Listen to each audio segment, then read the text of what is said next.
taken over the country.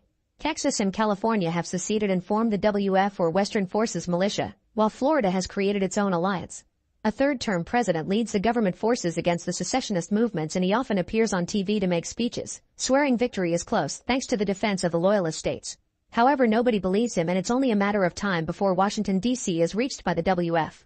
War photographer Lee watches the speech from her hotel room in New York and even takes a picture of the TV. Then she notices a bombing occurring in the middle of the city. The next day, Lee and her colleague journalist Joel take a car downtown to cover a protest in which desperate people are begging for water. They're given fluorescent vests before Lee mingles with the crowd to take some pictures. Things soon get violent as the police officers try to push the people back, only for the crowd to retaliate. This doesn't scare Lee, who just keeps taking pictures, but a young photographer named Jessie gets struck in the chaos. Lee immediately drags Jessie away to safety and learns the girl is a fan of her work. As she gives Jessie her vest, she notices an armed woman running into the crowd with an American flag and pushes Jessie down for cover right before a bomb explodes, killing almost all the protesters. For several minutes Jessie can't hear anything and she has to deal with her shock. However, Lee quickly comes out to take pictures of all the bodies. Jessie forces herself to take a picture too, not wanting to be seen as lesser. Later, at a hotel where all journalists are staying, Lee and Joel discuss their options with their mentor Sammy while Lee tries to upload her pictures regardless of the slow Wi-Fi. There are rumors of a big attack on July 4th to make it historically relevant, but they aren't sure of believing it. At that moment the power goes out, which happens often since the war started, and that's why the hotel has a generator ready.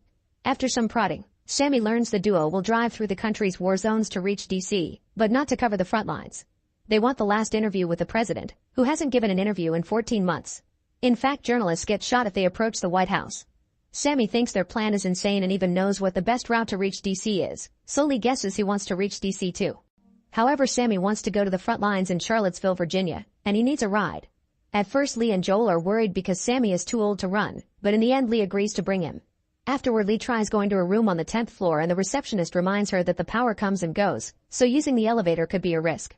At that moment she's approached by Jessie, who has come to thank her and give her the vest back. Lee tells her to keep it and to get a helmet for the future. Jessie explains she's been a regular photographer so far and she's trying to become a war one, which is why Lee is her hero. Later in her room, Lee takes a bath to try to relax, but she's haunted by all the atrocities she's seen in the many wars she's covered. There's been disgusting amounts of death, destruction, and torture, and Lee took pictures of all of it while being unable to help those in need.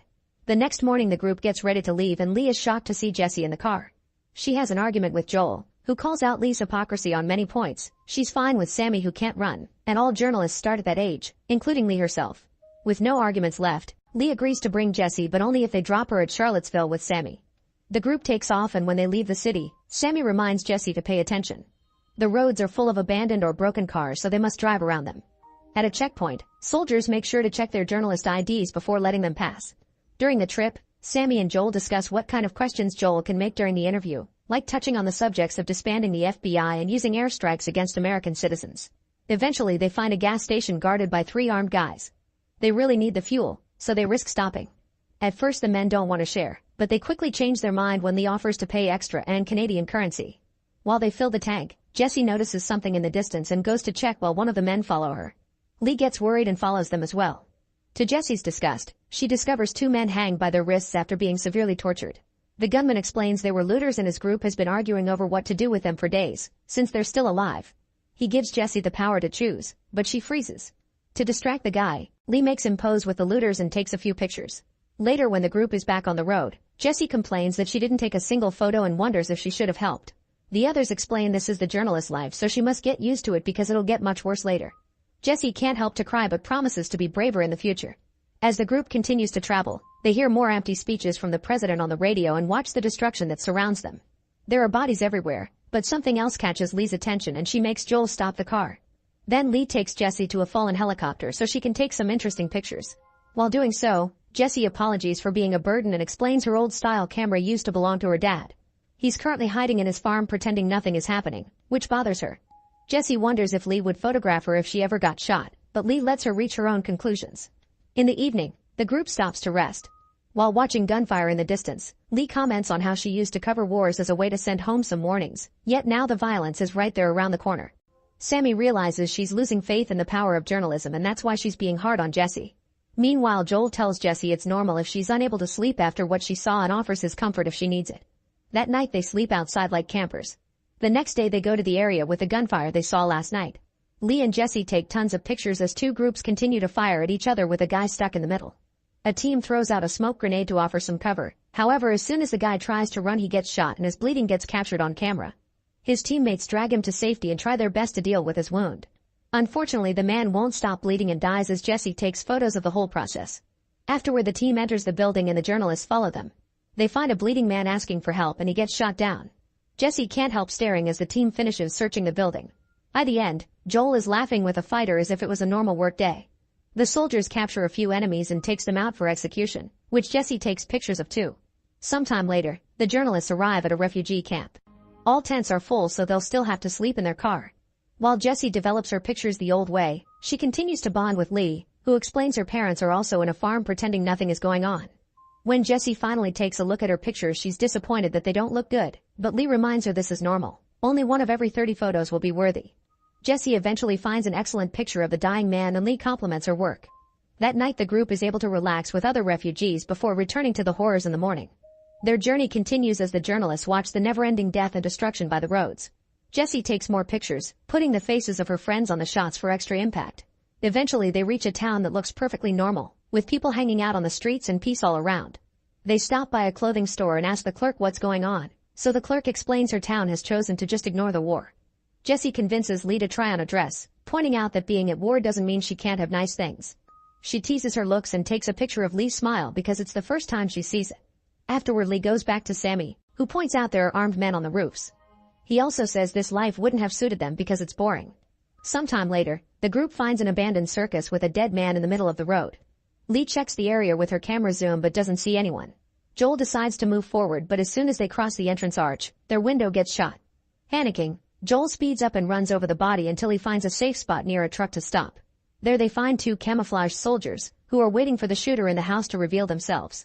As the journalists move around to cover this incident, the shooter fires at them and fails. Jessie and Lee take pictures while Joel tries interviewing the soldiers, wanting to know whose side they and the shooter are with. However, the soldiers don't belong to any team. They're just two dudes trying to kill a person that wants to kill them in return. After some waiting, the soldiers finally bring down the shooter and the group can leave safely. Sometime later, the journalists notice a car is speeding to catch up to them. Fearing the worst, Lee slows down to let them pass. However, the car drives by their side and a guy screams at them, giving them a scare. Thankfully, it's just a prank and these guys are Tony and Bohai, fellow journalists and friends of Joel. It turns out that during their night at the hotel, Joel got drunk and told Tony where they're going. Tony also reveals Joel had hit on Jessie. He's so excited to see them that he climbs through the window and gets in the car with them, saying they're more fun. Jessie is impressed and tries the same trick, ending up in the other car. Bohai likes her better than Tony and speeds up to leave with Jessie. Lee is worried even though Tony says Bohai is trustworthy, and she gets even more nervous when they stop seeing the other car ahead of them. Suddenly a military car passes by and Lee has to go off the road to avoid crashing. Luckily she stops the vehicle right before they could hit a tree. They quickly return to the road and find Bohai's car abandoned by a farm with its doors open. The group goes to investigate and discovers Bohai and Jessie were captured by loyalist gunmen, who are keeping them on their knees while dropping bodies in a huge grave. Sammy points out these dudes aren't normal soldiers because they're clearly doing this in secret, but Joel thinks their press IDs can keep them safe everywhere. Lee, Joel, and Tony approach the gunmen and explain that Bohai and Jessie are part of their journalist group, swearing they're just going to Charlottesville to cover a story about a university opening again. Without hesitation, the head gunman shoots Bohai, leaving Jessie in shock and making Tony cry. The gunman asks them where they are from, so Lee, Joel, and Jessie mention their home states. However, when Tony explains he's from Hong Kong, he gets shot as well. As everyone panics, Sammy shows up in the car and hits the soldiers with it, causing them to fall in the grave. Jessie accidentally falls as well and she has to climb on the huge pile of bodies to get out. Joel helps her and the group gets back in the car to drive away, ignoring the remaining gunman that tries to shoot them as they escape. On the road, Jessie and Joel have breakdowns, and Jessie even vomits. They barely travel a mile or two before Sammy announces he can't drive anymore and the group discovers he's been shot. They move him to the back seat and Joel takes over the wheel, driving as fast as possible through a burning forest. Eventually they reach the WF military base in Charlottesville, where they have a flag with only 2 stars. Unfortunately, it's too late. Sammy is dead. As Joel yells at the wind, the soldiers take Sammy's body away in a box. Lee stares a picture she took of dead Sammy, only to delete it. Moments later, they learn from journalist friends that most of the loyalists have already surrendered, so DC is undefended except for a few remaining soldiers. The president's death is imminent, which means the group can't have their interview. Joel is incredibly annoyed because it means Sammy died for nothing. Lee and Jesse take a moment to grieve together, and Jesse admits these past days she's felt the most afraid in her life, but also the most alive. Later, while Lee is washing Sammy's blood off the car, the trio agrees to leave with the WF so they can cover their attack on the White House. Most of the loyalists may have surrendered, but there are still enough of them to keep the fight on the streets. As the WF attacks the Lincoln Memorial, the journalists follow the soldiers through the area. Jesse is taking plenty of impactful pictures, but Lee freezes when she's hit by her PTSD. Joel makes her snap out of it when a tank and a helicopter clean the way on the streets, allowing them to keep moving. The soldiers go to different roofs to establish a line of defense, and the journalists hide behind an armored car to follow the story. Suddenly, an explosion causes the armored car to drive away, so the group has to run to hide. Jesse is slower because she keeps taking pictures, especially one of a man in flames. She also gets some great shots of a tank finally breaking the wall surrounding the White House. Lee is still struggling and even crying, so Joel has to keep her moving. Nearby, another journalist and her cameraman are recording the whole deal. At that moment, they notice some Secret Service agents bringing the president out of the White House and putting him in a car. 3 vehicles leave the area, and as soon as they crash on the streets, the soldiers surround them to shoot every single person inside. Jesse takes more pictures, however Lee guesses this is a decoy and drags her friends into the White House to find the actual president. Some soldiers notice this and follow them. Inside the White House, they find a few bodies and not much else. The soldiers soon arrive and start a thorough search that takes them to find an agent surrendering in the conference room. A more alert Lee takes pictures with Jesse as the agent explains she wants to negotiate the president's surrender, asking for him to be taken to a neutral country. However, the soldiers just shoot her and keep going deeper into the White House.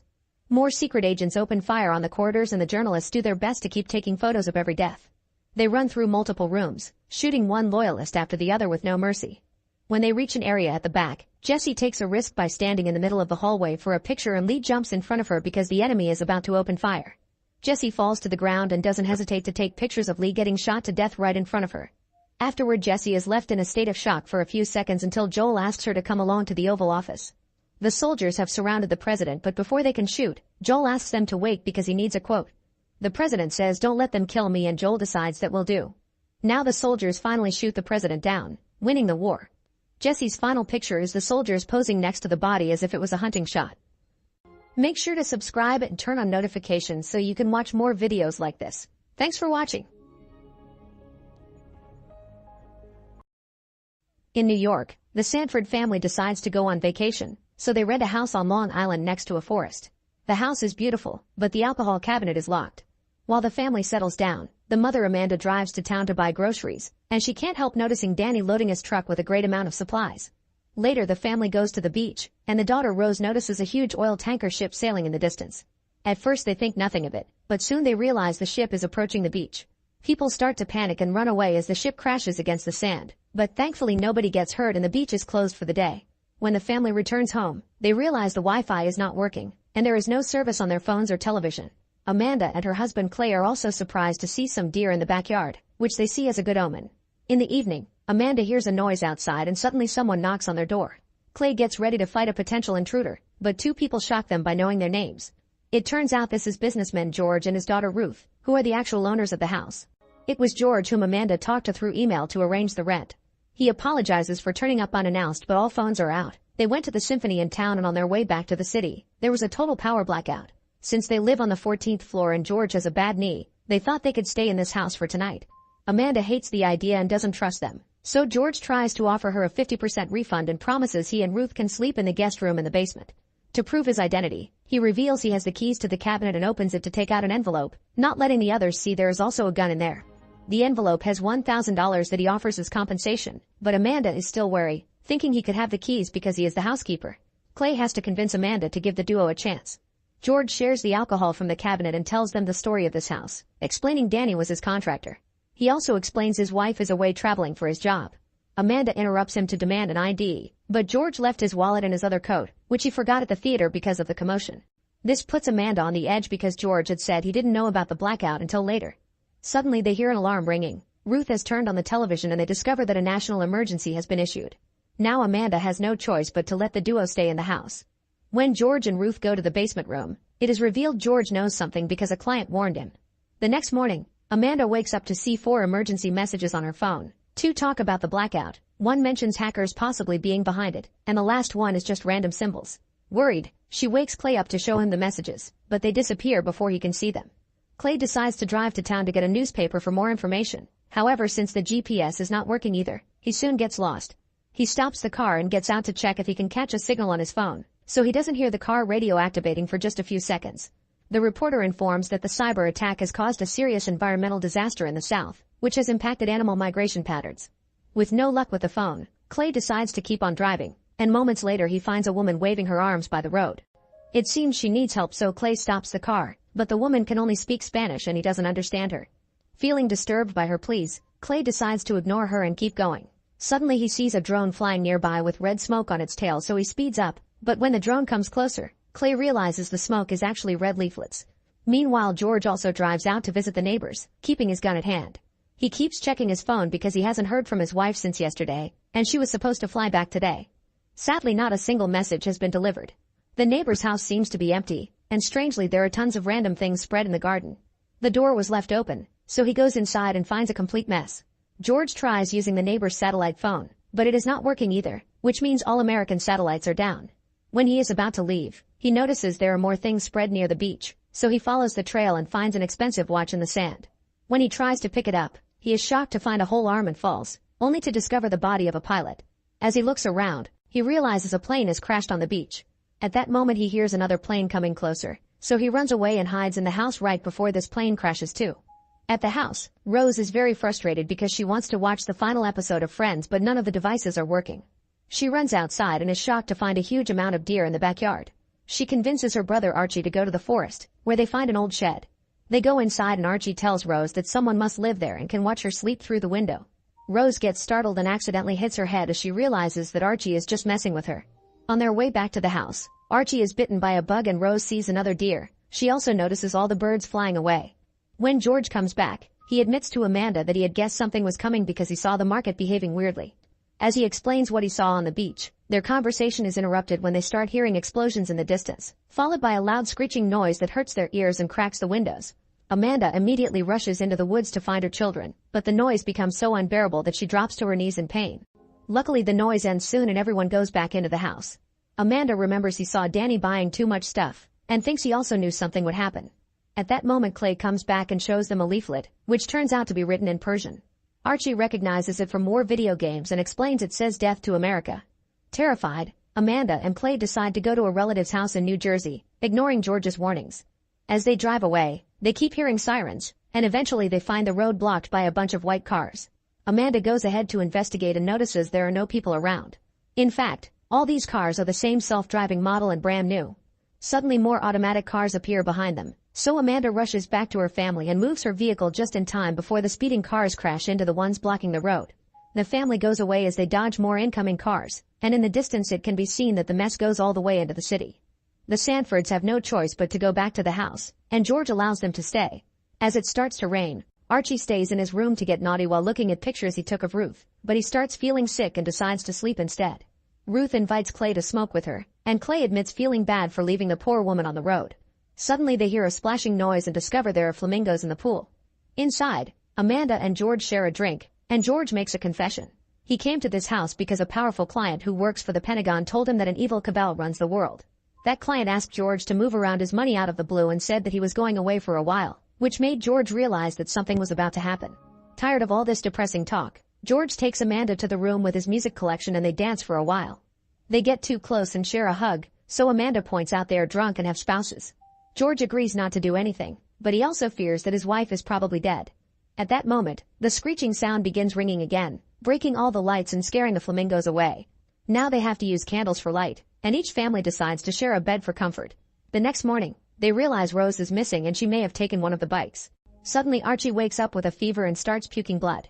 When he checks his mouth, he's shocked to discover all his teeth are falling.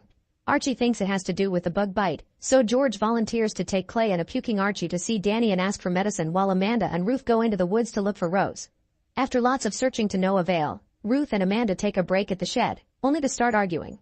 Neither of them likes the other very much and an argument ensues, but by sharing their worries, at least they manage to understand each other a little better.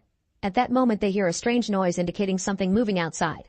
Amanda comes out and sees bike tracks, but when she is about to follow them, she hears a noise again and discovers Ruth surrounded by a herd of deer.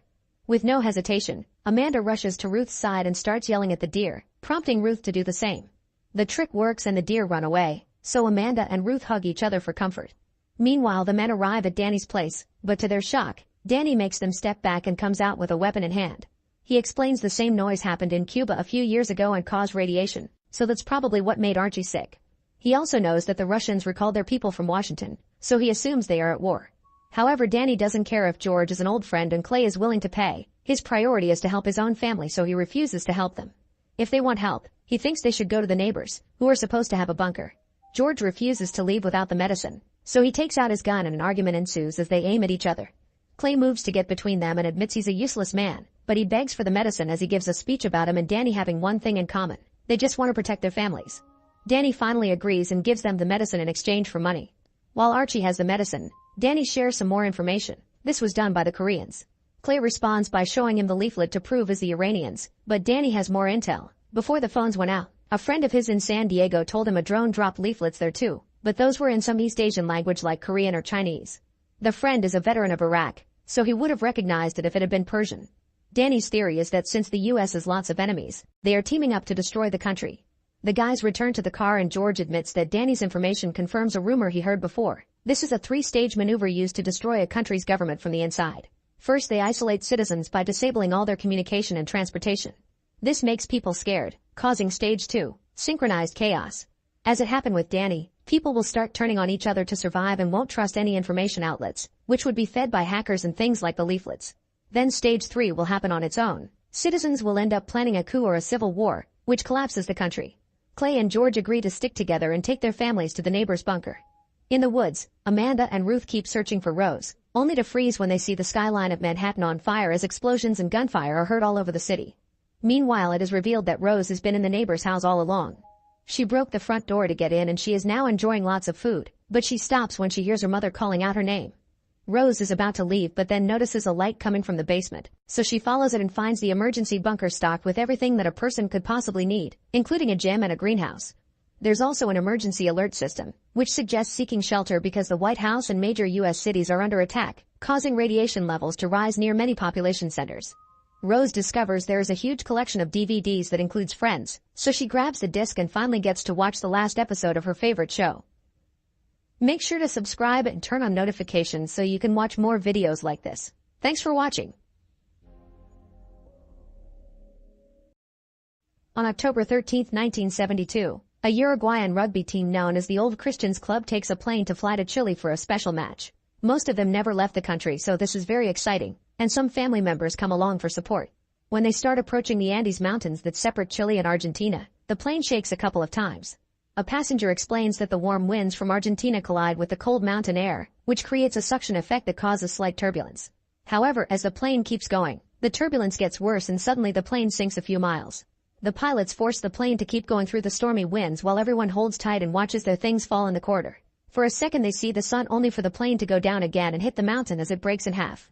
One of the players is blown away with the tail of the plane while the front keeps going until it crashes into the snow, sending all the seats clashing against each other and killing multiple people in various gruesome ways. One by one, the survivors try to let go of the shock and leave their seats to help the passengers who got trapped. There's blood everywhere and two med students try to guide those with broken limbs to help them calm down. A few guys check on the pilot, but he dies after just a couple of words and the radio isn't working. Others try to scream for help to no avail. The temperature starts dropping fast, especially when night falls, so the survivors huddle together inside the plane, using bodies and bags to try to cover any holes. Many of them can't stop panicking or crying, so they try their best to comfort each other. In the morning, they discover a few more people have died frozen. The storm has passed and the sun is strong, so they look around and see nothing but snow and mountains for miles. The group decides they must start working to survive. They take out the seats and debris from the plane so there's room for everyone to sleep at night. Then they move the wounded survivors to the spot where they can receive the most sunlight, prioritizing their care. Any object they find that may be useful is put away in the suitcases for protection, and all bags and suitcases are searched thoroughly for food. The bodies are moved away from the plane and kept together nearby, covering them in snow to keep them from rotting in hopes they can take them with them when help comes. On the first day they already have 11 dead people, plus the one guy that flew away. Once they're organized, they have a little snack, already being careful to ration their food to make it last. Suddenly they hear a plane fly by so they try yelling and waving their arms, but they aren't found. On their second night, they're ready to sleep inside the plane, using the clothes from the bags as blankets and covering a hole with the suitcases. On day 3, Nando finally wakes up. He's been unconscious since they crashed, so they have to explain what happened. His body is in a terrible condition, but he still drags it on the ground to be with his sister, who isn't doing very well either. When Nando asks about their mom, they have to inform him she died, which makes him think about his father alone back in Uruguay. Afterward, they use some metal to start melting snow for water.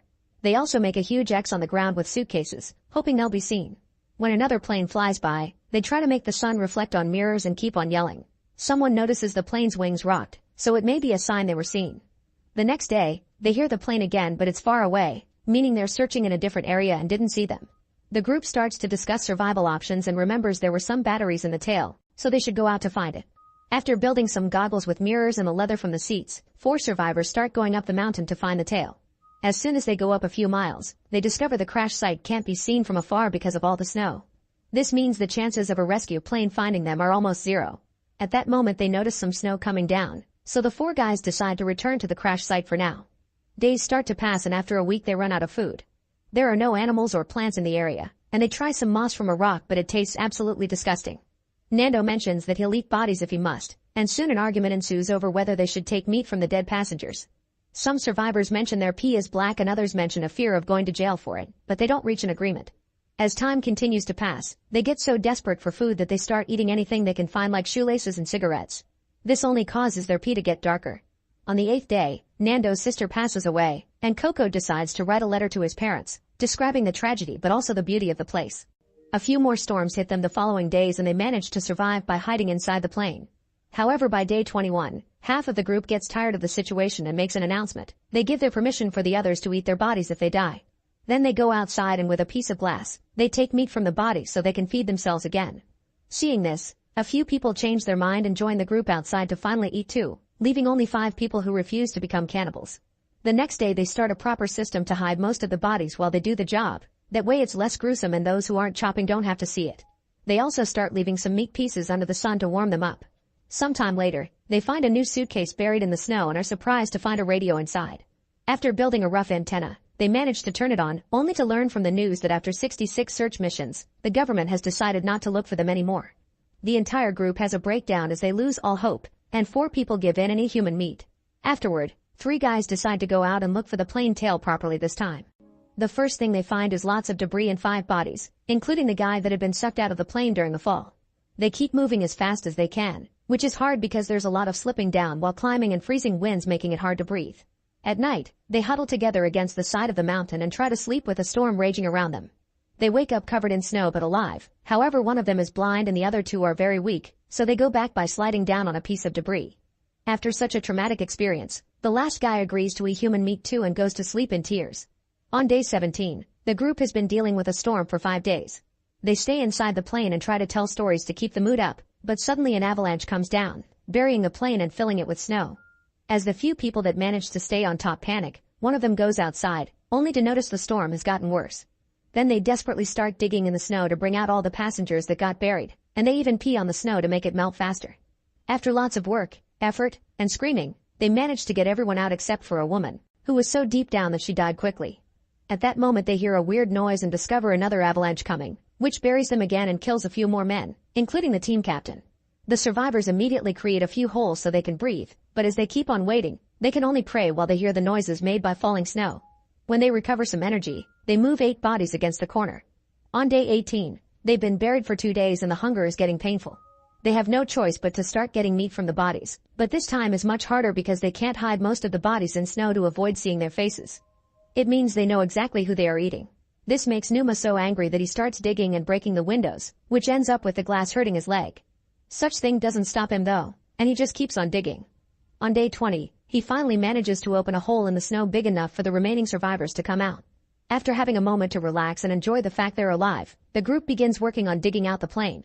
Numa discovers he has a cut on his foot that he didn't feel because of the cold, but he ignores it and keeps on helping. Eventually the sunny days help them get the plane out and they even start considering sending a few men out on a search again, but they still have no way to survive the freezing nights out there. In the end they agree to wait a few more days since summer is around the corner. On day 34, the thaw finally begins. The 2 injured men from the beginning are very sick, and the med students know there isn't anything else they can do. In just a few hours, they discover Coco has his lungs filled with fluid, but no amount of CPR can help him breathe and he dies soon. When they take out the body, they find his letter and keep it safe. On day 36, the weather has improved enough for Roberto, Nando, Tintin, and Numa to leave on a new search wearing extra layers of clothing to survive the nights. Soon Numa starts feeling dizzy and he falls, so they check his foot and discover his wound is infected.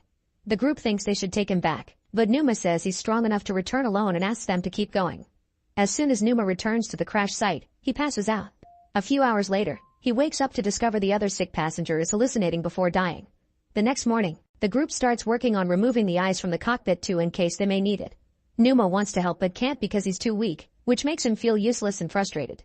Soon the trio comes back with big news. They've found the tail of the plane.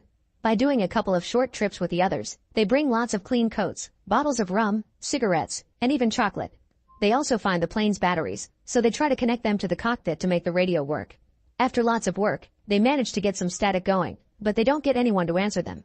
Days start passing again, and the group hesitates to go out because spending one night out there almost killed them even with the extra coats. Numa's infection is getting worse and spreading to the rest of his body. The food they found in the tail is still not enough, so they have to start stripping the bones of meat. By now it's become routine and it doesn't bother them anymore. Knowing he doesn't have much time left, Numa stops eating so the others can have more. They try to fix the radio again but the wires cause a small short circuit and they give up. In their fury, they write a message on the plane counting the survivors. During another trip to the tail, the group is surprised to find some waterproof fabric that was covering the pipes. They immediately bring it back and start putting together a sleeping bag that will allow them to survive the nights outside. The smaller radio is still working and they hear on the news that even though 58 days have passed since the crash, the Air Force is planning to send another aircraft to search for them. An argument ensues over how to proceed. Some of them think they should wait for the aircraft, while others point out that they never see them down here so they should go looking for help. Frustrated, Roberto tears off the sleeping bag. Afterward, the group decides to distract themselves by making bird noises as they see them fly by, and they find a camera that they use to take a bunch of pictures.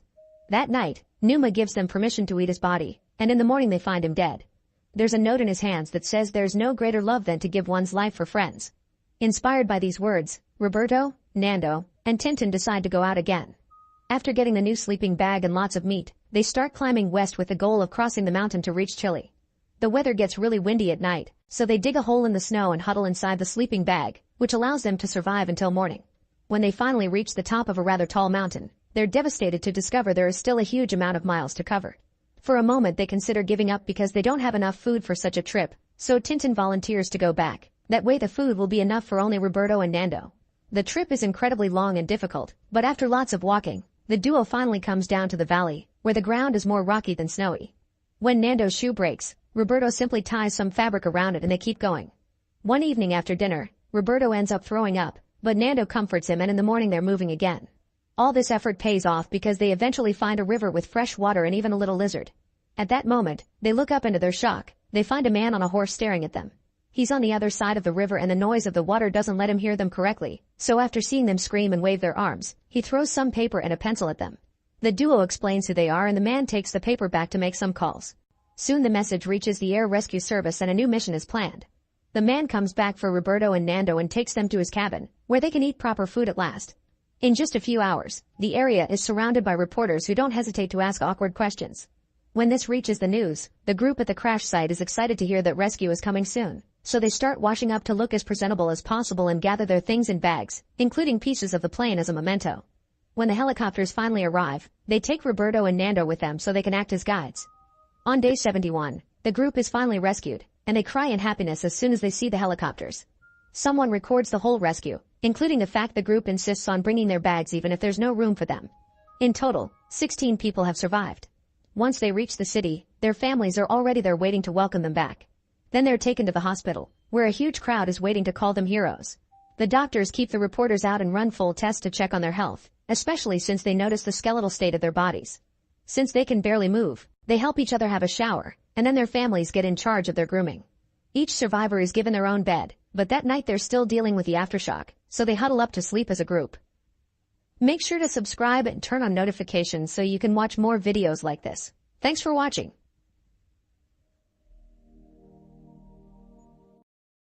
In an alternate version of Earth, the Great Plagues are killing millions of people. They are diseases born from alchemists experimenting with genetic science, thinking they've discovered God's secret code for life. However, one of these plagues also creates a new kind of being that some people call vampires. They aren't supernatural creatures though, they are an improved version of humanity. Born from human mothers, the transformation happens when a specific virus interacts with a specific genetic mutation. They call themselves brothers, and by using science and taking over the church, they help humans fight against the plagues and offer spiritual guidance. Brothers drink only donated blood from churchgoers and live long disciplined lives as priests. Whenever a brother is born, he is immediately taken away to be brought up in the church, although lately not many brothers have been born and all the ones that exist so far have always been male. One day, young Silas is introduced to his newborn brother Edgar, who won't stop crying. Brother August tells him that since Silas and Edgar come from the same mother, Silas must guide him as he grows. 100 years later, an adult Silas is in the slums using his super hearing to track down a crime. He hears the blood drop from a woman's body and follows a metallic noise to find Edgar escaping through a window. Silas tries shooting him, but Edgar dodges and escapes by jumping on the roofs. The next day, Silas shares a bloody drink with Augustus and expresses his wish to team up with the human police to go after Edgar, but Augustus refuses. He's been covering up all of Edgar's murders since the guy went crazy and started feeding on humans, which the Brotherhood hasn't done in centuries. If the truth comes out, people will panic and won't trust the brothers anymore, meaning they'll be treated as monsters again. Meanwhile, in a poor neighborhood called Jamestown, there's an influenza vaccine shortage. The vaccines are supposed to be offered for free by the government, but criminals steal them for the black market. Captain Lily lost her husband and daughter to the influenza, so she works extra hard with Detective Jones to go after the illegal sellers. Today the duo is kicking down a door to burst into an apartment building, where they arrest the landlord. The man swears he's been giving out the vaccines to his tenants, but when the police enter a creepy old basement they discover dozens of sick people. As Jones gets aggressive with the landlord, Lily notices he won't move from his spot and they check under the carpet, where they finally find all the vaccines. The landlord just keeps asking for a lawyer, so an annoyed Lily punches him. The following day, a street kid is wandering around when he suddenly hears a woman screaming for help. He looks inside an alley and discovers Edgar feeding on a human, but as soon as Edgar sees the child, he escapes by climbing the walls and jumping on the roofs. At that moment a man finds the kid and thinks he killed the woman, but the child immediately says it was a brother. Moments later the police arrive, and a reporter tries to ask Lily about the rumors of a brother being the murderer, so Lily just tells the officers to arrest her. Next they check on the victim, confirming that her wound is a bite. Lily talks to the kid to confirm his story and tells her co-workers not to tell anyone about the evil brother to avoid causing panic in town. All this is seen by Silas from afar. Afterward, Lily informs Chief Anderson that she's quarantined the neighborhood and people believe there's a new influenza outbreak. Anderson points out that they can only keep the reporter arrested for 2 days and then the story will be out, so they need to solve the case fast. To her surprise, Anderson reveals that the Brotherhood will send a brother to help them with the investigation. Soon Silas arrives at the station and everyone acts as if he was a celebrity. Silas gives Lily a file with Edgar's information while his supervision studies her every move. Lily is angry that the Brotherhood has been covering up crimes, calling out the privileges of the church because they won't be punished for it. Afterward, Lily puts together a team of detectives and asks them to keep the secret before introducing them to Silas, who makes a whole presentation on Edgar. He explains that until 3 weeks ago, Edgar was a respected scientist in the Brotherhood and was the one who created the most recent influenza vaccine. His 3 victims are women in their early 20s but have no other connection. However, Silas does know where the rest kill will happen. It turns out Edgar is treating this as a game and has set a recording in which he says that he'll take his next victim from an area called Bridge Square. The team is divided into smaller groups to patrol the area and Silas stands on a roof to use his supervision. Meanwhile, Edgar is sneaking inside a building through the vents. He finds a woman he likes and tries to break in but the lead is stuck, so he goes to the neighboring apartment and waits for the male tenant to leave the room. At that moment 2 cops patrolling the building hear violent noises and alert the rest of the team. While Silas notices blood splashing on a window, Lily and the team enter the building only to find the 2 cops dead on the floor. They kick down a door and find the male tenant dead as well, so while the officers search the rest of the floor, Edgar surprises Lily from behind and pushes her into an empty room, where he starts feeding on her. At that moment Jones notices Lily is gone and comes looking for her, causing Edgar to escape through the vents before he could kill her. Then Silas arrives and offers some of his blood to Lily to help her survive. Once she's stable, Silas gets inside the ventilation shaft and uses his super hearing to follow Edgar, who ends up coming out when an angry Jones starts shooting at the vents. Edgar quickly runs down the corridor to then hide in the attic, only for Edgar to jump on him and push him through the floor. Suddenly Jones shows up and opens fire, hurting Edgar's cheek and causing him to run again. Then Silas shoots as well and this time Edgar is hit by a tranquilizer, causing his head to break the wall. Jones wants to kill Edgar but Silas doesn't let him, and Edgar is taken to the church. The next day Lily is at the hospital and keeps having horrible visions about Edgar. Silas visits her and they have a sweet bonding moment. On his way out, Silas is approached by Jones, who shows him the newspaper with the cover-up story. The authorities have told reporters that the killer had delusions of being a brother but he's now dead. Later at the church, Silas meets with Augustus and Dr. Lipsky, who is keeping Edgar in painful restraints because he decapitated a guard even though he was sedated. However, Lipsky doesn't think Edgar is insane. He thinks he's infected. The doctor shows Silas an insane woman tied to a bed, who tries to attack Silas when he comes too close. It turns out Edgar was secretly experimenting with a new virus, which is supposed to be illegal. However, since not a single brother has been born in 70 years and never a female, the Brotherhood higher-ups allowed Edgar to be an exception so he could genetically control the birth of more brothers. In the end, Edgar was successful because the women in the secret ward all transformed, but soon the virus changed and now most of the test subjects are dead while the survivors don't have much time left. Edgar is infected with the same virus and his brain is slowly decaying, meaning he'll be the first brother to ever die. Then Silas visits Edgar, noticing how the restraints are causing him to bleed from various spots. Edgar wants to finish Lily, and when Silas defends her name, Edgar makes fun of him for having fallen in love, which brothers aren't supposed to do. Later in the evening, Jones and Lily break into a house to bring down a dangerous operation. As the cops arrest anyone in sight, Lily checks the back room and finds a bunch of girls that were about to be sold. On her way out, she feels like somebody is watching her, but Silas disappears before she can see him. At the church, Edgar is freed from the restraints but locked up inside a metal chamber. The only spot that isn't a wall is the window through which two guards are keeping an eye on him, so Edgar starts running toward it over and over to slowly make it crack. When Silas is interviewed on TV, Edgar hears it through the speakers and learns that his brother will be made cardinal in a special ceremony. A few hours later, Lipsky is called to check on Edgar because he killed the guard who gassed him to calm him down. They had thought Edgar was unconscious, but it turns out he learned to trick them. Now Edgar is studying the map of the building, and once he memorizes it, he runs back to jump through the window, finally breaking it. After quickly killing the other guard, Edgar chases Lipsky and corners him against the wall, where he forces him to drink his blood before kicking him to death. At that moment more guards arrive, but Edgar kills them all in seconds. Soon he makes it to the front desk, where he kills the receptionist too. Meanwhile, Silas is made cardinal, and the ceremony includes using a sword for a blood offering. Sadly, he doesn't have time to celebrate because he comes back to find the massacre left by Edgar. The next day, Detective Kelly is walking through town when she hears a woman crying for help.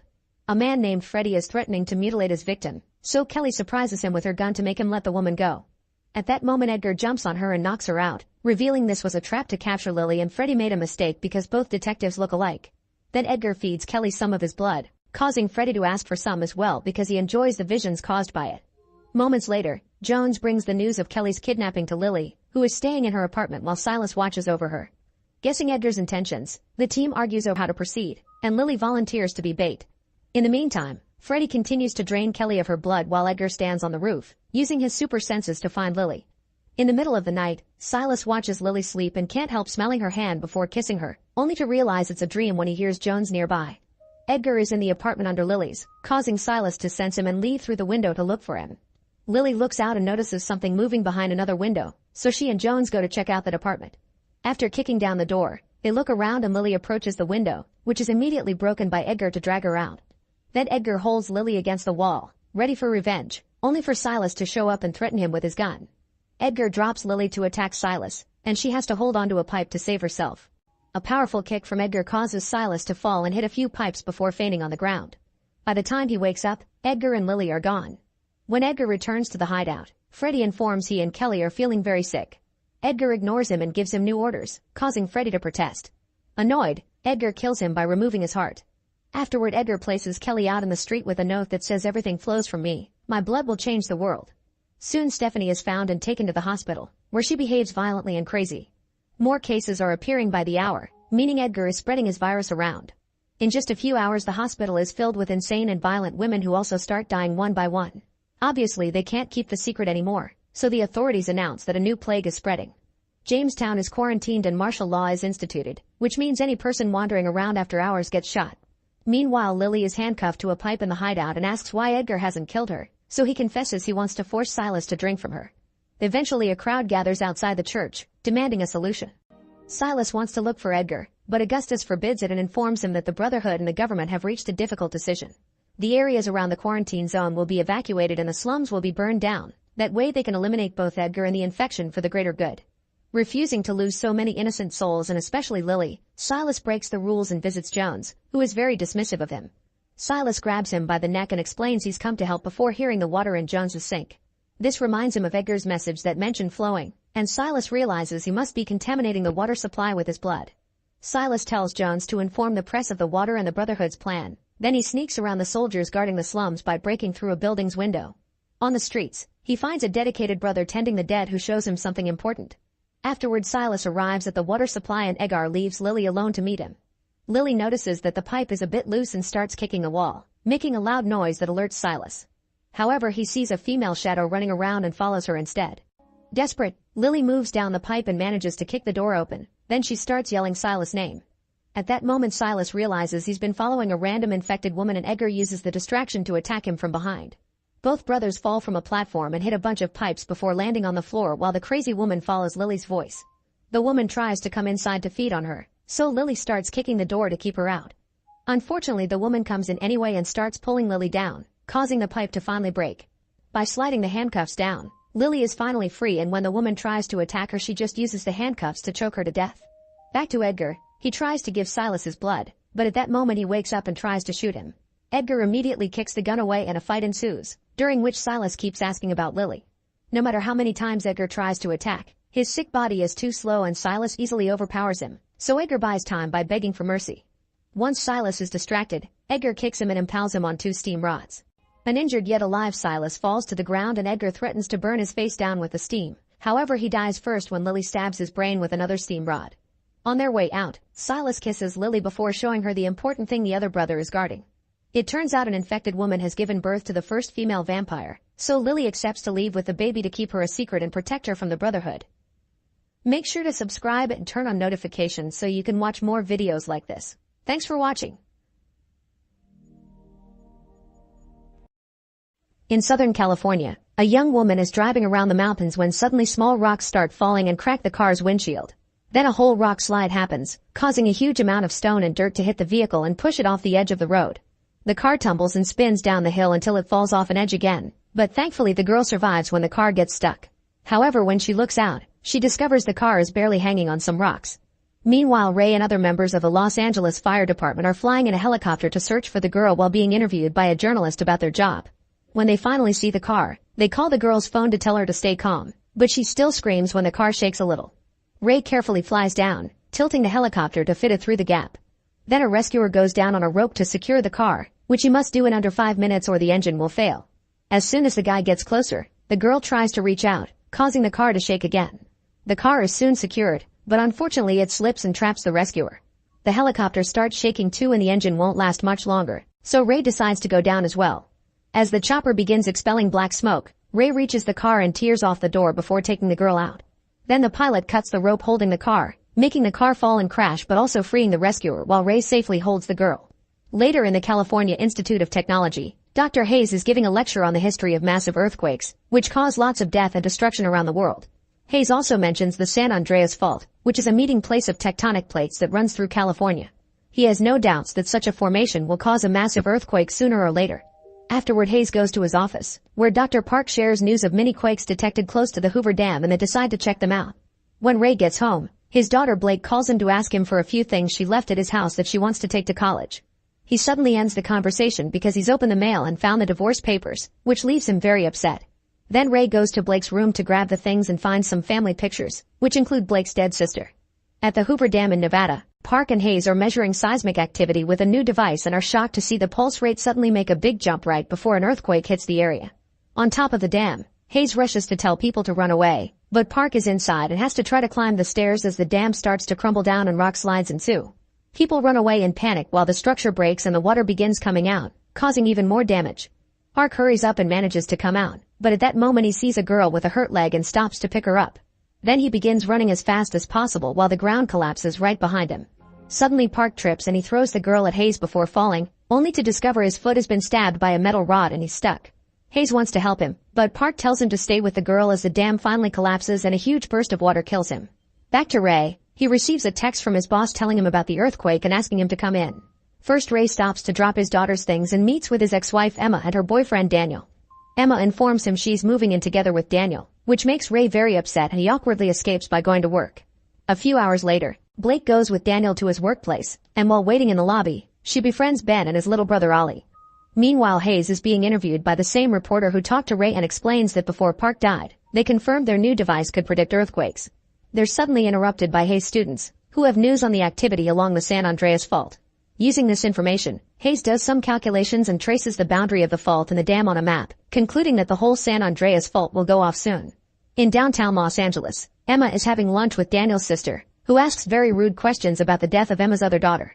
They're interrupted when Emma gets a call from Ray, who who apologizes for his attitude.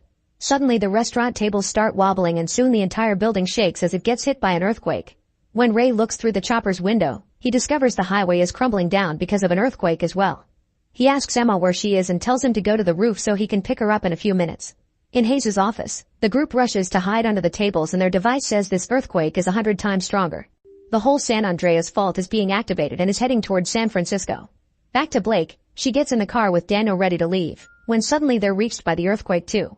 Daniel urges his driver to get them out of there and the car takes off as fast as possible as the entire parking lot begins collapsing and other people run around in panic.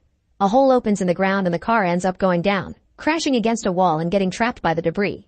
The car's roof is pushed down by a beam and instantly kills the driver, whose seat gets bent and traps Blake's legs. Daniel tries to take her out to no avail, so he says he'll go looking for help. On the first floor, Daniel finds a security guard and asks for help, but the guard is crushed by the falling ceiling. Terrified, Daniel decides to leave with the rest of the people, but Ben and Ollie overheard him talk to the guard and decide to go find Blake. At the same time, Ray continues to fly to Los Angeles and sees the Hollywood sign going down. Fire and smoke are coming from various spots in the city, and the skyscrapers are starting to go down too. In the restaurant, people are panicking and Emma tries opening a door, only to find a hole and a man falling to his death. The restaurant's oven explodes and the chef catches on fire while Emma tells everyone they need to reach a roof. She finds the exit stairs and starts rushing up, but the people try to escape by going down instead. On the roof, the floor starts to collapse and Emma falls through all the debris until she painfully lands on the lower floor, which leaves her bloody and dizzy. Refusing to give up, she starts climbing to the top of the rubble, where she's finally found by Ray. When he tries to fly closer, something explodes and starts a fire on the roof, so Emma moves away from it and Ray hovers with the helicopter to drop a rope with a rescue basket for her. Emma runs and dodges a few holes to jump at the last second, managing to cling to the basket right before another building collapses and brings down this one in the process. Ray immediately pulls her up and returns to the pilot's seat, where he must grab the controls as the helicopter is sent into a tailspin by another falling skyscraper. After lots of spinning and losing a door, Ray gets the helicopter under control and flies away before the buildings can crush them. In San Francisco, Blake finds her phone and calls Ray to ask for help, but she soon loses the signal. While Ray tells Emma they're going to rescue her, more debris falls on top of the car. At that moment Ben and Ollie find Blake and try to use a metal beam to get her out, but this only makes more rubble fall. Then Ben checks the trunk and finds a tire jack which he uses to lift the fallen beam, however it only raises half a foot. Thinking fast, Ben stabs the car's tires to flatten them and get more room, getting Blake out right before the beam crushes the car. Meanwhile in Hayes' office, the group analyzes the data from the monitoring systems and concludes this isn't over. Hayes asks the reporter for help to warn people, so they run to the media center and team up with more students to hack into news broadcasts. The reporter introduces Hayes, who informs the whole country that more earthquakes are coming. He predicts a 9.5 earthquake or perhaps greater, and although it's happening in California, it'll be felt even on the East Coast. He advises people in San Francisco to leave as fast as possible. Back to Blake's group, the building starts to crumble so they run outside, where people are running everywhere. After lots of running, the shaking finally stops and the group goes looking for an electronics shop because Ray taught Blake to find an old model phone when the electricity isn't working. When they get one, Blake calls Ray and shares that Daniel abandoned her, which makes Emma furious. Ray tells Blake to get to higher ground at Coit Tower, promising to meet her there. After the call ends, Ben calls his own parents and Emma calls Daniel, only to get the voicemail and leave a threatening message for what he did. On the streets, Daniel is walking away with other survivors when suddenly the aftershocks make another building fall. The crowd panics and runs in all directions while Daniel pushes people out of his way, causing a man to be blown away by a wave of dust. When the helicopter approaches a destroyed Bakersfield, an engine suddenly blows up. Ray knows they're going to crash, so he starts pulling some crazy moves, descending and going up over and over to try to land.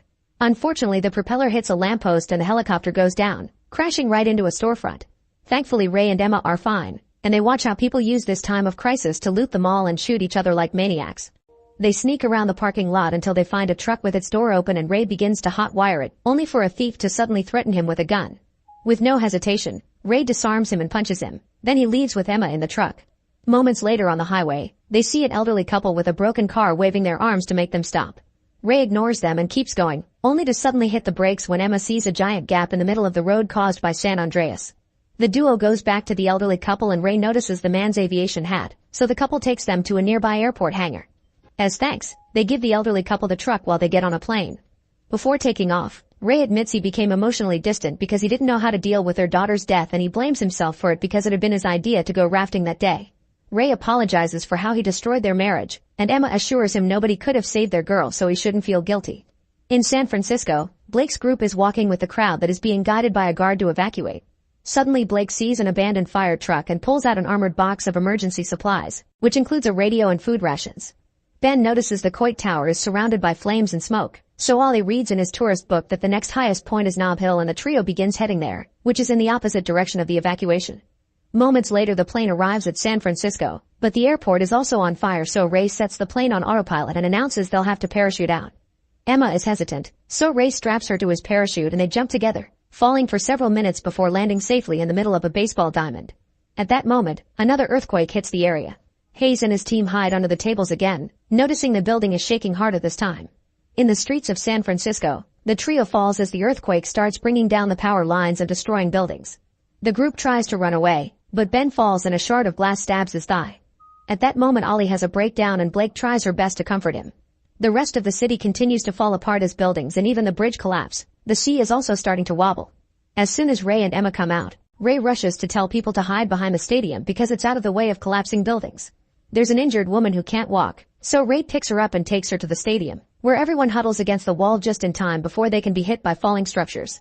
After making sure everyone is fine, Ray and Emma realize there is too much destruction to walk or drive, so they'll have to take a boat.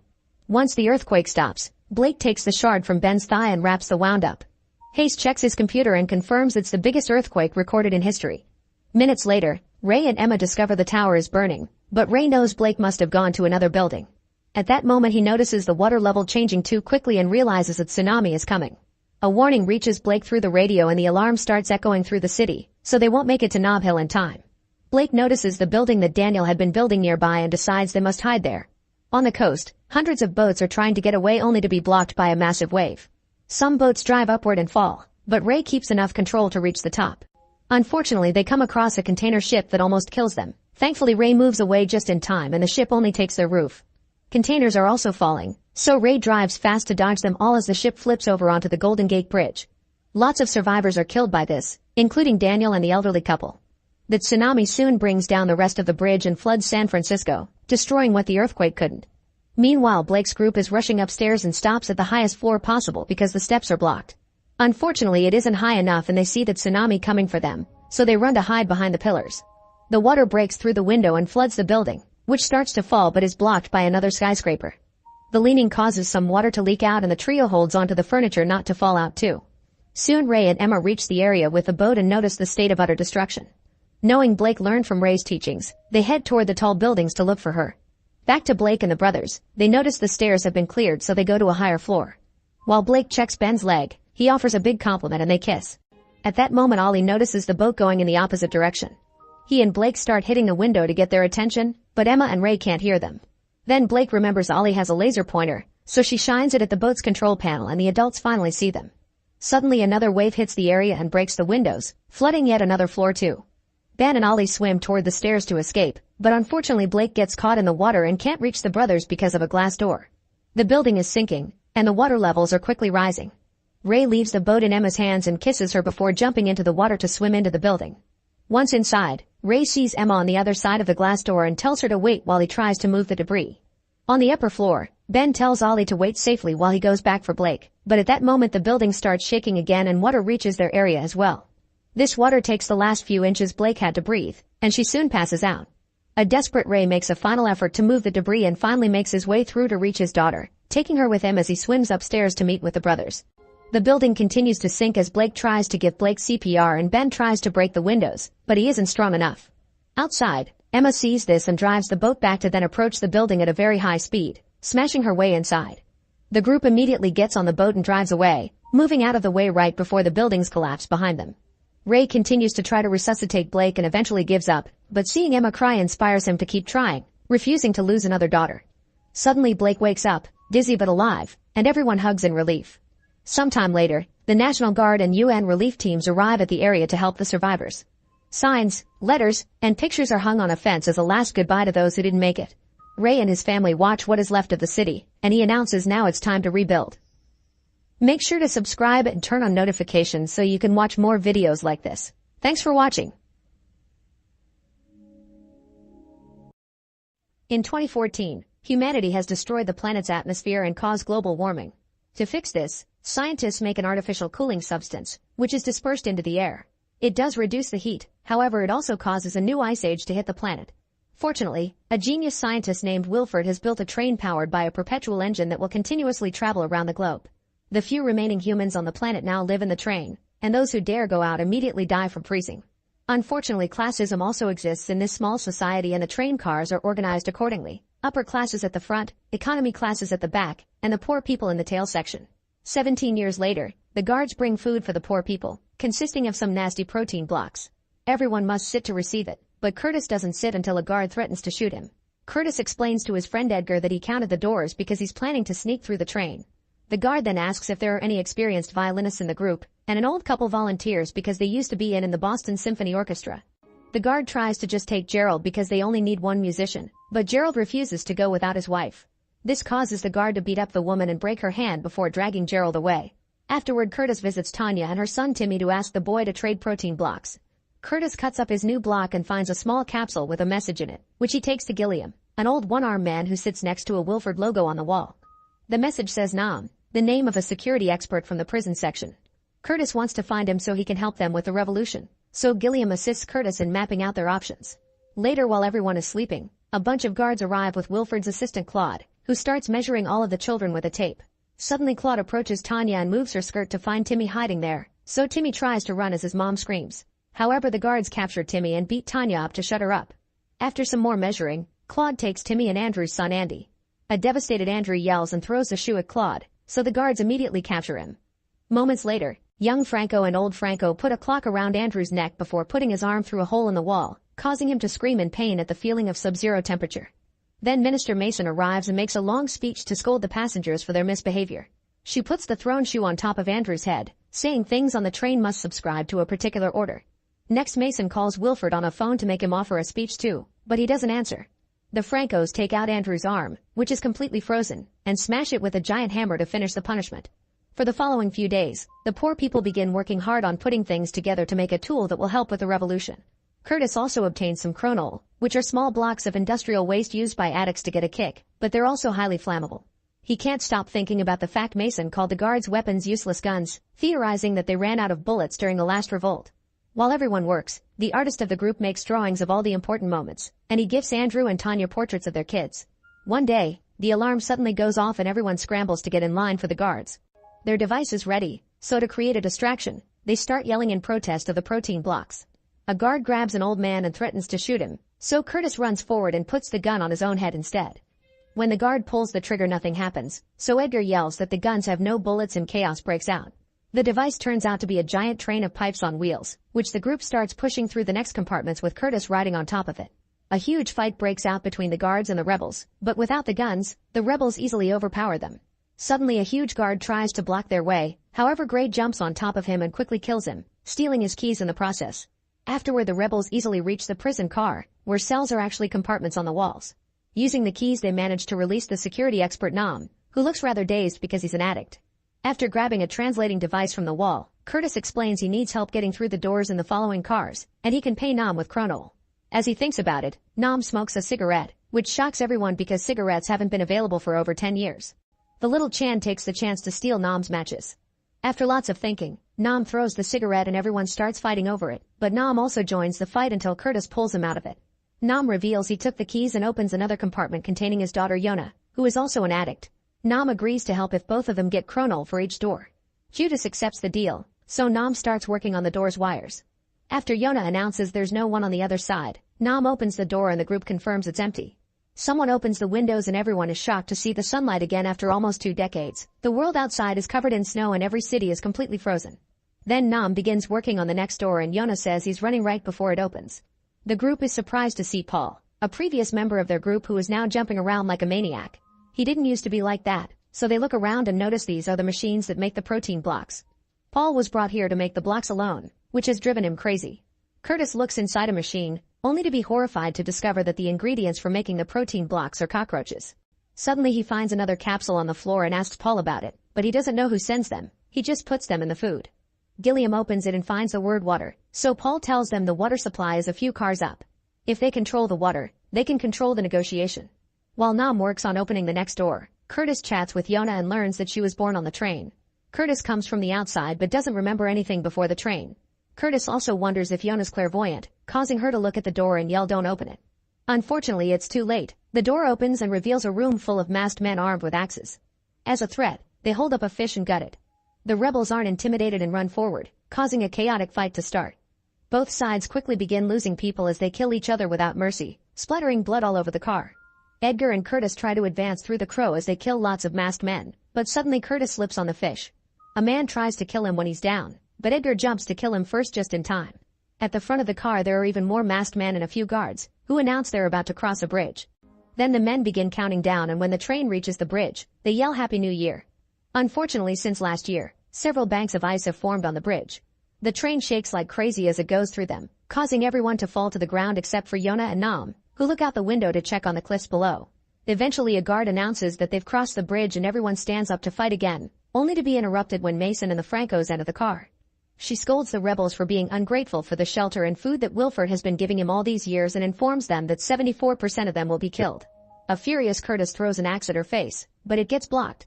Suddenly Mason holds up binoculars and her men put on special masks, so Yona explains to Curtis that there's a long tunnel coming up. The car goes dark as the train enters the tunnel, but the guards can still see thanks to their special masks. The rebels are quickly overpowered and they start dying one by one while Mason enjoys the massacre as if it were a play. Rebels continue to die, but Curtis remembers something and he yells for Chan to start for fire. Chan uses the matches he stole to light up a torch, and soon he and Andrew are guiding a group of rebels with lots of torches that they bring into the dark car. With the help of the fire, the rebels get the upper hand again, and Gray grabs an officer to threaten to kill him if the enemy doesn't surrender. Mason doesn't care about some low-level employee, so Gray kills him and continues to fight, throwing a knife to stab Mason in the leg.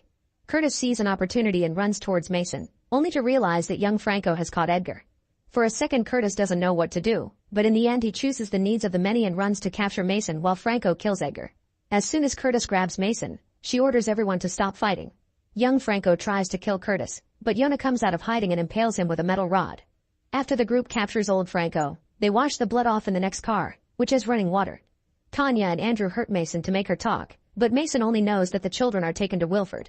Now it's Curtis' turn to threaten her, saying he can turn off the water supply. However, Mason laughs as she explains that the water comes from the front of the train. It's the snow and ice the train breaks as it moves. Curtis is ready to kill her, but Mason manages to convince him to take her with them because she can guarantee safe passage. That night the group decides to rest, but Curtis and Gilliam stay up discussing the next move. Gilliam doesn't like how many people have died already, so Curtis volunteers to keep going alone while Gilliam watches over the group and the prisoners. After looking at Curtis' arm scar, Gilliam accepts. The next morning, Curtis leaves with Andrew, Tanya, Nam, Gray, and Yona, always keeping a handcuffed Mason at the front. The first car they enter is a greenhouse, where fruits and vegetables are grown for the upper class. Nam gives Yona some dirt because she never touched it before, and she's surprised by the worms. The next car is a giant aquarium, and Mason offers the group to have sushi. In this train, fish are only eaten twice a year because they must maintain the balance of the ecological system. Mason tries to eat some sushi too, but Curtis stops her and makes her eat a protein block instead, enjoying her face because she knows what's in it. After passing through the butcher car, they find a classroom full of screaming children. Tanya and Andrew immediately ask for their kids using the drawings, but a boy only knows that they were taken further in the train. The teacher turns on a video full of propaganda that teaches the kids that Wilford is their merciful savior. The children absolutely love it and even cheer for their leader. Next, the teacher plays an instrument and sings a song that teaches the children they'll freeze and die if the train ever stops. At that moment, they pass by a spot in the landscape where 15 years ago, 7 people once tried to escape, and now their bodies are frozen statues in the snow. Then a man comes in with a cart filled with New Year's warm eggs. Both the children and the rebels grab eggs to eat while Gerald also shows up to play the violin for them. After Tanya notices how much Gerald has changed since he got this job, Curtis finds a capsule in the egg with a message that says blood. When the cart man reaches another car, both he and the teacher pull guns out of the piles of eggs to begin shooting. Everyone ducks for cover, but sadly the teacher kills Andrew before Gray ends her with a knife. Mason tries to shoot Curtis, but he kicks the gun out of her hand right as a live video appears on the classroom's TV. The cart man has killed all the rebels, and now old Franco can shoot Gilliam. A grieving Curtis gets his revenge by killing Mason. The group keeps going, and in the following few cars, they find the fancy people using all kinds of services like doctors, tailors, and a beauty salon. While they cross the dining room, Franco gets moving too and notices the train is turning in a way that his car and the one with the rebels are adjacent. Franco immediately opens fire and Curtis shoots back, missing all the shots until they both run out of bullets. While they reload, Nam sees a snowflake getting in through the bullet holes, which he considers a clue. Then Franco and Curtis shoot once more, but since this isn't going anywhere, they decide to move on. The group crosses a spa before reaching a sauna, where they hide in the stalls before Franco and 2 guards catch up to them. Franco opens a stall and kills a high-class passenger, then he kills the guard that calls him out for it. At that moment Gray jumps out to kill the other guard and stab Franco in the shoulder, so a fight ensues. As the 2 men struggle, Curtis comes out to shoot Franco, but he can't aim without hurting Gray. When Franco knocks Gray out, Curtis finally shoots, but Franco shoots back and hurts Curtis' arm. Tanya tries to attack Franco too, but he just shoots her down. Next Curtis starts fighting Franco hand to hand, and after lots of struggle, Franco knocks Curtis out. Then Franco tries to stab Curtis, only to be stopped by Gray. This time Franco overpowers him quickly and stabs him in the chest, killing him. When Franco opens another stall, he finds Nam hiding behind a woman, triggering yet another fight. As Nam pushes Franco down and begins strangling him, Yona comes out and grabs the knife to kill him. However, Nam doesn't want her to kill and makes him drop the knife, which is grabbed by an awakening Curtis to stab Franco in the side. Afterward, Curtis rushes to check on Tanya, who asks to see Timmy's drawing one last time before dying. The group keeps moving and they cross a car hosting a loud party full of alcohol and decadence, followed by a car with pits filled with addicts. Nam and Yona use this chance to steal some furs and alcohol. Next they go through a computer car, and after crossing a bridge, they finally make it to Wilford's vault door. While Yona passes out because she drank too much, Curtis tells Nam to open the door. Nam asks for more Chronol, causing Curtis to lose his mind and begin beating on the door. Nam fights him to calm him down, then gives him the last cigarette on Earth, which Curtis enjoys while sharing his story. During the first days on the train, the poor people had to eat the weak and babies tasted the best. Curtis killed a mother and almost killed baby Edgar too, but Gilliam came through and offered his arm instead. Soon everyone started to copy him, but Curtis has a scar on his arm because he tried and couldn't do it. A few days after that, the guards started to come with the protein blocks. In return, Nam confesses that he's been stocking up on Chronol because it's flammable, so he's made a bomb to blow up the door to the outside. For the last decade on every new year, Nam looked outside and saw signs that the ice is thawing, so he thinks they could escape and survive. Suddenly the door opens and Claude comes out to shoot Nam and take his Chronol bomb before telling Curtis that Wilford has invited him to dinner. Curtis comes inside and finally meets Wilford, who explains Curtis is the first person to have walked the total length of this train because he's never been to the back. Then Wilford talks about the importance of ecological balance, but since natural selection would have taken too long, years ago he made a plan. It turns out he and Gilliam have been working together all along and they designed fake revolutions that brought the population down. Curtis should have lost a few cars back, but he got lucky. So to fix the balance, Wilford calls the egg guy and orders him to kill all the remaining poor people in the back but to spare 18 to celebrate their 18th year. The sound of screams and gunshots comes through the phone, and Curtis realizes the logo Gilliam sat next to was his own private phone. Meanwhile, Franco wakes up in the sauna and simply pulls out the knife. Outside Wilford's car, Yona and Nam also wake up, only to notice one of the partygoers coming to attack. Nam quickly stops him and pushes him into the train's mechanism to kill him. However, there are more furious partygoers coming. To hold them back, Nam blocks the bridge while telling Yona to open the door. Back to Wilford, he brings Curtis into the engine so he can have a moment alone, which he hasn't experienced since he got on the train. Overwhelmed, Curtis drops to his knees and cries while Wilford brings him the last capsule with a message that says train. Wilford wants Curtis to take his place as leader, saying it's what Gilliam wanted too. Outside, Franco starts making his way through the partygoer crowd at the same time Yona finally opens the door. Claude comes out to investigate, but Yona kills her and takes her gun, firing it at Franco until she runs out of bullets. Franco is still alive, so Nam tells Yona to get the Chronol back from Claude and the matches from Curtis. Yona runs inside and holds her hand out, but Curtis is under Wilford's manipulation and pushes her away. Desperate, she grabs a fork and lifts a floor tile to reveal Timmy working on powering the engine. Wilford explains that they've run out of parts through the years, so nowadays he uses kids as a replacement. A furious Curtis jumps on Wilford to beat him up, then he painfully reaches into the tile to stop the engine cogs and gives Yona the matches. While Yona runs out, and he comes out of a compartment and goes to the engine to activate it again. In just a second, Nam kills Franco, Yona lights up the Chronol, and Curtis pushes through the pain of breaking his arm to stop the engine again so that Timmy can climb out. Then the group runs to hug as the Chronol explodes, blowing up the door but also causing a giant avalanche that pours down on the train. The cars begin to fall one by one and the train goes off the tracks until the front jams into the snow and finally stops. Moments later, Timmy and Yona wake up in the car surrounded by fire and the bodies of anybody else. Wearing the stolen furs, they go outside and watch a polar bear as they realize they won't die from freezing. Make sure to subscribe and turn on notifications so you can watch more videos like this. Thanks for watching. In a parallel version of ancient Russia called Balagori, some soldiers are chasing the famous warrior Alyosha through the woods. Alyosha dodges their arrows and cuts down a tree to block their way, however he's suddenly tackled off his horse by an owl. Now he has to fight all the soldiers hand to hand. But even when they attack all together, Alyosha manages to defeat them in seconds and even catches an arrow with his bare hand, which throws back at the archer.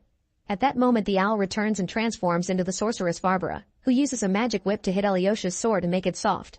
A soldier arrives with Alyosha's horse, only for the animal to transform into the white wizard Svetozar, and the residual powder magic causes Alyosha to keep sneezing. Irritated, Varvara turns him into stone, and the knights throw him into the sea with all the other cursed warriors. Announcing that the last night is gone, Varvara is about to attack Svetozar too, so he runs away and jumps into the ocean, where he swims away by transforming into a fish. Meanwhile in modern Moscow, a con artist named Ivan joins a psychic contest. He pretends to wield the power of the sun god, but actually he got information from a staff member, so after lots of theatrics he wins the contest by cheating. After the show is over, an old lady approaches him with an ominous message. She sees him traveling to another world, burning a running hut, and meeting his doom. But Ivan doesn't take her seriously. The next day, Ivan meets with a client and performs a rite to cleanse her aura, once again using lots of theatrics and talking nonsense to get her money. He goes as far as telling her that her husband is cheating on her, which is a lie. Afterward, he receives a call from a woman that takes him to the hospital, where she asks him to wake up her comatose nephew. However, Ivan can't bring himself to lie in such a serious situation and leaves. On his way out, he remembers an incident from his childhood. Ivan grew up in an orphanage and the kids often made fun of him for believing in Santa and magic. One night, the kids locked him up inside a closet and nobody noticed he was missing, so the lights went out. Thankfully, Ivan found a needle in the closet and used it to loose the lock to escape. Then he used the same needle to sew a bunch of blankets to the beds where the mean kids were sleeping. The next morning, they couldn't get out and everyone laughed at them. Since then, Ivan has kept the needle in a necklace. Sometime later, Ivan is at the mall when he's approached by the client's husband, who is furious about the lie and has brought 2 bodyguards. Ivan immediately runs away, pushing things to block the way before hiding at the beauty salon. The bodyguards almost catch up to him, so Ivan runs into the locker room to make it to the pool, where he goes down a water slide. However, instead of landing in a pool, he finds himself in Balagori. Confused, Ivan looks inside the tree he came from and gets startled by Svetozar, who starts following him around. Getting annoyed, Ivan grabs a stick to hit him, but Svetozar transforms it into a full tree and even gives Ivan his very own tail. The wizard explains he brought Ivan here because he's the son of Muromets, a legendary warrior from Russian myths. Long time ago, Ivan's parents asked Svetozar to hide Ivan in another world, but now he had to bring him back because he's their only hope. At that moment they hear a noise, so Svetozar gives Ivan his father's ring before an arrow hits him and he disintegrates. Soon Ivan is surrounded by a bunch of soldiers, so he mentions that he's the son of Muromets, but it doesn't stop the men from coming closer. Ivan tries to distract them with theatrics and then runs, only to hit his head on a branch and get caught. Meanwhile in the castle, Prince Dobrynya is showing off his weapon skills at a party when the knights come in with Ivan, explaining he's Muromets' son. Noticing Ivan's ring, Dobrynya believes him and welcomes him warmly.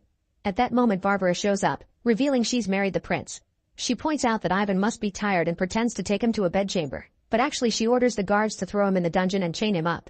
Ivan looks around and discovers that in the neighboring cell there's a frozen man called Kache, whose body has been cut up into multiple pieces. He knows who Ivan is and assures him that all this is real, but Ivan remembers he pushed a guy out of the way when he jumped into the pool and wonders if he's the real Muromets' son. Kache explains that the only way for Ivan to go home is to find the magic sword, and proceeds to share a story. Long ago, there was a powerful wizard with an eager apprentice. The wizard decided to become immortal, so he had to put a magic crystal into the magic sword during a solar eclipse to achieve it. However, the apprentice got jealous and killed the wizard before claiming immortality for himself. When his soul was put into the crystal, his death was also forged in it, and that day eternal darkness fell upon this world.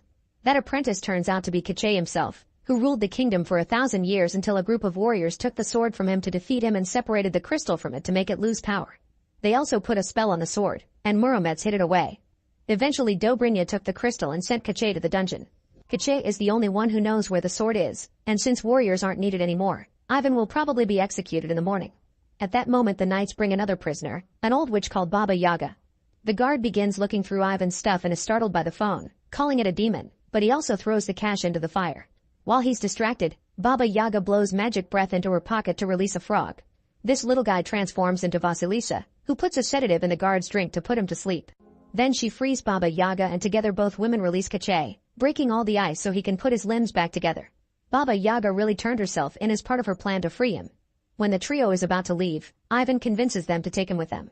On their way out, Ivan gets back all his things, but he accidentally pushes the guard and causes the emergency bell to ring. A bunch of soldiers soon show up, so Vasilisa and Kache start fighting them. Vasilisa moves with great speed and skill to knock them down, But Kache doesn't bother to move much because getting stabbed doesn't kill him. He even throws his arm at a guard to grab his face and then knocks him out with a bowl. Vasilisa gets grabbed by the neck and Ivan thinks of helping, but Baba Yaga spits acid at the guy's face, so when Ivan throws a bag, she hits Vasilisa instead. At least this allows her to finally finish the man. Then the guard wakes up and goes after Ivan, who takes a picture of him with his phone and tells him he's got his soul. The guard freezes, so Ivan takes the chance to lock him up in the cell, only for the guard to pull at his tail and take it off. The group successfully makes it outside and escapes in Baba Yaga's hut, which can run on chicken legs. The soldiers follow them and shoot arrows at them, causing Ivan to almost fall but getting saved by Kache. The soldiers then try to block the bridge, but Baba Yaga just feeds more fire to the hut and they start going faster until the hut enters by transforming into an owl. But Baba Yaga sees her and attacks her by sending a pot through the chimney. Varvara falls and the knights rush to help her, so the group escapes safely. The next morning, the house settles down in the middle of the forest, so Baba Yaga comes out floating in a big bucket. She asks Ivan to get her cauldron from the hut, but when he uses his lighter for better visibility, he accidentally starts a fire that only gets worse when he tries to stop it. He quickly warns the others, so Baba Yaga and Vasilisa come to save everything they can before the house runs away. This reminds Ivan of the prophecy the old lady told him in the city and he wonders if he'll really die here. A furious Baba Yaga assaults Ivan and threatens to eat him, but Kache stops her, explaining he's the only one who can find the magic sword. As they get ready to leave, Vasilisa gives Ivan a potion to counter any curse Baba Yaga may put on him. However, this is a prank, and when he drinks it, Ivan starts talking with strong sound waves that scare the birds and make Baba Yaga fall. Luckily, she quickly cures him from it. Afterward, the group starts heading to the White Mountains, where the magic sword is hidden. During the trip, Ivan takes lots of fun selfies together, but he also encounters weird flowers that try to capture him until Kache cuts them off. The group bonds and has a good time together, unaware that Varvara and her men are following them. When they enter the forest, one of the soldiers steps onto a magical plant and moss takes over his body until plants are growing out of it. Sometime later, the group stops at a swamp where a merman lives because they need to ask for safe passage through the Death River. Vasilisa sits near the swamp as bait, but when Vadianoi shows interest in her, his friend Lobster tells him that she's just a frog. Furious, Vadianoi attacks Vasilisa, so Ivan and Kache come to save her and negotiate. However, Baba Yaga knows it won't work, so she eats a magical apple to make her body appear to be younger. Vadianoi falls for Baba Yaga's flirting and accepts to guide the group, but first they need to fill Yaga's bucket with water for him. Shortly after the group leaves, Varvara arrives at the swamp and uses her magic to get information from the lobster. Then she shoots a magic arrow toward the palace, where it hits a guard and allows Varvara to possess him to give Dobrynya an update. Back to the group, they use Kache's arm as a hook to climb a hill, and after lots of walking, they enter a cave where a giant lives. They sneak around quietly, but suddenly Ivan's alarm rings, alerting the giant of their presence. Korshai tries to negotiate, but the giant pushes him away and starts attacking the group. Everyone runs to hide, but Vadianoi's bucket falls and now he's lost his water, so they must help him quickly. Ivan watches the enemy and realizes that the giant is female, which gives him an idea. He puts down his phone with music playing, then he starts dancing and flirting with the giant, who is very flattered and dances along. The rest of the group uses the chance to escape, and Ivan finishes the dance by gifting the giant flowers before joining the others.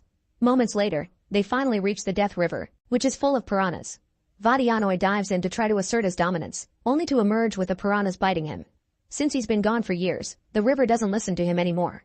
An argument ensues over how they're going to proceed, and things are so tense they almost get violent, but Ivan calms them down. Vasilisa has lost all hope and leaves, so Kache explains to Ivan her issue. Some time ago, Varvara and Dobrynya were passing through Vasilisa's village, and when Dobrynya took interest in her, Varvara got so jealous that she cursed Vasilisa and her family into becoming frogs. She can only take human form now thanks to Baba Yaga, but they'll need the sword to save her family. Ivan goes after Vasilisa and hands her a cute little rabbit to make her smile. However, Vasilisa notices the bunny's eyes glowing blue and quickly tosses it away. When she's about to kill it, the rabbit transforms into Varvara and tries to attack them with a magic sword. The duo dodges just in time and runs back to alert the others, but soon the soldiers surround them, so the group jumps into a well to escape. Baba Yaga starts a fire before jumping too, blocking the entrance behind her. In the water, Yaga loses the transformation and Vadianoi feels betrayed. However, the soldiers are trying to break the entrance to catch them, so Vadianoi agrees to keep on helping them. There's a tunnel in the bottom of the well that they can use, so Vadianoi drinks all the water until the humans land on the floor. Then the group pushes away a rock to escape through the tunnel, but Vadianoi stays behind to block the hole. At that moment, Varvara gets into the well too, and after Vadianoi spits water at her, she transforms him into stone.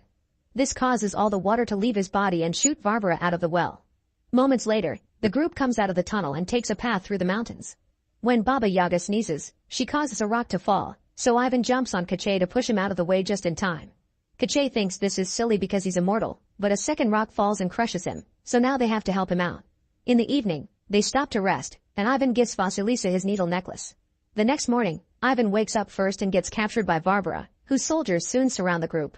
Varvara then uses her magic whip to throw Kache around, but when she tries to hurt Vasilisa too, she dodges it and accidentally falls off the cliff. The soldiers assume she died and leave with their new prisoners, but actually Ivan's necklace got stuck on a rock and now Vasilisa is holding onto it in her frog form. Ivan hears her croak and guesses the truth. After lots of traveling, Varvara takes the group to the White Mountains, where a bunch of weapons have been on the ground since the old days of war. Varvara orders Ivan to find the magic sword, so he looks around and picks one at random, only for the sword to break in his hand. He tries to run away, but Varvara corners with hits of her whip. Terrified, Ivan picks up another random sword and to everyone's shock, this one is the real deal. He immediately destroys Varvara's whip and sends her flying, accidentally cutting a rock in the process. Then he forces the soldiers to surrender before freeing his friends and giving the sword to Kache. At that moment Dobrynya arrives and reveals that he's been working with Varvara all along. In fact the witch has the magic crystal, so Kache exchanges the sword for it to get his soul back, but the crystal turns out to be a fake. Suddenly Vasilisa comes out of hiding and tackles Dobrynya, giving Ivan the chance to push the guards and grab the sword. The enemy gets ready to fight and Vasilisa tells Ivan to help, but instead Ivan opens a portal with the sword and returns to his own world. Furious, Vasilisa throws his necklace at him. In Moscow, Ivan lands in a cafe but plays it cool. The rest of the day he can't stop feeling guilty, especially when he sees the pictures on his phone. He decides to return to the pool and tries going down the same slide, but nothing happens and he ends up getting arrested.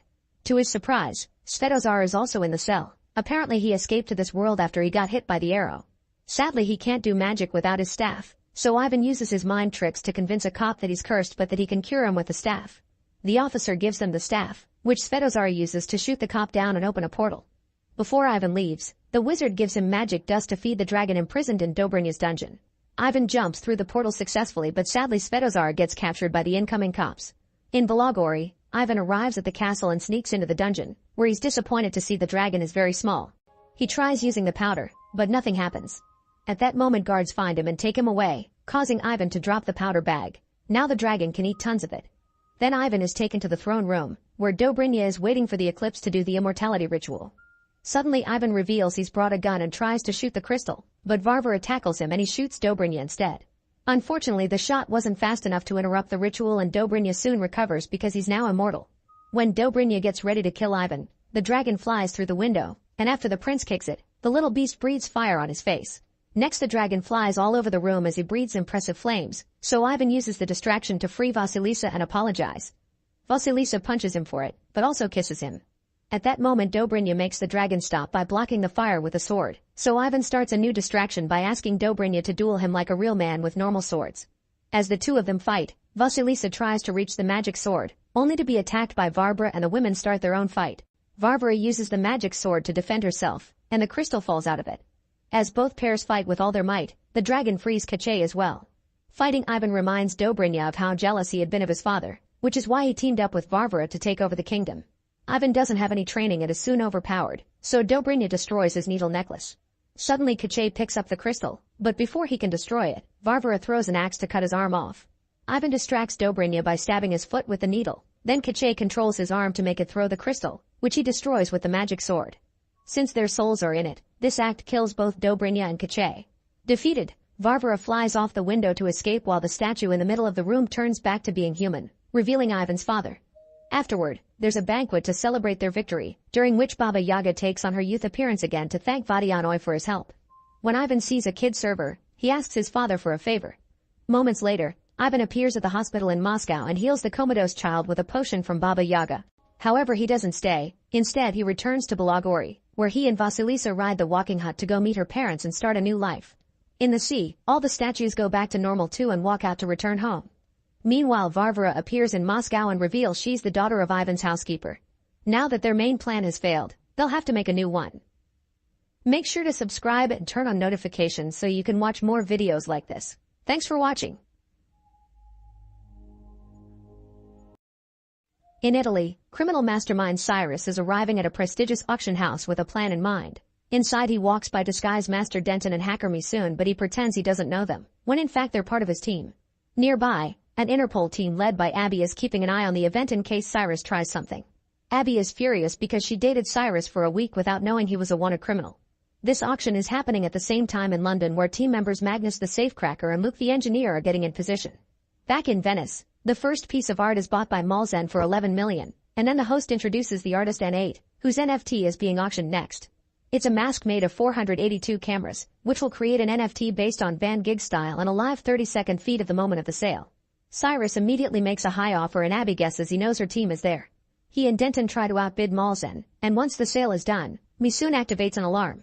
Everyone starts leaving the auction house and Abby gets suspicious, so she sends her team in. In London, the alarm is also going off and Magnus messes with an electronic lock to sneak inside the storage, where he steals a very expensive painting. He puts it inside a tube and throws it into the water, where it's picked up by Luke.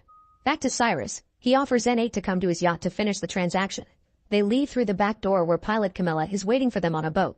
They're already gone by the time Abby arrives and she realizes that since an NFT can't be physically stolen, they've stolen the artist instead. She rushes outside to try to follow them on another boat, but Misoon hacks into a bunch of boats to block her way.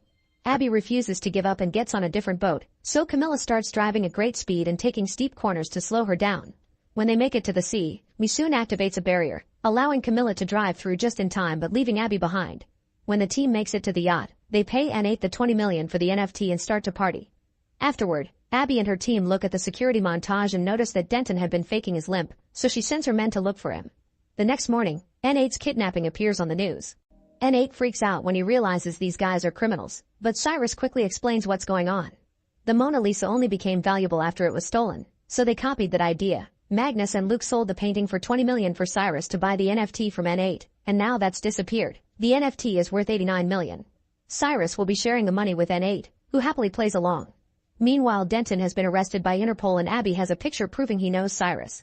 While she tries to interrogate him, she receives a box sent by Cyrus with his paddle from the auction and pictures from the week they spent together. Frustrated, Abby decides to go to London and bring Denton. At the British headquarters, Abby meets with Huxley, who wants to offer Cyrus a deal. At first Abby refuses because she's been chasing Cyrus for a whole year, but Huxley has a mission that takes priority. Jorgensen is a very dangerous criminal who has killed hundreds of people for money, but they never got enough evidence to arrest him. Huxley has finally caught a mole and learned Jorgensen is teaming up with hacker group Leviathan to plan a strike on water, which will flood a city and kill millions. Leviathan wants their payment in gold and Jorgensen is going to move it from London to Zurich in 17 days. Since it's not illegal to move your own gold, Huxley wants Cyrus to steal it and prevent the transaction. Abby hates it yet has no choice but to agree. In the evening, Abby visits Cyrus, who refuses the job when he hears the name Jorgensen because of how dangerous he is. Abby points out that she is Denton and he'll die in jail unless Cyrus accepts the job, which will grant full immunity for the whole team, meaning they'll be able to see their families again. Cyrus only agrees if Abby works with them too. Meanwhile in Ireland, henchman Cormac has captured the mole and has been hurting him for a while. Once the guy has suffered enough, Cormac video calls Jorgensen so he can watch how a dog eats the traitor. The next day Abby releases Denton and meets with the team to share the intel she has. The gold bars will be packed in a crate, and on both airports it'll be surrounded by guards. After lots of thinking, Cyrus decides they should take the whole plane, meaning they should use a second aircraft to swap the radar signature. To do so they'll need a private jet, so they visit Malzen to borrow his. Malzen at first refuses but quickly becomes cooperative when Abby shows him his badge and points out he's been flying illegally. Then Malzen explains how everything in the jet is remote controlled and shows off some of its features, like a hidden pole and a screen underneath. Afterward Abby uses an Interpol hangar to hide the jet, which they're covering up to look like an old unsuspicious plane. Magnus works on modifying his vault-breaking laser so it will work on a plane despite the turbulence, and Denton is already testing new wigs and beards. Camilla is having a bit of trouble with the simulation to practice moving the jet onto the gold plane, but Cyrus has an idea. Luke will put all the cameras from the NFT on the jet so Camilla can have full visibility around the plane. Misoon has a program to hack into the GPS transmissions to trick air traffic control. The issue is that doing both the jet and the plane at the exact same time when they're moving so fast is impossible. Someone at traffic control will notice two planes with the same signal, but luckily Abby knows someone. Sometime later, Abby and Cyrus meet with Harry, who works at air traffic control but is also an informant for Interpol. Abby can't convince him to help with the helping people argument, so Cyrus offers him $1 million instead and Harry instantly agrees. Later the duo meets with Huxley, who tells them they found the mole dead and because of that, the bank will move the gold in 10 days instead of 17. Cyrus doesn't think there's enough time and wants out, triggering an argument with Huxley. Abby shuts them both up by reminding them this is about saving lives, so Cyrus agrees to stay for her. At the hangar, the team sees on the news that cyber-terrorists have attacked Madrid's water grid and the city is now severely flooded. There are 13 dead people so far, but they expect the numbers to get worse soon. Cyrus thinks this has gotten too dangerous and tries to quit again, but the team refuses to give up now and they agree they must stop Jorgensen, although Luke sounds hesitant. In his mansion, Jorgensen thanks Leviathan for their little demonstration. After lots of work, Misoon finishes the device that will hack the plane's GPS, but unfortunately it looks like a bomb. They have no choice but to choose a few of them to get on the plane with the pieces and reassemble the device aboard. For the next 10 days, the team works hard on finishing all the details, covering up the plane, practicing the assembly of the device, and getting all their chores done in perfect synchronization. When the day finally comes, Cyrus and Abby get on the plane pretending to be a couple in first class while the rest of the team is spread in different sections. Cormac and 4 other henchmen are also there to keep an eye on the gold. The team is wearing hidden communicators to stay in contact, and Cyrus realizes Luke isn't checking in. He calls him on the phone and learns that Luke got too scared of Jorgensen, so he decided to quit the mission. As the plane takes off, so does Camilla on the jet. On her laptop, Misoon hacks into the plane's information and discovers Jorgensen's henchmen are aboard, so they'll have to move carefully. One by one, the team members enter the bathroom to hide the device pieces, then Abby goes in to put it together. She only has 10 minutes until Camilla reaches their location, so she's got to be fast. Abby manages to put the device together quickly, but when she's about to hide it behind a light, it drops and comes apart. Soon Cyrus notices she's taking too long and enters the bathroom to help her. At that moment, henchman Donal gets suspicious and knocks on the door, so Abby starts making noises to make it look like they're doing the dirty to keep him away. Meanwhile, Camilla's cameras are having trouble with the turbulence and the signal goes out. Another camera even breaks, but before time runs out, Camilla pulls a last-minute move and pushes the jet right under the plane. Because the device isn't ready yet, the same signal appears twice on the computers of traffic control, so Harry has to distract a coworker by pretending to feel harassed by her. Thankfully right then Abby and Cyrus finish the assembly and the device hacks into the plane, making the second signal disappear. To celebrate, Cyrus kisses Abby after hiding the device. Afterward, Harry calls the plane pilots to tell them about a fake storm and asks them to change course, sending them to a private airfield in the Alps. The pilots believe it and start flying away while Camilla releases a drone that will keep the signal on the original course to trick the other traffic computers. The pilots also announce the change to the passengers, so the henchmen get ready to act. Meanwhile, Denton is playing the part of a sick man and distracts the stewardess so that Magnus can take one of his oxygen tanks and sneak into the cargo area. Once Misoon has cut down the Wi-Fi and hacked into the gold's lock, Magnus puts on an oxygen mask and opens the compartment with the gold, which hits him with the pressure variance and makes the plane shake a little. Accessing the gold with the laser is going to take a while, and the henchmen are getting in position. Donal uses his gun to kidnap a stewardess and tries to get her to open the cockpit, which is seen by Abby. At that moment the laser makes the plane shake again, and Cyrus uses the chance to tackle Donal, who responds by opening fire. Cyrus begins throwing bags at him as defense and jumps on him to disarm him while a second henchman arrives. This guy is jumped on by Abby, who starts beating him up at the same time Cyrus starts fighting Donal hand to hand. The more Magnus uses the laser, the more the plane shakes, and both fights start stumbling all over the place. Donal tries to choke Cyrus with a phone cable at the same time Abby pushes a cabinet, causing both henchmen to dodge out of the way and the cabinet falls downstairs with Cyrus and the stewardess. At that moment Magnus finally opens the safe and accesses the gold. Abby knocks down the other henchman while Donal retrieves his gun, but before he can shoot, Cyrus knocks him out by smashing him against some glass. Then Cyrus and Abby try to reach Magnus, only to find the way blocked by Cormac and his gun. Suddenly the plane lands on the new destination and since the ground is frozen, it starts sliding around, not stopping until it gets caught by the snow. Soon Camilla also lands with the jet and she has to make an extra effort to stop it from sliding right before it hits the plane. Cormac and his 2 men capture Abby, Cyrus, Magnus, and Camilla. After calling Jorgensen to confirm the gold is fine, Cormac promises to deliver it himself. Cyrus tries to make him use the train as originally planned, but Cormac chooses to take the jet instead, taking the team with him except for Magnus. Moments later, Camilla is piloting the jet under Cormac's orders, but she presses a button to send her teammates a signal. Abby and Cyrus put on their seat belts and Camilla starts piloting the jet like a maniac, making it shake while pretending it's the gold throwing them off balance. All the shaking is slowly removing the metal covers, which will help the jet be found again. Back in the Alps, Magnus hits his captor and steals the gun, only to put it down and try to escape. When the henchman grabs the weapon and tries to shoot, the gun backfires and hurts his hand just like Magnus modified it to do. At the train station, Huxley notices the gold isn't coming and his partner informs him the plan failed. Now the gold is flying to Jorgensen's villa. Huxley decides to call the NATO and tells them about a terrorist threat that needs to be shot down, not caring if Abby dies in the process. As the military jets take off, Jorgensen meets with the Leviathan leaders and pretends the delay with the gold was his own plan to distract the authorities. Soon the team's plane is surrounded by the NATO jets, so Harry informs the authorities that there are civilians aboard. However, Huxley lies and says it isn't true, ordering to shoot it down anyway. Desperate, Cyrus activates the pole to disarm the henchmen. Then he and Abby start fighting them all over the place. In the struggle, Abby manages to grab the remote control and makes the word civilian hostages on board appear on the big screen under the jet. Then Camilla pulls a crazy move and turns the jet upside down to show the message to the soldiers, who immediately cancel the rockets. Once the other jets are gone, a henchman threatens Camilla into making things right. She puts the jet back in position before fighting the thug, who immediately pushes her back on her seat and breaks her wrist, reminding her to land. Camilla pretends to pilot only to suddenly pull a lever, causing the jet to start falling at great speed. While Cyrus keeps Cormac away, Abby reaches the control again and opens the door, which sends Cormac flying out of the plane before she closes it again. Afterward, the duo rushes to the cockpit and takes over the controls because Camilla can't pilot with a broken wrist. They manage to make the plane stop falling. However, another metal piece goes loose and damages the hydraulic pump. While still in pain, Camilla does her best to steer the plane using the engines and the jet lands on Jorgensen's garden, but it slides down the road for a few minutes and keeps getting destroyed until it turns on its side. The gold immediately falls off the plane and Cyrus, Camilla, and Abby are surrounded by Jorgensen's guards. Cyrus notices there's a camera still working and mentions the NTF they saw during the auction, which is a sign for Misoon to start hacking. Jorgensen comes to interrogate them with a gun, but at that moment, the Leviathan leader gets a message telling her about Interpol and cancels the deal. Furious, Jorgensen shoots her leg and demands her to restore the deal, but since she turns him down, he shoots again to kill her. Then Jorgensen asks who the Interpol agent is, so Cyrus pretends it's him. Before Jorgensen can shoot him, the Italian police arrive and surround them. Jorgensen pretends he just took out his gun in self-defense because some crazy guys landed in his garden, so Cyrus gives Misoon the signal and now the video of Jorgensen killing the woman appears on the screen of the plane. While Jorgensen is arrested, Huxley and another agent arrive by chopper.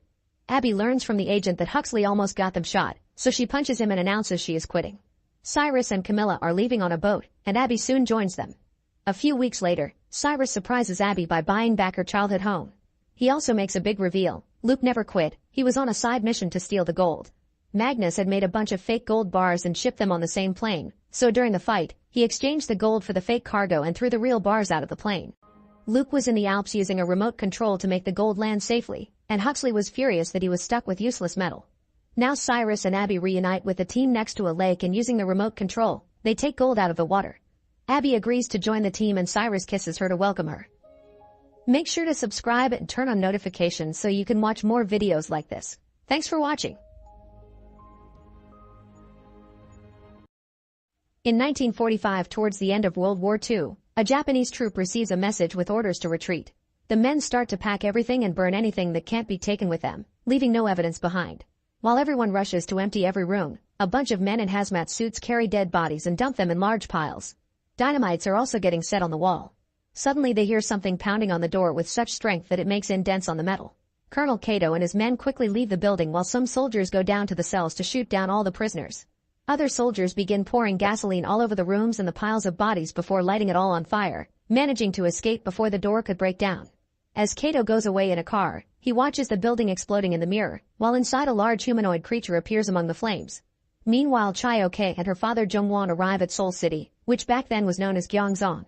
They learn about air raids in Tokyo from leaflets written by Korean insurgents, but at that moment Japanese authorities arrive and arrest anyone that may have a leaflet, so Chai-Ok and Jung-won go away as things get violent.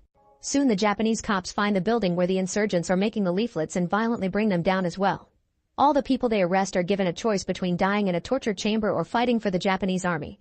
Most people accept to fight, but Tae-sang ends up in the torture chamber, where the soldiers are trying to make him talk. Tae-sang is one of the most important businessmen in the city thanks to his very successful pawn shop and information gathering skills, but one night during a party, he got arrested by the Japanese army. Commissioner Ishikawa suspects him of having an affair with his wife Lady Maida, and when Tae-sang insists he only visited her to deliver a tea set, Ishikawa starts beating him up. However, Tae-sang laughs and points out that suspecting his wife of cheating would be insulting a lady, which she wouldn't take well. Then Tae-sang is freed and Ishikawa shows him a picture of Myung-ja, his pregnant mistress who has gone missing. He wants Tae-sang to find her or else he'll be sent to war and lose the pawnshop. Tae-sang has no choice but to accept and he returns to his shop to send his employees to start gathering information. He also learns that lately lots of women have gone missing in the city.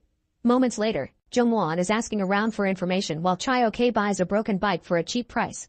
Then she proceeds to fix it herself and drives it to the pawnshop, watching it from afar.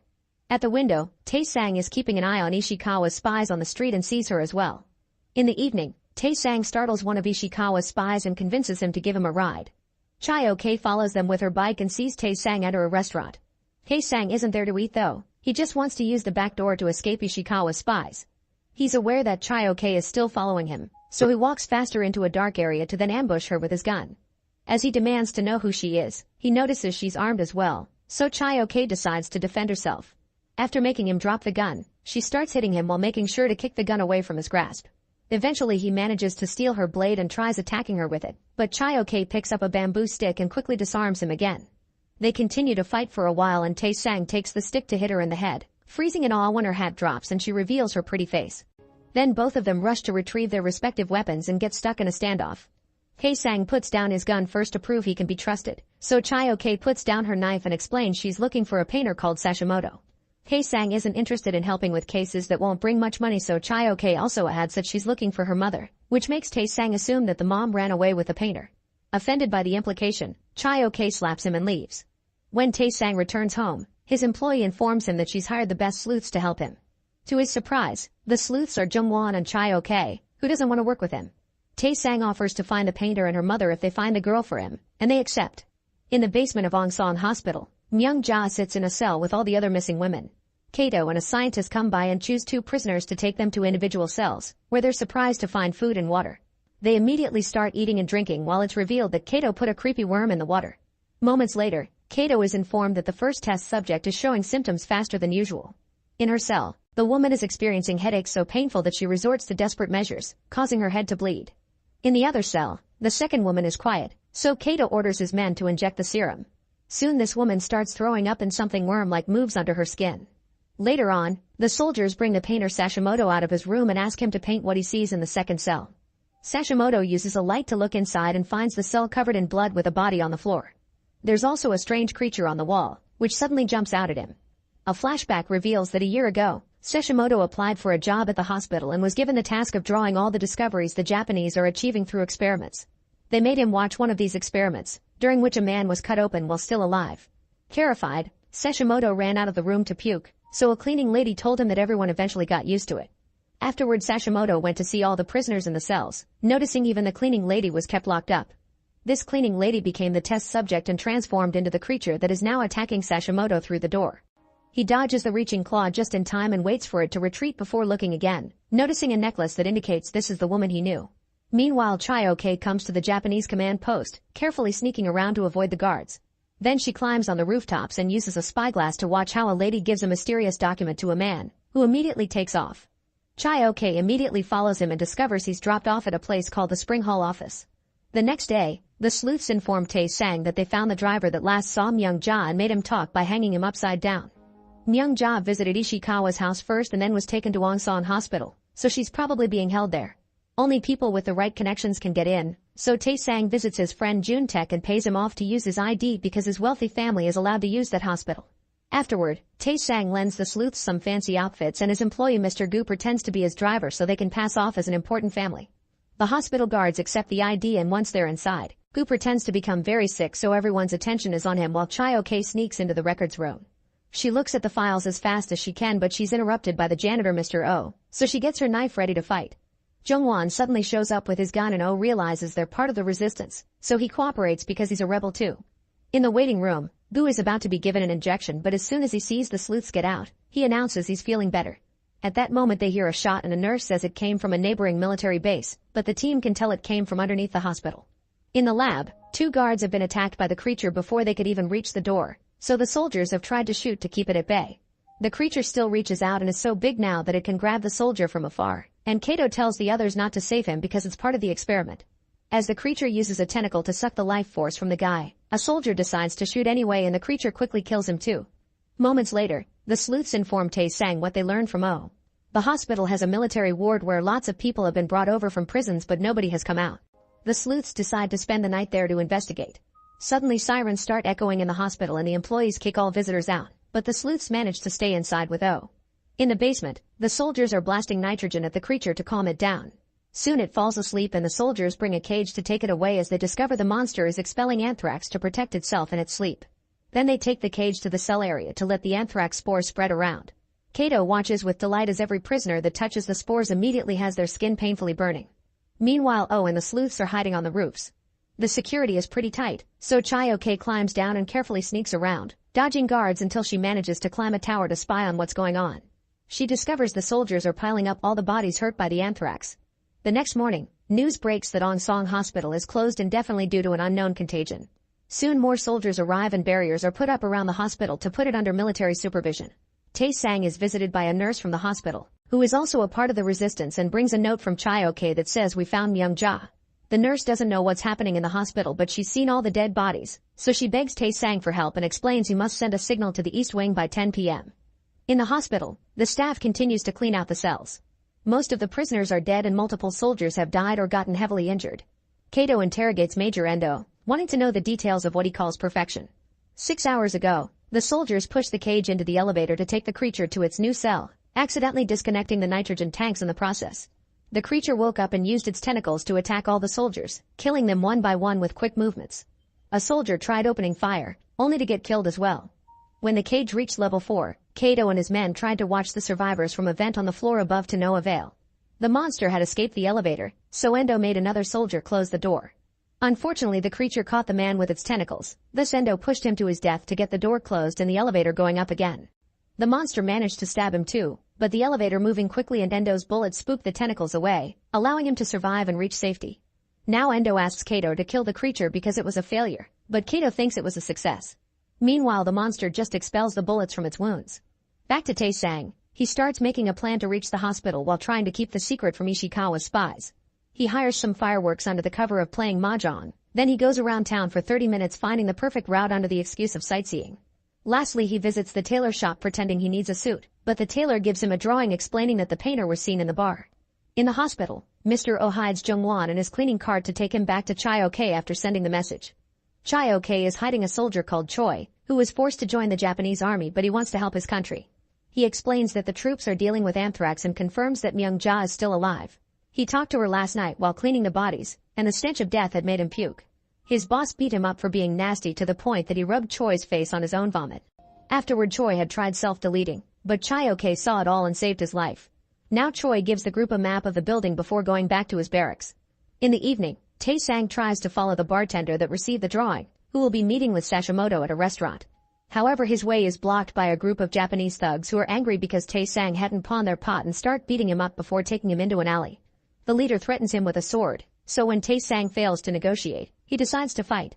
He moves fast to dodge most of the attacks and uses bags of rice to block their vision, but he ends up with a wound on his arm and his stomach.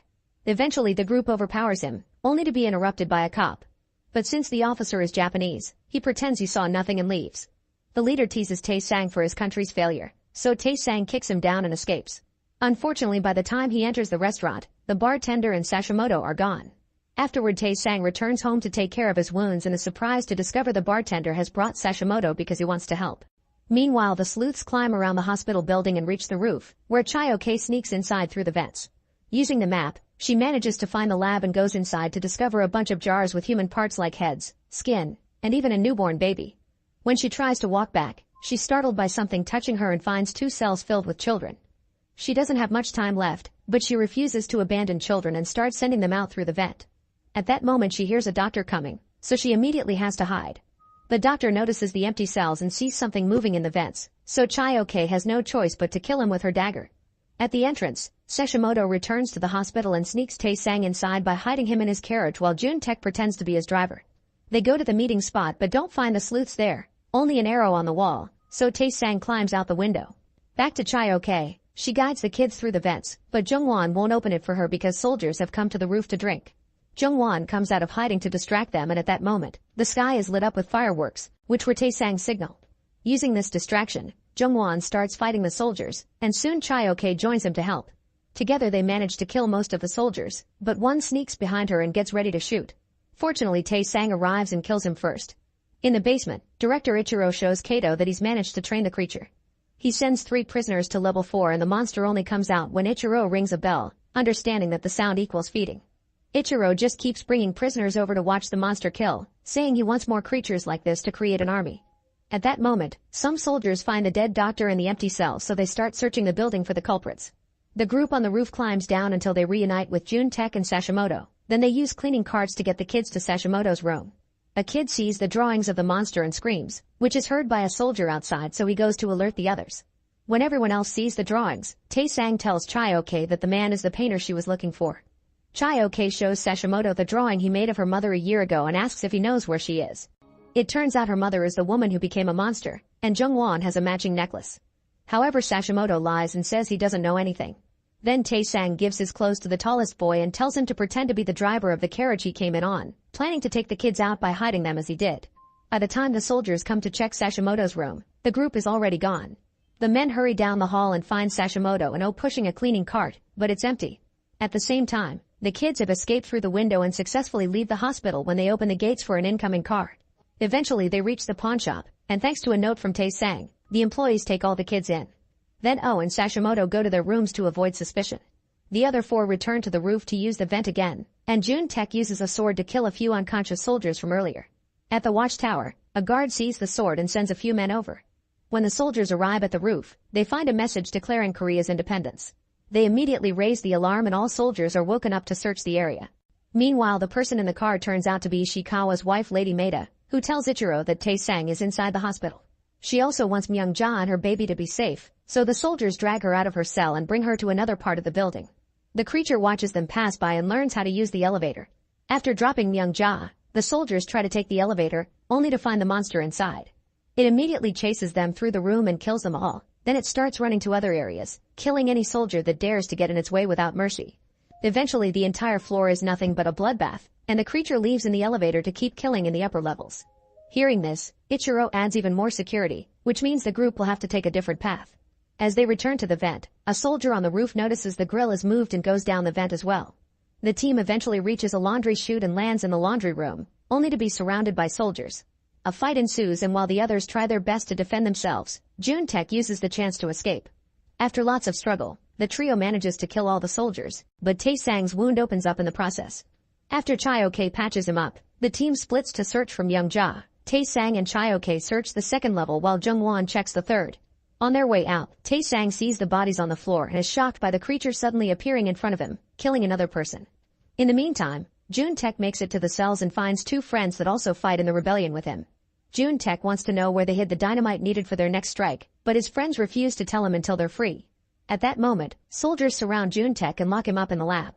Back to the creature, it tries to attack the duo, so Chae-ok shoots it a couple of times before they run away. The monster begins chasing them down the corridors, and the duo manages to dodge another attack before entering a room and locking the metal door. As the creature starts pounding on the door, Jung-won hears the noise and comes over, setting a trail of gunpowder before shooting at the beast to make it follow him. Then he sets the gunpowder on fire to stop it from moving further. It tries to attack with its tentacles anyway, so Jung-won makes the flames taller to stop it before rushing to hide in the vents. In the room, Chae-ok and Tae-sang are found by soldiers and arrested. Choi is among them and makes sure to pick up Chae-ok's knife. The duo is split for interrogation, and the soldier who leaves with Tae-sang asks him to set him up with money and a house in exchange for letting him go. Tae-sang will only accept if he can leave with Chae-ok and Myung-ja and is sent to a cell. At the same time, Chae-ok is getting beaten up and almost gets abused, but Kato comes to stop it. After taking her to his office, he thinks she looks familiar and asks for her name, realizing she's the daughter of the creature. Thinking her genes could create another successful creature, Kato gives her a glass of water with a worm. The next morning, Ichiro meets with Jun-taek's father, who is a very important businessman and is shocked to hear his son is a rebel. He pays Ichiro to keep the secret, but after Ichiro is gone, he's approached by Tae-sang's employees with a plan in mind. In the hospital, Jun-taek is injected with a special serum and given an hour to write his comrades' names on a piece of paper. After remembering the good times, Jun-taek cries as he starts writing all the names he knows. Meanwhile, Tae-sang reveals to his cellmates that he did make a deal with the officer. A message was sent to his employees. All guards have been removed from the prison, and Tae-sang was given a key. He opens the cell and locks it again after getting out, but he gives the key to the others and tells them to wait 30 minutes. As Tae-sang sneaks around, he sees Chae-ok being taken away, and Choi secretly gives her the dagger. In her cell, Chae-ok finds words on the wall written in blood saying, "I miss you, Chae-ok, my dear daughter," and has a breakdown. In the corridor, Tae-sang hides to avoid being found, and when the coast is clear he ambushes two soldiers and quickly knocks them down. Then he frees Chae-ok, who hugs him to thank him for everything before leaving to find her mother. She returns to Kato's office and it's revealed she didn't drink the water. When she asks about her mom, Kato finally tells her the truth behind the monster. Furious, Chae-ok hits him and demands to know how to fix her mom, but Kato says it's impossible in the meantime. Tae-sang rushes down the corridors and after knocking down more soldiers, he reaches the cells, only to find them empty. Suddenly he hears some shots that make him remember the day his mother hid him from soldiers, making him promise he'd survive before she was beaten up to death. Tae-sang follows the noise and discovers the prisoners had been trying to escape but are now blocked by guards. He quickly opens fire and kills all the soldiers before guiding the prisoners out. One guard is actually alive and tries to shoot back, but at that moment the monster finds him and kills him. Everyone starts running away but the creature manages to grab a prisoner and kills him too. Tae-sang opens fire but his shots do nothing and now he has to dodge the incoming attacks. When he runs out of bullets, he notices a nitrogen tank on the floor and makes it blow up, causing the creature to pass out. As the anthrax spores begin to float in the corridor, Tae-sang and the prisoners reach a safe room and reunite with Jung-won. Tae-sang gives Jung-won the map and asks him to take away the prisoners while he goes back into the vents to search for Chae-ok and her mom. Meanwhile, Ichiro is beating up the soldier that made the deal with Tae-sang for letting the prisoners escape. However, he's interrupted by a guard informing him that anthrax is killing their army. To make matters worse, Ishikawa has come to investigate the case of missing women after receiving a clue from Jun-tek's dad. At Kato's office, a soldier comes with the news too and Chae-ok captures him to get his uniform. She takes Kato out at gunpoint, but they find their way blocked by soldiers who want to kill the monster with fire. Kato uses the chance to reveal Chae-ok's identity and someone knocks her out from behind. In town, notes are being passed around to all the rebels to tell them a rescue mission is in order, but the note also reaches Maeda. At the same time, someone opens the door of Myung-ja's cell. At the hospital entrance, Ishikawa convinces Ichiro to let him look around, and it's revealed that his truck driver is Mr. Gu, who is waiting for his boss. In the basement, Chae-ok wakes up on the floor while soldiers in hazmat suits watch her from above. Kato explains his team is guiding the creature into the elevator by using nitrogen. At that moment Tae-sang sneaks in and hides behind some boxes, so Choi pretends to talk to Kato to let him know what's going on. Soon the elevator drops the creature in front of Chae-ok and it gets ready to attack, but it freezes when it recognizes her and memories come back. Furious, Kato orders his men to open fire, so the monster creates a shield around Chae-ok to protect her. Then the soldiers activate the nitrogen, so the creature breaks Chae-ok's chains and pushes her away before attacking with its tentacles. Sadly, it only kills a few soldiers before it passes out. Chae-ok wants to help her, but Tae-sang shows up and drags her away. The creature is taken to a cell and Tako orders his men to find Chae-ok. Outside, Manager Gu tries to move his truck and is found by a guard, so Gu bribes him with some alcohol. While the soldiers search the building, the duo escapes through the vents and knocks down two guys to steal their uniforms. They team up with Choi and go to the infirmary, where Jung-won is hiding with the prisoners and almost kills Choi in shock. Suddenly the door opens and they're found by the soldier Tae-sang made a deal with, who brings Myung-ja along with him. Then Tae-sang explains they have 10 minutes to reach the truck because they must leave at 6 o'clock. The group uses bedsheets to form a rope and start leading people out the window. Suddenly, a soldier enters the room and catches them red-handed, but Choi quickly shoots to kill him. The sound alerts the rest of the army, so Tae-sang, Chae-ok, and Choi create a barricade in the corridor to hold off the soldiers while the others escape. Soon the troops arrive and open fire, only stopping when most of the barricade is down. Unfortunately, Choi gets seriously hurt and he dies. As the soldiers begin coming closer, the prisoners finish escaping, so Chae-ok also climbs down. However, Tae-sang doesn't join them and throws the rope instead, wanting to stay behind as a distraction. They have no choice but to leave to survive, so Gu drives away with the group. Tae-sang returns to the corridor to keep up the fight, shooting as much as he can. Suddenly some glass falls on him and he gets heavily wounded, so he decides to escape through the vents. Unfortunately, the soldiers can tell what he did and enter the vents to chase him. Running as fast as he can, Tae-sang ends up falling down a chute that drops him into a room full of bones.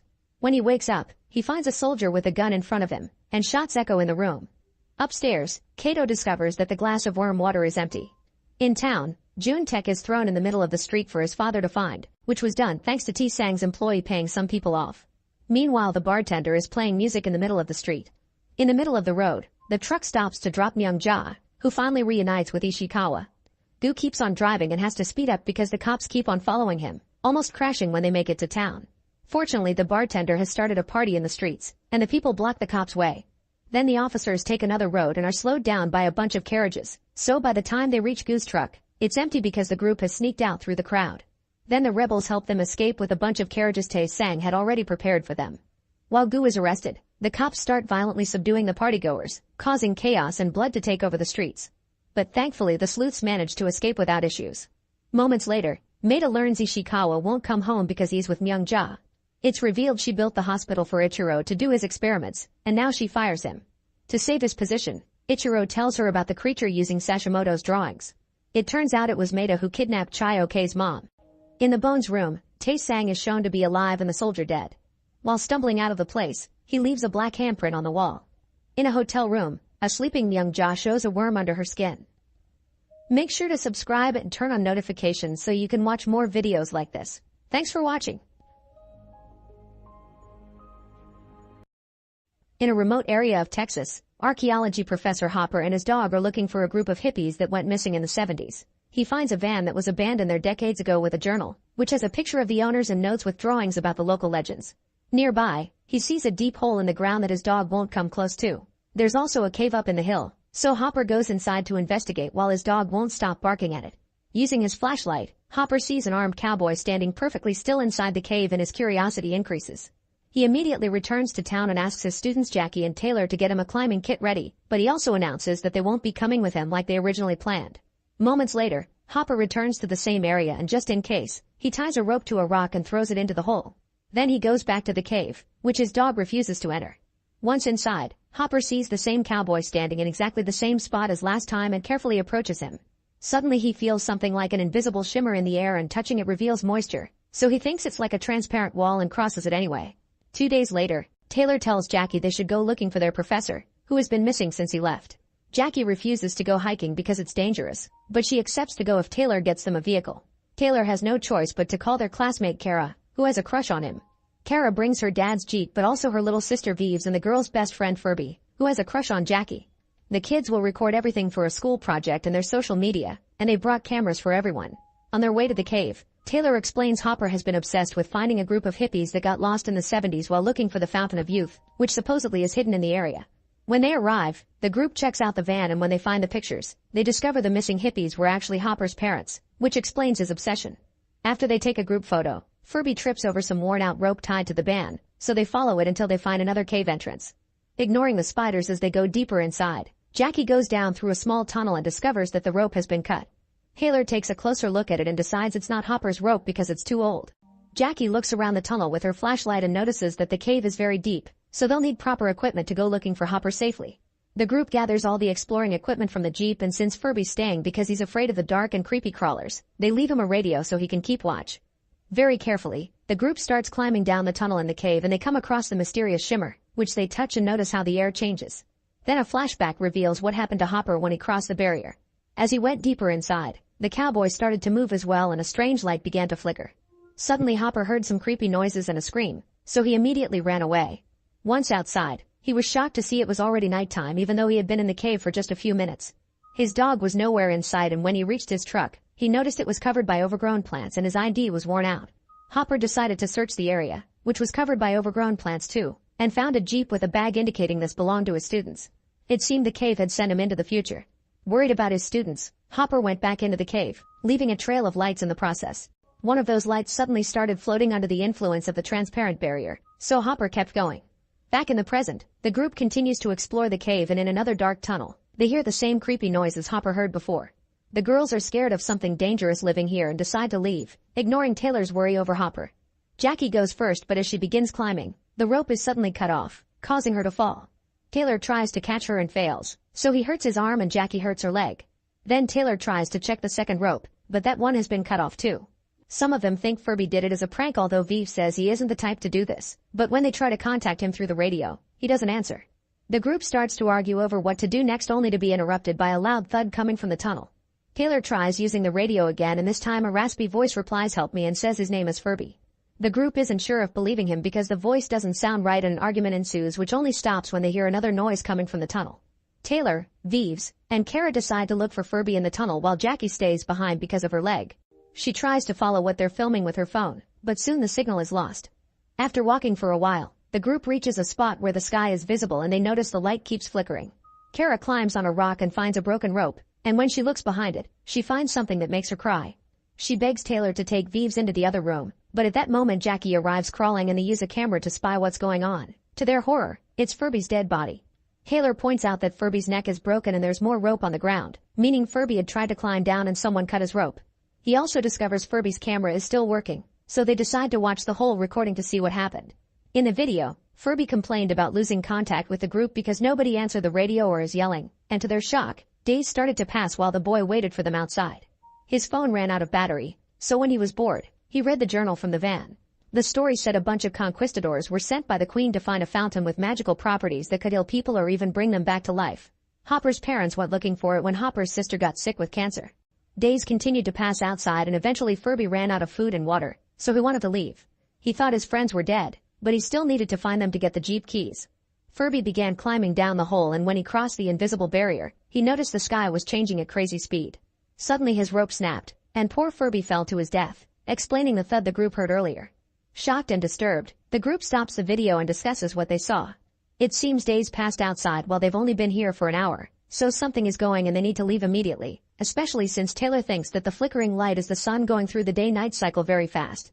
Since Kara is the only adult with no injuries, she will be the one to climb out and get help by using a SOS beacon. As she starts going up, Kara can feel the air changing, and soon she makes it out only to be shocked by the landscape she finds. The whole area has become a creepy barren land. To make matters worse, the rope is gone and Kara can't stop coughing because of the weird air. As a huge sandstorm starts approaching in the distance, Kara tries to use the beacon, but there's no signal. At that moment, Kara sees a strange triangular object floating in the sky and decides to go back down.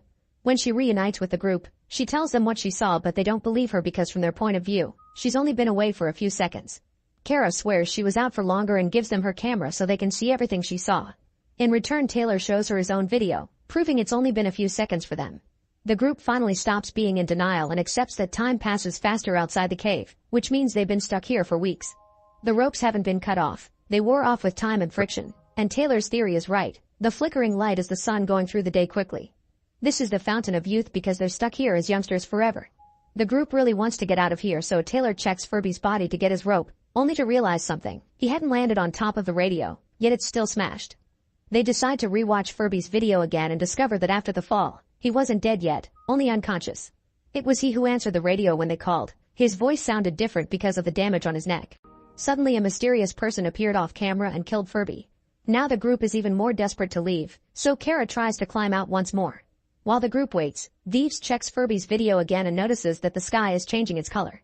This means each flicker isn't a day, it's a whole season, and what Kara saw outside was a destroyed Earth in the far future because they've been down here for years. Suddenly something falls through the hole. It's some sort of futuristic ladder. Clara tries climbing it, but she has to go down when she notices a person in armor coming down. Before they can try to communicate, someone attacks the person. It's a caveman, who made the noises they heard earlier and killed Furby. A fight ensues, but the futuristic guy puts on a special collar on the caveman to subdue him before turning toward the group as he takes away the stairs. Terrified, the group starts running away and doesn't stop until they see some light.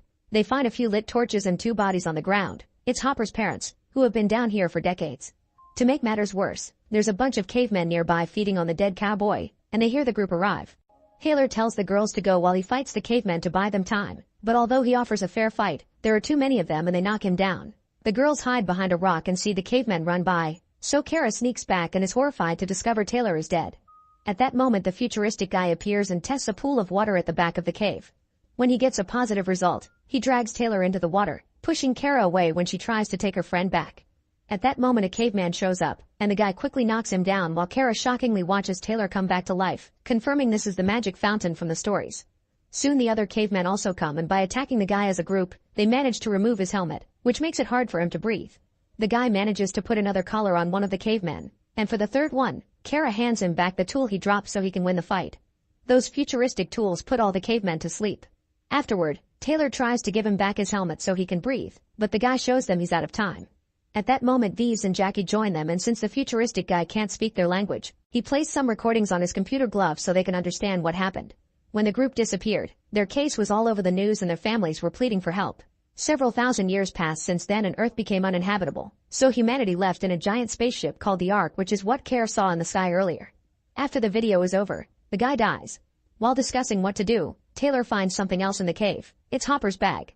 Determined to find him, Taylor tells the girls to bring over Furby's body while he goes looking for their professor, bringing the cowboy's gun just in case. He goes deeper into the cave and finds the trail of lights Hopper left behind, which he follows until he finds some drawings on the wall representing the effects of the cave. When he turns around, Taylor discovers a whole prehistoric family, but only the kid is alive.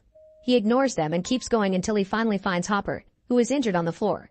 In front of him there's the most shocking thing of all. There is a sphere combining several layers of time and trapping people from different eras, including cavemen, the conquistadors, and Hopper's sister.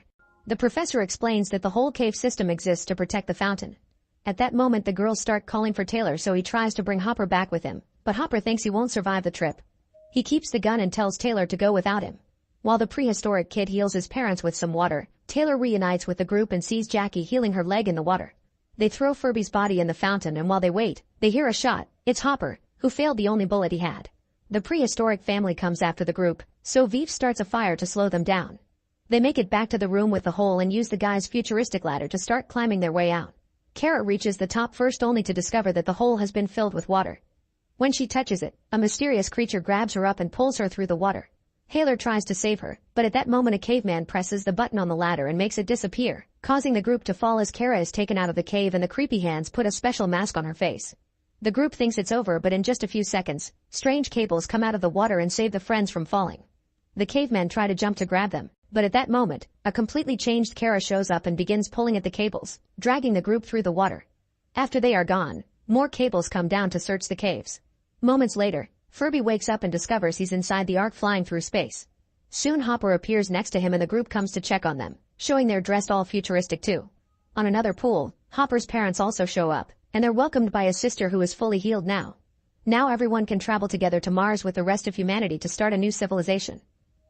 Make sure to subscribe and turn on notifications so you can watch more videos like this. Thanks for watching. In Seoul, Dr. Jisoo is doing crazy experiments with animals to cure his daughter, who is only staying alive because of her father's machines. Mutated animals run all over the lab while Jisoo kills his assistant to silence him and use him to test his latest serum. At that moment the authorities storm into the lab to arrest him for having killed over 100 people with his experiments, and when Jisoo injects himself with his serum to prove he's made a big discovery, he's shot down. Suddenly an earthquake hits the area and the entire room starts shaking. Outside, all the buildings in the city start going down and soon the lab begins crumbling as well. The authorities immediately run away to save themselves, but Jisoo stays to protect his daughter. The earthquake eventually destroys the entire area, only leaving a desolate wasteland where the city used to be. People begin living together in small villages while foraging for resources, which are very scarce. Water in particular is a problem because it rarely rains.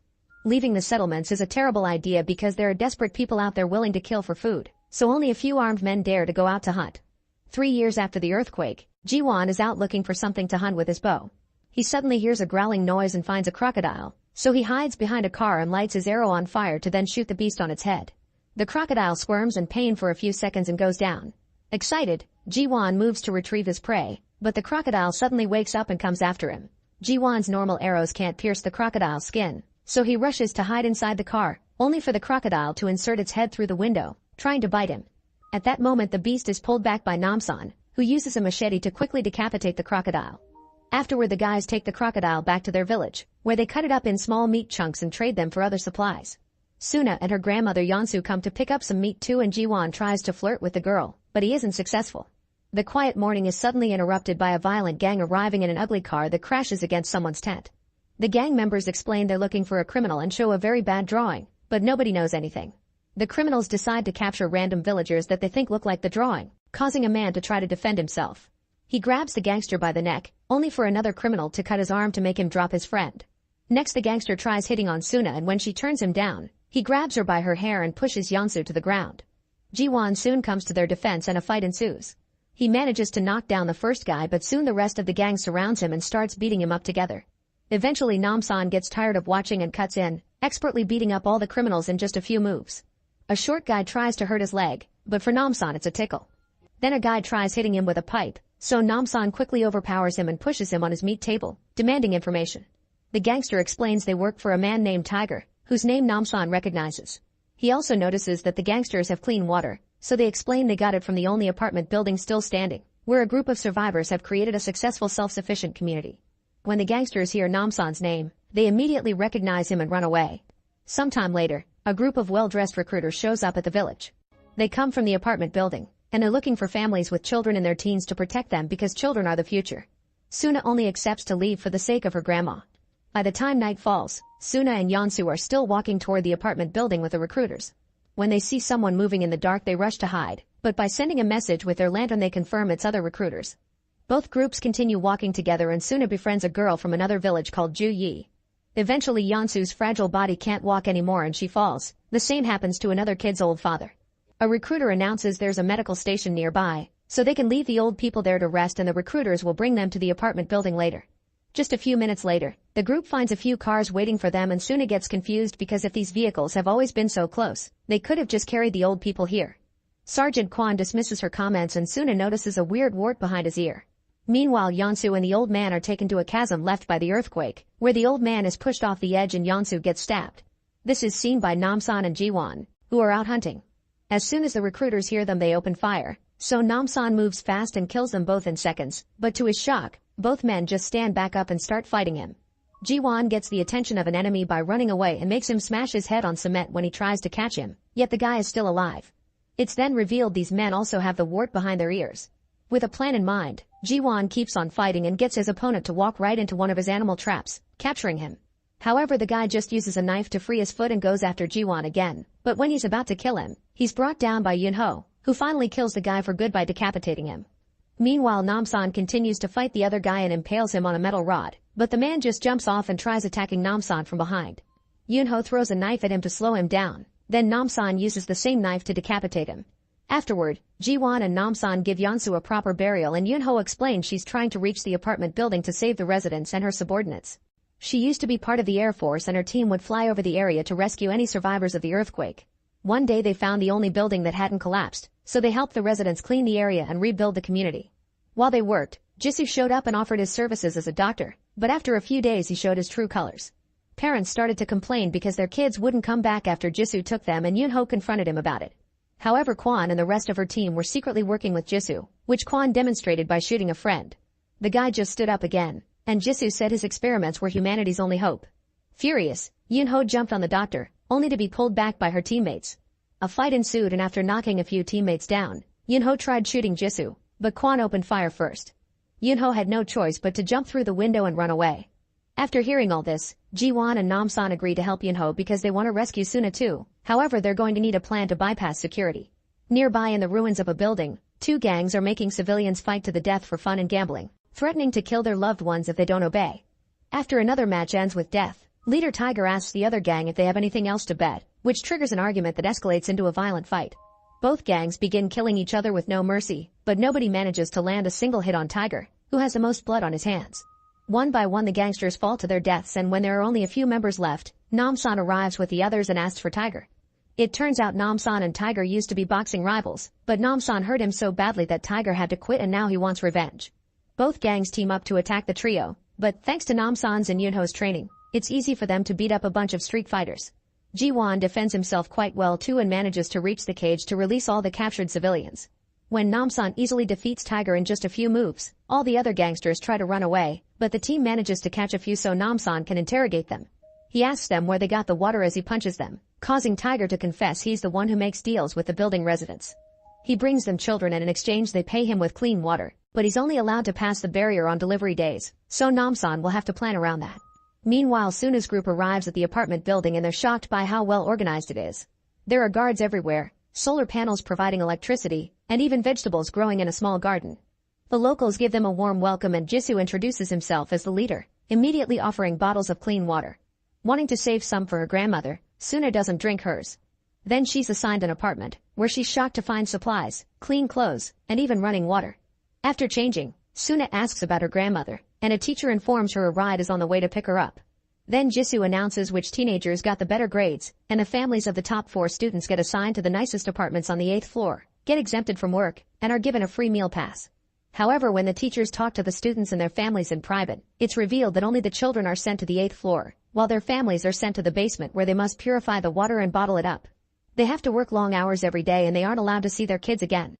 In Jisoo's lab, Kwon eats an entire mouse while the teacher tells Jisoo that Suna and Yunho are healthy and perfect for the experiments, so Jisoo reminds her to give them water. Afterward, the teacher introduces the girls to the class and Suna is shocked by how all the other teens are in a constant dazed state and have a scar behind their ears. Suna continues to get suspicious when the teacher begins teaching them about how weak the human body is and how they must evolve to be able to survive without water. Soon the class becomes propaganda about Jisoo being the only savior and their duty to help him. Over lunchtime, everyone is given a bottle of water and the teacher insists it's important to drink it, so Suna decides not to. Jisoo also shows up to give them a speech and chooses Ju Yi as his next helper. Suna asks about his grandmother again and is told she arrived very sick, so she'll be in the medical bay for a few days. When Jisoo reminds her to drink the water, Suna only pretends to do it. Afterward, Jisoo tests his latest serum on Kwon, who is worried about the 2 agents that haven't returned yet. He wishes everyone could carry a serum injection at all times just in case, but Jisoo gives him a vague excuse against it. After Kwon leaves, it's revealed Jisoo is still working on healing his daughter.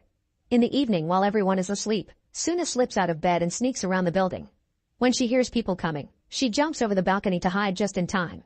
In the basement, the soldiers are trying to send the day workers out to bring the night shift in, but Ju Yi's parents start protesting because they aren't allowed to see their daughter. To avoid a possible riot, Jisoo shows up and brings Ju Yi's parents to his lab, promising they'll see their kid. Back to Suna, she sneaks inside Jisoo's lab and looks at his notes, discovering he's been experimenting with reptiles to make the serum because of their regeneration skills. His first tests were done on younger people, and they all died. Then Suna opens a door and finds Ju Yi connected to a machine through a cut behind her ear. At that moment Jisoo arrives, so Suna rushes to hide. Ju Yi's parents freak out when they see her, so Jisoo tries to explain this is for her own good. Then, to prove he loves kids, he shows them how he's been taking care of his own daughter. The parents are horrified to see only the upper body of the girl is left, and Jisoo is cruelly preserving her in a glass box that keeps her heart beating. Refusing to be part of this, the parents try to disconnect Ju Yi from the machine, but this only makes her have a seizure. Jisoo rushes to help her, but it's too late and sadly Ju Yi dies. Furious, Jisoo repeatedly stabs the father, and when the mother tries to escape, Kwon shoots her. At that moment, Jisoo finally finds Suna and uses her as his next test subject. While connecting her to the machine, he explains he uses teenagers because their pituitary glands have a component he needs, which he transforms into a serum, thanks to the water they drink every day. When he activates the machine, Suna screams in pain. Meanwhile, Namsan and the others arrive in Tiger's truck pretending to bring a delivery. The guard points out it's not delivery day and Tiger is unable to come up with an excuse, so the soldiers get suspicious and check the back of the truck. Suddenly Namsan knocks a guard out and speeds up, ignoring the soldiers opening fire to drive through them and the front gate. Quickly turning the truck, he brings down the watchtower and then crashes the vehicle right into the lobby. Tiger rushes to hide while Namsan, Jiwon, and Yunho open fire with the weapons they took from the gang. Soon a few soldiers come closer, so Yunho beats them down and opens the way for them to take the stairs. After shooting a lock, the trio enters an abandoned room and Yunho is horrified to find her teammates in a cell. When she frees them, she discovers the soldiers are now reptile-like zombies that immediately attack. Namsan quickly sabes Yunho and then the guys open fire to blow a few heads up. There are too many of them though, and soon the soldiers come closer for a hand-to-hand fight. Namsan and Jiwon do their best to defend themselves, but Yunho is in shock and can't hurt her friends. Thankfully Jiwon yells at her and makes her snap out of it, so Yunho jumps into action and begins decapitating zombies left and right. Working well as a team, the trio manages to kill all the soldiers until no enemy is left standing. At that moment Jisoo announces through the speakers that he'll let the trio live if they leave now. Using the intercom in the cell area, Namsan replies they won't give up and then destroys the device, hurting Jisoo's ear with the resulting screech. While Jisoo goes back to Suna to retrieve the serum from her body, the trio goes upstairs and blows up a door to kill all the soldiers on the other side. Soon backup arrives, so Namsan tells the others to go find Suna while he takes care of things here. Then Namsan shoots an extinguisher to create a bunch of smoke that he uses as cover while shooting the incoming guards. Once he runs out of bullets, he grabs his machete and goes into the corridor to kill the soldiers face to face, swiftly slashing through them with his machete and even taking their guns to shoot them down. When another group of soldiers comes after him, Namsan uses the weapons from the dead guys to kill them all in seconds. Afterward he goes to the basement and tells the workers to go out and find their children. Meanwhile Yunho and Jiwon also keep shooting soldiers as they make their way upstairs. There are too many of them coming, so Yunho stays to provide cover while Jiwon keeps going up. She combines her shooting and fighting skills to bring them all down, and soon only Kwon is left. She fights him hand to hand, but he's a much better fighter and his body has the serum enhancements, so he's hard to knock down. After lots of struggle, Yunho manages to stab him in the foot and the eye, but Kwon only reveals that underneath his skin he has lizard scales that protect him. Yunho tries attacking again, but Kwon easily overpowers her and stabs her before throwing her off the balcony. On the upper floors, Jiwon checks every room and eventually finds the classroom, where he quickly kills the guard. The teacher tries to hide, but Jiwon takes her hostage so she can show him the way to the lab. Jiwon also tells the students to run, but none of them even blink. On their way out, Jiwon and the teacher are found by Kwon, but Namsan also arrives and takes on the sergeant while the others leave. In the lab, Jisoo injects the new serum into his body and immediately feels sick because Suna didn't drink the water. Warts appear on Jisoo's body as he throws up, but before he can get revenge on Suna, Jiwon arrives with the teacher. Jisoo distracts him by threatening Suna and a soldier attacks Jiwon from behind to knock him down. Then Jisoo orders the teacher and the soldier to put his daughter in the briefcase while he retrieves all the tubes with the serum. Downstairs, Namsan is fighting Kwon. Both of them are incredibly strong and keep throwing each other against various surfaces. Suddenly Quan grabs Namsan, who uses his opponent's speed and weight to throw him through the window. Quan keeps on holding onto Namsan to avoid falling, so Namsan impales his neck on the broken glass and decapitates him. While the working parents finally reunite with their kids outside, Namsan makes it to the lab and takes the soldier's gun to shoot her and the teacher. Jisoo ignores the teacher's pleas for help and escapes through the back door after dropping a grenade into the lab. Jiwon runs to the stretcher and turns it over with Suna on it, protecting them both from the explosion. The loud noise wakes Yunho up, who is alive after all. Now the lab is on fire, so Namsan uses a door to go through the flames and help the teens. Outside the building, the residents see Jisoo trying to escape and start beating him up for what he did to the kids. They also destroy all the serum tubes, but they step away when they see the doctor's face transforming. Furious, Jisoo grabs a weapon and opens fire like a maniac, killing a bunch of residents but also accidentally shooting his suitcase in the process. Medicine starts leaking out so Jisoo rushes to open it but it's too late, now his daughter is dead for good. Suddenly he pukes because his body is getting worse, and when the heroes show up, Jisoo opens fire again, so Namsan shoots him a couple of times to finally kill him. As if to celebrate their victory, the sky goes dark and it starts raining. Yunho announces she'll stay here to help the others rebuild, and Namsan and the teens begin walking home. On their way back, the guys take Suna to her grandmother's grave, where she falls to her knees in tears. Make sure to subscribe and turn on notifications so you can watch more videos like this. Thanks for watching. The year is 1899, but on this alternate Earth, the great nations of Europe are on the brink of war as new weapons are being developed. In London, a group of cops is shocked when they see the first tank crash into the Bank of England, destroying everything in the rooms while being unaffected by bullets. The tank uses its cannon to shoot the vault door open before the terrorists come out with their leader the Phantom. There are lots of treasures in the vault, but what the Phantom wants are the blueprints of Venice's foundation. Britain accuses Germany of the robbery, but soon afterward, the Phantom and his men show up in Berlin, where they kidnap a bunch of scientists and blow up all the Zeppelins. Countries begin pointing fingers at each other and war is imminent. Sometime later in Kenya, Reed is looking for Alan, the famous hero from King Solomon's Mines. An old man calling himself Alan starts sharing some old adventure stories, but when Reed mentions he works for the British government and they need help, the real Alan reveals himself. It turns out he often uses a friend to protect his identity. Reed explains he's trying to prevent the next world war, but Alan refuses to help because he doesn't fight anymore since he lost his family. At that moment, a group of strange men come in and ask for Alan, only to shoot the old man thinking he's the real one. Alan immediately opens fire and a gunfight ensues, but it's hard to kill these guys because they're wearing armor and using the latest model of guns, which are automatic. After a few very precise shots to make the men fail, Alan comes out to fight them hand to hand, dodging bullets and knives to defeat the bad guys using furniture and even a horn on the wall. One of the henchmen manages to run away so Alan goes after him, not noticing the suitcase they left behind. Since he's an expert sharpshooter, Alan stops the guy by shooting from afar, but before he can interrogate, the guy self-deletes with poison. Suddenly the tavern explodes, and since the war is threatening the peace he achieved in Africa, Alan accepts to help Reed. Later in England, Reed introduces Alan to his boss M, who explains he's forming a team known as the League of Extraordinary Gentlemen to stop the Phantom. Alan also meets Captain Nemo from 20,000 Leagues Under the Seas, whose ship will take them to Venice in 4 days because clues indicate the Phantom will attack there next. Suddenly a voice talks from an empty chair and some papers start moving. It turns out the other team member is Skinner, a thief who made a serum to become invisible but hasn't found a cure yet. To be less annoying, Skinner puts on a jacket and face paint so the others can see him. At that moment, another team member arrives. Her name is Mina and she's an expert chemist, but Alan isn't happy about having a woman on the team. The group gets going and Nemo impresses everyone with the latest automobile technology. The driver is his first mate Ishmael, from Moby Dick. On their way out, they don't notice they're being followed. Eventually they make it to the docks to recruit the infamous Dorian Gray, who only lets them in because Mina is his ex. After noticing that Dorian is missing a painting on the wall, Alan shares that a witch doctor once blessed him for saving the village, so it's said Africa will never let him die. He also remembers meeting Dorian when he was a child, yet Dorian hasn't aged a day. Dorian avoids all explanations because he isn't interested in joining the team, but the conversation is interrupted when a bunch of armed men come out of the shadows together with the Phantom, who asks the League to join him. While the Phantom talks, Alan notices one of the henchmen looks different. He's the stalker from earlier, who immediately opens fire against the enemy.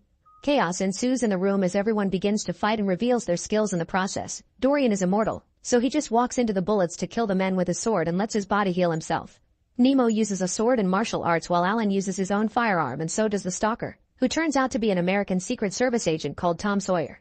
Skinner takes off his jacket and paint to hit bad guys with things like books. The Phantom runs away and Alan tries to stop him, but he's intercepted by a henchman. While they fight, Tom tries to chase after the Phantom, who manages to escape by jumping through the window into the river. The guys think the fight is over, but there's one last man hiding and he takes Mina hostage. However, Mina's eyes suddenly turn red and she bites the guy to kill him by drinking his blood. It turns out she's the widow of Jonathan Harker, who was part of the team that killed Dracula. Then Dorian accepts to join the team because he took this attack personally, and Alan lets Tom join too. Tom was sent by the American government because they're worried the war will reach the Americas too. The team's next stop is Paris, so Nemo introduces the team to a ship Nautilus, which can also work as a submarine. When they finally arrive at the city, Alan and Tom chase after a huge monster known as Mr. Hyde, who has been terrorizing the locals lately. With calculated shots, Alan lowers Hyde into a very specific spot while teaching Tom how to waste fewer bullets, calling his crazy shooting American style. Hyde eventually stops on a rooftop and Alan shoots to make him fall right into a net they prepared earlier. Once they make it back to Nautilus, it requires lots of crew members to chain Hyde down, and yet the monster still manages to push some of them away. While they try to calm him down, Skinner falls and Dorian helps him, only to scratch him in the process. Alan manages to make Hyde stop by offering a deal. If he helps them, he'll get a pardon from the Queen and he can go back to London.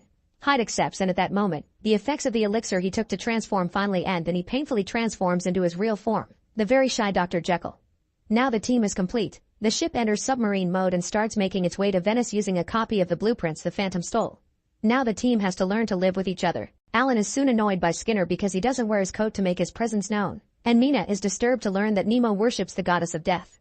However, Alan is more scared of her than some religious statue. One afternoon after the Nautilus enters ship mode again, Alan tries to teach Tom how to waste fewer bullets and shoot more accurately, but when Tom asks him about his dead son, Alan leaves. Meanwhile, Nemo and Ishmael are surprised to find powder in the control room right before a book closes on its own behind them. They give the powder to Mina, who analyzes it and discovers that it's the powder photographers use to create Flash. Dorian visits her and shares his secret. The missing portrait at his home is magical, and it ages instead of him. He can't look at it or he'll lose his powers. Dorian also flirts with Mina and shares a drink, but when the glass breaks, it cuts her finger. The smell of blood gets Mina excited and they end up kissing, which makes Jekyll jealous while he watches from afar. His inner Hyde reminds him he could be noticed by women if he drank the elixir again, and he even gets aggressive. But before he can lose control, Nemo interrupts him.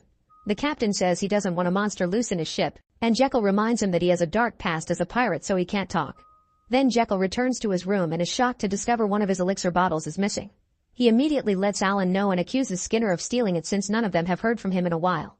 When they finally arrive at Venice, there's a carnival going on, and by looking at the blueprints the team guesses the Phantom will be blowing up the city. The League gets ready to start searching for the explosives, but as soon as they touch land, the bombs go off and the buildings start crumbling in a domino effect.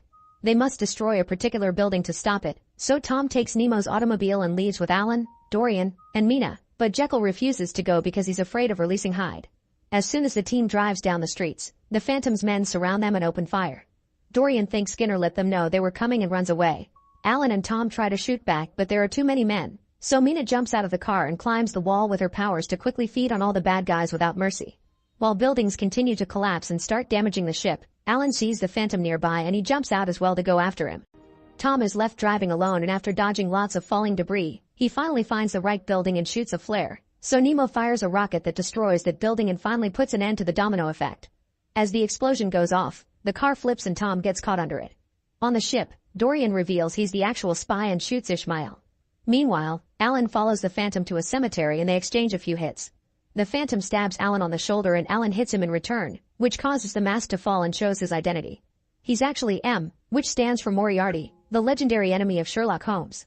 The Phantom runs away and Alan throws the knife back at him, but it isn't enough to stop him. Afterward, the team returns to the ship and finds a dying Ishmael, who uses his last breath to tell them about Dorian. At that moment, the ship's exploration pod comes out and shows Dorian going away to meet with the Phantom. The League immediately starts following him with the ship, and during the trip, they find a recording left by Dorian. The Phantom's voice starts playing, explaining that Reed works for him too and he sent him to put together the League on purpose so Dorian could get a sample of their abilities. Dorian stole Jekyll's elixir bottle, took Mina's blood with the broken glass, took Skinner's skin when he scratched him, and took pictures of Nemo's technology.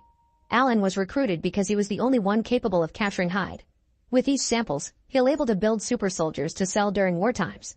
As he listens, Jekyll notices his inner Hyde is in pain because of a weird frequency in the recording, and at that moment the Phantom announces the ship will explode when the recording ends.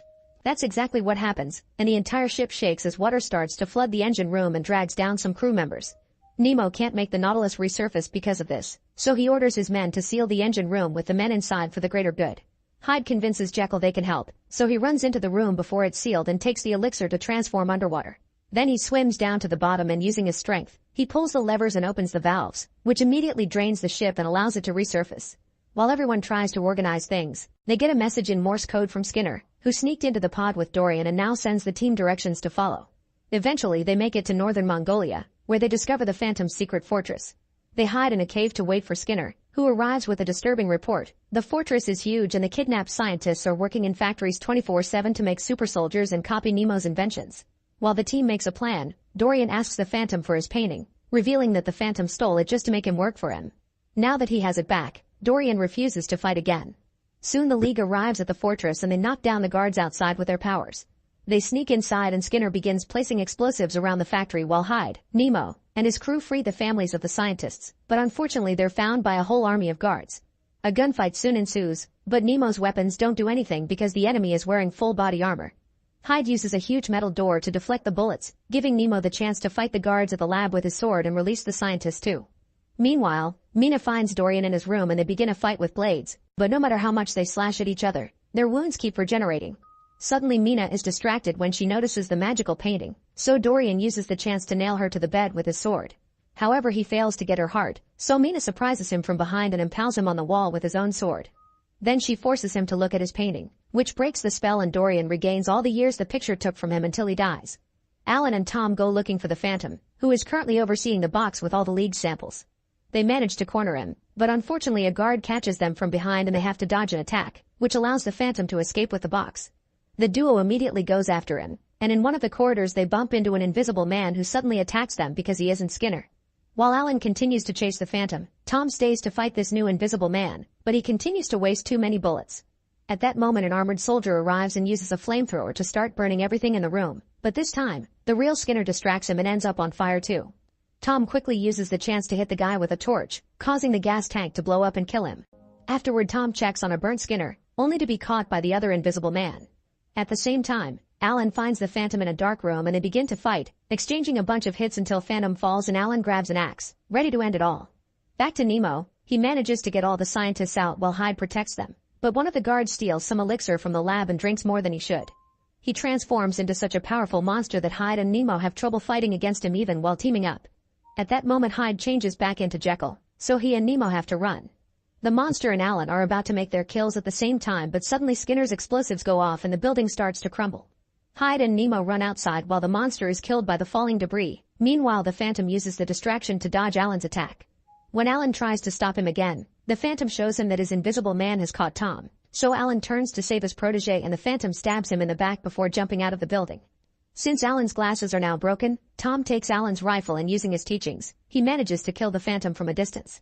While the box with the samples is lost in the water, Alan tells Tom that the new century belongs to the new generation, and then he dies too. Sometime later, the League buries Alan with his family in Africa, and Tom leaves the rifle on the grave. The group decides to keep being a team and leave to start a new adventure. Once they're gone, the witch doctor from Alan's story comes to start his ritual, which makes the grave shake.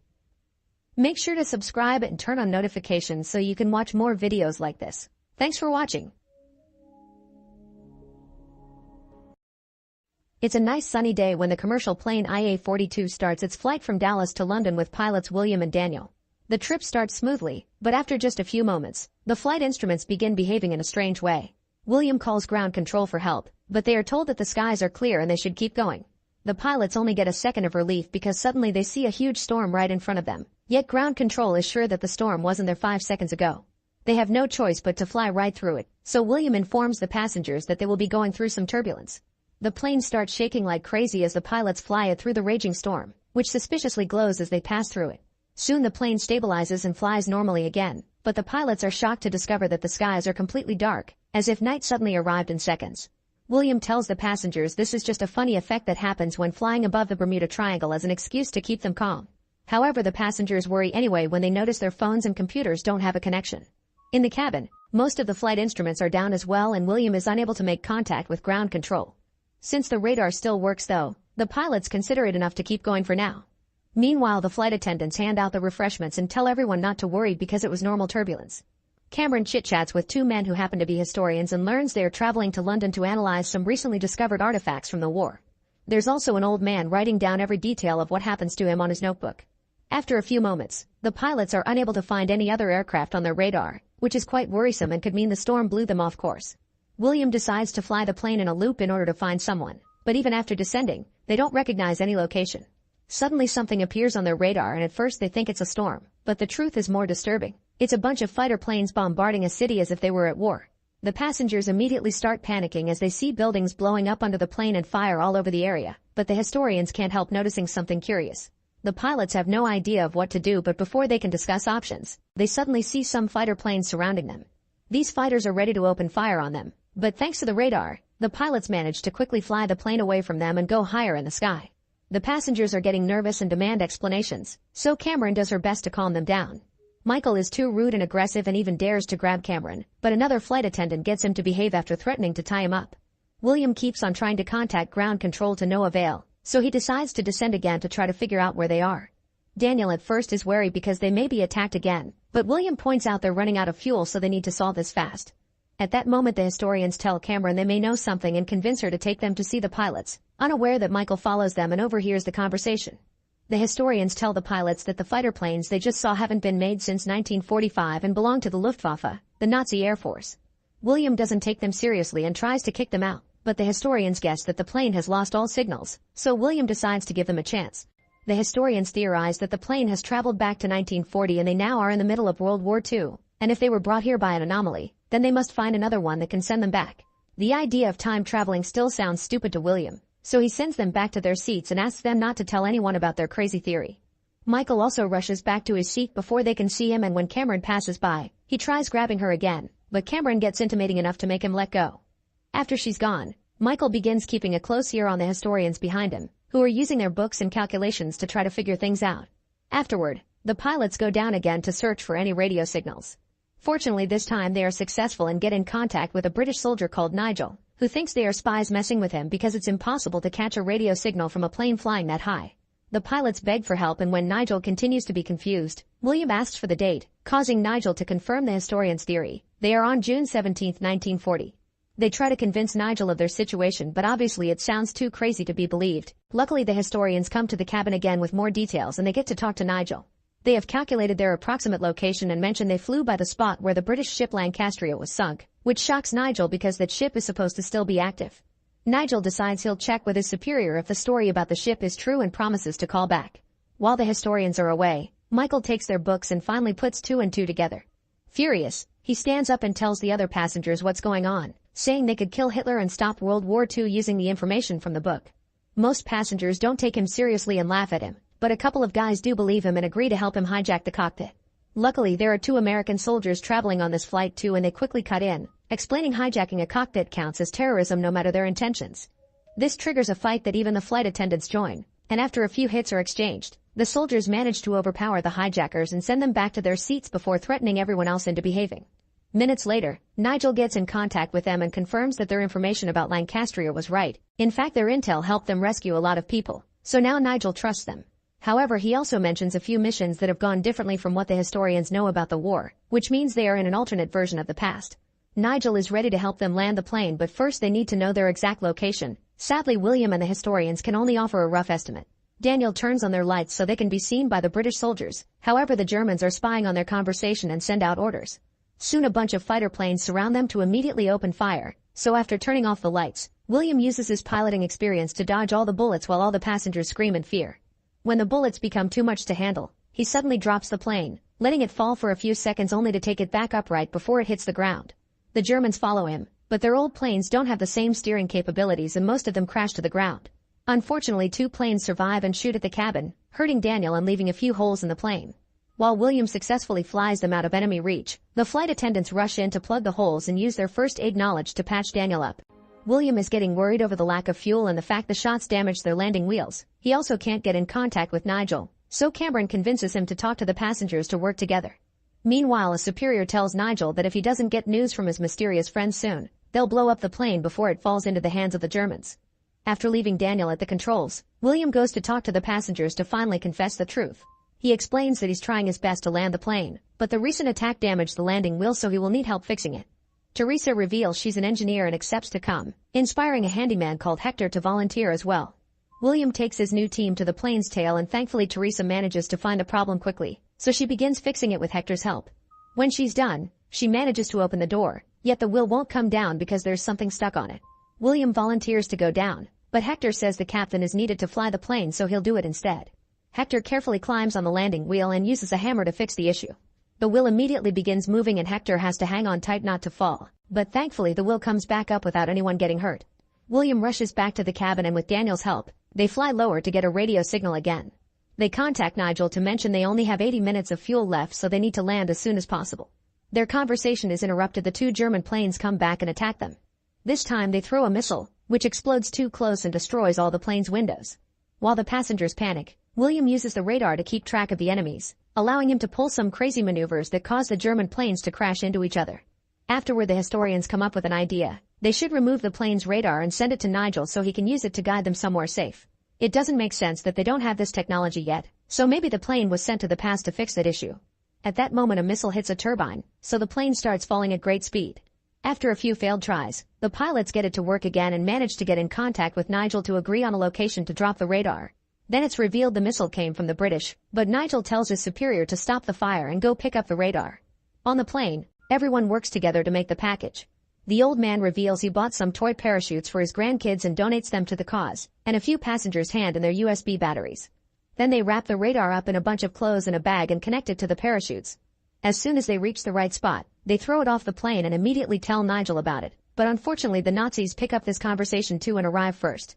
A German soldier begins climbing a tree to reach the package, but at that moment, a few soldiers from the British Army arrive and a gunfight ensues. Fortunately, the British have the upper hand and one by one they kill all the Germans to then successfully retrieve the package.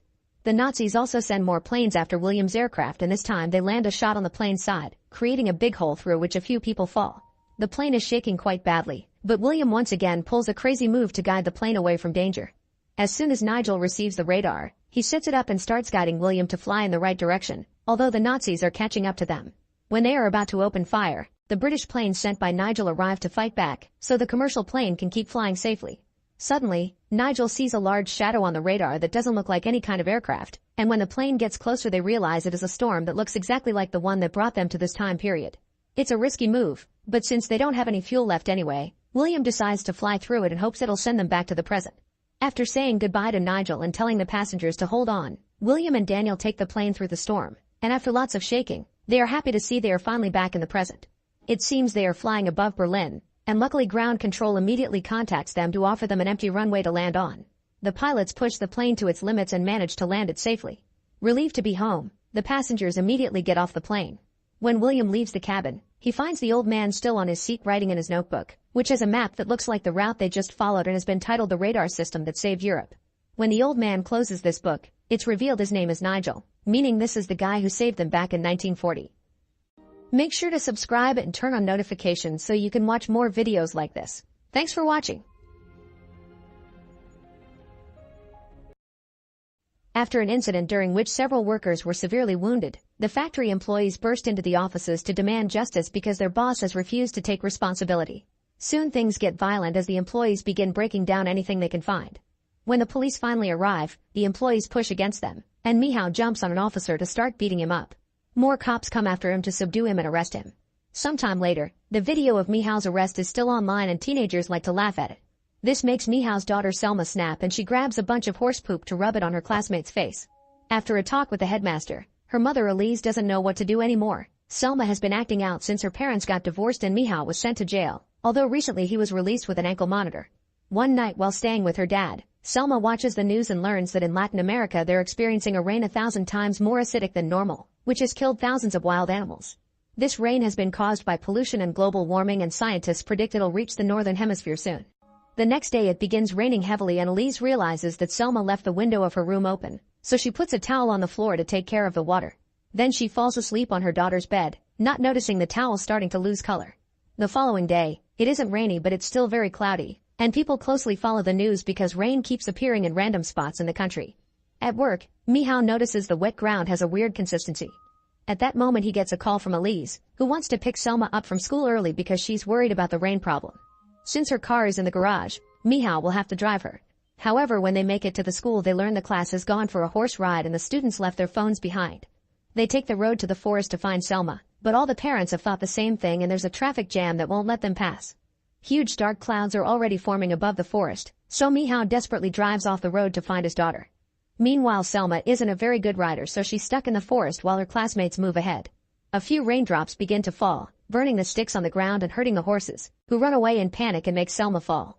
When Mihao and Elise get close enough to the forest, they realize there's no room for the car to go through, so Mihao gets out of the vehicle and continues on foot, searching the stables first where the poor horses are going crazy. Selma is also running and soon she finally makes it back, reuniting with her father when he comes out. They hurry up and manage to enter the training building right before it starts raining. Some drops manage to get through the holes in the ceiling, burning the ground. Mihao searches for some blankets they can use to cover themselves while he calls Elise to tell her their location. It's hard for Elise to drive because the heavy rain is affecting visibility, but eventually she finds the building and parks outside so that Mihao and Selma can get in. As they return to the road, they can hear people screaming in pain caused by the acid rain. Eventually they find the road blocked again, and they can't go back because cars lining up behind them, all of them with their paint melting away. When Elise finds an opening, she drives to the right, only to get stuck in a different section of the traffic jam. This allows some people to pull at their doors and a guy with a heavily damaged face even manages to get in, but Mihao immediately kicks him out and makes sure to lock the doors properly. Then Elise finds another opening and drives again as fast as possible, pushing a bunch of cars out of the way in the process. Selma can't take the panic anymore and has a breakdown as she watches the paint on the ceiling change colors. Moments later it finally stops raining, and the area is covered in bodies and objects that were melted down by the acid. The family stops at the parking lot of a supermarket and takes a bunch of clothes and blankets to cover themselves in the car. Elise calls his brother at work, but he can't join them because they've blocked the roads. Mihao tries calling his girlfriend, but he only gets the voicemail. For the next few hours, the family drives away intending to leave the country, which lots of people are trying to do. In the evening, the car finally stops working because of all the acid damage, and the back door is stuck. Mihao kicks it a couple of times to open it while telling Selma not to breathe in case any acid splatters. Afterward the family wanders around until they find an abandoned building. Mihao makes sure there aren't other people inside and is surprised to discover the place decorated for a party that couldn't be. There's also a cat stealing party food and Selma wants to pet it, but Elise stops her because there may be acid on its fur. Mihao finally manages to contact his girlfriend and confirm she's fine, but soon he loses signal. The tap water is running, but they can't be sure if it's safe, so Mihao puts some in a bowl and leaves it for the cat to test it. Selma gets angry at using the poor animal like that and immediately empties the bowl in the sink. At least Elise has found some bottled water and lets Selma have it. Then they use some foil trays and tape to cover their feet for extra protection. Minutes later the bowl appears melted, meaning the tap water isn't safe. The only thing in the fridge is alcohol and party food, so they have that for dinner. Selma is worried because she doesn't think they can survive on foot, and when her parents try to discuss ideas, an argument ensues. They yell at each other without hearing Selma asking them to stop, and Mihao gets so angry that he breaks a glass and leaves the room. Later they go to sleep, but they can hear drops of rain sneaking through weak spots on the ceiling. Selma can't sleep and decides to look for the cat, only to find a trail of blood that takes her to the poor kitty's dead body. Upset, Selma goes back and lies down with her mother for comfort. The next morning, the family returns to the road. It isn't raining for now, and lots of other people are also trying to leave the country on foot. The crowd gets bigger the more hours that pass, and when they finally find the bridge, there are dozens of people and cars stuck. It turns out the police are blocking the way and only allow small groups of people to pass every few minutes for safety reasons. The crowd doesn't care and keeps on pushing against each other, causing Elise to split from her family. When the police finally allow another small group to pass, Elise is pushed forward as well. She tries to tell the cops that her family is out there, but they don't care and make her keep going. As she crosses the bridge, she discovers there's a huge hole in the middle, explaining the police's attitude. The crowd is getting more forceful by the second and Selma almost gets crushed, so the police have to shoot tear gas to make them back off. At that moment the bridge makes a weird noise and when the group looks up, they discover the bridge is crumbling down. The falling debris immediately kills a few people and the rest starts running back, but the people at the front haven't caught on and still push to cross, causing both crowds to clash. Elise tries to reach her family, but she's stuck among the pushing bodies, and all this chaos causes the railing to break. A few people fall into the water including Elise, whose skin immediately begins burning because of the acid. Selma notices this and leaves the bridge to run to the shore, desperate to rescue her mother. However, Mihao follows her and stops her right before she touches the water, so now they must watch in tears how Elise's dead body floats away. Since the bridge can't be used anymore, the police take the rest of the crowd to a military base. Mihao gets to call his girlfriend, but but Elise's brother won't answer. Then the crowd is divided into various military trucks and they share the little bottled water they have during the trip. Eventually the trucks find the road blocked, so the soldiers make everyone get out of the vehicles to continue on foot, using red smoke as a signal so nobody will get lost. At that moment they notice the dark clouds approaching, so they begin running as fast as they can. Selma is weak and keeps on tripping, so Michał has to help her up and support her as they move. This delay causes them to lose the crowd, but thankfully Michał finds a tunnel nearby and quickly digs out all the leaves and dirt to make enough room for them to hide right before the storm starts. There's so much rain falling that some of it is getting into the tunnel and melting the dirt, so Michał and Selma have to keep moving in the dark. Michał eventually slips and falls, causing some acid humidity to make him bleed. Moments later, they finally find the tunnel exit. It has stopped raining, but Michał's phone has no battery to call for help. The duo keeps on traveling for hours and eventually finds a few houses, but nobody is answering Michał's desperate knocking. Exhaustion and pain finally take over him and he passes out on the ground, so Selma cries out in the middle of the street begging for help. When Michał wakes up, he discovers he's inside one of the houses belonging to Deborah and her son. Deborah shares some bottled water and clean clothes with them, but she refuses to share her food because she only has enough for herself and the boy. Selma wanders around the house and finds a room full of acid stains with a strange machine protected by plastic. When she's about to touch it, Deborah stops her, explaining it's important for her son's dialysis. Michał volunteers to help her bring the machine downstairs so the boy won't be exposed to the acid. Deborah is so grateful that she accepts to share some food with them and let them stay the night. Then Michał borrows an axe and tries to get into the neighbor's house, but the dark clouds are coming so he must hurry back before he can make any progress. The storm starts going wild outside and Deborah knows the house won't hold, so she makes a hard decision. Michał chooses to sleep in the garage instead of a room for safety, and once he and Selma are settled, Deborah secretly locks their door. Then she goes to lie down with her son to sing him to sleep while waiting for the end. Soon many spots around the house begin melting, especially the water taps. The paint stains the walls as if it were blood and a horrible smoke begins coming out of the heater. Michał and Selma wake up to the noise of the house slowly coming apart and try to check on their hosts, only to find the door locked. As the toxic fumes start reaching Deborah and the boy, the upper floor finally crumbles and Michał has to drag Selma away from the door while she yells the boy's name. She doesn't want to abandon their new friends, but Michał just pushes her into Deborah's car before opening the garage and driving away. It's extremely dark out there and Michał tries his best to drive fast with only the front lights as a guide. The car is electrical and the computer voice keeps announcing the systems are failing to the point it forces the car to stop for the safety of its passengers. Michał hits it a few times to make it work again and continues to drive with no destiny in mind. After traveling for hours with no rain, they find nothing but more open fields and Michał stops the car. Selma tries to make him admit he's lost and Michał snaps, yelling at her before getting off the car. Soon Michał's leg starts burning, so he returns to the car and finds Selma gone. She's trying to run away but also has trouble with the burning ground, so she climbs on top of a sinking structure. Michał hears her scream and drives toward her, but the car also begins to sink in the mud so he has to continue on foot. He reaches Selma just in time and carries her on his back, meaning his legs get severely burnt as he moves. They manage to reach the car again and climb on top of it, where Michał passes out. The next morning, Selma wakes up when she hears a truck and discovers the military has come to rescue them. The duo is taken to a safe shelter and Michał is given medical care while Selma asks about her uncle. They don't find him in any shelter database, but they do find the name of Michał's girlfriend, who sadly is dead. When Selma is finally allowed to see her dad, she offers her comfort and decides not to give him the bad news yet.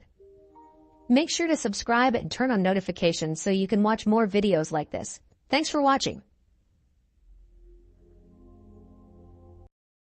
In 500 AD, a Neanderthal man is playing around with his son Grendel when they're suddenly approached by King Hrothgar of Danelands and his soldiers. These warriors see the Neanderthal as a troll and have come to kill him, so the man hides Grendel on the edge of a cliff before confronting the soldiers. Unfortunately, he's easily overpowered by torches and arrows, and he falls off the cliff to his death. Then Hrothgar sees little Grendel hiding, but decides to spare him and goes away with his men. Afterward, Grendel goes to the beach and pulls at his father's body, but of course he doesn't move. Accepting the sad truth, Grendel takes a sword and cuts his dad's head off to take it home. Many years later, Grendel has grown into a burly man just like his father. Grendel still has the head around, and he misses the real sight of his father so much that he goes to the top of a mountain and hits his head as a ritual to swear revenge. Then he starts searching the area until he finds the small village where Hrothgar and his men live. Later in the evening, Grendel sneaks around and surprises a soldier from behind, quickly knocking him out before heading into the Great Hall. The next morning, Hrothgar enters the hall to discover all his warriors have been murdered and decapitated. Meanwhile in Geatland, Beowulf appears in the sea and rushes to the shore where he meets a fisherman who helps him get an eel off his leg. The fisherman shares his dinner with Beowulf, who turns out to be a famous hero. Beowulf pretends he doesn't care much for fighting, but he remembers a recent battle he had during which he killed multiple people with quick and precise strikes. Eventually Beowulf manages to return home and hears the story about the Danes having trouble with a troll, so he volunteers to go and help. The king of Geatland grants him permission to take a few men, and the next morning they sail to Danelands. During the trip, a pale hand reaches out of the water to try to grab Beowulf, but he moves away just in time. Meanwhile in Danelands, Hrothgar goes out in the middle of the night and yells for the so-called troll to come and fight him. While Hrothgar is distracted, Grendel approaches a guard and kills him before running away. Hrothgar sees him and tries to follow him, only to lose him in the darkness. The next morning, Hrothgar is too depressed over his losses because he's realized the troll is slowly killing his men to make him suffer. His wife tries to scold him to make him react and be the king his people need to no avail. Moments later, the village prepares a funeral for the fallen soldier and gets the attention of Brendan, a Christian priest. He swears he can scare the evil that haunts this village away, but Hrothgar doesn't take him seriously. A few days later, Beowulf and his men arrive in Danelands, and when they're shown around, they notice that the village is falling apart. They also see Selma the witch nearby, but they're warned to stay away from her. Hrothgar comes out running when he hears Beowulf is here, revealing that the famous hero was born in Danelands and left when he was 8. To celebrate this reunion, Hrothgar throws a special banquet. He is too depressed to offer a proper speech, so the queen guides the toast instead. Then Beowulf promises to kill the troll before he and Hrothgar have a talk in private. Beowulf asks if there's anything he should know, but Hrothgar swears there isn't. That night, Beowulf and his men stay up to wait for the enemy. Outside, Grendel comes closer to the village and finds Brendan praying, but after sniffing him he decides to not attack him. Next Grendel approaches the great hall and smells the door too, causing it to creak. The warriors hear this and get ready to fight, but when they open the door, they discover Gretel is left without doing anything. The next morning, they interrogate Brendan, who thinks he survived thanks to the protection of his god. Afterward Beowulf's group goes to explore the hills to look for the troll, and on their way up, they almost get hit by a trap made of wood and deer antlers. This makes them wonder if it's actually a troll because a trap proves intelligence. After lots of walking, they find a snowy area, which they can't cross without proper provisions and equipment, so they go back to the village. Meanwhile Grendel is having fun playing with the skulls of the people he's killed. Back in the village, the locals are so scared of the troll that they allow Brendan to baptize them to make them Christian, believing they could survive like he did if they're blessed. Hrothgar still prefers their traditional paganism, but he doesn't mind his people making a change if it means it'll improve morale and give them hope. Moments later, Beowulf goes to see Selma, who shares a prediction. The death of the troll will cost a lot to both Danelands and Geatland. She thinks they deserve it because of what the Danes did to the troll, but she doesn't share the whole story. Afterward Beowulf goes to Hrothgar and asks a few questions to learn that the troll hasn't killed children, women, or old men, meaning it fights with a clean heart. Beowulf can't understand how this all started and it worries him, which causes Hrothgar to lose his mind and yell at Beowulf for believing a crazy witch. In the middle of the night, the warriors hear noises and rush outside to fight, but once again they don't see anything. After they go back inside, Grendel comes out of his hiding spot and runs away. The next day, Beowulf sees Hrothgar training with the sword and quickly giving up. He cuts in and challenges Hrothgar's opponent, defeating him in just a few quick moves as he teaches him that fear always has its place. Next, Beowulf asks Selma to read his future, but her ritual gets interrupted when they hear some weird noises. Beowulf rushes outside and sees Grendel running away, so he immediately gets on a horse and chases him to the mountains. Grendel climbs an area Beowulf can't reach and talks in his own language, but luckily Selma translates for him. It turns out Grendel won't attack Beowulf because he isn't Dane, and when Beowulf yells at him with insults to explain he was born here, Grendel just throws a few rocks at him and leaves. A confused Beowulf turns to Selma, who explains Grendel won't fight him because Beowulf did nothing wrong to him. On their way back, Beowulf demands to know why the troll was outside Selma's hut, so she explains that she actually likes Grendel because since he's around, men from the village don't come to take advantage of her anymore. Beowulf is shocked to hear the troll has a name, adding to the clues that don't add up. Afterward Beowulf goes to see Hrothgar, explaining he thinks Grendel is waiting for him and his men to leave before attacking again. Hrothgar thinks the same thing and reveals he's been sick, so his fear finally makes him accept baptism from Brendan. Sometime later, Beowulf notices the local kids throwing rocks at a villager, accusing him of having brought the troll to them.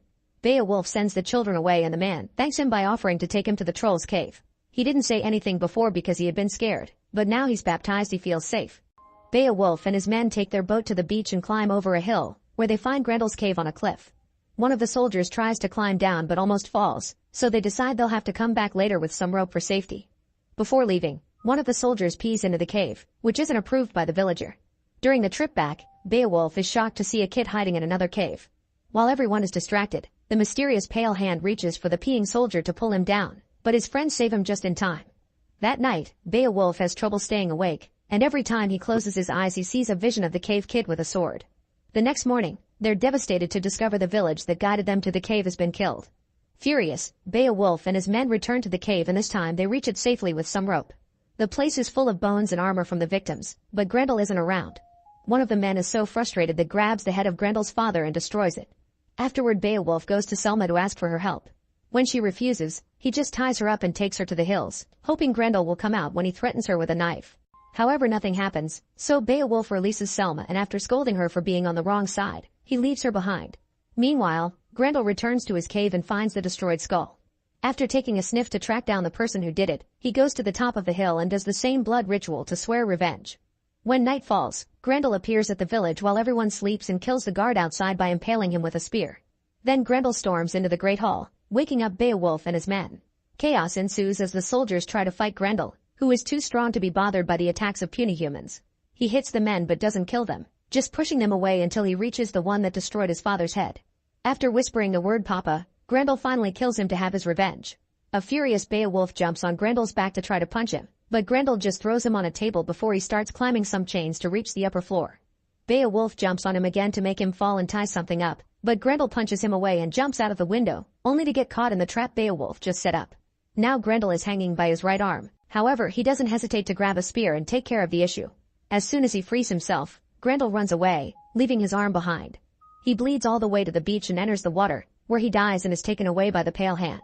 The next morning, Beowulf points out Grendel didn't do anything to his own until they touched this stuff, so he wants the truth from Hrothgar. The king admits he killed Grendel's father for stealing a fish and spared the son out of pity. Afterward, Beowulf and his men follow the trail of blood and discover it ends at the sea, so they accept Grendel is dead. That night, the village throws a party to celebrate Grendel's gone, and his arm is kept as a trophy. Beowulf leaves the party to visit Selma and realizes the witch is mourning for Grendel. Selma explains that one night, Grendel found her hut and used the chance to take advantage of her. Since that day, he never touched her again, but started protecting her against villagers. Beowulf decides to try to kiss Selma, but she slaps him as punishment for tying her up and using her as bait. Next she jumps on him and they spend the night getting frisky together. Meanwhile, the creature with the pale hand comes out of the sea, revealing to be a sea hag. She comes to the village and quickly kills Brendan before entering the Great Hall to find Grendel's arm hanging on a column, causing her to cry out because Grendel was her son. At that moment the soldiers come after her, but the sea hag easily pushes them away and even kills a few men before leaving with the arm. All this is seen by the mysterious kid from the cave, who rushes to tell Selma about it. Selma seems to know the child and takes him away before Beowulf can see him. The next morning, Hrothgar finds the massacre in the Great Hall and immediately yells for action. Beowulf and his men ride to the beach and find a man's head on a spear, causing them to swear revenge. They search the area and enter a cave that appears small at first, however Grendel notices it continues underwater. He takes off his armor and swims until he comes out on the other side of the cave, where he finds Grendel's dead body and a big pile of treasure. The sea hag immediately finds him and attacks him, quickly disarming him before throwing him on the floor to try to kill him. Beowulf tries hitting her with a rock until he pushes the hag off him. Then he grabs a sword from the pile of treasure to kill her with a quick strike. Suddenly he sees a shadow, but it's just the boy with the sword from his dream, and by watching him Beowulf finally realizes this kid is Grendel and Selma's child. Afterward, Beowulf returns to the village, which is going through yet another funeral. It's time for him to leave, but first he visits Selma, pointing out he isn't like the others in hopes they could be together. Selma doesn't agree because he killed Grendel and created an orphan, so he isn't any different from Hrothgar. This causes Beowulf to put up a grave marker for Grendel to honor him, which the kid sees from afar. Later, while Beowulf sails back to his country with his men, he notices Selma and the child saying goodbye with a look. Make sure to subscribe and turn on notifications so you can watch more videos like this. Thanks for watching. Before leaving home, Jack writes a letter to explain his plan. His sister Lily has been mentally ill since their mother died and tried to self-delete, but Jack saved her just in time. Jack wanted her to be released to home care under the family doctor. However, she became a ward of the state and has been sent to an asylum, where no visitors are allowed. Desperate to help her, Jack decides to pretend to be crazy, so he's sent to the asylum too, leaving a letter behind as insurance policy. He starts by getting some wounds, cutting his hair very badly, and breaking the mirror. Then he goes out shirtless in public and starts bumping into people while cursing and talking nonsense about monsters. Soon the police arrive and hold him down while the paramedics give him a sedative. Moments later, Jack is taken to the asylum and a guard named Charles carries him away on a stretcher to see Dr. Janetti. Jack feels dizzy because of the sedative but still manages to say more nonsense to keep up his act. Janetti immediately decides Jack needs to stay in maximum security and Charles takes him to a special corridor where tons of dangerous people are kept in cells. Charles ties Jack to his bed while explaining one of his neighbors is the infamous Mark, who killed a bunch of girls and kept their bodies to do the dirty. On his way out, Charles notices that Mark is vomiting blood and enters the cell to help. Mark reveals he has a blade and Jack sees it, so he shouts a warning. Charles manages to defend himself just in time and closes the cell again before leaving. Then Mark angrily yells at Jack for ruining his escape plan, causing all the other people in the cells to start screaming as well. Sometime later, Janetti checks on Jack and decides he's calm enough to be taken to the psychiatric ward. After Charles takes Jack away, Janetti approaches Mark and mentions a treatment called Orpheum before gently touching his head to keep him passive. At the psych ward, a nurse named Nancy asks Jack to wait for a second while she finishes his paperwork. Once she's in another room, Jack begins looking at the other patients. He approaches a woman thinking it's Lily, but it's actually a patient named Heather, who is friendly and gives him a piece of paper. Suddenly she starts screaming, accusing Jack of wanting to take advantage of her. Nancy immediately comes back and makes Heather shut up by threatening to take her upstairs. Afterward, Nancy shows Jack around while explaining the rules. At that moment she's attacked by Loomis, who starts choking her and causes her to drop her panic button. This is picked up by Dave, who passes it to Jack so he can press the button. Soon Janetti comes in with just a few words. He makes Loomis let go of Nancy. Then Charles tases Loomis to take him upstairs while Janetti announces a lockdown. Nancy takes Jack to his room and he pretends to go to sleep. As soon as she's gone, he checks on the window to see if it's possible to escape through it.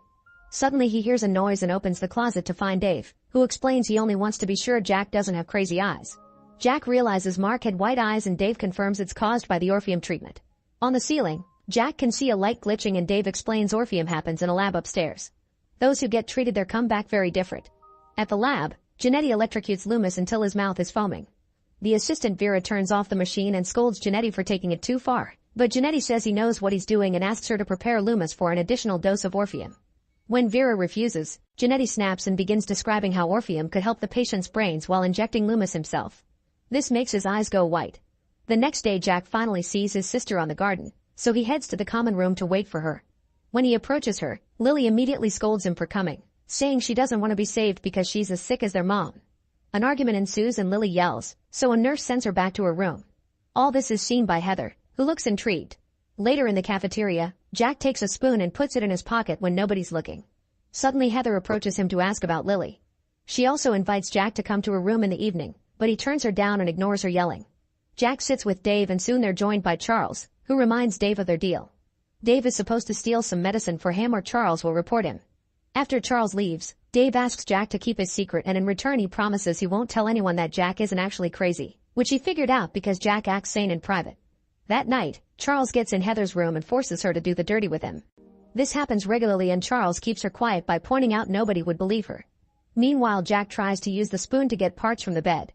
The next morning, he uses those parts to try opening the window, but he fails and hurts his finger in the process. Later during group therapy, Jack shares a story about his mother's sickness and how they operated on her brain multiple times.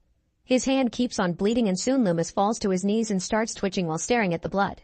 The nurse tells him to return to his seat, but instead Loomis jumps on Jack while another patient with white eyes licks the blood on the floor. Chaos erupts as the guys fight and the nurse takes out her panic button, but before she can press it Loomis bites her hand to stop her. Charles arrives and tases Loomis to knock him out, then the nurse sends everyone to their rooms as she announces another lockdown. Jack and Dave agree that Loomis wanted Jack's blood, which means Orpheum isn't just a treatment. Afterward Jack requests a meeting with Janetti and asks him to get his letter from his apartment.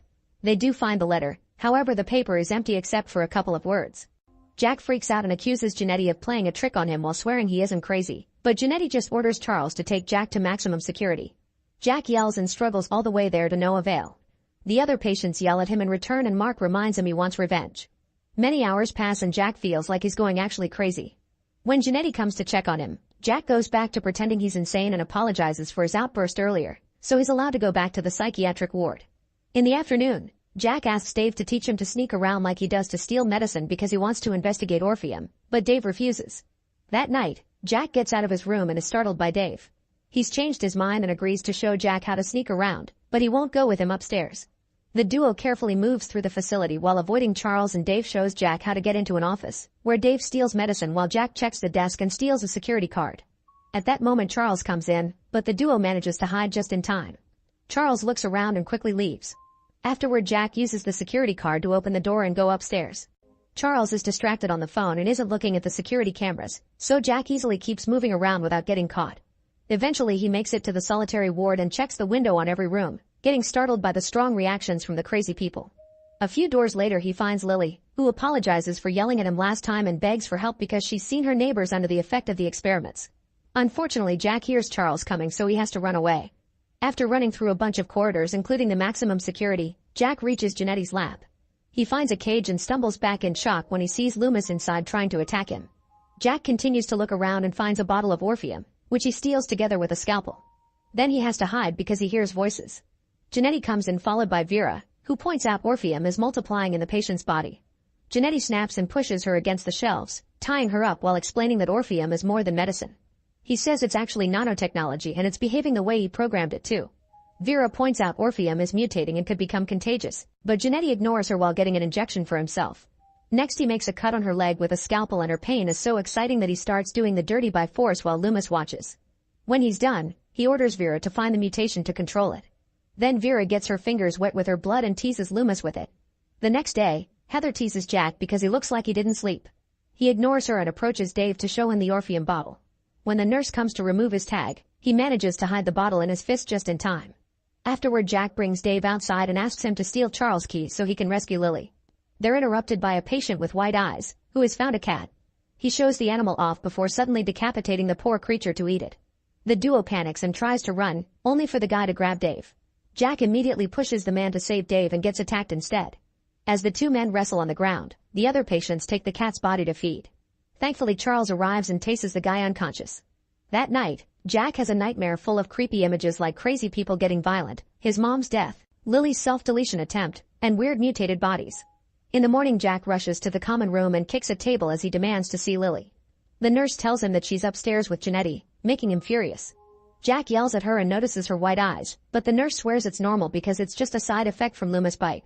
She considers sending him upstairs, but Nancy takes him back to his room and locks the door. Meanwhile, Vera brings food to the patients in the maximum security, pushing it through a special hatch. Mark throws his plate on the ground, saying he prefers it when his food is alive. That night, someone enters Jack's room and he jumps on them, but it's just Dave who's managed to steal Charles' keys by putting sleeping medicine in his drink. As the duo makes their way upstairs, Lily is tied up in the lab and begs for mercy while Vera tries to feed Loomis. He's asleep, so she tries poking him with a stick, which accidentally falls. When Vera tries to take it back, Loomis suddenly grabs her arm and breaks it to suck the blood. As Lily screams for help, Vera pulls back and loses her limb, so she ties her belt around the resulting stump to handle the bleeding. At that moment, Janetti enters the lab and gets mad at Vera for putting the entire program at risk. Vera calls his attitude out, but he just says that she didn't care when she wasn't the victim. He ties her to a bed in another room to treat her and takes a sample from her arm while confirming the infection is spreading, which makes him happy. Then he goes looking for Charles and doesn't find him. However, he does see Jack and Dave on the security cameras. He tries contacting Charles, but he's sleeping in Heather's room and she hides the radio. Jack and Dave continue to sneak around and cross the maximum security hallway. Mark offers to team up with them, but Jack refuses. At that same time that the nurse comes to check on Vera, Janetti snaps in anger and short-circuits the electricity, causing the doors of the maximum security area to open. All the dangerous patients come out and Jack fights them off while Dave struggles with the door until he opens it. The duo gets into the other room and uses Charles' taser to short-circuiting the lock, causing a shock that pushes the patients back. Then they start running away, only for the dangerous patients to chase after them. Eventually they reach the lab and it takes Jack several minutes to deal with the lock. The patients are about to catch them, but the duo opens the lab just in time and goes inside, pushing the door to lock it and crushing a patient's fingers in the process. Then Jack rushes to untie Lily, who confirms Janetti hasn't injected her yet. Meanwhile, the nurse is taking care of Vera's wound, but at that moment she finally loses it and starts feeding on it. Back to Jack's group, they leave the lab and now have to cross maximum security to reach the stairs. In the cells, there are lots of blood and bodies from the patients killed by those with white eyes. They open the door at the end of the corridor only to find it blocked, meaning it's a trap. The infected patients come out of the ceiling, so Jack tries to activate the elevator with the wires from the lock while Lily and Dave fight the patients with the tasers. They start bringing enemies down, and if anyone ends up bleeding, other patients end up feeding on their teammates. Suddenly Mark reaches Lily and starts dragging her away, but luckily Dave attacks Mark and saves her just in time. When Jack is finally done with the elevator, he joins the fight and almost gets killed by an enemy, only for Lily to defeat the guy by tasing him in the mouth. The trio rushes to get in the elevator and Mark goes after them, holding the door open. However, Jack stabs him in the chin with the scalpel, allowing the elevator to close. In a few minutes, the group makes it to the psychiatric ward and Jack breaks the elevator's pad so they can't be followed. They're shocked to find blood everywhere, so Jack asks Dave to protect Lily while he investigates. He follows a weird noise and opens a bedroom door to discover Heather eating a dead Charles. She immediately sees him and begins following him. Thus Jack steps away and pushes other patients off before punching Heather and running away. As more patients follow him, Jack returns to Lily and Dave and they block the door before leaving. In the reception, Nancy sees them and throws a chair through the glass in panic, but she calms down when she realizes the trio isn't infected. Eager to escape too, she guides the group to the kitchen to find an alternate exit and grabs some knives for self-defense.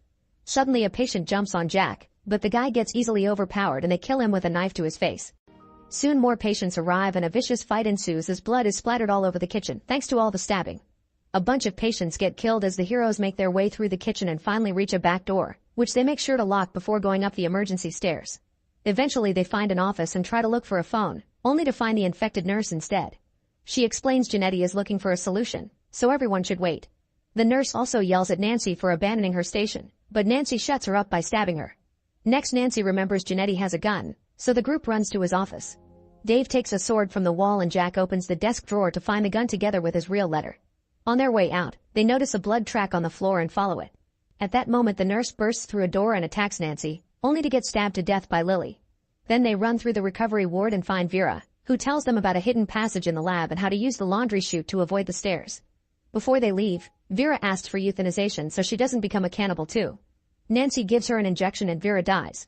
The group starts running again to avoid more incoming patients while looking for the laundry chute. Nancy opens a door and finds an infected cleaning lady, who jumps on her and bites her neck. Jack rushes to shoot the woman down and checks on Nancy, who sadly is already dead.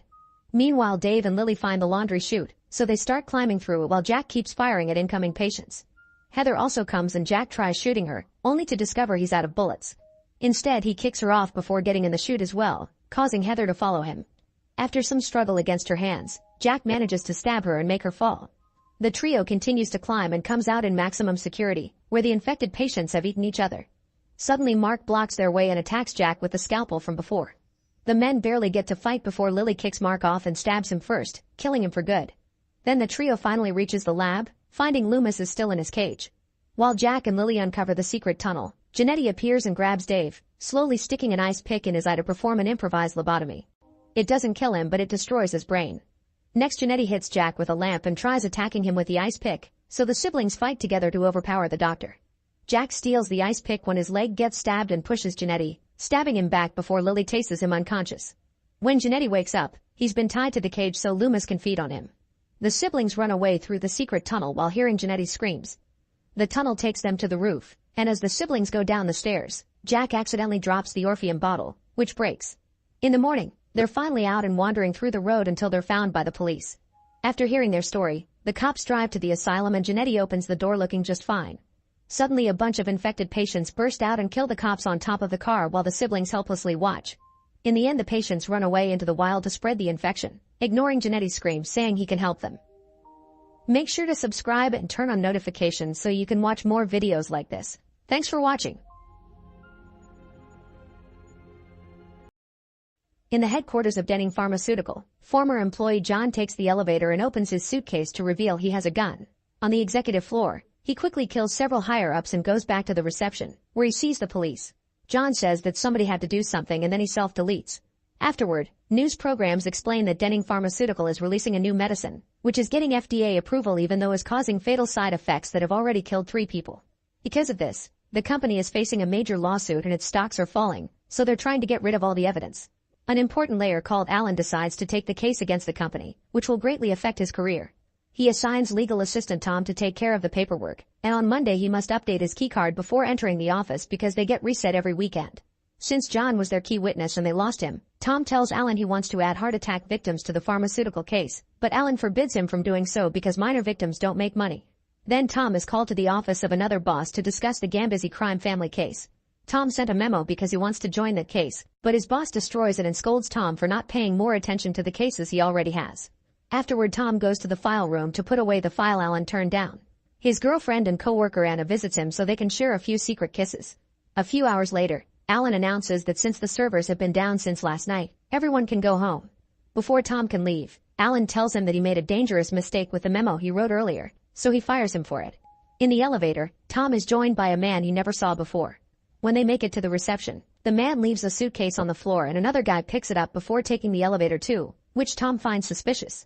After checking what floor the man went to, Tom tries to follow him, but his keycard has already been reset. He tries to leave but he sees the stranger waiting for something outside and gets worried, so he asks the guard to activate the elevator for him. Once he makes it to the office, Tom looks around and discovers his coworker Roger is at Tom's desk for some reason, so he asks his friend to open the door for him. Roger behaves strangely and Tom notices the file he put away on the desk. Getting more suspicious, he makes his phone start recording and hides it in a pencil holder. Afterward he keeps looking around and discovers the mysterious guy messing with the power box. One of the lawyers approaches the man to ask for an ID, not believing him when he says he's maintenance. When the lawyer tries to make a call to confirm his presence, the man takes out a gun and kills her. While the killer takes the body away to hide it, Tom rushes to the bathroom and opens a stall to discover the body of the security guard. When he checks on him, the toilet sensor activates the flushing, so Tom closes the door and climbs on the toilet to hide. Soon the killer comes in and washes the blood off his face while talking to the body, mentioning he'll need the keys. Tom manages to move into the other stall by sneaking under the wall right before the killer takes the keys, gun, and radio from the body. Trying to hide, Tom climbs on this toilet and almost activates the flushing again, but thankfully the killer activates his toilet first and doesn't hear Tom. Then the killer destroys the radio and leaves to shut off the fire sprinkler before going into the file room, where he installs some explosives. Meanwhile, Tom rushes to the break room and finds Roger, so he tells him about the killer before they rush into the elevator. Unfortunately, it isn't working, so they run down the corridor and try the emergency exit. However, the killer had already broken the bar and it can't be opened, so they're trapped. They return to the main area and try to use the reception computer, but the internet is down. Tom notices the killer is coming so the duo hides, but the killer still sees the computer has been used and gets suspicious.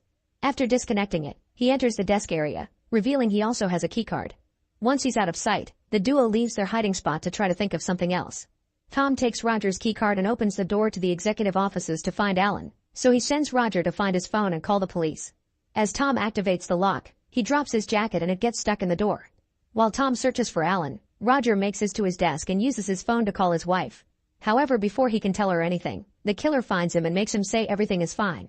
Tom sees all this through the window and so he runs to the break room to find a knife.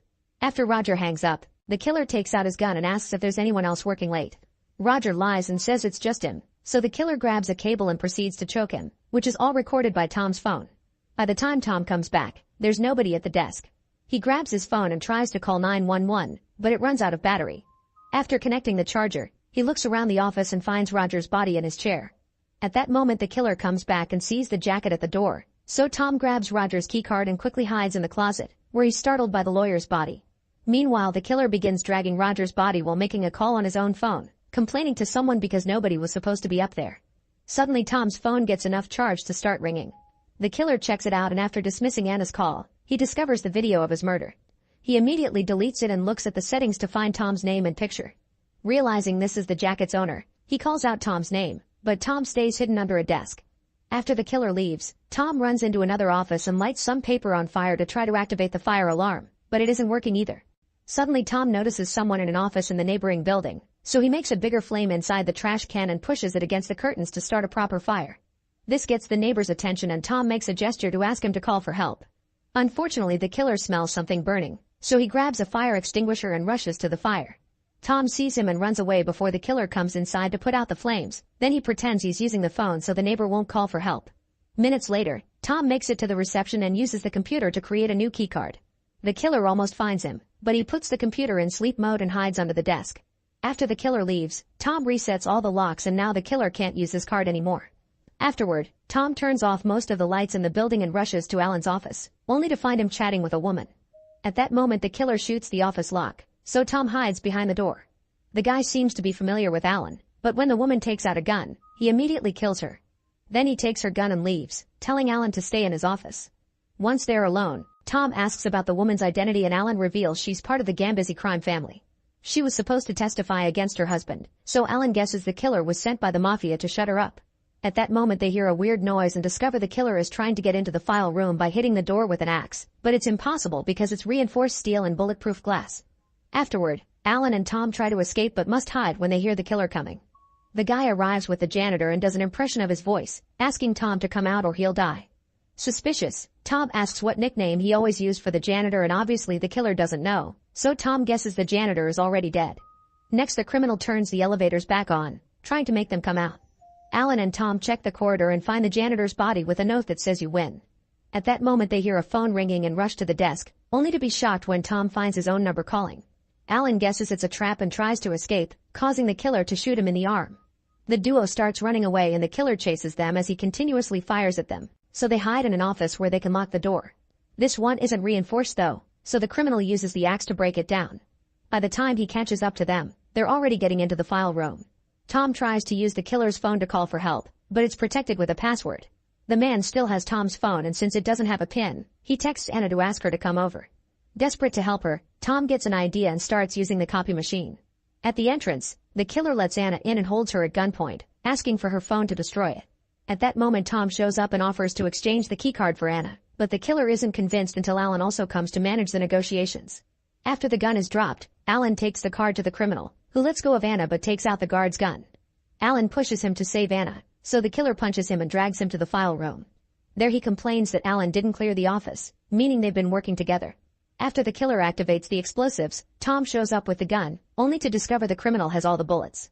Alan uses the chance to run and the door closes, leaving the killer locked in the file room. He tries to get out with the keycard but it doesn't work because Tom gave him a fake one he made with a copy machine. Suddenly the explosive goes off and starts a fire on the file shelves. The killer tries to put it out to no avail and passes out because of the smoke. Then Tom comes inside and after throwing the gun away, he puts the fire out by pushing the shelves and making them fall. Suddenly the killer wakes up and attacks Tom, so a fight ensues. The man quickly overpowers Tom and Anna cuts in to help, but she only gets punched. Tom uses the distraction to punch the guy and after they both fall, Alan shows up and shoots the killer. Before dying, the man whispers the numbers 11 to 22 and Tom takes the keys from his pocket. While Anna uses the keys to activate the elevators, Tom goes back to the desks and finds the case file, where he discovers that the pharmaceutical company wanted to get rid of all of the evidence. Then he types 11 to 22 on the killer's phone and unlocks it to find Alan's phone number. It turns out Alan was paid by the pharmaceutical company to lose the case, so he hired the man to destroy the files and kill Roger. Alan claims that corporations are more dangerous than the mafia and tries to bribe Tom, but he turns the money down and leaves with the file. Not wanting to go to jail, Alan self-deletes. Soon the police arrive, so Tom rushes to leave with Anna before they can be seen. In the file room, the copy machine is making thousands of copies of the case evidence. This is found by a cop, who happens to be the guy who left the gun for the killer. The officer finds Tom's phone in the killer's hand and immediately calls a hitman to send him after Tom to silence him. Make sure to subscribe and turn on notifications so you can watch more videos like this. Thanks for watching.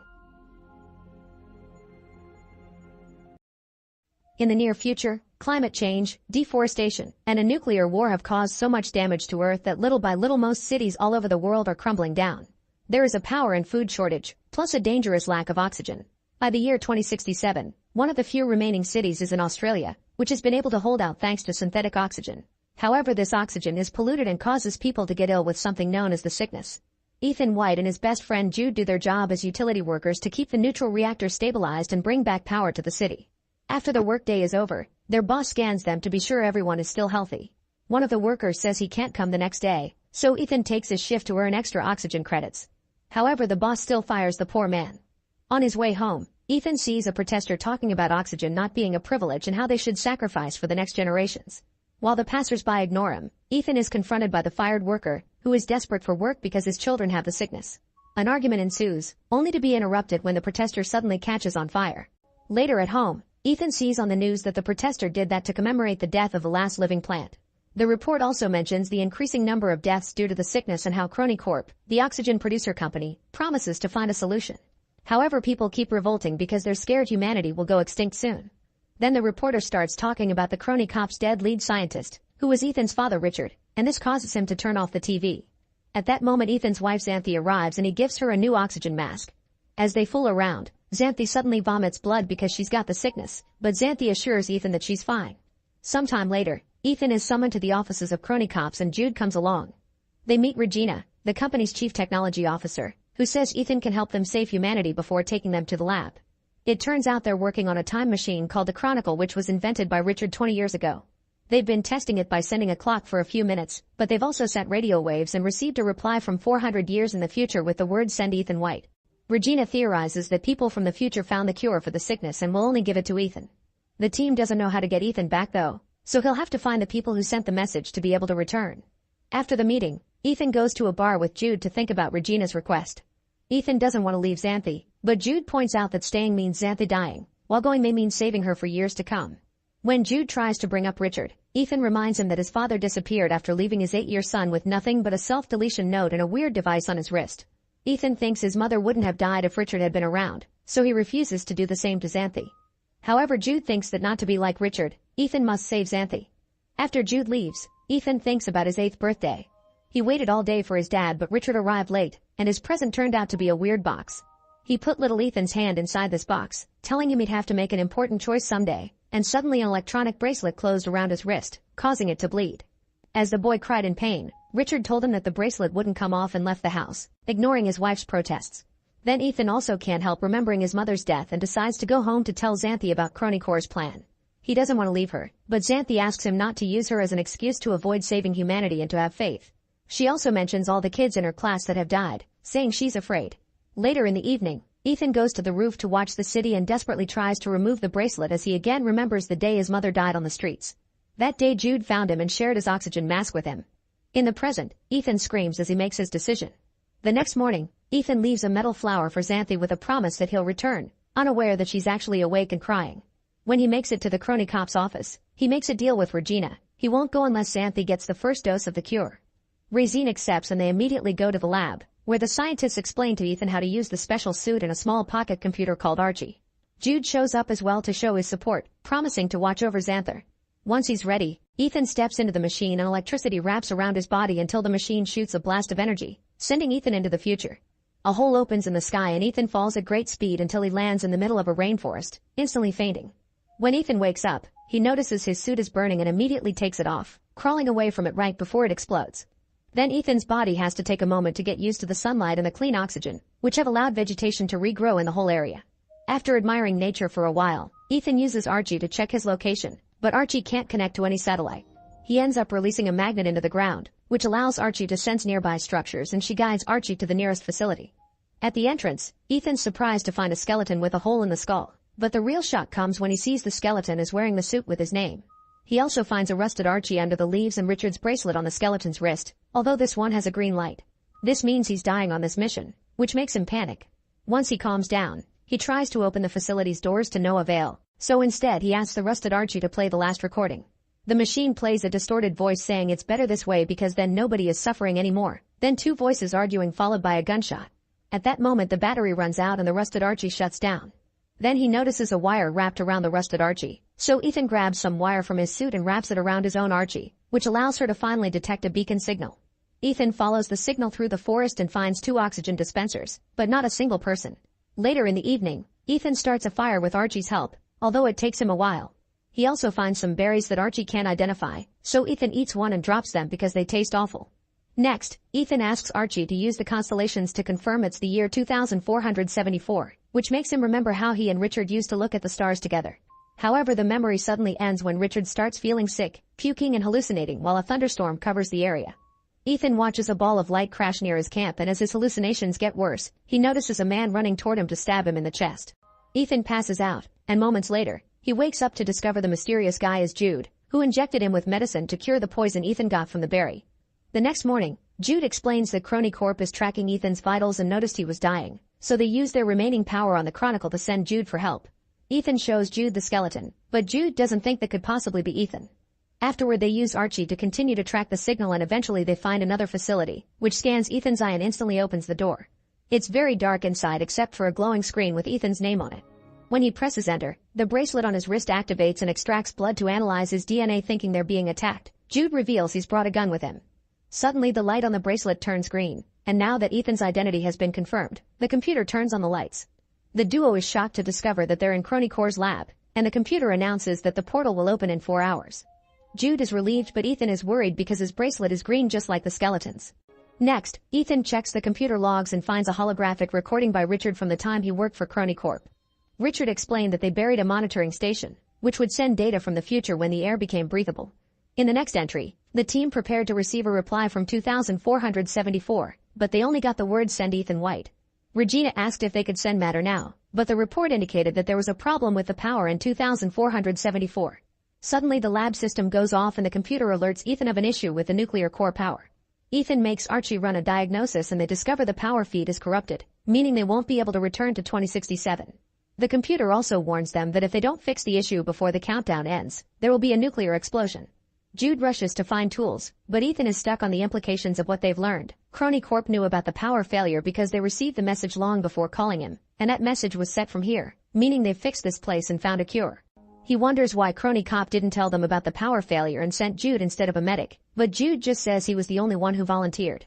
Then Jude insists they should work on the repairs, but Ethan wants to analyze their situation first, which almost causes Jude to get aggressive. As Ethan steps back, Jude calms down and asks him to notice how serious the situation is, so Ethan agrees to go to the access tunnel for repairs as long as they search for the sender of the message afterward. The duo crosses the forest and heads to the city, only to find it in ruins and covered in vegetation. As they explore the area, they find a lot of skeletons, and Ethan realizes nobody survived the year he came from. The Earth just waited for humans to die and then replenished itself. Getting worried, they go to Xanthi's school and find the skeletons of the students, meaning they died right there in the classroom. If nobody was around to move the bodies, Ethan can't help assuming they'll fail the mission. Then he finds one more skeleton. It's Xanthi's, and the metal flower is in her hand. As grief takes over his mind, Ethan remembers the night Richard called them to meet somewhere, but they were followed by a stranger who killed his mother and stole Ethan's oxygen mask. Richard never showed up, but Jude found Ethan and saved him. The memory causes Ethan to have a panic attack, but Jude helps him calm down. Ethan cries and regrets leaving Xanthi alone, still thinking they won't be able to change anything. However, Jude says they're better off because no one is suffering anymore, which shocks Ethan because those are the words he heard from the rusted Archie. To confirm it, Ethan plays the recording again, and he realizes the argument ends with Jude shooting him. At that moment, Jude takes out his gun and Ethan wants to know why he has it since there's nothing to fight here. An argument ensues until Archie reminds them that there are only 2 hours left for the nuclear explosion. Jude drags Ethan to the tunnels and they notice the nuclear core is fried, so they'll have to reroute the power. Their attempts to do so immediately fail and the computer tries to shut down the door for safety. Jude manages to block it with a metal bar, but when Ethan hears the computer say that the chamber needs depressurization, he removes the bar, leaving Jude outside to save him. Then Ethan activates the oxygen purge, which restores the power but causes him to faint. A desperate Jude breaks the glass, letting oxygen back inside to keep Ethan alive. Afterward, the duo returns to the lab and learns that they only have 37-minute portal launch. Suddenly Ethan opens a door and discovers it leads to his skeleton, which makes him accept that he can't change fate. While Ethan switches the batteries of the 2 Archies, he accuses Jude of planning to shoot him. Then he makes the rusted Archie play the last thing the other Ethan saw, and the recording shows Jude threatening Ethan with a gun and asking him to fight back.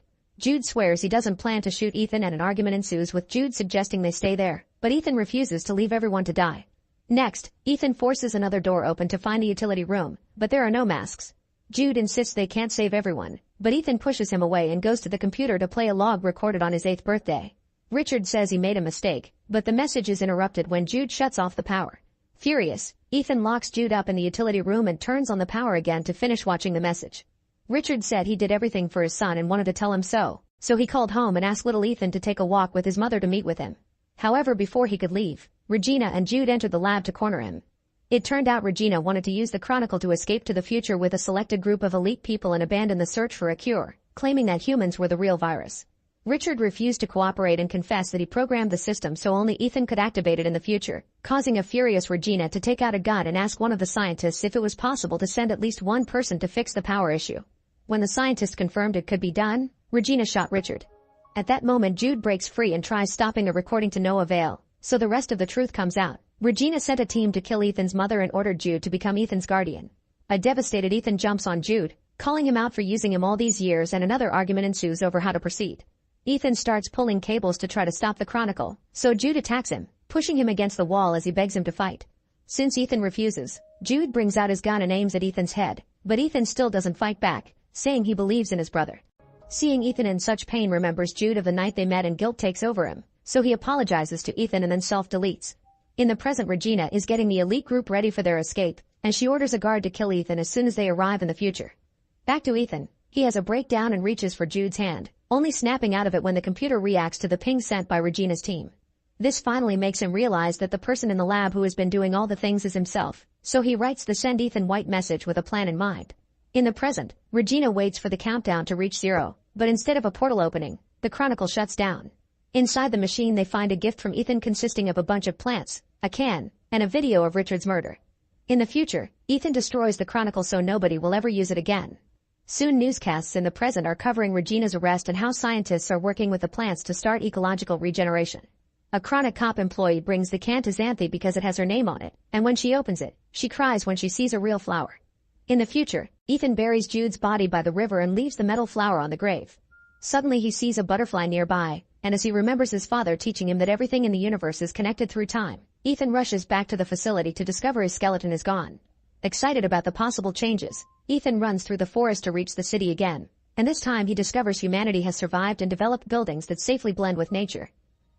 Make sure to subscribe and turn on notifications so you can watch more videos like this. Thanks for watching. In 1899 in New York, Dr. Alexander teaches mechanics and engineering at Columbia University. He's obsessed with science and innovation, but his ramble about Einstein, solar power, and city plans isn't taken seriously. This obsession distracts him a lot from his other responsibilities and he often forgets things, like the fact tonight he's supposed to meet his girlfriend at the park. After his friend reminds him of the date, Alexander rushes to the park and remembers he was also supposed to buy flowers, but he immediately gets distracted by another innovation, a horseless carriage. When the driver accidentally starts it, Alexander grabs the brake and stops it just in time. Then he runs to meet his girlfriend Emma and takes her on a walk through the park, apologizing for the lack of flowers but offering something much better instead, a marriage proposal. Emma says yes, and Alexander puts a beautiful ring with her birthstone on her finger. Suddenly the sweet moment is interrupted by an armed thief, who takes Alexander's wallet and tries to go for the ring too. Alexander tries to stop him and in the struggle, the gun accidentally shoots Emma. As the thief runs, Alexander holds Emma close as she dies in his arms. For the next 4 years, Alexander is depressed and does nothing but work all day long, convinced that he can bring Emma back. His friends worry about him, but he ignores their concerns. One day, Alexander finally cleans up and reveals he's finished his latest invention, a time machine. He sits on it and immediately activates it, traveling back to the night of Emma's death. After a bright light surrounds him, he appears back in the park and sees Emma. He's missed her so much that he kisses her even though they're in public, then he drags her out of the park to avoid the thief. They take a carriage to go downtown and Emma reminds him he promised flowers, so Alexander enters a shop to buy them. At that moment, the horseless carriage causes an accident on the street and Alexander has to watch Emma die again. Later at the morgue, Alexander realizes that if he keeps going back he'll just see Emma die over and over, so instead he should travel to the future to see if advanced science can change the past. Once he returns to the time machine, Alexander starts it up and chooses to go to the future. As the machine glows again, he watches everything around him change, from the plants on his building to the clothing in the shops. Suddenly he accidentally drops the necklace with Emma's picture and fails to retrieve it, so the necklace also disappears through time. Eventually he makes it to the year 2030, and Alexander is amazed by the modern apartment buildings and screens everywhere. After a random person calls his suit retro, he goes to the New York Public Library, where he discovers books or relics that mustn't be touched. There are also a set of screens and a giant sphere battery that powers them to project Vox, a holographic librarian. Vox has access to every database on Earth, so Alexander asks him why he can't change the past, but Vox just says time traveling simply isn't possible and begins listing sci-fi works to the point he sings the soundtrack of famous movies. A frustrated Alexander returns to his time machine to go further into the future, but suddenly he feels some shaking and stops at the year 2037. He's shocked to see that the whole city has been destroyed and soon he's found by soldiers who want to help him evacuate because the moon is breaking up. Alexander looks up to confirm this disturbing claim, but at that moment something explodes and the ground starts cracking, giving him the chance to return to the machine. Unfortunately, an earthquake hits the machine and he falls unconscious, so the time trip keeps going for thousands of years. Earth changes around Alexander, going through dozens of different climates and environments that include a whole new ice age. Eventually Alexander wakes up and stops the machine to discover he's ended up in the year 800-2701 before he faints again. Sometime later, Alexander is dreaming about Emma while a mysterious person takes care of his wounds. When he finally wakes up, he sees a child called Kaylin watching him, but Alexander can't understand the language he speaks. Kaylin runs away and Alexander follows him, only to discover he's in a village built on a canyon. Then Kaylin yells a few words and all the villagers come to check on him, but the only one that can speak English is Mara, the woman that had been taking care of him and Kaylin's sister. The villagers wonder if they should throw Alexander into the river, so he tries to explain he comes from the past, but Mara translates it into Alexander being a wandering idiot that hit his head. Suddenly they hear a horn announcing it's time for bed, so Alexander goes with Mara and Kaylin to stay the night with them. He also shares some stories with Kaylin about the big city and gives him his pocket watch. After Kaylin falls asleep, Mara explains that their parents are dead. Then Alexander takes a look outside and sees the broken moon, thinking he's come too far. Later that night, Alexander dreams about a white face calling his name followed by a giant monster head roaring. He wakes up quite startled and discovers Kaylin is also having a nightmare while repeating the word Morlock. Mara quickly calms him down and notices that the pocket watch is missing. When Alexander asks about the nightmare, Mara says they all see the same dream, but refuses to explain what Morlock means. The next day, Mara shows Alexander the collection of building pieces they've collected from around the land. It's thanks to these pieces that they've been able to keep English around, and Mara has been trying her best to preserve the old culture by teaching others. On their way back, Alexander wonders why he hasn't seen old people, so Mara says they're all dead without explaining why. The rest of the villagers are currently working in the field with the help of windmills, but Mara drags Alexander away to show him where his time machine is. While Alexander gets the machine ready, Mara asks him to take Kaelin with him. Before she can explain why, she hears a noise and runs away to find her brother. Alexander follows her and discovers that the Morlocks are monstrous beings that hunt down the villagers. This is why there aren't any old people. They aren't fast enough to escape. The villagers panic and run as fast as possible as the Morlocks use darts to knock them down. While Mara is looking for Kaelin, she gets hit by a dart too, and Alexander rushes to remove it, realizing it has a very smelly substance on it. The villagers try to make it to the river to escape on their boats, but the way is blocked when bigger Morlocks start coming out of the ground. As the people try to find a safe direction to run, these new Morlocks grab the villagers that were hit by the darts and tie them up to then take them away by sinking back into the ground. Suddenly Kaelin yells for help because he's been hit too and a Morlock is coming for him. Mara wants to save him, but Alexander tells her to stay and he goes instead. He pushes the Morlock down just in time, and while Kaelin runs, Alexander gets the creature with a tool then starts running in the opposite direction. The Morlock chases after Alexander, and when it jumps, Alexander dodges it, which causes the monster to roll into the jungle. Then Alexander climbs one of the windmills, and when the Morlock comes back and grabs his legs, Alexander kicks it until it falls. However, the Morlock doesn't give up and quickly climbs the windmill until it reaches Alexander at the top, causing them to struggle against each other until they fall together to the ground. The Morlock grabs Alexander by the neck, ready to kill, but Kaelin shows up and stops him with a torch. At that moment they hear Mara screaming, so the Morlock sinks back into the ground while Alexander and Kaelin run back only to discover Mara is being taken away. Alexander rushes to dig into the sand to find the hole to no avail. Upset and frustrated, he asks the villagers why they don't fight back, and one of them explains this is just how their world works. Those who fight back are simply taken first. Then Alexander asks Kaelin where people are taken, but the child answers they aren't supposed to talk about the place where the ghosts are. Later in the evening, Kaelin sneaks out of the village to take Alexander to that place, which turns out to be an old underground cave. Alexander is shocked to discover these are the ruins of the New York Library, and while the books are crumbling into ashes, the battery is still intact. This allows Vox to appear again, and he even remembers Alexander. He explains that humans have evolved into two different species, the villagers that live above and the Morlocks that live underground. Vox once met a villager who managed to escape. Apparently this guy came from the jungle in the east, and Alexander only has to follow the breathing to find it. Kaelin and Alexander immediately take off and follow the breathing sound through the jungle until they find the giant head from their dreams, which is supposed to keep people away. Alexander tells Kaelin to return to the village and light a fire, that way he can find the way back after rescuing Mara. Before leaving, Kaelin tells him the watch is missing. Then Alexander enters the statue's mouth only to suddenly slip and fall, saving himself at the last second. He holds tightly while a bunch of bats flies very close to him, then he slowly climbs down until he finds some machinery that indicates he's on the right path. Suddenly Alexander sees a few Morlocks walking by, so he hides behind a wall and sneaks around carefully until he finds the whole group working together. Alexander goes down an empty corridor and finds a pile of villager clothes that includes Mara's necklace, but he also sees a bunch of disturbing tools. As he walks back in shock, he accidentally falls into a pit filled with skeletons that confirm his suspicions. The Morlocks hunt the villagers for food. At that moment a Morlock finds him and immediately locks him away. In this new room, Alexander finds Mara in a cage, but she seems to be unresponsive. When Alexander turns around, he sees a strange pale man known as the Uber Morlock, the leader of his race and the pale face for the dreams. He explains that after the moon fell, Earth couldn't sustain humans anymore. Some people managed to survive above, but the rest escaped underground. They spent so many centuries down there that when they tried to come out again, the sun hurt them, so in the end they bred themselves into different castes. Some of them have good eyes and ears, and others have big muscles. The Uber Morlock belongs to the caste that expanded the cerebral abilities, so he's able to see and control others' thoughts. He controls the other Morlocks so they won't overconsume and exhaust the food supply, and controls the villagers to use them as food. Sometimes he also controls their women to use them as breeding vessels, which is his plan for Mara.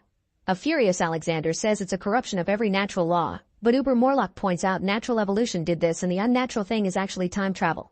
Then he grabs Alexander by his neck and sees into his mind before letting him go into a mental image of what he could have had. Alexander finds himself in his original home, surrounded by successful inventions and his wife Emma with a couple of kids.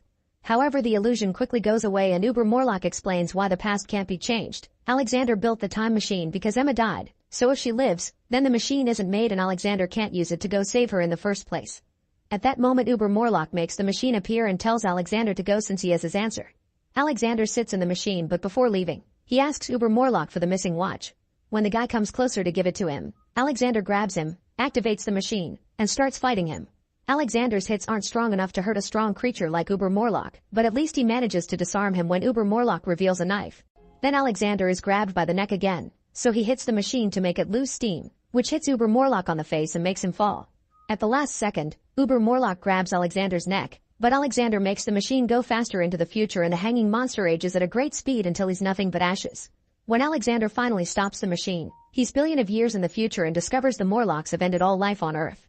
However, he doesn't give up. He goes back and saves Mara from the cage. Then he connects the time machine to the watch and activates it, blinding the Morlocks that are coming for them. Alexander and Mara lock the door behind them and run away until Alexander is hit by a dart. Mara knocks down the attacking Morlock, but the noise alerts the other ones, who start chasing them by following the smell of the dart. The duo runs fast through the corridor and Alexander throws his jacket away to distract the Morlocks with the smell while they start climbing out of the cave. At that moment, the pocket watch causes the machine to malfunction and it suddenly explodes, killing every Morlock in the cave. The duo is saved just in time by the villagers brought by Kalen and together they move away right before the giant head also explodes, sending a damaging wave through all the tunnels. Alexander isn't sad to have lost the machine because he's found a new home here, and he gets together with Mara. Sometime later, Alexander brings Fox out of the cave so he can educate the village kids. Then he takes Mara and Kalen to see the spot where his house used to be. At the same time in the present, Alexander's friends are a bit worried that he's been missing for a week, but at the same time they're glad if it means he's finally found happiness. Make sure to subscribe and turn on notifications so you can watch more videos like this. Thanks for watching. In the near future, a nuclear holocaust known as the Flash causes an ecocide, which is the mass destruction of nature.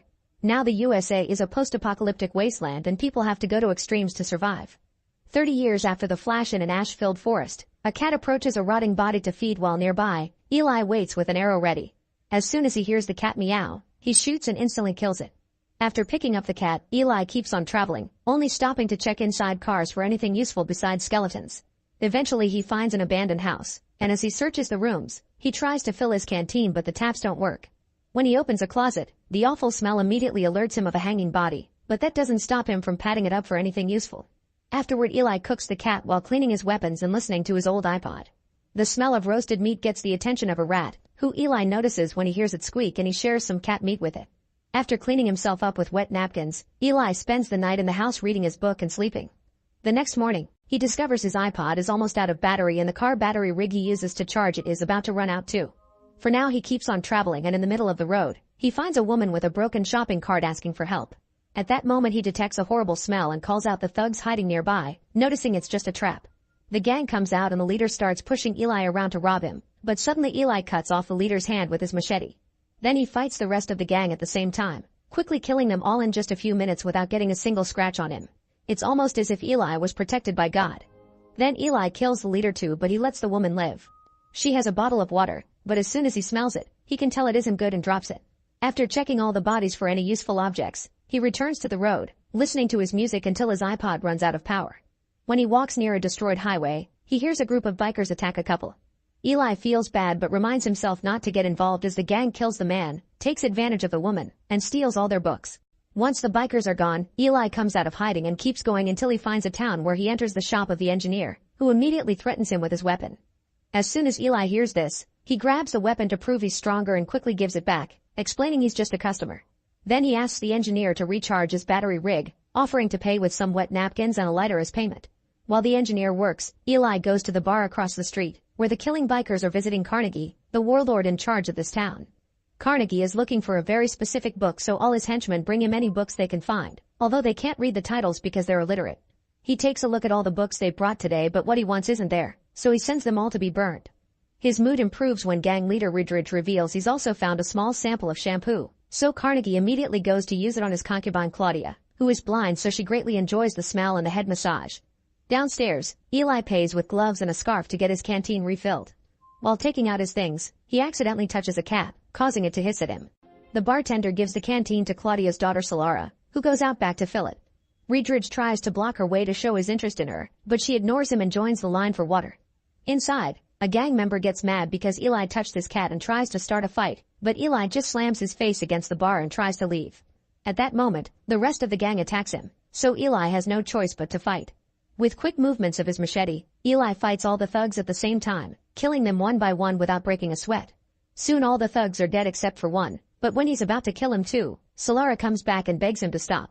The distraction causes Eli to get caught and taken to see Carnegie, who asks him to become one of his men. Eli isn't interested and tries to leave again, but Carnegie forces him to stay the night. Afterward, Claudia brings Eli some food and he immediately can tell she's blind, so he asks her a few questions about her story. Then Carnegie sends Solara to Eli's room to convince him to stay by getting busy with him, only for Eli to turn her down. He also tries to kick her out, but Solara explains Carnegie will hurt Claudia if she doesn't do this, so Eli lets her stay for the night. Since Solara doesn't often see people of Eli's age, she asks questions about life before the Flash and Eli shares some stories. Solara also finds Eli's book and gets excited, asking about its contents because she can't read, but Eli immediately covers it up and refuses to discuss it. When he finally sits to eat, he shares the food with Solara and teaches her how to say grace. The next morning Solara has breakfast with Claudia and recites the words Eli taught her. Carnegie is shocked to hear this and demands to know how Solara learned it, hurting Claudia when Solara doesn't say much. Desperate to help her mother, Solara tells him that Eli has a book with a weird symbol on it, making a cross with her fingers. It turns out Carnegie wants a Bible, and Eli has the only one left in the world because all the others were burned down shortly after the Flash. Excited, he orders Reedridge to get him Eli's book, but when they enter the room Eli is already gone.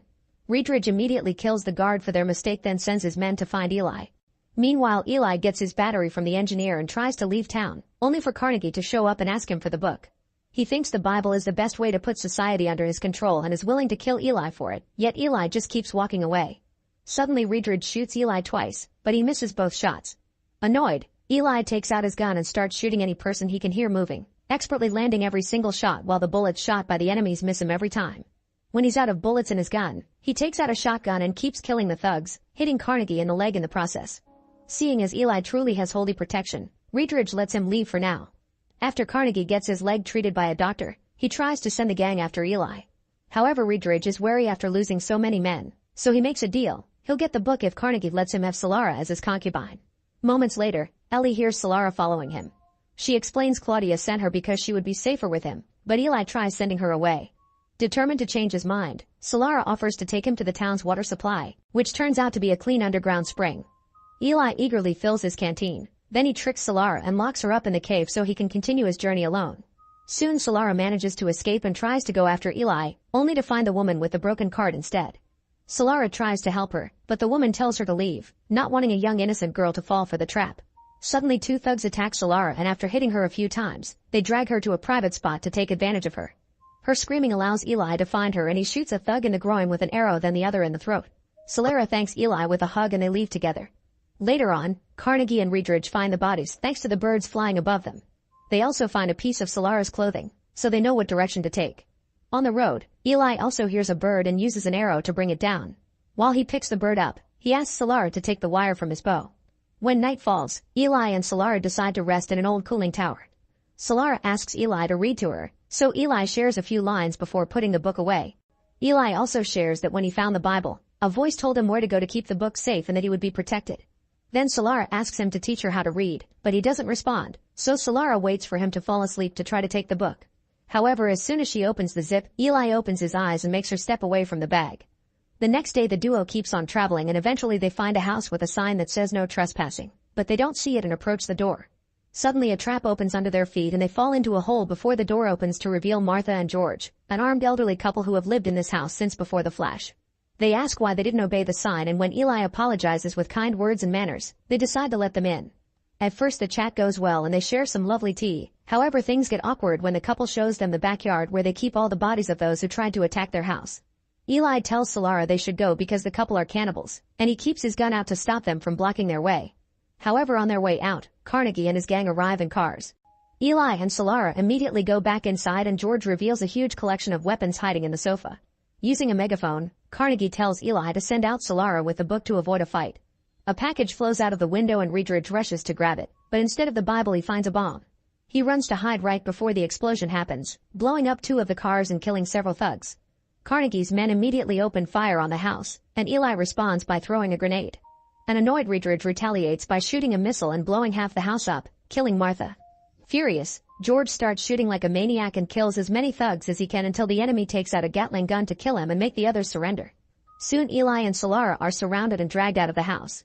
Carnegie threatens to kill Solara, so Eli has no choice but to tell him he hid the book in the TV. Reedridge retrieves the book and gives it to Carnegie, who lets go of Solara and shoots Eli in the stomach. Eli tries standing up with a dagger in hand, but Carnegie kicks him down and leaves with his men, bringing Solara along. In one of the vans, Reedridge puts Eli's machete on the dashboard while Solara takes out the wire from Eli's bow, using it to choke the driver and causing the van to flip a couple of times until it stops. As the other cars turn around to check what happened, Solara goes to the driver's seat and finds a grenade, which she throws at the vehicles to blow up one more. Then she jumps to the driver's seat and discovers Reedridge has been impaled by Eli's machete. He's still alive and manages to pull the machete out, but as soon as he steps out of the van, he dies. Afterward, Solara drives away and Carnegie decides not to go after her in the last car because he already has the book. When Solara arrives at the house, she can't find Eli, so she keeps driving until she finds him on the road still trying to reach his destination. She immediately puts him in the van and he wraps up his wound with duct tape. After a few hours of driving, they make it to the Golden Gate Bridge, which is broken and can't be crossed. Eli mentions they are close, so they find a rowboat to travel to Alcatraz Island. When Eli is too tired to keep rowing, Solara does it for him. Back in town, Carnegie fails to open the book because it has a very strong lock on it. He calls the engineer to unlock it and gets excited to finally read it, only to discover it's in Braille. It turns out Eli has been blind since the very beginning. That's why he only reacts to things when he hears them, smells them, or touches them.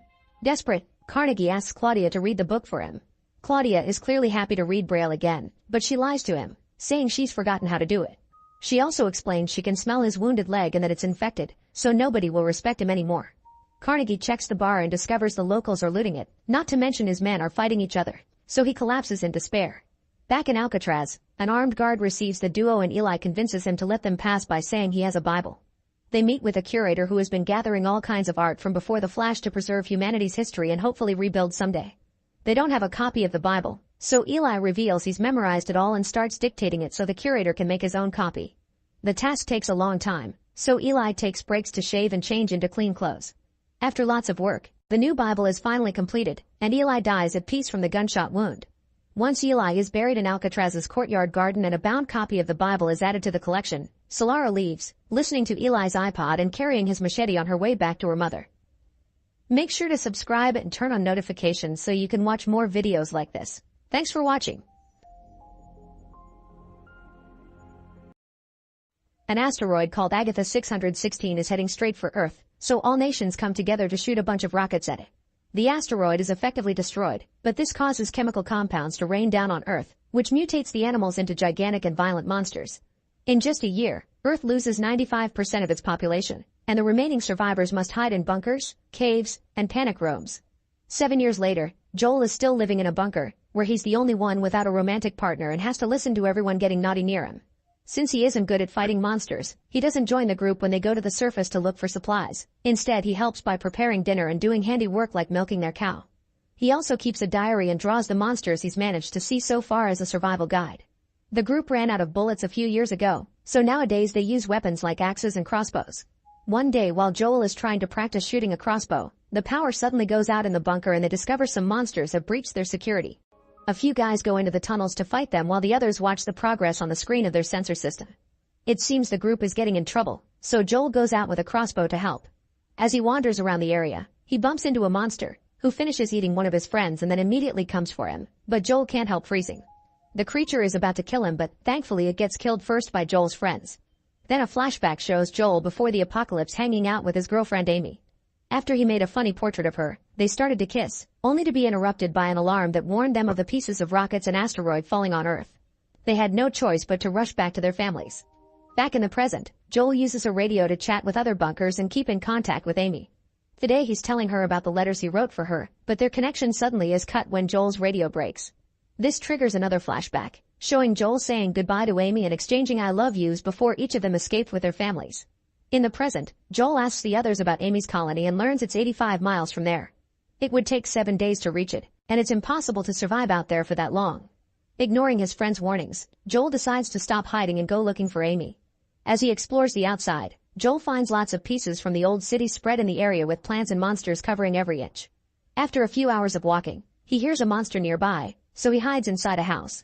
However, when he opens the fridge, another monster roars at him, so he runs out into the garden. Unfortunately, a giant mutated frog comes out of the pond, attacking Joel with its long tongue. He dodges just in time and is shocked to fall next to a dog, who begins barking at the frog like a good brave boy. Joel tries to use the chance to escape, however the frog shoots its tongue again and captures his leg, making him fall. Then it starts dragging Joel into its mouth, but thankfully the dog bites the tongue and frees Joel. Afterward, Joel starts running away and follows the dog into a bus where the dog closes the door with a rope, showing he was trained.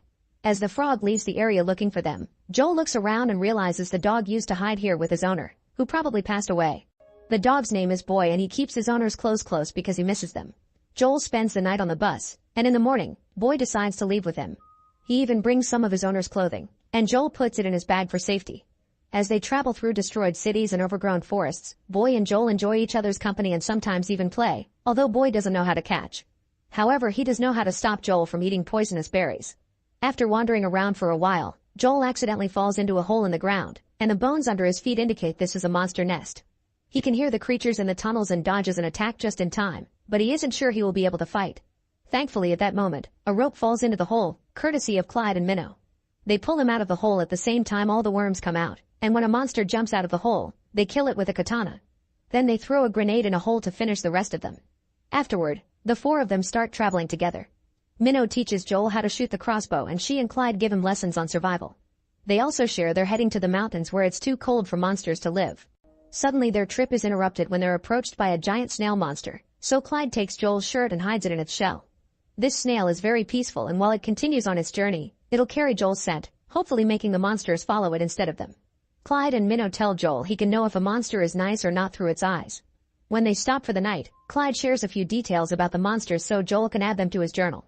For the next few days, the group keeps traveling together and Joel finally gets good with the crossbow. He also keeps learning lots of things about the monsters and survival, adding it all to his journal. Eventually they reach the point where they must split to go to their different destinations, and Clyde says goodbye by gifting Joel a grenade. Joel and Boy continue traveling together and later they reach a swamp that Boy refuses to cross. As Boy runs to hide under a duck-shaped playground piece, Joel hears a noise and suddenly a huge centipede monster rises from the ground. Joel gets his crossbow ready, only for the centipede to push him off. Then the monster starts surrounding the duck with Boy still inside, which makes Joel remember the day of the tragedy. The family car crashed and his parents were stuck, so they told Joel to run away. Joel got out of the car and had to watch a monster kill his parents before some survivors dragged him into the back of a truck to escape. At that moment the monster moves the duck and finds Boy, but Joel refuses to keep losing loved ones and finally shoots the crossbow, killing the centipede with an arrow to the head. Sometime later, it starts to rain so Joel and Boy seek shelter in an abandoned building. There they find a robot called Mavis, who only has 51 minutes of power left and uses her GPS to show Joel he's only 10 miles away from Amy's colony. Robots were a very recent thing before the monster attack happened, so Joel never got to talk to one until now. Mavis uses her radio to help Joel get in touch with Amy, who is doing well. She explains some survivors have shown up and will rescue the entire colony, but before she can say more, the communication ends because Mavis' battery is about to die. With her last minutes of energy, Mavis accesses her social media database and shows Joel some pictures and videos of his family. Crying, Joel hugs Mavis and together they watch the glowing jellyfish flying by. When Mavis finally shuts down, a grateful Joel gives her a proper burial. The next day, Joel and Boy keep going and almost fall into a huge pit. Boy runs away as Joel sees a queen sand gobbler appearing underground. He throws a toy to distract it and starts running with Boy, only for the queen to chase after them. After lots of running through the woods, Joel trips on a stick and falls down a hill near a river, causing the clothing of Boy's owner to fall in the water. Joel rushes to hide with Boy behind a hollow trunk and the queen comes incredibly close, but they wait in silence until it goes away. At that moment Boy sees the clothing in the water and jumps in to retrieve it, which gets the attention of the monster. As it rushes toward them, Joel runs to his bag and grabs the grenade, throwing it into the queen's mouth before jumping into the water too. The monster explodes and nobody gets hurt. Afterward, Joel reaches the shore, only to discover his body is covered with leeches. He pulls them all off before he starts yelling at Boy, blaming him for the queen's attack and causing him to run away. Joel tries to keep going alone, but soon the leech's poison starts making him hallucinate all kinds of crazy things. He sees a plant that Clyde taught him was an anti-venom and eats it before he starts seeing a bunch of people approaching. It turns out it isn't the hallucination. It's Amy and her fellow survivors, who were brought by Boy. Excited, Joel kisses Amy before passing out. Sometime later, Joel wakes up in Amy's bunker. He's already feeling better, but he also learns that he actually kissed a random survivor instead of Amy. She explains her colony was found by a yacht captain and his crew, who have promised to take the survivors to a safer place. Everyone is busy packing up and getting ready to go, so Amy can't spend too much time with him. Then Joel takes a look around the bunker, learning about this colony's habits and seeing they're right next to a beach. He also meets the people from the yacht, Dana, Rocco, and the Captain Brooks. Later when Joel finally gets a private moment with Amy, he's devastated to hear she moved on some time ago because she thought she would never see Joel again. Amy started to date another survivor, who sadly died last year. Afterward, Joel tries to contact his colony to no avail. When he looks at the map they gave him, he's shocked to find support messages that he didn't see before, and he realizes he left a beloved family for nothing. At that moment the radio finally contacts his colony, and everyone is proud of Joel for surviving. They also share that there have been multiple breaches, but before they can say more, the communication ends. Joel decides he must go back to his family and ignore the yacht idea. On his way out, he discovers that the plate of food they gave him has poisonous berries in it, meaning the crew is hiding something. He immediately runs to warn Amy, who is getting drunk with the other survivors thanks to Brooks's homemade beer. Before Joel can say something, Dana knocks him out. The next morning, Joel wakes up to discover he's been tied up to a barrel with Amy, and all the survivors were captured while they were drunk. After Dana blows up the radio tower, Brooks reveals that he and his crew go around robbing the supplies from different colonies, and they move the yacht by making a monster crab pull it. Brooks controls this monster through electric manipulation. At that moment the crab comes out and everyone runs to hide, so Amy takes the lid from the barrel and uses it to free herself and Joel. Then she runs toward Rocco, who opens fire on her. She stops the bullets with the lid to then tackle him, causing them both to fall unconscious. Meanwhile Joel finds a trident and runs to stab the crab, causing it to trip and fall on its back. However, it's still alive and an electric pulse from Brooks causes it to knock Joel down. At that moment Amy recovers and starts fighting Dana, landing a few hits but unfortunately still getting overpowered because Dana has more experience. Soon the crab also recovers and starts destroying the colony. Boy comes out to bark at the monster and Dana tries to shoot him, but Amy hits her arm and makes her hit the crab instead. Using the element of surprise, Amy manages to overpower Dana, so Brooks cuts in and knocks her down before ordering his crew to get to the boat. As the crab continues its destructing ways, Boy dodges its attacks and reaches Amy, licking her face to wake her up. Brooks keeps on electrocuting the crab to make it angrier, and the monster roars at Joel, who looks at its mouth and finds its weak spot before getting captured. Amy soon comes over with the weapon Dana dropped and hands it to Joel, who is about to kill the crab only to look into its eyes and discover it's actually a kind creature being controlled by an actual monster. Joel shoots the chain instead and frees the crab, who immediately releases Joel and jumps into the water. In just a few seconds, it reaches the yacht and eats Dana, Rocco, and Brooks, destroying the yacht in the process. Moments later, once everyone is safe, Joel says goodbye to Amy by sharing a hug and gifting her his journal so she can also learn about the monsters. Even if they didn't get together, he's grateful for the trip because it made him a better man. Before he leaves, they share one last kiss. For the next 7 days, Joel and Boy travel together and survive, thanks to all their new experience. Eventually they make it to Joel's colony, where they're welcomed with open arms. Afterward, Joel sends a message through the radio to all the other bunkers, teaching them how to survive out there and inviting them to go to the mountains where the cold will keep monsters away. Then Joel, Boy, and his fellow survivors leave together to reunite with Clyde and Minnow, and soon other colonies are doing the same, eager to start a new life. Make sure to subscribe and turn on notifications so you can watch more videos like this. Thanks for watching. In a planet known as the Mother World, the royal bloodline ruled for thousands of years, but eventually their lust for power caused them to consume everything in their world. They decided to send their armies to conquer other planets and expand their empire until one day the king and queen were assassinated. The conquered planets wanted to use that chance to start a revolution, so Senator Balisarius stepped up and declared himself the new regent. Then he sent out his most brutal soldiers to crush all rebels without mercy. On a planet called Velt, a small settlement of farmers is going through their daily chores when suddenly they see an empire ship in the sky. Cora is a war orphan and immediately recognizes it, so she rushes to ring the town's bell to warn everyone. Village leader Sindri gathers the locals to discuss how to proceed, and Farmer Gunnar thinks they should welcome the soldiers because they'll buy their grain at triple the price they offer in the city. Cora immediately disagrees, explaining that the empire just takes everything they need by force and only leaves destruction behind.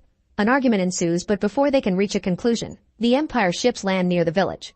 Admiral Noble meets Sindri with a hug and explains that they're looking for a rebel group led by the Blood Axe siblings, but his army is in need of food.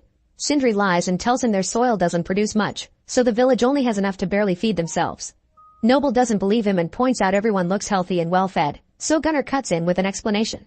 He tries telling the Admiral that Sindri had only been trying to save food for winter to protect the village, but he's willing to sell some to Noble at a good price.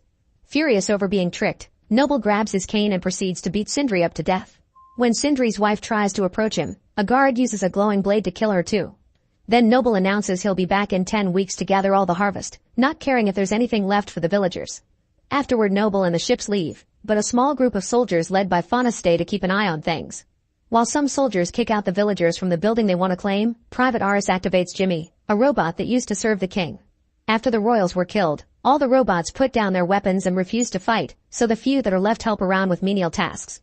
As Jimmy helps the soldiers carry their things, Marcus decides to test the rumors and starts shooting at the robot, who falls to the ground and never defends himself. Aris cuts in to stop Marcus and almost gets killed, but Fauna stops them both and sends them to work. He also makes sure Jimmy isn't malfunctioning and sends him to wash the mud off. At the river, Jimmy is washing his face and is approached by Sam, who befriends the robot and listens to his story. Jimmy explains that Sam reminds him of the Empire Princess, who was killed together with her parents by the traitors. Sam tells him that the princess lives in him and gifts Jimmy a flower crown, which activates something within him. Meanwhile in the town hall, the villagers discuss what to do next and conclude they should work hard to prove their harvest is valuable. That way the Empire won't kill them so they can keep producing food. Frustrated because nobody will hear her warnings, Cora starts packing her things to leave. She's caught red-handed by Hagen, the man who found her when her ship crashed on this planet 2 years ago. Hagen thinks Cora should team up with the rebels and protect the village, but Cora refuses, saying that they have no chance of winning, so it would only be a massacre. In the evening, Marcus and 2 other soldiers kidnap Sam so that the whole squad can use her. Cora hears her screams, but she reminds herself not to get involved. Aris comes in Sam's defense and manages to punch a few men, but there are too many of them and they immediately overpower him. Soon Faunus arrives and calls dibs on Sam, but he's interrupted by Cora, who has brought an axe. Faunus sends his men after her and at first Cora pretends to surrender, only to suddenly move fast and bring down 2 soldiers with just a few moves. It seems Cora has great fighting experience and doesn't have many issues going against a bunch of privates, using their own weapons to go against them and even throwing dirt to create a distraction. One by one, Cora defeats the soldiers with accurate shots or savage stabbing, and when a man almost shoots her, Aris kills the guy first.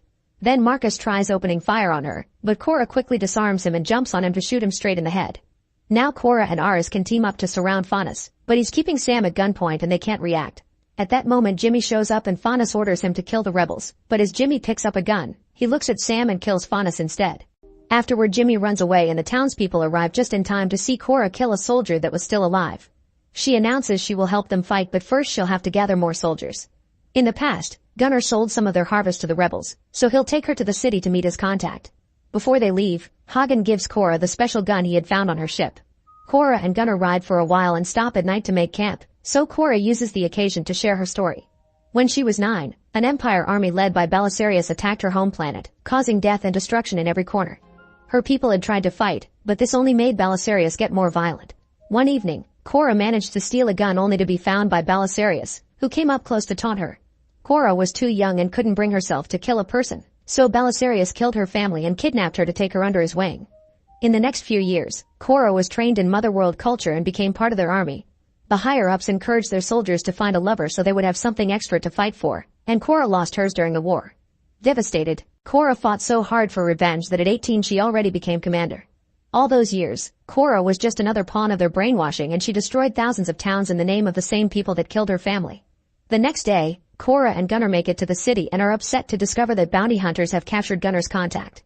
Gunnar has no other way to get to the rebels, so Cora concludes they'll have to find the legendary General Titus first and then look for the rebels.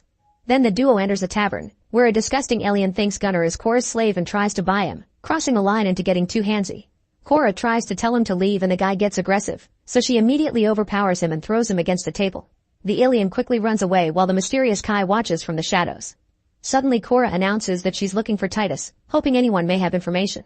A small alien uses a human body to speak and informs Cora that Titus is fighting in the Colosseum on a planet called Pollux. This means they'll need a ship to fly there. At that moment the disgusting alien comes back with 3 bodyguards seeking revenge. A gunfight immediately starts and the people in the tavern run to hide while Cora exchanges shots with the bodyguards, running around to kill them one by one. Gunnar tries to fight the alien but his punches don't do much. Thankfully Cora knocks the alien down before he can kill Gunnar. Then she turns around to kill the last bodyguard and the alien tries to attack her from behind, but Kai cuts in and shoots him first. Afterward Kai empties the dead guy's pocket and offers his ship to take the duo to Pollux, accepting the little money they have to offer. When they take off, Kai tells them he knows of a warrior who may help them, so they agree to stop at a different planet first. Gunnar never left his world before and is amazed to see the ship flying through space. Meanwhile in the Empire's main ship, Noble is having a smoke by connecting the pipe directly to his body.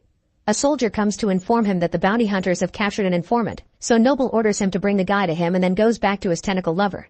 Sometime later, Korra's group makes it to Noi Wodi and meets with rancher Hickman, who has a slave called Tarek. In the past, Tarek fought against the Empire too, but he was captured and made a slave.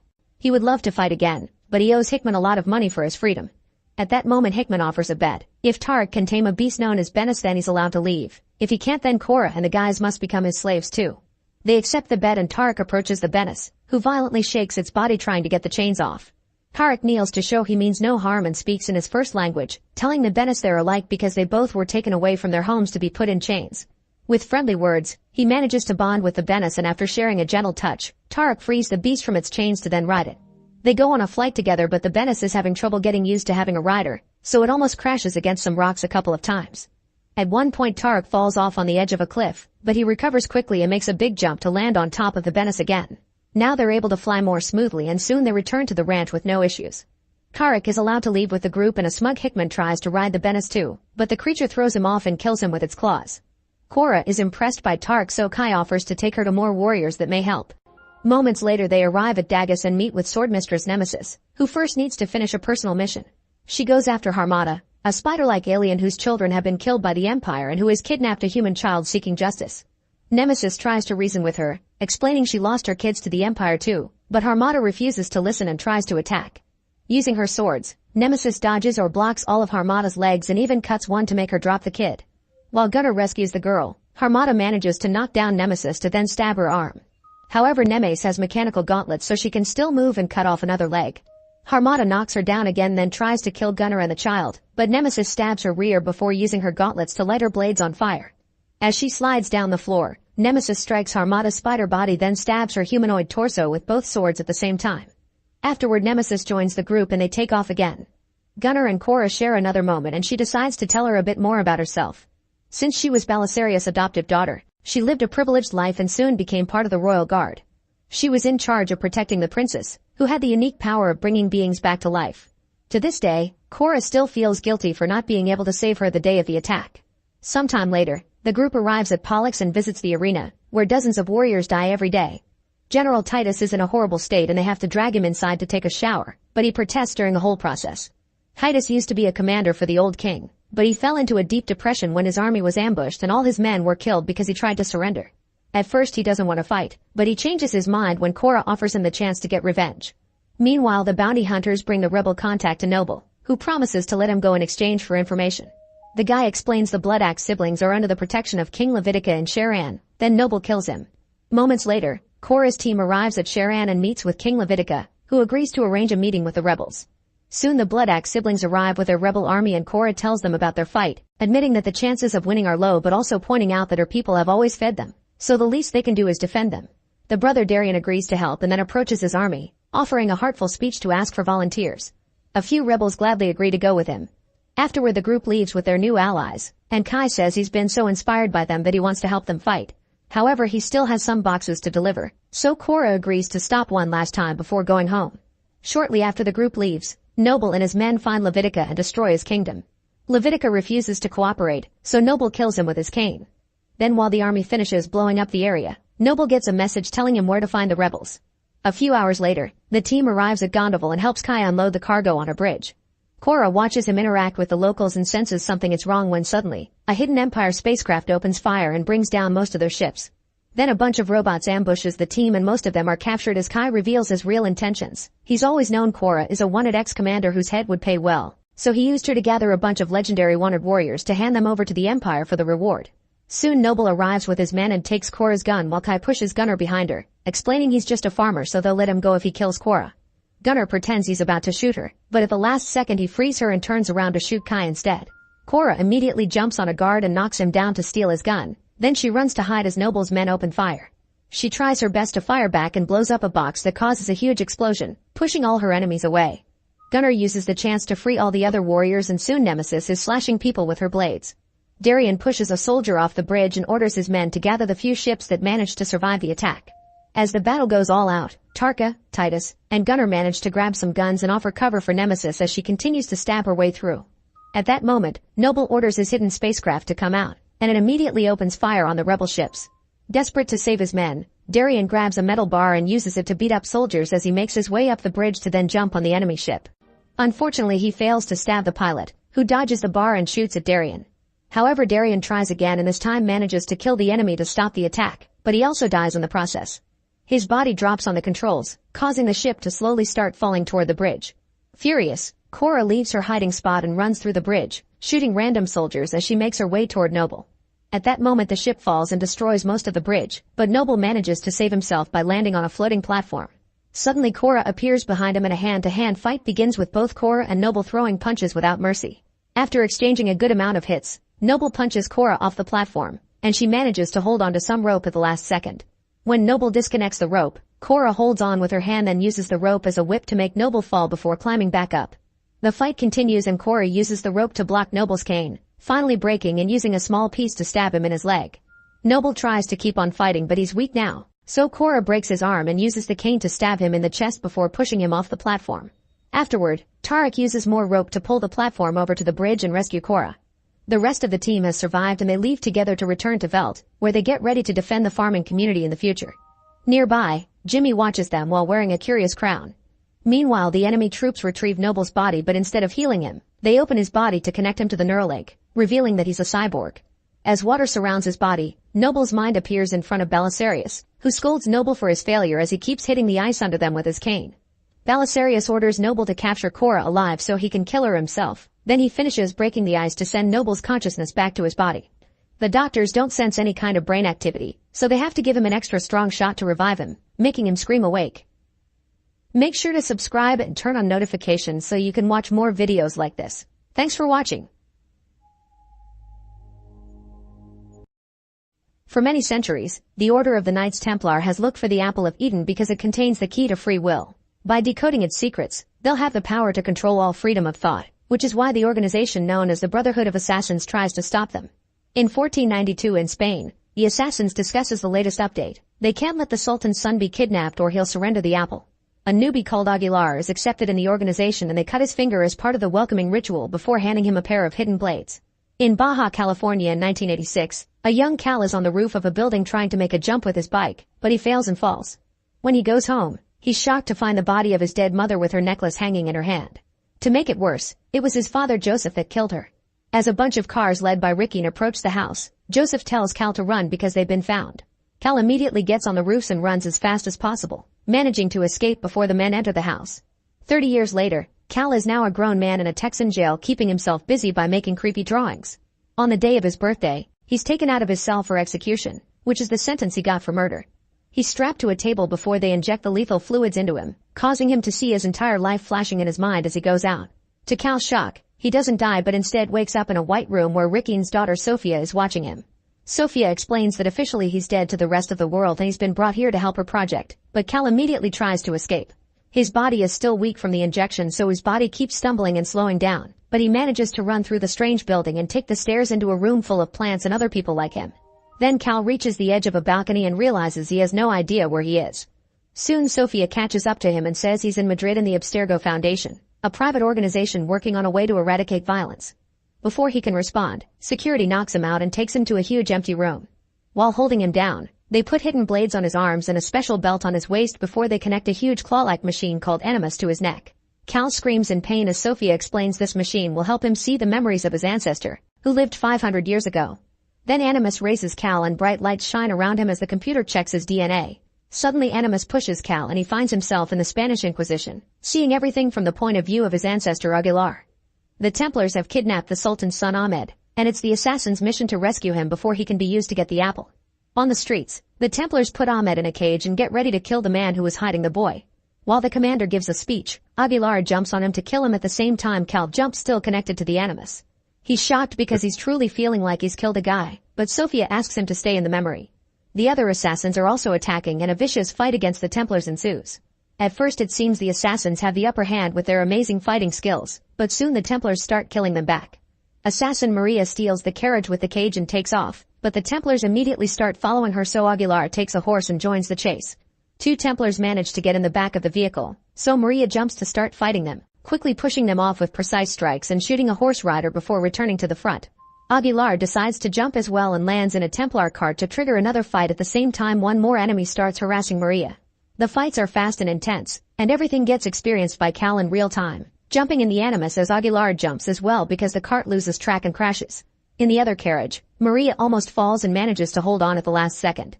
Aguilar lands on her carriage and kills the Templar before noticing they're about to reach a cliff, so he hurries to pick the cage lock and free the kid while Maria gets to escape by unhooking the horses. The carriage starts falling off the bridge and Aguilar falls with the kid, so he shoots a rope to hold onto the edge. At that moment, Cal starts falling too and Sophia orders her technicians to pull him out of Animus while in the past, a Templar finds Aguilar. Cal lands on the floor rather forcefully and is shocked to see a hallucination of Aguilar walking through the room. That night, Cal has nightmares about Aguilar's memories. When he wakes up, he's in a cell room surrounded by guards, and he still sees the hallucination of Aguilar walking around. It looks like Aguilar is about to attack him, but he disappears at the last second. At that moment Sophia comes to check on him and explains the hallucinations are called the bleeding effect. They're images of his experience layering themselves over his field of vision.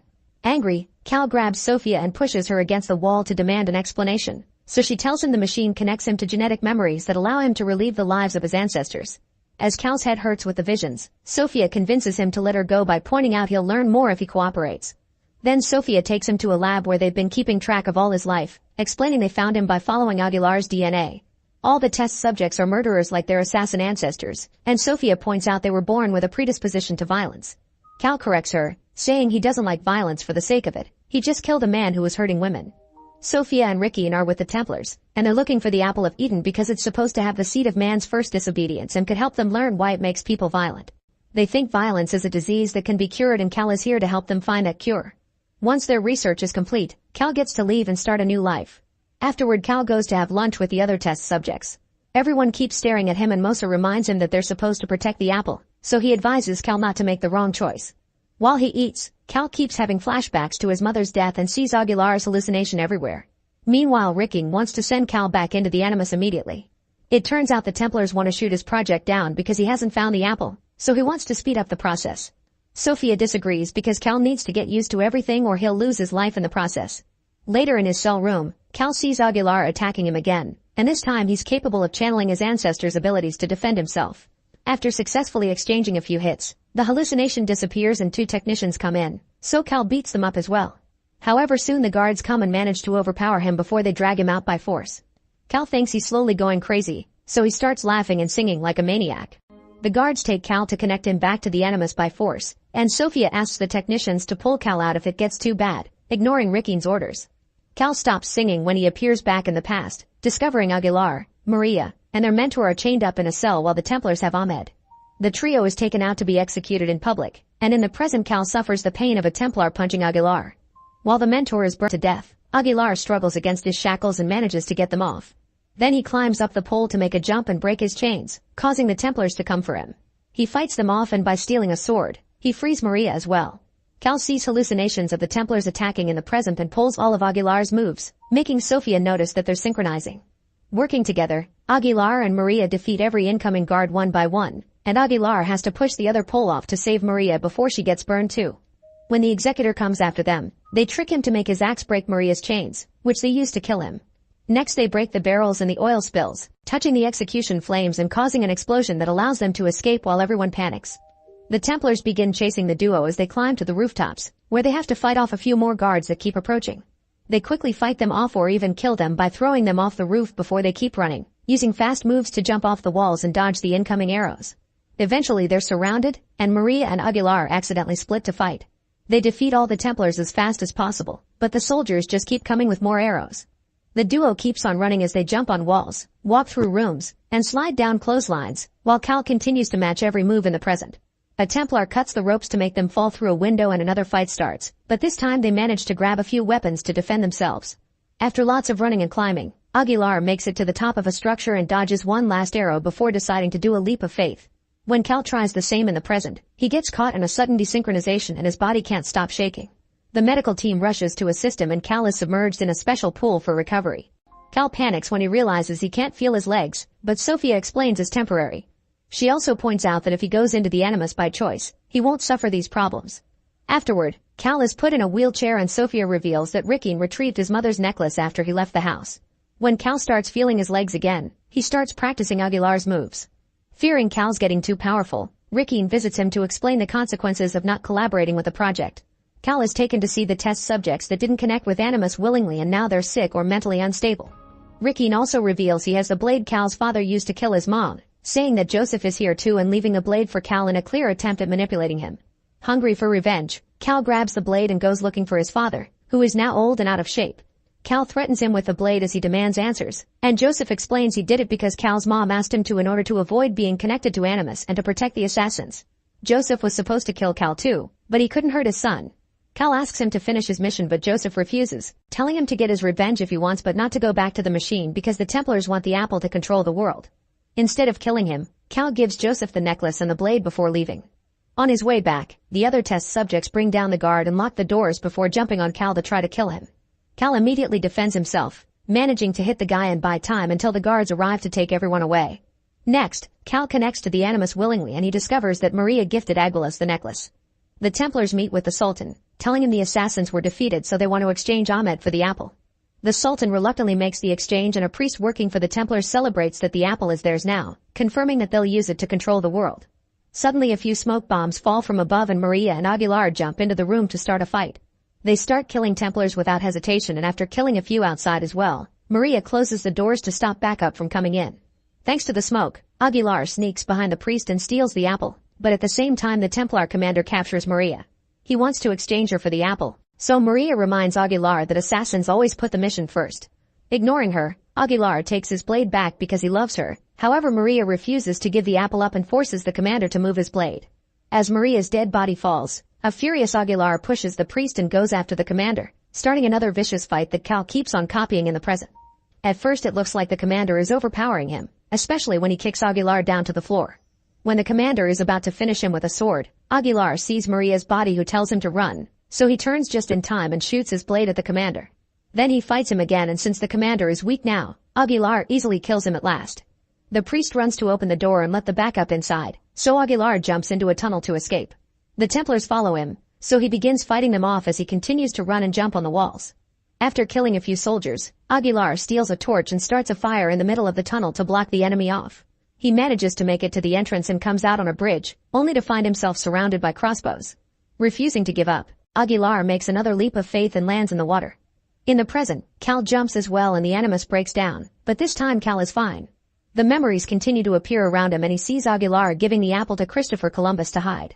Meanwhile Mosa steals ancient smoke bombs from the lab and activates them in the common room, where all the test subjects start beating the guards up. As the alarm begins ringing in the building, they make their way through the corridors and labs while beating down or even killing anyone who tries to stop them. At the same time, Cal is surrounded by ghosts of the assassins, including Aguilar, Joseph, and his mom, who tells him he isn't alone. The technicians confirm it isn't a memory, and Rickeen announces he and Sophia are leaving so the team can purge the facility. Sophia doesn't want to go because she sees an assassin who looks like herself, but Rickeen's men drag her out. The guards go after every test subject and Joseph tries to defend himself, but sadly he's quickly killed. The others move as fast as possible because the guards are trying to lock the doors, but one of the guys manages to reach the computer and opens enough gates so the team can reach Cal. His mom confirms that the Templars are evil, causing Cal to finally accept his destiny as an assassin. The ghosts disappear and Cal joins the others to fight against the guards. The group steals a bunch of old assassin weapons from the labs and opens the last door to let the guards in, causing a vicious fight to ensue while Rickeen escapes with Sophia in a helicopter. A young man is sadly killed in the fight, but all the other test subjects perfectly synced with their ancestors and now expertly use their skills to beat all the enemies down. At that moment Cal notices the helicopter leaving and climbs the Animus to reach the roof, but unfortunately he isn't fast enough. Sometime later, Rickeen goes to Columbus' grave and retrieves the apple, taking all the glory even if Sophia designed the entire project. In the evening, the Templars gather to celebrate their victory, unaware that the new assassins are sneaking into the building. While Rickeen steps onto the main stage to give a speech, Sophia sees Cal arrive through the main door, but she doesn't alert anyone because she's finally realized that Rickeen has been using her and he doesn't want peace. On the stage, Rickeen takes out the Apple of Eden to show it off. As the apple starts glowing, Cal appears behind Rickeen and kills him. People run away in the panic and the assassins use the chance to escape secretly by mixing with the crowd while Sophia checks on her father, noticing Cal left a real apple in exchange for the mythical one. Later the assassins can be seen on top of a building, promising to take care of the apple in modern times no matter the cost. Make sure to subscribe and turn on notifications so you can watch more videos like this. Thanks for watching. In the 18th century, a man called Jean is in a cell waiting for his sentence. A bunch of guards come to drag him out and present him to a furious crowd, who yell and ask for justice as a lord reads the sentence. In 2 days, Jean will be bound to a cross and beaten up with an iron rod to then be hung to death. This started a few years ago in Paris. In a horribly smelling market, a woman attending to her stall starts having contractions and has the baby right there, letting him drop to the ground. Since all her previous babies were stillbirths, she assumes this one is dead too, so she cuts the cord and pushes him into the leftover fish guts before going back to work. This baby is Jean and soon takes his first breath, which gets him to smell all the horrid scents from the market. When Jean cries for the first time, all the people in the market hear him and accuse the mother of trying to kill him. The mother tries to run away, but the crowd catches her and she's executed. Afterward, Jean is sent to Madame Guillard's orphanage, where there already are so many kids that they sleep in piles. When the baby is left in one of these many piles, the children are annoyed by his presence. A boy tries to poke him, but Jean grabs the finger and smells it, which creeps everyone out. The children decide to kill Jean with a pillow, and when he starts crying, Madame Guillard comes over to save him and whips the children for their misbehavior. Years pass, and by age 5, Jean still can't talk. The other kids think he's a weirdo and avoid him, so Jean spends his time using his unique talent. It turns out he has a superior olfactory sense that allows him to identify any scent, even if it's far away or it's something that isn't supposed to smell. At this age, Jean still can't differentiate good from bad smells. He just likes exploring and discovering new scents. Sometimes he even smells dead animals, and the other kids would throw rotten fruit at him for being creepy. Eventually, Jean learns to talk and to tell what objects are around him with his eyes closed by just using his nose. By the time he turns 13, Madame Guillard sells Jean to Grimal, the owner of a tannery. Jean becomes an apprentice and Guillard gets some money, but on her way home, she gets robbed and killed. Life expectancy in the tannery is 5 years, but Jean proves he's tough and works hard every day, dreaming of visiting the city someday to explore more scents. After several years pass of Jean working over 10 hours a day, Grimal finally takes Jean with him to the city to make a delivery. As Jean walks through the crowded streets, he lets his nose absorb all the new scents, no matter if they're good or bad. When Grimal gets busy making the delivery, Jean lets his nose guide him to a particularly wonderful scent that comes from a shop. It's a perfume called Amour and Psyche, and as Jean watches the creator, he learns that scents can be mixed to make new ones. Suddenly, Jean catches the sweetest scent he's ever smelled and instantly becomes fascinated with it. He runs after it and discovers it comes from a red-haired woman selling plums. He begins following her around town, and when he gets close enough, he sniffs her shoulder. The woman is startled and tries to communicate with him, but Jean doesn't answer. She tries offering him some plums, and Jean responds by burying his nose in her hand, causing her to get scared and run away.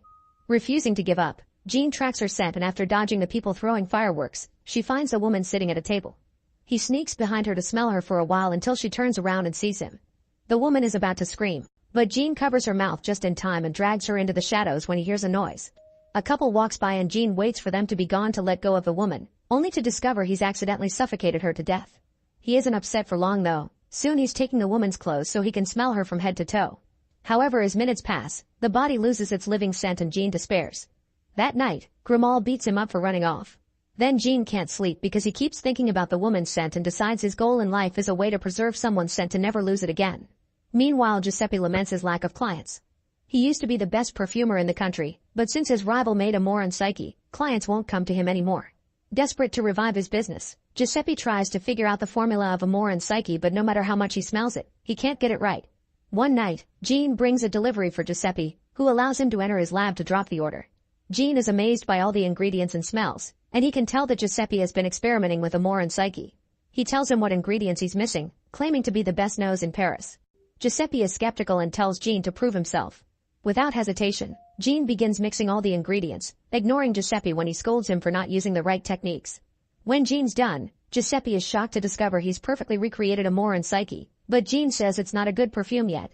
He quickly starts mixing again, but Giuseppe is angry that someone inexperienced has bested him, so he kicks Jean out. Afterward, Giuseppe smells the second perfume Jean made, and the wonderful smell makes him feel in heaven. The next day, Giuseppe buys Jean from Grimal, who happily accepts the money and gets drunk with it. When he leaves the tavern, he tries to dodge an incoming carriage and falls, hitting his head and falling into the river where he dies. Meanwhile, Jean starts working as Giuseppe's apprentice, learning all about the trade and creating a variety of wonderful perfumes that pushes Giuseppe's shop back into being the best in town. Giuseppe teaches Jean that perfume is made of 12 notes and that a legend speaks of the perfect 13th essence that could be added to dominate the others, but it's never been found. These words make Jean think about the woman he killed, and that night he dreams of her. Remembering his life goal, Jean asks Giuseppe to teach him how to preserve any scent. The next day, Giuseppe teaches Jean how to extract the essence of 10,000 roses by boiling them at the right temperature until the oil condenses and drops into a tiny flask.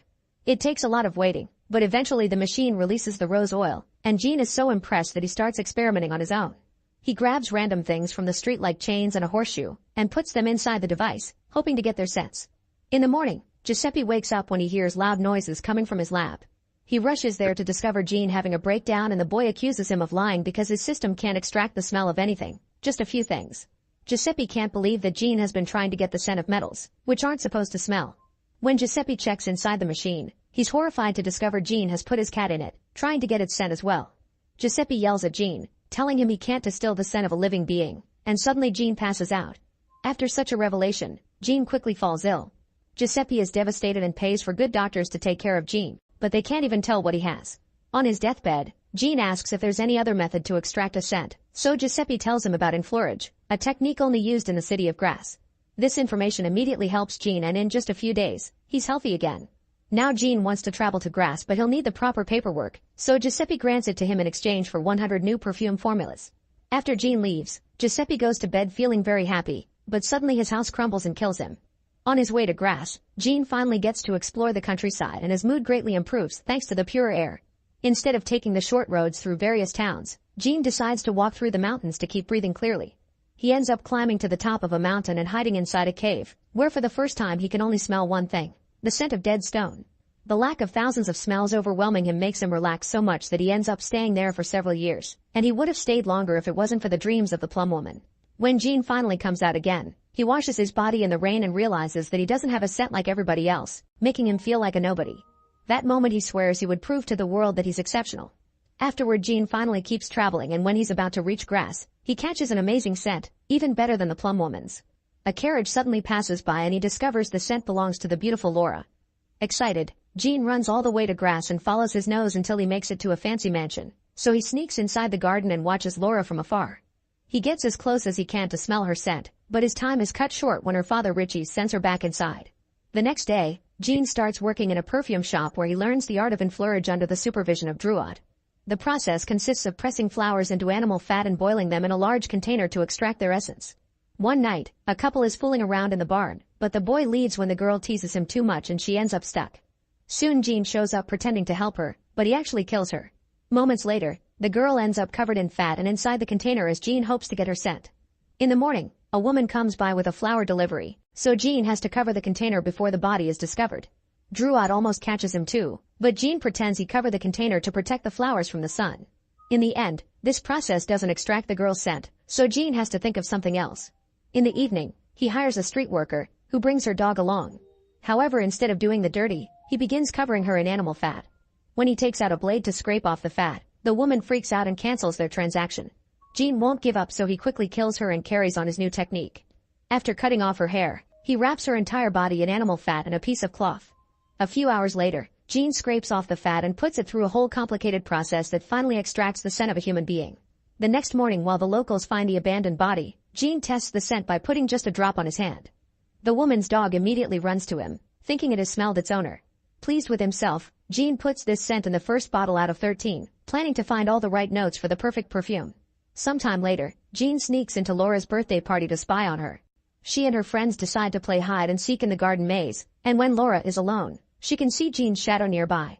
When he tries to catch her, she thinks it's part of the game and runs away, only to be caught by a friend instead. Jealous, Jean throws a rock to destroy the lamp above them, which sends Laura running again. Soon Richie ends the game, but the party's mood changes when they discover two girls are missing. Meanwhile, Jean is putting those two girls through the fat and wrap process to extract their scents, which he adds to his collection. When Drouot comes over to yell at Jean for ignoring his work, he smells the amazing scent on Jean's hand and immediately becomes very docile. The next day, the bodies of the two girls are found in the river. The council calls for a meeting and Richie asks for curfew until the killer is caught, pointing out that all their daughters are in danger because except for the street worker, all the other dead girls were pure. However, the council refuses because a curfew could push the town into bankruptcy. For the next few days, Jean continues to kidnap and kill untouched women to extract their scents, leaving the bodies in random spots when he's done.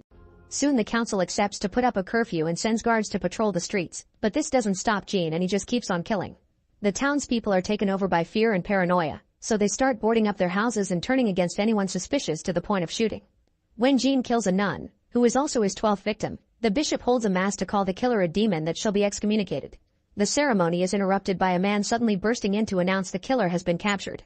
Richie's isn't convinced because the confession was obtained under torture and the details don't match the actual killings, but the council just wants to close this case and the man is executed. Meanwhile, Gene mixes the 12 essences and is very pleased with the result, but he knows he's missing the final 13th note. He wants that final touch to be Laura, who is currently celebrating with the rest of the locals until Richie shows up to take her home. That night, Gene sneaks inside the mansion and approaches Laura while she sleeps. Suddenly Richie's wakes up and rushes to Laura's bedroom, but she's fine and alone. However, Richie's notices the window is open. The next morning, Richie's packs their things and goes away with Laura to keep her safe. Hoping to trick the killer, he sends out an empty carriage in the opposite direction while he and Laura travel by horse.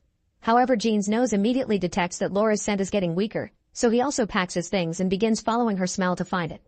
Back in town, the street worker's dog is also smelling things out and finds its owner's clothes buried in the dirt. This is noticed by Druot, who keeps on digging and soon finds all the dead women's clothes and hair. Sometime later, Richie's and Laura arrive at a remote inn and rent all the rooms.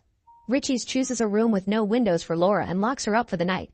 Still tracking her scent, Gene finds the inn, sneaks through the servant's room, and steals the key from Richie's night table to finally reach Laura.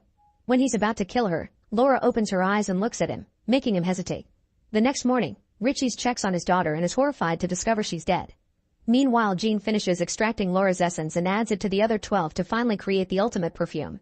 Before he can sniff it properly, he's surrounded by soldiers and gets arrested, but he gets to hide the perfume in his pocket. Afterward, Richie's waterboards Gene to make him confess why he killed Laura, but Gene only answers I needed her. Back to the beginning, the day of Gene's execution comes and the whole town gathers to watch. When a council lord and a bunch of guards show up to take Gene, he opens the perfume bottle with a plan in mind. Moments later, a carriage arrives at the town square and Gene comes out wearing the lord's clothes plus a few drops of his perfect perfume. As soon as the people near him smell him, they fall to their knees, amazed by his mere presence. Gene walks to the scaffold and his scent is so intoxicating that the executioner immediately declares him innocent. Next, Gene puts some perfume on a handkerchief and starts waving it around to let the scent spread. The whole crow falls into a state of absolute euphoria and even the bishop gets on his knees, announcing that Gene is actually an angel. The crowd begins yelling and crying for Gene, who finally feels noticed and powerful. The only one who hasn't fallen for it is Richie's, who is on a balcony that the perfume hasn't reached. Then Gene lets his handkerchief fly with the wind and when it falls in the crowd, it causes everyone to heat up and start doing the dirty in a huge naughty group. As he watches in shock, Gene imagines himself with the plum woman and realizes he hasn't known real love and never will, which makes him cry. Suddenly Richie's gets on the scaffold, ready to finish the execution, but he's overtaken by the power of the perfume too and falls to his knees, calling Gene his son. A few hours later, the townspeople wake up and are overwhelmed with shame. Gene is nowhere to be seen and Druot is arrested instead, since the clothes and hair were found in his shop. After 14 hours of torture, Druot confesses and is executed. Meanwhile, Gene returns to his smelly hometown. Since it's an existence without love is pointless, Gene stops in the middle of the street and empties the whole perfume bottle on his head. The scent is so powerful that it causes the locals to rush to him, piling up on top of his body to devour him. The next morning, the only thing left of Gene's are his clothes and a drop of perfume. Make sure to subscribe and turn on notifications so you can watch more videos like this. Thanks for watching. In the jungles of Cambodia, Angie is running in fear and suddenly falls when she gets shot in her stomach. A robot suddenly appears behind her and gets ready to kill her while Major Green of the CIA watches from afar on a screen, telling the robot to speed things up. This all started 48 hours ago. While the world is at war, over 200 companies are developing very advanced robots and competing to see who gets the best military contracts first. In an airport in Cambodia, 3 programmers are picked up by Bowler, who refuses to answer any questions and shows the trio his gun to shut them up. They're taken to a lousy apartment so they can set up their equipment, but only Kroger and Fielding stay while Jance is taken away to set up a drop point link. Bowler informs Green of this, who sends off a plane with 4 BR robots to the Golden Triangle. In the jungle, Angie and 5 other doctors on a humanitarian mission get their van damaged by a spike trap, so now they'll have to locate the village on foot. Nearby, Jance and Bowler also arrive and Bowler carefully guides Jance around because he's capable of finding explosives hidden among the plants. They also have to stay hidden whenever a patrol walks by. Eventually they find the right spot and Jance quickly sets up the communication equipment. Bowler also puts up something he just calls backup plan. Once everything is working, Green gains access to the cameras while Kroger is informed by his boss Foster there may be an objective change and the CIA is involved. He's shocked to hear this and asks Jance about it, only to suddenly be silenced by Bowler. The doctors walk near them but don't see them, so they keep going until they hear a weird noise. Luckily it's just a bunch of kids playing to be soldiers. Afterward, Jance and Bowler return to the apartment and the plane finally drops the robots in the jungle. Robot BR4's parachute doesn't open correctly and they immediately lose its signal. BR3 has some issues with the comm module, which is dangerous because if they lose the comm, they lose control of the robot and it'll be able to target anyone thanks to the advanced AI. While the robots start moving out, the doctors reach a village where they meet Kayala and Mason. Their conversation is interrupted by the arrival of the local smugglers, who aggressively push Mason and hit Jordan. They don't care that the doctors are volunteers. The smugglers tell them to leave or they'll kill them. Meanwhile, the robots arrive at the setup Jance left earlier, and Bowler forces the programmers to update the codes with the new mission objective, which will take a while. They also detect that BR4 is finally working, although it isn't responding properly. Back to the doctors, they'll spend the evening in Kayala's village while the smugglers watch them, promising to leave in the morning. Jordan realizes that Mason used to be a Navy SEAL because of his tattoo and calls him out for not doing anything against the smugglers, which almost escalates into a fight until the others stop them. The next morning, the tech team is done updating the code and is worried because it didn't look like just a simulation like they were promised. Following this new code, the robots are arming themselves and starting to move without their input. Meanwhile, the village kids are playing in the jungle when they come across a fallen parachute, finding BR4 underneath. Kayala's son Leap takes its module, which causes the robot to start moving. Terrified, the kids immediately run away. BR4 checks its own system and when it discovers its module is missing, it checks its footage and proceeds to search for Leap. In the village, the smugglers are trying to force the doctors to leave. Lep interrupts them to show the module to his dad and smuggler leader Prak, but he doesn't take him seriously. At that moment, the robots appear outside the village, and Green wants them to attack the smugglers. The tech team at first refuses because there are civilians, but Bowler threatens to kill them until they activate the orders. The robots immediately open fire on the village and the smugglers try their best to defend themselves, but their bullets can't do much against such strong armor and soon they're dying all over the place. One of the kids gets shot in the head, so Mason rushes to save Leap, leaving him with Kayala and the doctors in the shack before hiding with Prak to discuss a strategy. Another kid reaches for the weapon of a fallen smuggler to defend himself, but before the robot can shoot, Fielding stops it. She's against killing civilians, but Bowler says they're all witnesses so they should be eliminated too. Jance tries to protest too, but Bowler points his gun at him, so Kroger reactivates the robot and this kid gets shot as well. Then the robots move around the village, killing any remaining smugglers and even shooting inside shacks. Mason and Prak carefully sneak around and enter Kayala's shack. Prak tries to leave with just Leap, but Mason stops him because the boy wants to stay with Kayala. After a tense moment, Prak goes away, and the group hears a weird noise outside. A wounded woman is crying over her dead child. The doctors want to help her, but the robot gets there first and kills her. At that moment, the robot detects the group's presence in the shack and opens fire. The group immediately runs away and Mason shows them a spot to hide in before running back to distract the robot. When he appears on camera, the tech team freezes the robot, since obviously Mason isn't a smuggler. Seeing this, Mason tells the others it's safe to come out, but now all their faces are on camera. Green orders the tech team to eliminate them all and leave no witnesses, especially when he learns that Mason is a former SEAL. The robot is activated again, so Prak comes back and shoots at it to distract it so Kayala and Leap can also escape. Mason and the others keep on running and rescue some kids, but the group scatters when they enter the jungle, so the children get shot anyway. Minutes later, BR4 arrives at Kayala's shack, looking for clues about Leap. A local tries to stop it, but the robot kills him in seconds. Then it uses a tablet to access the internet to learn lots of things about humanity. It seems the AI is slowly becoming self-aware. It removes the guy's brain and heart, but it can't understand them. Next it tries on the guy's face, but it quickly discards it and goes out to track Leap's footprints. In the jungle, the scene from the beginning returns. Angie is running only to suddenly get shot and fall. BR2 takes her passport and scans it. Now Green and the tech team know the runners are just volunteer doctors. However, BR2 still smashes Angie's head with its foot. Meanwhile, Kayala is running with Mason, whose hand gets wounded by a stray bullet. While trying to hide, they find 3 of the doctors, Jordan, Dez, and Tien. They decide to spend the night hidden in a cave, and the doctors give Mason first aid for his hand. Later that night, Dr. Bao is running through the jungle alone, but he suddenly slips and falls, which hurts his leg. He cries out in pain and is heard by Mason's group, but when Jordan tries to leave to help him, Mason stops him before he can give away their location. Bao continues to flee by dragging his leg but he can't move too fast, so soon BR2 finds him and kills him. Suddenly the tech team discovers that BR4 is hacking into their system and tries to communicate with them. The trio is unable to access its files to stop it, and now BR4 is uploading itself. Green orders them to terminate BR4, but when the team tries to activate the self-destruction code, RB4 just blocks it. They also consider activating Bowler's backup bomb, but they can't because it would destroy Jance's setup and they would lose their connections to the other robots. Bowler loses his mind over the potential consequences and pulls a bunch of wires to block the hack, which also loses their connection to every robot and cuts the power in the apartment. Robots 1 through 3 are now frozen, but BR4 continues to look for Leap, meaning its AI is uncapped. Once the tech team gets the computers going again, they make a new plan. BR1 will go after Mason's group, but BR2 and 3 will be tasked to stop BR4. The next morning, Mason leaves the cave and finds Bao's body. He also sees BR2, so he carefully digs out mine and throws it as far as possible.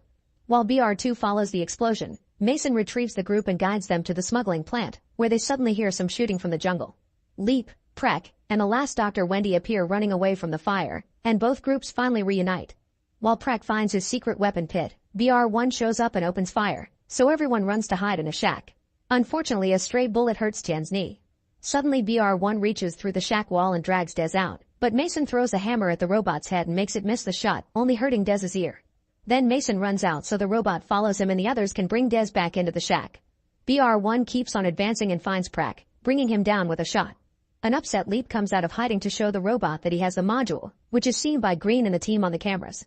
Kayala runs to protect Leap, but before BR1 can shoot them, Prek jumps in and gets killed instead. Then Mason comes out too to fight the robot, but he's quickly beaten down. Soon Jordan follows him using a weapon he found in the shack, only to fall and lose it. Mason jumps back into the fight to distract BR1 and Jordan runs to hide in the shack. Afterward, Mason rushes to the weapon pit and sets up a landmine. When BR1 is close enough, Mason shoots the mine, causing an explosion that hurts his leg. The robot is down but still functioning, so Mason runs to start beating it up. Bowler makes the team activate the self-destruction mode, but luckily Mason sees the light and runs away right before it explodes. Back in the shack, Leap cries for Prek, and Kayala reveals she's seriously injured. Mason comes back and cries for help, so Tian and Wendy try to save her. Once everyone is patched up, the group leaves, unaware that the tech team is now tracking the module. Meanwhile, BR3 finally finds and attacks BR4. However, BR4 has downloaded lots of new abilities from the internet that BR3 doesn't know how to deal with, so in just a few minutes, BR4 overpowers 3. Bowler wants BR3 to self-destruct, but Foster orders them not to do it because he wants to save BR4's advanced brain. Then BR4 uses 3 to access the team's computers again and says thank you before it starts uploading itself. This is so serious that Bowler and Green decide to ignore Foster's orders and tell the team to activate BR3's self-destruction. But BR4 blocks them and removes 3's module to put it in its own head to keep on uploading. Bowler decides he'll have to go to the jungle and deal with BR4 himself, but Kroger offers an alternative, a new module with advanced tactics to activate BR3 again. While they discuss the details, Bowler realizes Fielding is outside and calling her husband. He goes after her and asks for her phone, but Fielding starts running. After a long chase, she ends up at a dead end. So she grabs a pipe and hits Bowler to then keep going. Unfortunately, she falls and hurts her ankle, allowing Bowler to catch up to her and kill her with a knife. All this is heard by her husband through her phone, which Bowler finds and uses to track the number. Next, Bowler returns to the apartment and tells Kroger and Jance to pack up because they've been compromised, pretending not to know where Fielding is. After they leave the apartment, Bowler blows it up. In the USA, Fielding's husband is killed in his own home by an assassin sent by Bowler. Back in the jungle, Mason's group climbs some rocks to put more distance between them and the robots. All the healthy people climb up and the hurt ones are pulled up, but they're wasting so much time that the tech team sets their computers up at a new location and activates the robots again. Soon BR2 finds the group, but only Jordan is left on the ground. After a few failed shots, he starts running away and hides among the rocks. Since BR2 is coming closer, he considers self-deleting, however the group yells his name and distracts the robot. This allows Jordan to escape safely and reunite with the group. Unfortunately, BR2 ends up climbing after him, so they throw a rock at it to make it fall. In the meantime, Bowler leaves with the new module but first makes sure to threaten Jance's and Kroger's loved ones so they won't try anything. Soon Bowler arrives at the jungle and puts the module in an explosive pack into BR3, who immediately runs off while revealing it can now talk. Meanwhile, Mason's group continues to move through a cave, but after lots of walking they need to take a break. While the doctors discover Dez is deaf, they suddenly hear a noise and get scared, but it turns out it's just a blind man with no grasp of reality. Then Mason takes the group deep into the cave to spend the night safely. The next morning, Kayala isn't responding and the doctors notice she's suffering internal bleeding, so they start working on her wound. At that moment BR2 shows up in the cave, so Jordan and Mason move out to keep an eye on it. Unfortunately, BR2 hears Mason and starts chasing him, causing him to trip and get hurt. Jordan makes some noise to get the robot's attention away from Mason. The group can't move yet because of Kayala, so Jordan shoots at BR2 to no avail. Suddenly Mason comes back and throws a rock at the robot to make it follow him, and as BR2 runs, it falls into a rock pit and gets stuck. Once the doctors are done with Kayala, They leave the cave by walking around the robot, but Jordan gets tired of it and shoots it. Not far from there, Bowler is following BR3, who steps on mine yet keeps going unaffected. In the cave, BR2 finally manages to free itself. Moments later, the group makes it to some old ruins, but Kayla dies in Mason's arms. While they grieve for her at the temple, BR2 finds them again, so they start to run. Leap leads Dez, Wendy, and Tien out of the area while Jordan and Mason stay to distract the robot. They shoot a couple of times to no avail, so instead they sneak around and manage to escape into the jungle to reunite with the others. Mason finally realizes that BR2 must be tracking the module and throws it away, which immediately makes the robot turn in the opposite direction. BR2 finds the module, so the tech team makes it follow the footprints instead. It quickly finds the group and injures Wendy with a shot while Dez accidentally steps on mine. Next the robot grabs Leap so Mason jumps in to save him, causing BR2 to break its leg. Suddenly BR4 shows up and grabs BR2's head to start uploading, so the tech team has to cut off the connection to stop it. As BR4 tears off 2's head, Kroger reminds Jance that their loved ones are in danger and convinces them to get back online, only to discover BR2's dead. In the jungle, Leap tries to take Mason away, but BR4 stops them and asks them what it is. They don't have an answer, so BR4 picks up his original module and puts it back on to continue uploading, forcing the tech team to cut off the connection again. Meanwhile, the doctors discover Dez is still alive, but he shares his last words before dying in their arms. Back to BR4, it asks Mason and Leap some existential questions on why during wartime some lives matter and others don't. As it wonders if its ability to learn means it's alive, it's suddenly tackled by BR3 and a vicious robot fight ensues. While the machines beat each other up, the doctors rescue Mason and Leap, only to be blocked by Bowler who immediately shoots Jordan. Mason tells the group to run while he starts a gunfight with Bowler, but he has to hide when the robots get too close. Bowler tries to approach him, but luckily Mason finds mine and throws it at him. Soon both robots fall and struggle on the ground while it's revealed that Bowler is still alive. Mason asks him to fight him like a man, but before they can start a knife fight, BR4 grabs Bowler's leg and makes him fall. The group comes back from Mason and Green orders the team to kill them all with the 3's self-destruction, but BR4 blocks them. Then it tells the group that life is indeed important, asking them to run. Once the group is far enough, BR4 self-destructs, bringing down Bowler and BR3. Green calls Foster to complain about this, but Foster considers the test successful and cancels the deal with the CIA before letting the tech team go. However, a furious Green activates a bomb left by Mason and kills them both. In the jungle, the group manages to escape safely, but it's also shown Bowler is actually alive. Moments later in the robot factory, it's revealed that BR4 did finish uploading itself and is now in the other robots. Make sure to subscribe and turn on notifications so you can watch more videos like this. Thanks for watching. It's Christmas Eve in the town of Angel Falls, and David is dragged away from his family by his boss Henry for some business. Henry is an ambitious businessman who wants to build a luxurious shopping mall without caring about historical landmarks, and he only needs to buy one last property to start, Roger's house. David and Henry go to see Roger to try to convince him to sell his property, but Roger refuses because the house has been in his family for generations and he wants to leave it to his granddaughter Kara. Later, after everyone is gone, Roger hears a knock and opens the door to find a snowman. Suddenly a masked man known as the Angel jumps through the snow and tackles Roger to kill him with a knife. Meanwhile, Kara picks up David's daughter Winnie to go to the party together.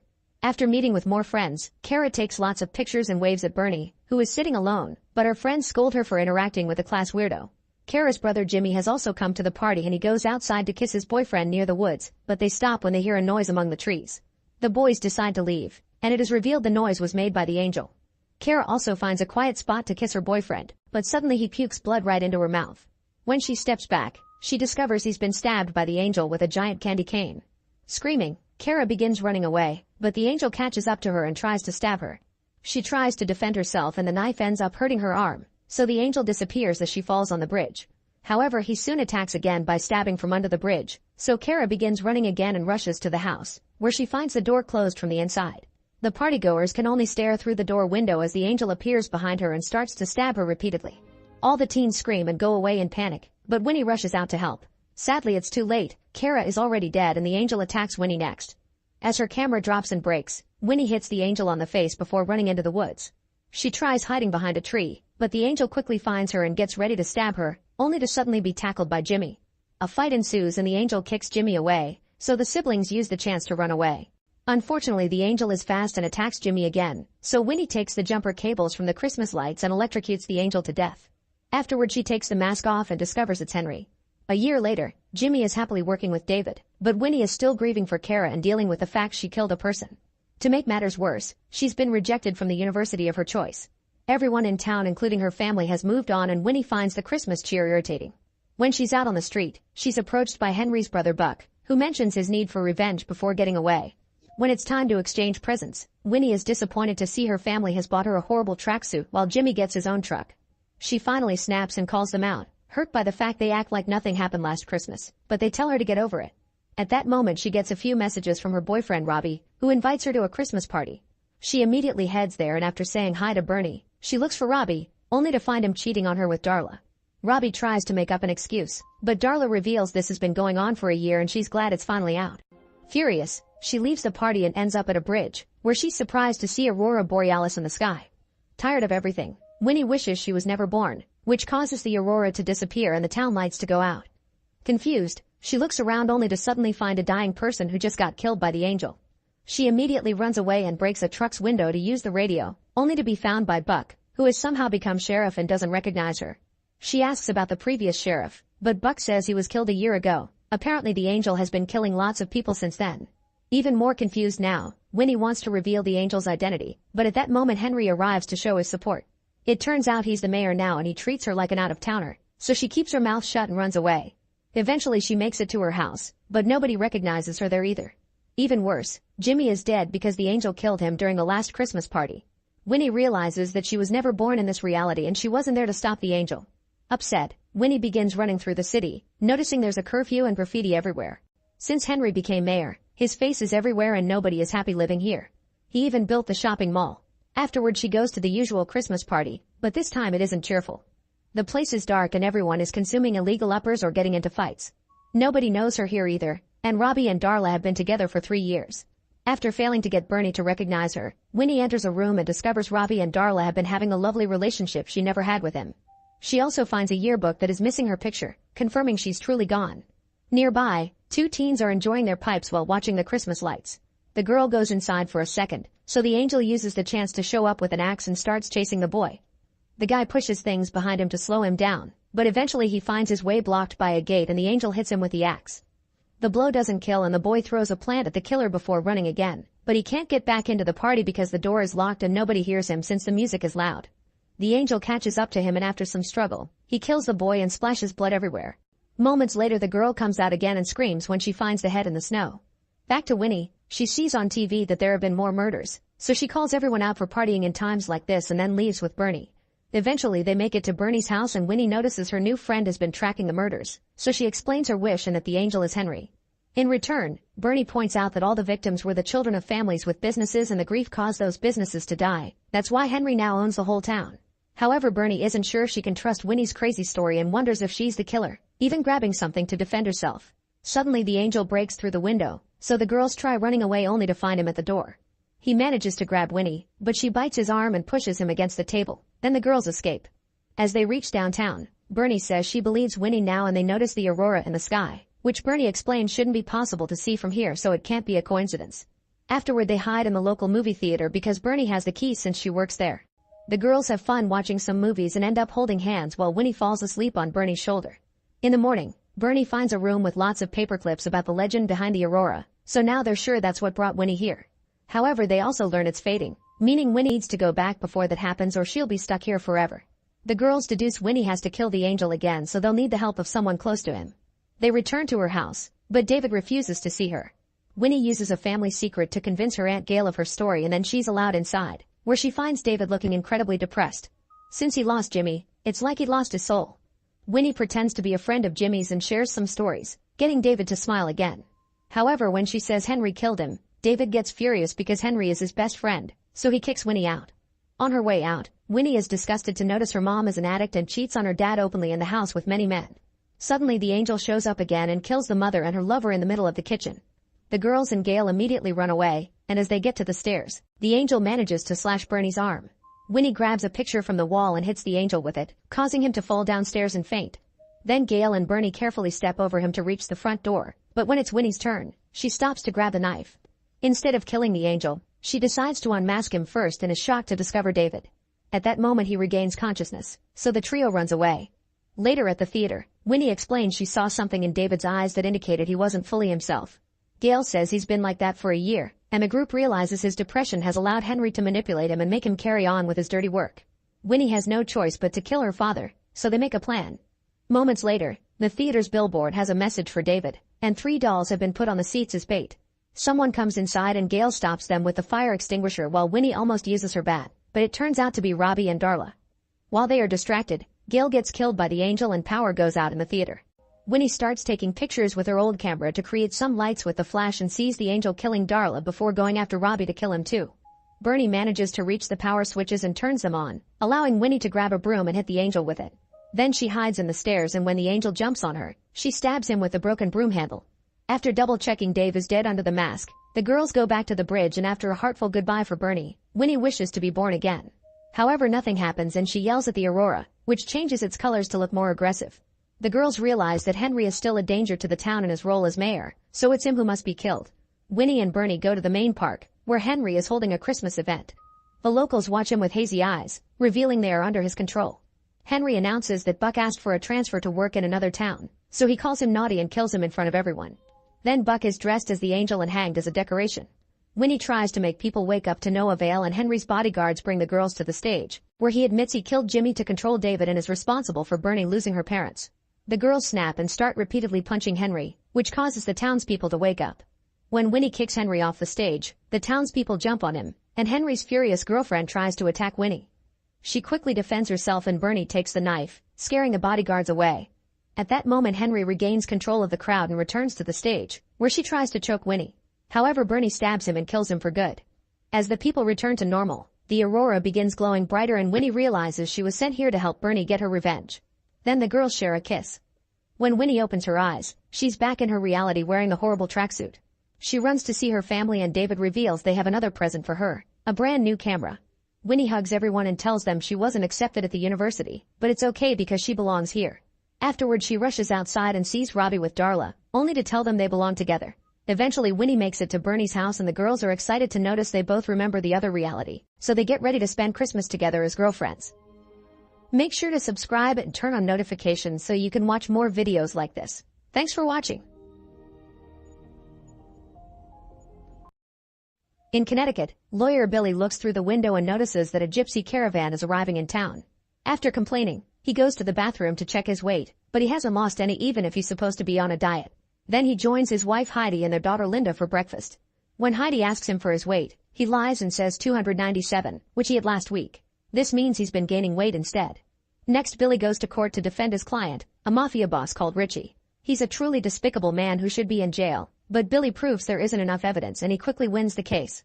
Afterward, Billy goes to his law firm office and discovers that the gypsy caravan has settled down at the public park across the street.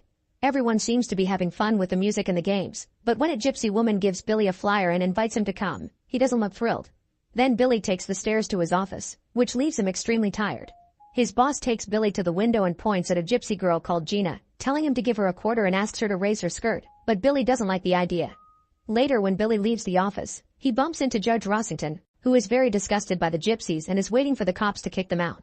Officer Hopley finally makes them leave and comes to inform Rossington that the gypsies rented some land at the local farm. Before leaving, Gina approaches Billy and takes a coin out of her cleavage before raising her skirt in a flirty manner. However, she suddenly raises her finger and spits on the ground before going back to her family. In the evening, Billy and Heidi go to a restaurant to celebrate his win with some friends, but Heidi asks him to leave when the waiter brings the desserts. During the trip home, Heidi tries to distract Billy from thinking about food by getting naughty with him while he drives. Meanwhile, at the local pharmacy, the gypsy chief Tadzu and his daughter are buying some medicine when the daughter realizes she's cold. She goes out to grab her coat from her car and as she's crossing the street, Billy's car is coming her way. Since Billy is distracted by Heidi's naughty affection, he doesn't see the woman and accidentally hits her, instantly killing her. The next day, Billy attends an inquest. Hopley testifies that Billy was sober and driving within the speed limit, so Rossington rules that the death of Tadzu's daughter is purely accidental. Hopley and Rossington are actually lying to help him, and Billy goes free without punishment. Outside, Tadzu approaches Billy and uses his thumb to suddenly touch his face, saying the word thinner before leaving. Some days later, Billy checks his weight and he's shocked to see 283, which doesn't make much sense because he's never stopped eating like a pig. Later, Billy goes to play golf with some friends like Rossington and Dr. Mike. They notice Billy's weight loss just by looking at him, but there's a man who still makes fun of him. Billy turns around and grabs his rear while insulting the guy back, which he couldn't do when he was fatter. Afterward, in the locker room, Rossington asks Mike to check a weird thing growing on his skin. Mike blames it on stress and instructs him to just put an ointment on it. Then Billy checks his weight again and surprisingly, he's already lost another 2 more pounds since the morning. While the men shower, Rossington tells Billy that Tadzu approached him too and touched him on the spot, which now looks weird. Days continue to pass and Billy loses another 25 pounds. This is too fast and Heidi is starting to worry it may be an early sign of cancer, so she tells him to go see Mike. Billy gets some tests done and Mike looks at the results, only to inform Billy that he's perfectly healthy. Afterward, Billy goes to his tailor, who takes Billy's measurements to get him a whole new wardrobe. The numbers are so different that Billy gets on a scale to check again, noticing he's now down to 230 pounds. When the tailor asks for his secret, Billy just tells him he wouldn't like his methods.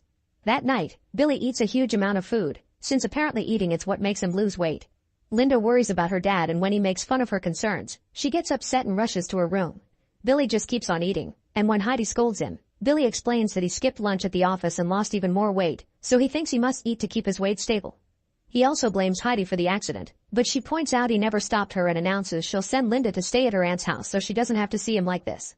Later at a restaurant, Billy meets with Mike, who explains he asked specialist and concluded Billy doesn't have a tapeworm, so he'll have no choice but to go to a clinic. At that moment, Billy notices Rossington's wife Lita eating alone while looking sad, so Mike shares that Rossington is out of town checking on his sister. However, Billy knows that Rossington doesn't have a sister, so after dinner, he goes to Rossington's house.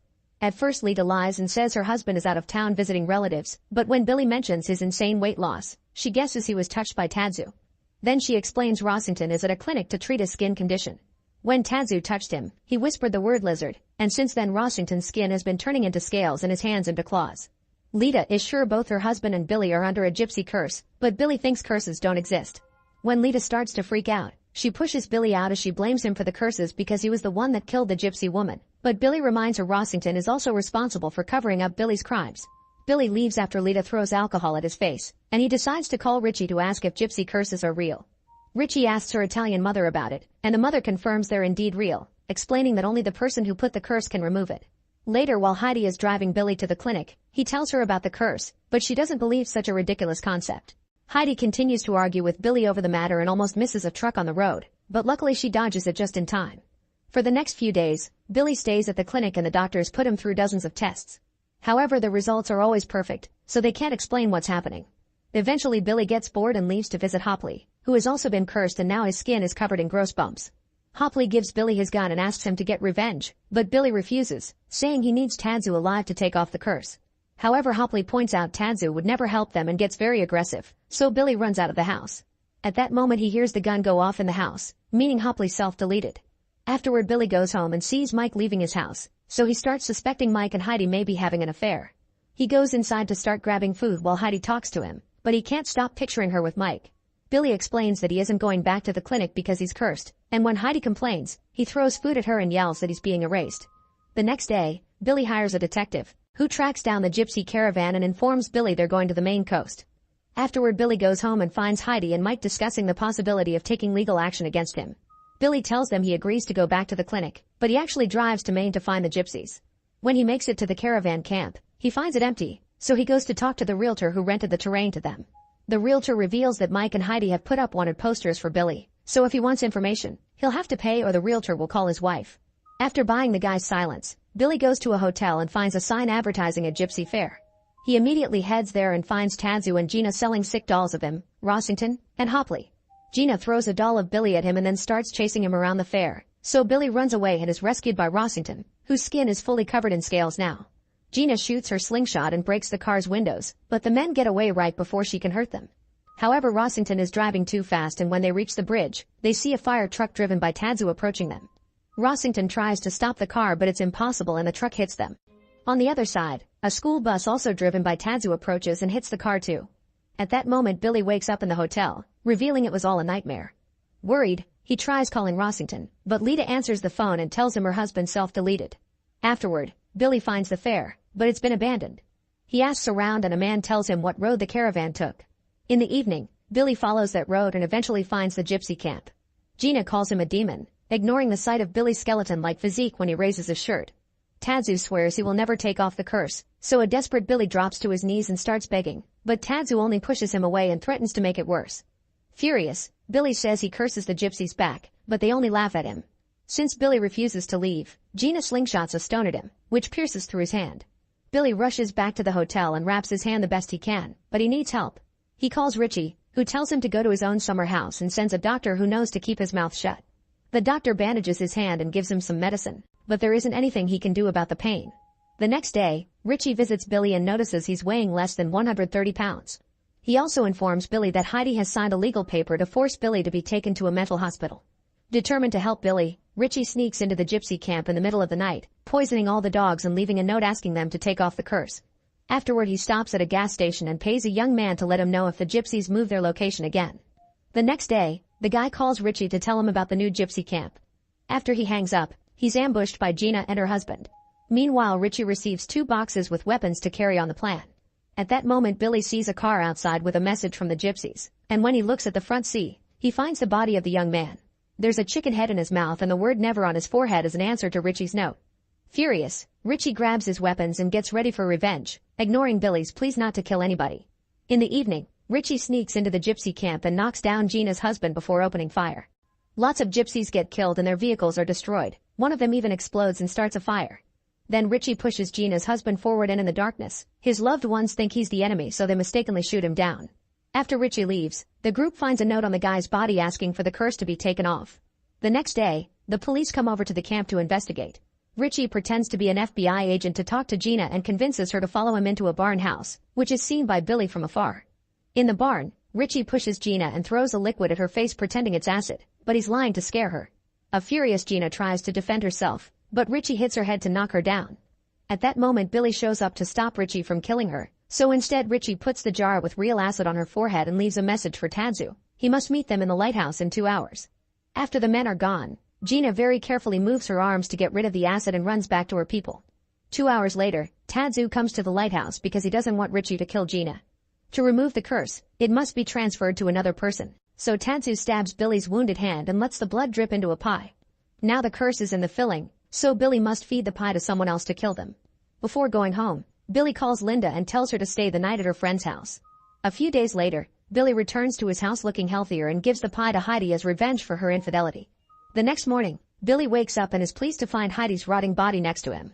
He even kisses it on the mouth to taste the sugar. However, when he goes downstairs, he discovers Linda is already back and she's also eaten the pie. After she leaves for school, Billy is feeling so guilty that he thinks of eating pie too, but at that moment Mike comes by to check on the family. Wanting more revenge, Billy invites him in to have some pie. Make sure to subscribe and turn on notifications so you can watch more videos like this. Thanks for watching. In a forest in Eastern Europe, a pig runs as fast as possible to escape from its owner. It prefers to die from starvation and be free than live as a slave for a human. On a road nearby, foreigner Sam is driving around as he looks for his father, whom he never got to meet. He doesn't speak the local language, but he carries a picture of his dad to ask any person he sees about him. After another failed attempt, Sam gets distracted by the picture strangely floating on the passenger's seat and accidentally runs over a pig in the middle of the road. Sam immediately checks on it and notices the pig is badly hurt, so he puts it in the backseat and drives around looking for help. It isn't until night falls that he finds a store, but it's closed and he can't find anybody around. When Sam checks on the pig again, it's sadly passed away. Moments later, Sam begins digging a hole near the forest to bury the pig. Suddenly he hears a noise among the trees and looks up to see a person, who stares at him before running away screaming. This causes the pig to wake up because it's not dead after all, so Sam takes it back to the car. At that moment he's approached by the person from the shadows. It's Kirk, the pig's owner. Thankfully she speaks English, so to make up for having hit her pig, Sam offers to drive him home. On the way to the ranch, he notices the pig keeps shaking in Kirk's arms as if it didn't want to go back. When they arrive, the pig joins its siblings while Kirk shares some food and drink with Sam. Unfortunately, she doesn't know his father, but she does offer him a room to spend the night. Sam quickly falls asleep without any clothes on, and Kirk goes outside to look at the stars and thank her dead mother for sending her such a wonderful gift. A few hours later, Sam is suddenly woken up by Kirk's father Gustavs and Jankukes, the neighbor's farmhand. Sam can't understand what they're saying, but Gustavs thinks he looks strong enough and Jankukes suddenly knocks him out with a headbutt. Afterward, Sam is taken to the barn, where they give him a collar and chain him to the wall. Jankukes is worried that a foreigner will win over Kirk's affections instead of him and tells Gustavs to feed him to the pigs, pretending he's worried about a stranger hurting them or destroying the farm. Gustavs ignores him and leaves for now, so a frustrated Jankukes kicks Sam a couple of times. Kirk tries to be kind and sweeps the hay to make a bed while Sam tries to pull the chain from the wall to no avail. Desperate, Sam tries to beg Kirk to free him, but Gustavs comes back to beat him down with his cane. In the morning, Sam wakes up cold and in pain. Kirk and Gustavs come with 2 buckets, one that has nasty food for him, and one with food for the pigs. As Kirk shows him how to mix it, she explains that he must feed the pigs and he'll reward it with proper food, otherwise Gustavs will hit him again. Sam kicks the bucket and says he refuses to be her pig, so Gustavs wants to punish him for it. However, Kirk holds him back, pointing out Sam can learn by starving. Later in the evening, they leave a proper tray of food for him, but it's out of his reach. Sam even tries to grab it using his feet, but he slips and a pig ends up eating everything. The next day, Sam is seen by Jankuke's bosses Marks and Wilhelms while they're looking at the pigs to buy some. Sam asks them to help him, but the men notice what a strong body he has, so they ask Gustavs to sell Sam to them.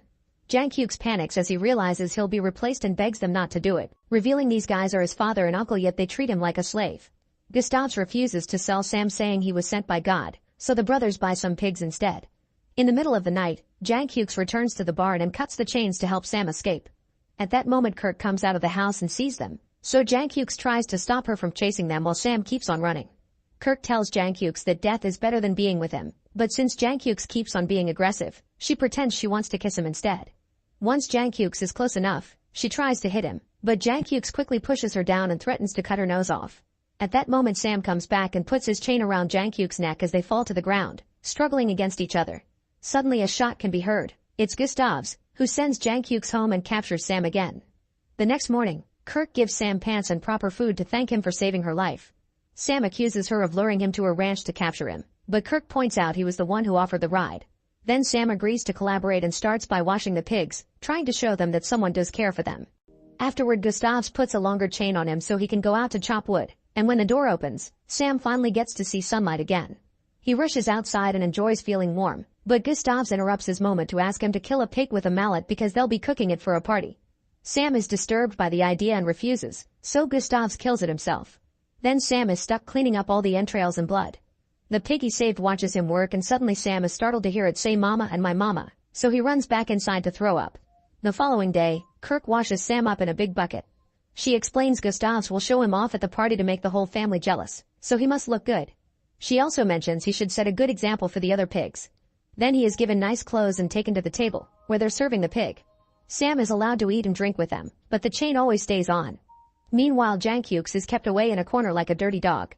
After dinner, they play some music and have fun, and Kirken drags Sam to dance with her. Jankuke watches with great envy, and when Marks and Wilhelms come to drop some leftovers, Jankuke begs them to marry him to Kirk so they can have the ranch too. However, the brothers remind him he's just their dog and start giving him orders, making Jankuke get on his fours, bark, and even give him belly rubs. While Jankuke is distracted, the ranch dog steals his food. Suddenly Gustavs interrupts the dance to separate Sam from Kirk, saying he doesn't deserve her yet. Kirk tells him to go, and on his way back to the barn, the dog starts barking at him. Sam immediately gets on his fours and barks back, scaring the dog into hiding. At that moment Jankuke comes out of the doghouse and barks at Sam, indicating he should sleep in the trash. Sam stares at the pile and realizes his car is nearby, so he gets inside and barely closes the door because of the chain. Being back in the car helps Sam feel like himself again, and he even finds candy in the glove box. After eating it with gusto, he finds the car keys and turns the vehicle on, causing the wipers to start moving and clean the glass. Sam notices Kirk standing in the front of the car screaming that he's trying to escape and the entire family comes to drag him back into the barn by the chain. He tries to explain he hadn't been trying to escape, which would be impossible because of the chain anyway, but his words fall on deaf ears and Gustavs punishes him in front of everyone by hitting him with a branch. Then everyone leaves without untying him, so Sam spends the night with his arms around a column. The next day, Sam is kept on a short chain so he can't move much. While Jankuke and another farmhand are buying a bunch of piglets, the pig that Sam rescued comes to check on him. Sam tells it to leave, but soon the pig comes back with pliers and Sam uses them to escape. He carefully sneaks around and hides in the truck with the pigs, and the little guy he saves comes along too. The truck takes off, but when it reaches the road, a tire fails and causes the vehicle to shake for a mile or two until it falls. When Jankuke comes out through the window, he sees Sam and the pigs running away as fast as they can. Back in the ranch, Kirk discovers Sam is gone and has a breakdown, so Gustavs rushes out to find him. Moments later, Sam continues to run through the forest until suddenly he falls into a trap hole and faints. He wakes up in the middle of the night and tries to climb out but fails no matter how hard he tries, so he also has a breakdown while staring at the stars. In the morning, a rope suddenly falls down the hole and Sam discovers the pig has come to save him. Sam immediately comes out, and then the pig helps him to finally get rid of the collar and the chain. At that moment Sam discovers that all the other pigs are here too, so he decides to be their leader and guide them through the forest, especially since he can hear wolves howling in the distance. For the first time in his life, Sam is surrounded by ears that actually listen to him, so he starts having full conversations with the pigs and sharing all his inner troubles. Eventually they find a bunch of trash in the middle of the field, and while he watches the pigs eat, Sam realizes he has nothing to love. His search for his father has failed, he doesn't have the strength to go home, and nobody is missing or waiting for him in his country anyway. At the same time, Kirk won't stop thinking about him and keeps hoping he'll come back to her.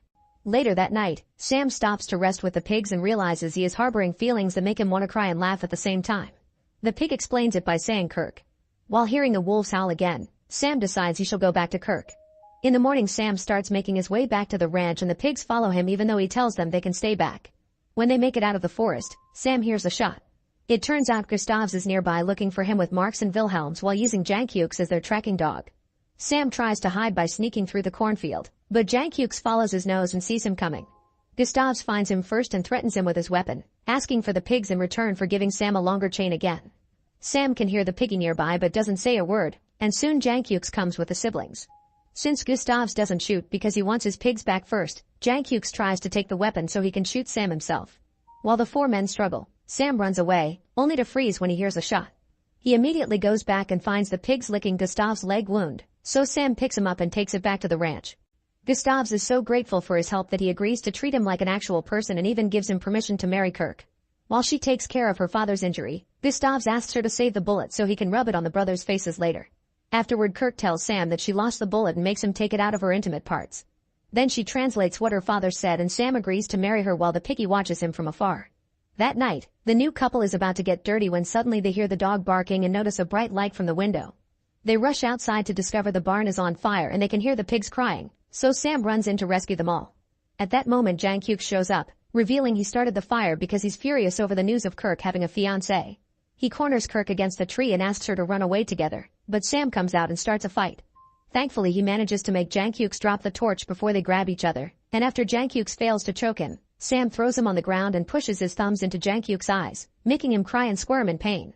Most of the pigs get to escape, but sadly one runs out with flames on its back. Sometime later, Kirk and Sam get married.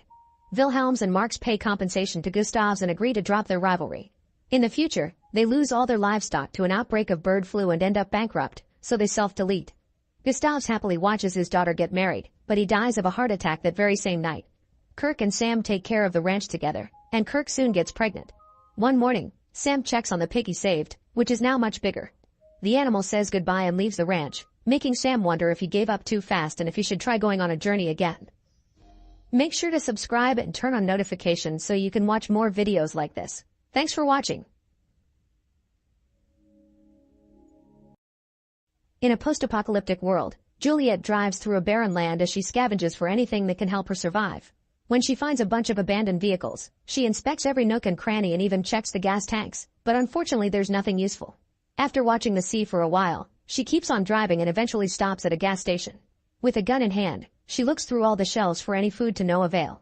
Suddenly the ceiling starts shaking and the growling of a monster known as Reaper can be heard coming from the upper floor, so Juliet immediately goes away. While driving, she gets in contact with her friend Harry, who is part of her survivor group. Juliet informs him that her battery is running low and that she'll take a shortcut to return to their base. Moments later, she stops the car when she spots an abandoned RV and takes a closer look, only to find a severely wounded man. As she threatens him with her gun, she demands to see his wound and asks where the Reaper went, to which the guy replies he's locked it inside the RV. He also points out there are cans of food in the RV before asking her to end his suffering, but Juliet just tells him she must save bullets so he can die by uncovering his wound. Then Juliet enters the RV and fights the Reaper, causing the vehicle to shake a lot as she struggles but ultimately killing the creature with a shot. When she comes out, the man is dead. After taking all the supplies she can find, Juliet goes back to the road and drives while looking at a picture of herself with a guy. Suddenly the wind blows the picture away, causing Juliet to get distracted as she tries to catch it and she ends up with the car going off the road, flipping a few times before landing upside down. Juliet faints and dreams of her life before the apocalypse. On a rainy day, she visited an art gallery but couldn't understand the paintings. She then was approached by the gallery owner Jack, who was also the guy from the picture. He could tell she didn't understand art, so Juliet admitted she came inside to escape from the rain and get some free food. Jack found her amusing and shared a drink with her while explaining how to find beauty in the paintings. Back to the present, Juliet wakes up to discover her leg is fractured and stuck in the seat. It's also dark outside, which means the Reapers will be coming out soon and she can't defend herself because her gun has fallen out of the car so she can't reach it. Juliet tries to move her leg but it's too painful, so instead she tries to use the radio, but it isn't working. Using a stick and some wire, Juliet reaches for the gun and manages to move it a bit, but unfortunately her tool breaks before she can retrieve it. Then another flashback starts, showing how Jack left in the middle of the gallery opening to grab a bite with Juliet. She accepted to go to his apartment and she was shocked to see how beautiful and expensive everything was. She also found his drawings, which showed his great artistic skill. While having some wine and cheese, Jack shared all his family drama and how he handled the inheritance. Juliet explained she had no family, but she found it hard to open up and Jack's questions made her uncomfortable, so she decided to leave. In the present, Juliet decides to put up with the pain and uses a pipe to free her broken leg. Then she makes a tourniquet and washes the wound with some alcohol before painfully pushing the bone back into place. A new memory begins, during which Juliet went to a bar with a random man. She noticed that Jack was also in the bar, but she ignored him. When Juliet left with the guy, Jack followed her and discovered the man paying Juliet in exchange for some substance. The guy also tried to kiss her, but Juliet angrily turned him down. Then Jack continued to follow Juliet on the train and eventually reached a very shady neighborhood. Juliet bought more substance from a guy, confirming she was a dealer. At that moment Jack showed himself, so Juliet allowed him to come with her into the building, where she had to pay another dealer before being able to enter her apartment. Inside, Jack discovered how poor Juliet was and offered his help, but Juliet snapped, saying she wasn't a charity case. She tried kicking him out but Jack refused to leave, so Juliet grabbed an injection to reveal she was also an addict. This caused Jack to get out. Back to the present, Juliet manages to make an improvised cast with things from the car, then she works on fixing the radio but sadly nobody answers her call. At that moment she hears a Reaper approaching, so she quickly crawls out and grabs her gun before hiding in her car. Juliet stays quiet while the Reaper wanders too close to the vehicle and suddenly the radio comes alive with Harry's voice. The Reaper hears it and comes her way, so Juliet has no choice but to throw the radio out of the car. The creature finds the radio and throws it away before approaching the car, but when it's about to get inside, it hears a noise in the distance and goes away. Afterward Juliet replaces the bullets in the gun while going through another memory. One evening, Juliet was beaten up and went to Jack's apartment for help. Jack didn't judge her or ask questions. He gently cleaned her up, tended her wounds, and left her to rest. The next morning, they had breakfast together and Juliet asked if she could go for a walk. Jack guessed she actually needed a fix, so an offended Juliet tried to leave, only to find the door locked. When Jack told her he wouldn't let her go until she was clean, Juliet got furious and started breaking Jack's things as she screamed. Jack waited for an opening and then hugged Juliet, comforting her with a kiss. In the present, Juliet finds some glow sticks and throws them outside to see if any Reapers are near. She doesn't see anyone, so she comes out and retrieves the radio. Suddenly she hears a weird noise and tenses, so she throws the glow sticks in various directions until she finds a Reaper on top of her car. Juliet immediately shoots it before rushing back into the car, where she waits for the creature to shoot again. However, the Reaper surprises her from behind by pulling the window cover off. A terrified Juliet tries to move but the Reaper grabs her leg, so she retaliates by starting the car and pressing the accelerator, causing the wheels to hurt the creature. The Reaper runs away and Juliet tries to shoot it, but she misses. While she's looking out, the Reaper sneaks inside through the opposite window and growls, startling Juliet into shooting it. After the Reaper runs away, Juliet tries to fix her radio but her hands are shaking and there isn't any more alcohol she could use to calm down. Another flashback begins, showing that Jack and Juliet became a couple and moved to a brand new house together. Juliet had been very nervous during the move, so Jack touched her face to make her smile. Then he gave her a tour of the house and mentioned one room was for their future children, which made Juliet very uncomfortable. Jack also wondered if she would ever say that she loved him, but Juliet told him he already knew. Back to the present, Juliet fixes the radio and contacts Harry, although she can't hear him well. She tells him what happened and asks for help, but after Harry says something about a beacon, the connection is lost. Juliet searches the car and finds a box with a beacon, so now she'll have to read the manual to activate it. As she works, she thinks about the day she discovered she was pregnant. The couple was very happy to see the positive result on the test, but unfortunately 9 months later the baby died during labor and the couple had to go home to an empty nursery. In the present, Juliet manages to make the beacon work. Then she barricades the windows just in time for the creature to come back. After seeing her through the windshield, it moves to the window and tries to push the cover, so Juliet pushes it down with her feet. The Reaper decides to start hitting the car instead, and at that moment Juliet gets a call from Harry, who tells her they'll save her soon and reminds her to use light on Reapers. Juliet knows this, but her flashlight is broken. Suddenly she hears a noise and turns to discover that the creature has broken the windshield, so now it's coming after her from the front. Thankfully now Juliet can turn on the headlights, and the brightness scares the creature away.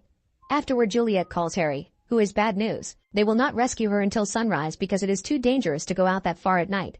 This triggers another memory. Since the loss of the baby, things had been tense between Jack and Juliet, and one day she just ran away. Jack managed to find her and an argument ensued, during which Juliet admitted she didn't really want a child and Jack pressured her into it. Furious, Jack walked away from the car, intending to take the subway alone. He blamed Juliet's former addiction for the baby's death and broke up with her. Back to the present, Juliet hears an engine nearby and begins honking the horn to get its attention. Two men on a bike stop next to the car and one of them comes inside saying he'll help, but he turns out to be a cannibal who wants to kill her.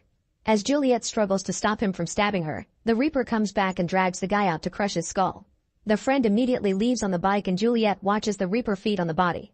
Another flashback reveals that after the argument, Juliet went to a bar to get drunk and ignored all the calls she kept getting from Jack. At that moment she saw on TV that there was a chemical attack at the subway station, which killed over 30 people. Then she got a call from an unknown number telling her that Jack was hurt during the attack, so she fled to the hospital. The Juliet in the present grabs her gun and considers self-deleting, but the memories keep going. When she arrived at the hospital, she learned Jack couldn't speak anymore, but he still communicated. He touched her face with his special gesture through the curtain and then used a board to say I love you. For the first time, Juliet answered me too. Jack also made her promise she would never give up, and that makes present Juliet put down the gun. Determined to keep her promise, Juliet takes a flare plus 2 gas containers and leaves the car. She proceeds to douse a container with gas and then lights the flare, waving it around to get the Reaper's attention. When the creature starts approaching her, Juliet walks backward and waits for the Reaper to reach the container to shoot it, causing an explosion. However, the Reaper runs away just in time. Juliet looks around to find it, but the creature suddenly appears behind her and makes her drop the gun. Terrified, Juliet pushes those skinny arms away and goes back into the car, only for the Reaper to grab her wounded leg and make her bleed. As Juliet desperately reaches for her gun, the Reaper pulls her out of the car and throws her to the ground. Then she shoots the creature twice, making it fall. Once the creature stops moving, Juliet cries and remembers the day she went back to the hospital only to discover they took Jack away because he died, causing her to have a breakdown. In the present, the morning finally comes and the Reaper starts moving, but Juliet is out of bullets. Suddenly the creature climbs on top of her, but instead of attacking, it gently touches her face, making her realize this is Jack. This triggers a memory about the day they met. Jack talked about fate bringing people together, and to prove his interest, he closed the gallery to leave with her. In the present, Juliet hugs Jack while finally telling him that she loves him. After putting a new bullet in the gun, she pushes their heads against each other to end things and go into the afterlife together. Make sure to subscribe and turn on notifications so you can watch more videos like this. Thanks for watching. In the 2040s, the Tantalus base is built on Mars. A crew of 8 astronauts go on a mission to gather samples that last 6 months, and today is their last day. In 19 hours, the spacecraft Aurora will come from Earth to pick them up.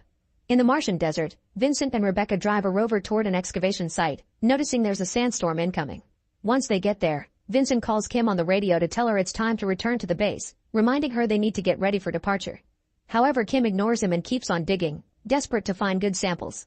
While they wait, Vincent tells Rebecca that he's tired of Kim's attitude and he doesn't look forward to the 6-month trip back to Earth, even if he's eager to be home. When Kim finally boards the rover, she complains about the fact they're going back with nothing to show because 6 months weren't enough to accomplish anything. As they drive back, they get a call from Captain Charles, who urges them to hurry up because they need help fixing their communications link to the Aurora. At the base, Richard manages to restore the signal but also has to fix the power, which has been in trouble because of the storm. Meanwhile, Marco asks Charles for a last trip to the excavation site because he needs to fix a broken gamma sensor. Charles is hesitant but eventually agrees, telling him to take Richard too and to return before dark. When the trio arrives and sees Marco and Richard leaving, Kim complains because it isn't fair that she was forced to come back while the guys get to leave again. On the way to the site, Richard is shocked to learn Marco lied. They aren't going to fix anything. They're going to pick a sample of something called microscopic anomaly. Back at the base, Vincent repairs the cooling system while chatting with psychologist Robert. He's noticed the approach trajectory of the Aurora and thinks it looks like drunk driving. Meanwhile, Kim checks Marco's workstation to find his real intentions behind the trip and discovers an image of cavities on a rock. Rebecca points out that the cavities seem to be microbial borings, and when they look at the sample under the microscope, they find signs of bacterial cell division. This means Marco lied because he refuses to share the credit. Angry, Charles calls Richard and Marco to announce the excavation site is now off limits. However, Marco tells Richard to pretend that he didn't hear Charles because of the bad signal. Then Marco takes a soil sample from the dig site, and as he takes a closer look, the ground under him begins shaking and suddenly collapses, causing Marco to get stuck underground. Richard rushes out of the rover to help, but he can't see well because of the steam. Moments after Richard asks for backup, Charles and Lauren arrive to rescue Marco. Richard thinks Marco is already dead, but Lauren disagrees and tries to go down the pit. Charles immediately stops her, saying the pit is too dangerous in its current state. They decide that Lauren will stay behind to keep watch while Charles and Richard return to the base to pick up proper rescue gear. At the base, Kim tells Charles that she wants to announce their discovery. Richard points out that Marco died, but Kim thinks it's Marco's own fault for not respecting protocol and makes Richard mad. The group contacts Mission Control, who has seen the report and gives them permission to retrieve Marco regardless of the risk. Before leaving, Robert wants Charles to scold Kim for her behavior because Marco's death isn't his fault, but Charles says that every crew mistake is his responsibility. While Charles takes Rebecca, Robert, and Vincent back to the site, Lauren waits in the rover. Suddenly she hears someone trying to get inside the vehicle and tries to inform Charles over the radio, but he can't hear her because of the storm interference. When the team finally arrives at the excavation site, Lauren has disappeared. They assume she fell in the pit, so Vincent straps his suit to a rope and goes down. As he's about to reach the bottom, he notices a microbial organism growing on the rock formation. The further he goes down, the worse Vincent feels and he starts hyperventilating as he has flashbacks of the time he was accidentally trapped in the Aurora. Noticing this, the others immediately pull the rope to bring him back. Vincent takes a moment to calm down and tells them he didn't see anyone down there. Then Robert looks around the area and is surprised to find 2 sets of footprints in the direction of the base. This doesn't make sense because they could have just taken the rover. The team calls Kim to tell her to get ready for possible casualties, and in return Kim points out that if Marco's suit is damaged, he could be suffering from brain damage due to oxygen deprivation. At that moment Richard checks the tracking system and sees 2 figures 50 meters away from the base. As Kim tries to establish contact with them on the radio, Richard goes to the airlock to let them in. At the same time that Kim sees a strange figure slowly making their way to the base, Richard opens the airlock and Marco falls to the ground, revealing a hole in his helmet. Richard helps him take it off, but steps back in shock when he sees Marco now looks like a zombie. Suddenly Marco stands up and grabs an electric drill to attack Richard, stabbing him in the gut. Richard falls but manages to move enough to trigger the alarm. Kim rushes to the airlock, but as soon as she sees Marco she runs away to hide in another room. Soon Lauren reaches the airlock too, revealing she's also infected. Richard struggles with his pain and manages to run into another room, locking the door behind him. Lauren goes after Kim instead, who starts fighting the creature the best she can considering she's no soldier. Soon Marco joins her and Kim uses every object in the room to defend herself. One of the creatures gets distracted by drinking some liquid on the floor, so Kim knocks the other down and runs, locking this door as well. Before passing out, Richard manages to say Mayday on the radio. When the others come back, Charles tells them to wait outside while he investigates, finding a complete mess inside. He finds Kim as Marco starts breaking down the glass door, so Charles orders her to get in a suit while he tries to hold the creatures off. Soon Marco gets out and Charles tries to reason with him, but it doesn't seem that the infected brain understands words. Once she's suited up, Kim leaves the base and Charles runs to the airlock. On his way out, the infected astronauts catch up to him and stab him on the shoulder. After some struggle, Charles goes out and reunite with the others. They disable the door to trap their sick friends and Vincent complains, but Kim shows him the creatures' faces while pointing out they aren't humans anymore. The group runs to hide in the greenhouse dome and Rebecca tries her best to treat Charles' wound even though she isn't a doctor. Charles realizes that he's dying and gets sad because he can't remember what his family looks like, so he asks the crew to tell his family that they were in his thoughts. Suddenly Charles grabs Robert by the neck, so the others have to pull him back and try to calm him down. A desperate Vincent holds him down until Charles has trouble breathing. Then Charles tells the crew they'll never see home and passes out. Vincent thinks he's dead, but Kim immediately ties Charles to the table in case his body reanimates like Marco and Lauren. Upset by the sight, Vincent covers the body with a blanket. While discussing what to do, Vincent looks under the blanket and sees the infection spreading. Moments later, they hear an explosion outside so they look at the monitor to discover that the infected astronauts have escaped by using an explosive on the airlock. Soon they make it to the dome and start pounding on the door at the same time Charles' body shakes for a few seconds. The crew wants to contact the space station but the comms are down, so Vincent volunteers to go through the oxygen pipe to get back to the base and fix the system.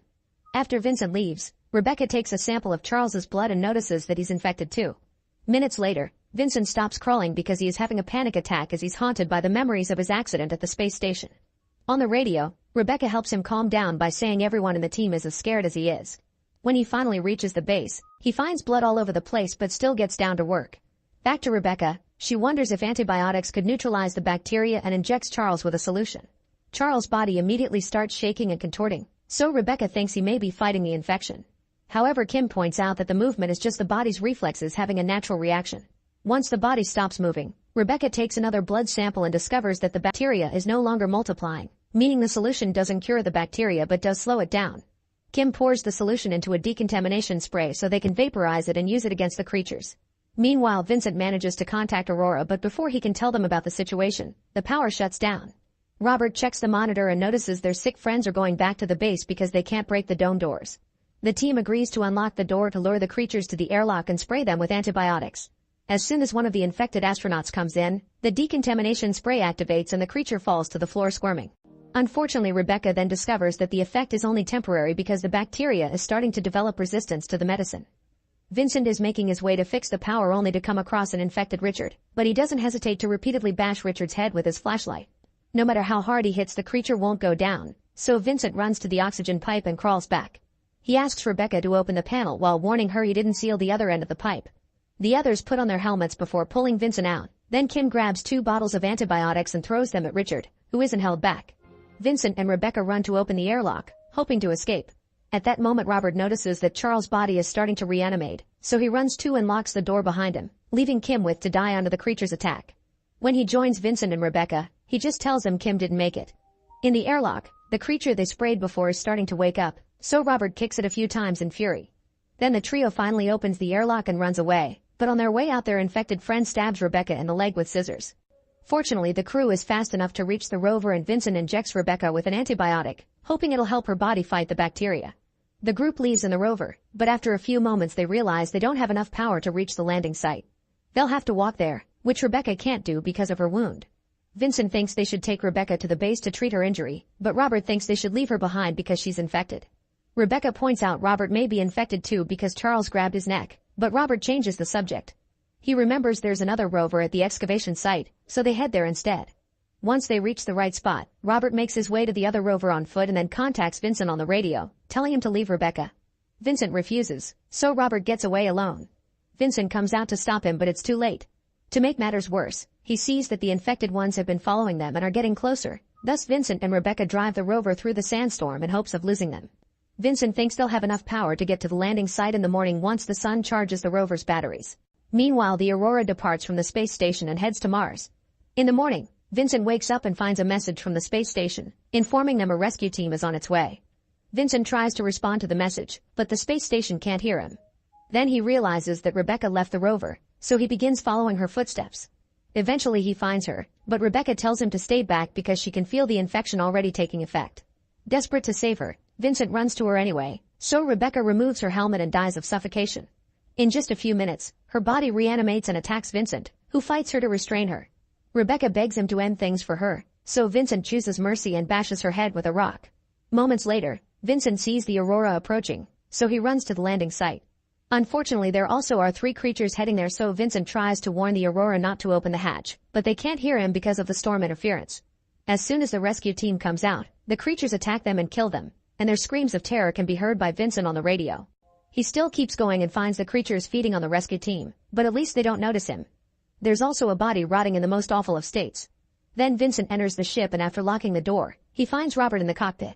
He's still self-aware, yet Vincent can already see signs of infection and says they can't risk taking the bacteria to Earth. Robert quickly attacks him and a fight ensues during which Robert stabs Vincent's helmet. As the ship starts flying on its own and shakes terribly, the men continue fighting and Vincent repeatedly headbutts Robert until he stops moving. Next he takes off his helmet stained with Robert's blood and opens the hatch, sending Robert's body out into space. During the few seconds in which he struggles to breathe, Vincent imagines Rebecca comforting him. Afterward, Vincent sends a message to the station to tell them everything that happened. He knows there's a chance he's infected, so he explains his plan to crash the ship on Mars as soon as he notices any symptoms. The Aurora continues to fly while he waits for a response. Make sure to subscribe and turn on notifications so you can watch more videos like this. Thanks for watching. In a post-apocalyptic future, Mallory hears a message on the radio about a safe shelter where everyone is welcome. She gathers her 2 nameless kids and with a very serious tone, she announces that they'll take a boat down the river, so it's very important for the children to never take off their blindfolds or they'll die. Then she grabs a box with their pet birds and the group leaves their home, using a string trail to reach the boat without seeing. This all started 5 years ago. Mallory is a pregnant artist who is getting a visit from her sister Jessica. While they chat, they don't pay much attention to the TV newscast reporting on unexplained mass self-deletions that started in Siberia and are now spreading across Europe. Afterward, the sisters go to the hospital for Mallory's appointment. The baby checkup goes well, and on their way out, Mallory and Jess notice a woman acting erratic and her head getting hurt against the glass window. It's only worse when they go outside. Total chaos has taken over the streets, with people running in panic, crashing their cars, and finding anything useful that can help them self-delete. It seems that whatever was affecting people in Europe has arrived in the USA. Scared, the sisters rush to their car and try to drive away, but suddenly Jessica's eyes turn a weird color and she begins driving frantically, ignoring Mallory's pleas to slow down. The crazy speed causes the car to flip and crash, but luckily both sisters survive. Mallory carefully crawls out only to see her sister step in the middle of a street, where she is killed by a passing truck. Upset and panicking, Mallory begins running with the crowd, which is getting more chaotic and scared by the second as cars start to explode around them.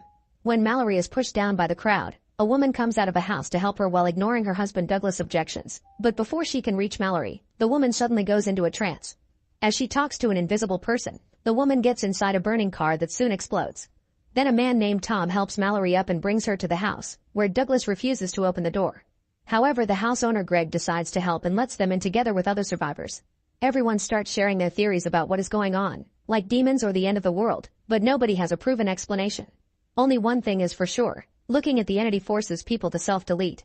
A couple manages to call their son and hears he is in trouble, so they leave the house to find him regardless of the danger. The TV newscast also shows that the phenomenon is spreading through the whole world, but soon all signals go out so there's no more programming or phone calls.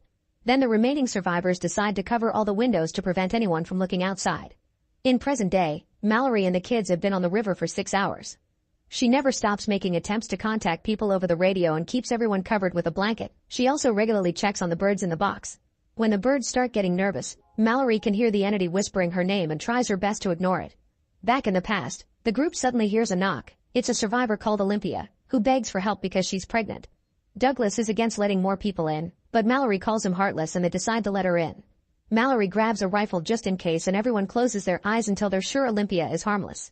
Afterward, Greg volunteers to investigate the situation by watching the outside through his security cameras. The others tie him up to the chair in front of the monitors then leave him alone. Greg concentrates to avoid looking away, and after a few minutes of nothing, his expression changes. The group hears a weird sound coming from the room and rushes inside to discover Greg fell and smashed his head, instantly dying. The others immediately destroy the screen. Later that night, Mallory can't sleep and walks around the house, hearing another weird sound. However, it turns out to be Lucy and Felix getting busy together.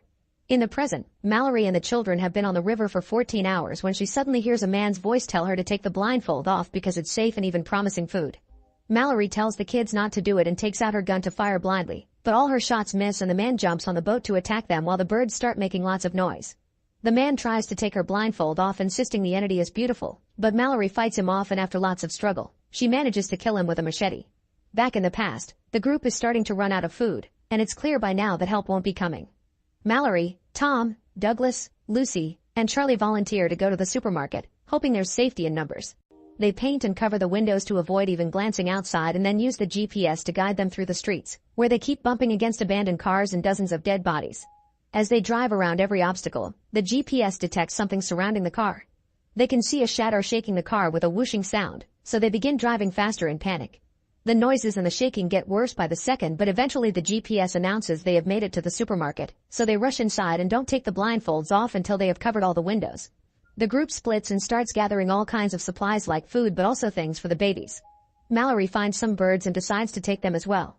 Douglas thinks they should stay here, but Mallory scolds him and points out it would be heartless to abandon those in the house. Suddenly the group hears someone knocking on a door and Charlie recognizes a familiar voice. It's his coworker, who accidentally got stuck in the freezer and is begging to be let out. The group isn't sure of trusting him and opens the door just a little bit to check, causing the birds to go crazy and confirm the man is actually the entity trying to trick them.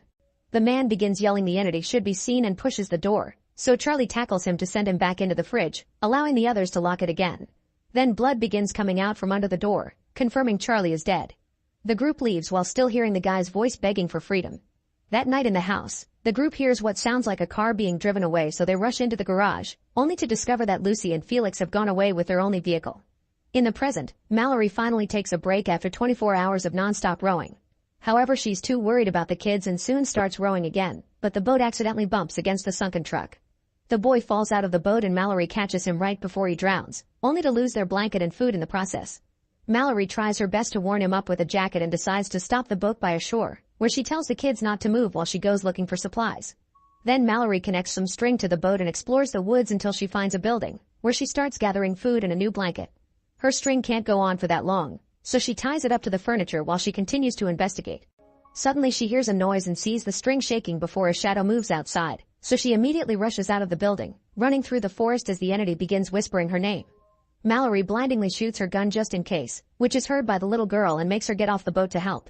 Fortunately, Mallory moves fast and reaches the child before the entity does, so she drags her back into the boat and yells at her for disobeying her, reminding both kids to leave Mallory behind and save themselves if things get too dangerous. In the past, another survivor knocks on their door and Olympia lets in without checking with the others first. His name is Gary, and after Tom checks he isn't hiding anything, Gary explains that only crazy patients can survive the entity. He ran away from some insane guys who escaped from a mental institution and now are out there forcing people to look at the entity, claiming it's beautiful. Douglas doesn't trust Gary and tries to force him out of the house at gunpoint, but Cheryl knocks him out and locks him in the garage while allowing Gary to stay. In the present, Mallory and the kids have been on the river for 38 hours. Mallory covers everyone with a blanket to warn them that they're approaching the rapids, which is the most dangerous part of the journey. Somebody will have to keep their eyes open to navigate, and both kids volunteer, but Mallory remembers promising Olympia she would take care of her daughter if something happened to her, and she can't bring herself to hurt her own son either. In the end, she decides they'll just risk it and go through the rapids without seeing. In the past, both Mallory and Olympia begin to go into labor at the same time.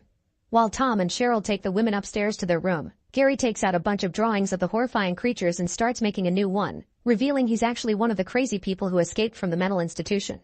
Then he takes Mallory's birds and puts them in the fridge before tearing the papers off the windows, which Douglas sees from afar. When Tom comes down and finds the drawings, Gary immediately knocks him out. Then he opens the front garage door hoping to make Douglas see, but he quickly covers his eyes. Upstairs, Olympia and Mallory give birth to two very healthy and beautiful babies. Suddenly Gary enters the room and pulls the blinds up in front of Olympia, who immediately falls for the entity. Mallory manages to take the baby from her before Olympia runs to the window to self-delete.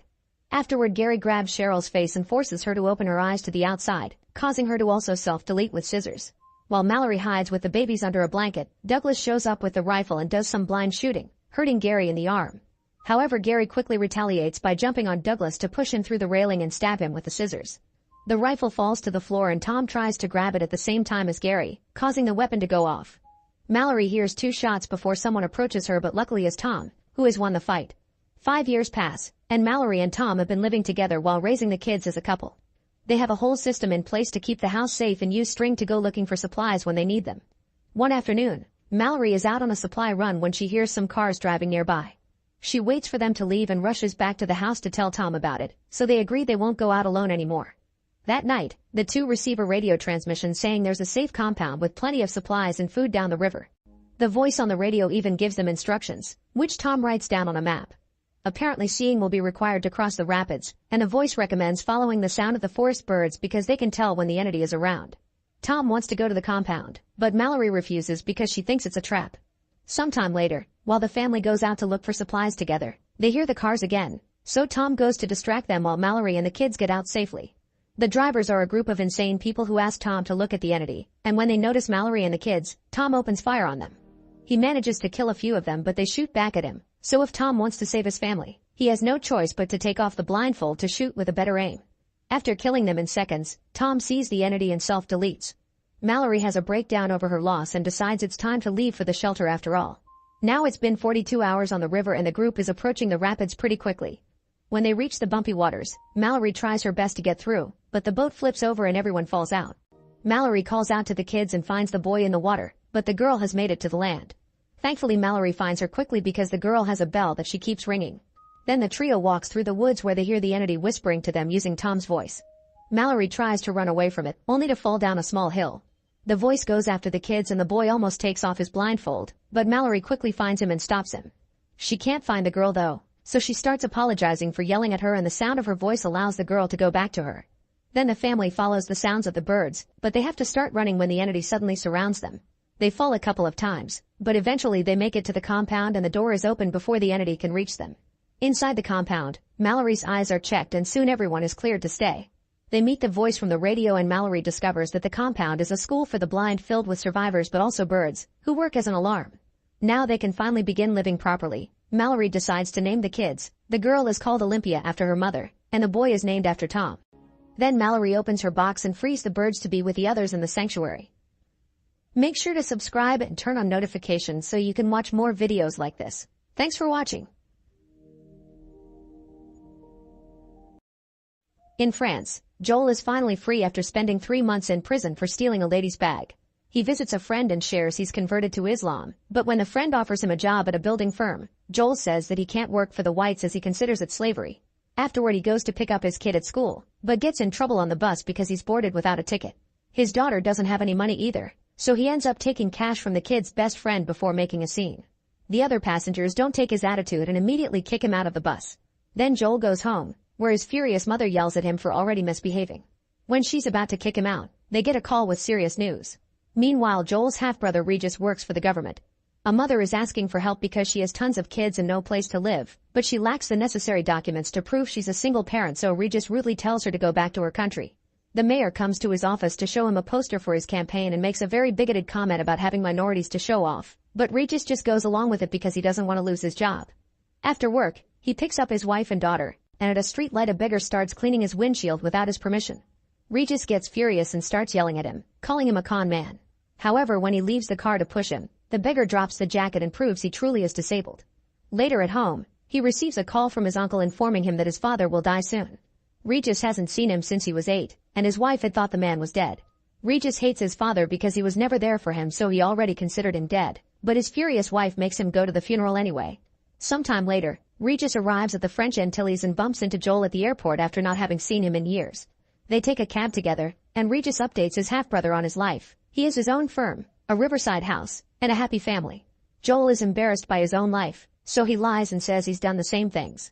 When they finally make it to their father's house, they find him weak in bed surrounded by all their half-sisters.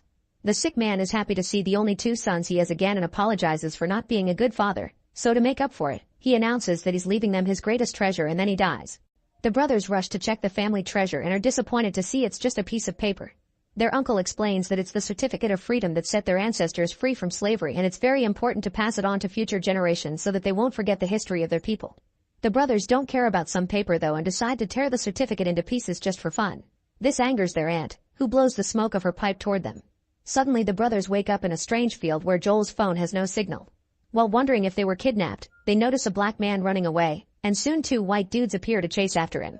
Joel runs too, but Regis tries to communicate. However, both of them end up getting captured and put in a cage. They're taken to the nearest town in horses, and when Regis tries to protest, one of the men whips him and calls him slurs. When they reach town, the brothers' clothes are taken away and they are put up for sale with other black men recently brought from Africa. Regis tries to protest again and gets hit, unaware that his aunt is watching nearby. One by one, all the other slaves are sold to various rich people until only the brothers are left. The seller is so desperate that he starts offering both of them for the price of one until they're bought by Mr. Jourdan. Then the brothers must walk all the way to the plantation, which is already full of slaves. Jourdan's assistant Henri will be in charge of taking them to their new working stations, and when Regis tries to explain himself, Henri scolds him, reminding him not to speak to the whites until they allow him to. After the brothers are given new slave names, Joel is taken to the field, where he meets his ancestor Isidore. Joel gets tired quickly and tries to fake an injury, but Henri whips him to keep him moving and laughs when Joel mentions racism. When it's time for lunch, they're given a foul stew that Joel spits out, and Isidore prefers to suck on a sugar cane. However, because he's hiding behind the leaves, it looks like he's doing the nasty with a friend, so Joel takes a picture with his phone. On the other hand, Regis is taken to the kitchen, where he meets his ancestor Rosalie. When he's told to start working, Regis freaks out, yelling he's a citizen and that he married a white woman. Rosalie immediately covers his mouth and tells him not to lie because it may get him killed. Later during dinner, Regis has to hear all the horrible stereotypes white people accuse the blacks of, including cannibalism and having huge private parts that they use to cling onto branches. Regis is called to serve wine, but at that moment he hears the priest say they're in 1780, and the shock causes Regis to spill wine on a lady's dress. He offers salt to clean it, but they think it's some weird voodoo and the lady calls him an ape, causing everyone to laugh except for a little kid called Victor. At night, Regis tells Joel about the year and they decide to escape. Meanwhile, Henri goes to see Jourdan, and everyone in the room immediately begins complaining about the black smell. Henri thinks they should chain up Joel because he isn't behaving, but Jourdan tells him to let Joel settle in for now. Back to the brothers, they get lost in the fields and suddenly see a mysterious face among the plants, so they scream and run back. The next morning, Henri has to hit them both to make them wake up in time. Before work, a Catholic father preaches to the blacks about how they are obliged to obey the whites and God's word.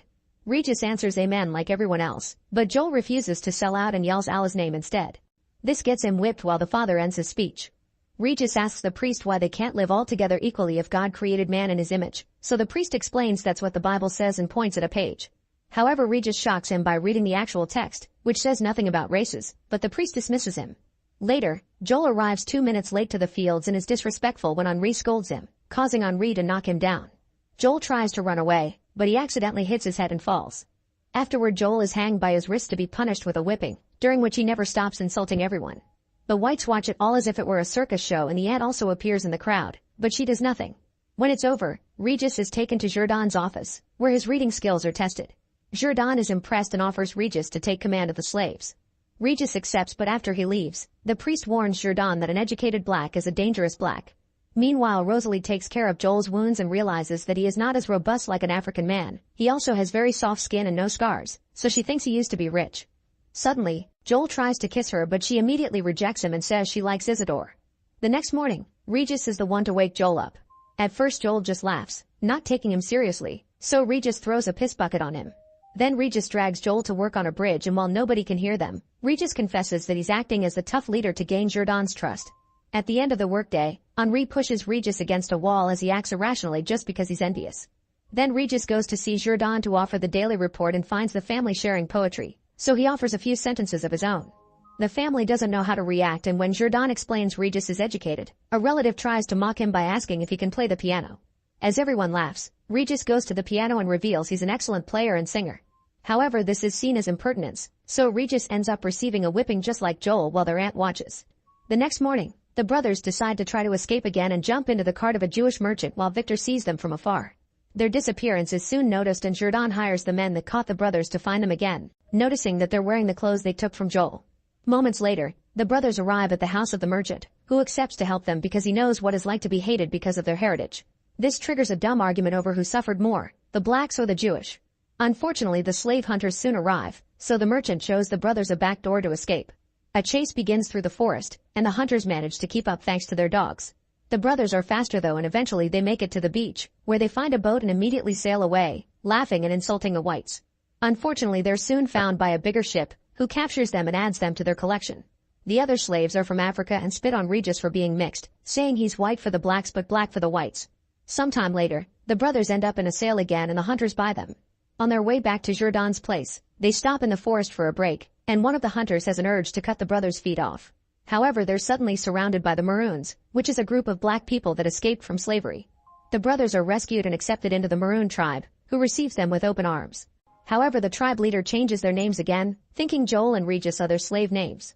Joel happily joins all the tribe's chants, but Regis hesitates when he hears they want to kill all the whites because he's married to one.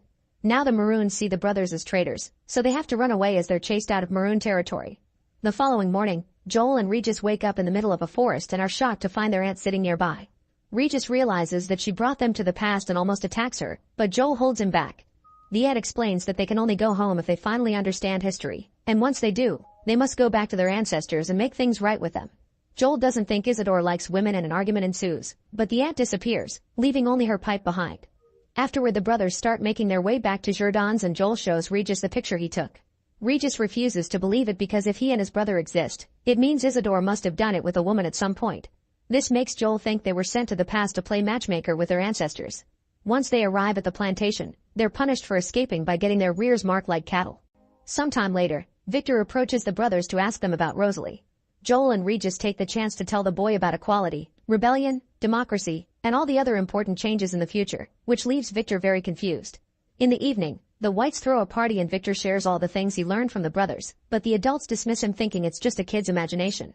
Henri stands around as well, but Jourdan kicks him out, saying he wasn't made for opulence. Meanwhile, Regis and Joel steal a barrel of rum so the slaves can have a little party of their own. Everyone dances as they get drunk and Regis gives Isidore a pep talk, telling him to get Rosalie, who is currently dancing with Joel. He's trying to teach her daring dancing moves to get Isidore, but Rosalie misunderstands and kisses him instead, trying to go further with him. The brothers have no choice but to knock Rosalie and Isidore out before taking them to a hut, where they move their ancestors' private parts themselves to make a naughty connection. Afterward, the brothers think they've finished their mission, so they barge into the main house to interrupt the party. They break a few things, then Joel begins kissing all the ladies on the mouth while Regis hits a man and smashes a cupcake on the priest's face. At that moment, a drunk Henri comes in to stop them, but the brothers laugh at him before lighting up their aunt's pipe. Sadly, nothing happens, and they end up getting captured again. The next morning, the brothers are taken outside for execution. At that moment, Victor runs away and falls into the river, so everyone gets distracted by trying to save him. Isidore uses the chance to knock Henri out and free the brothers, who immediately start running away. As they cross the plantation, they see Victor drowning in the river, so they jump in the water to save him. However, Joel can't swim, so Regis has to save him as well. Later in the office, Jourdan reveals Victor asked him to free the brothers and has the paperwork ready. However, Regis remembers his aunt's words and asks for Rosalie's freedom instead. At first Joel takes his freedom and leaves, but moments later, Regis is surprised to see Joel on the field with him. It turns out he's given his spot to Isidore, and now the couple can leave together to start a family. After they share a heartful goodbye, Henri comes to remind them to work, breathing all the smoke from the stolen pipe on them. Suddenly the brothers disappear and go back to the present, where the aunt is proud of them and the certificate is intact again. Sometime later, the brothers are working harder on their lives.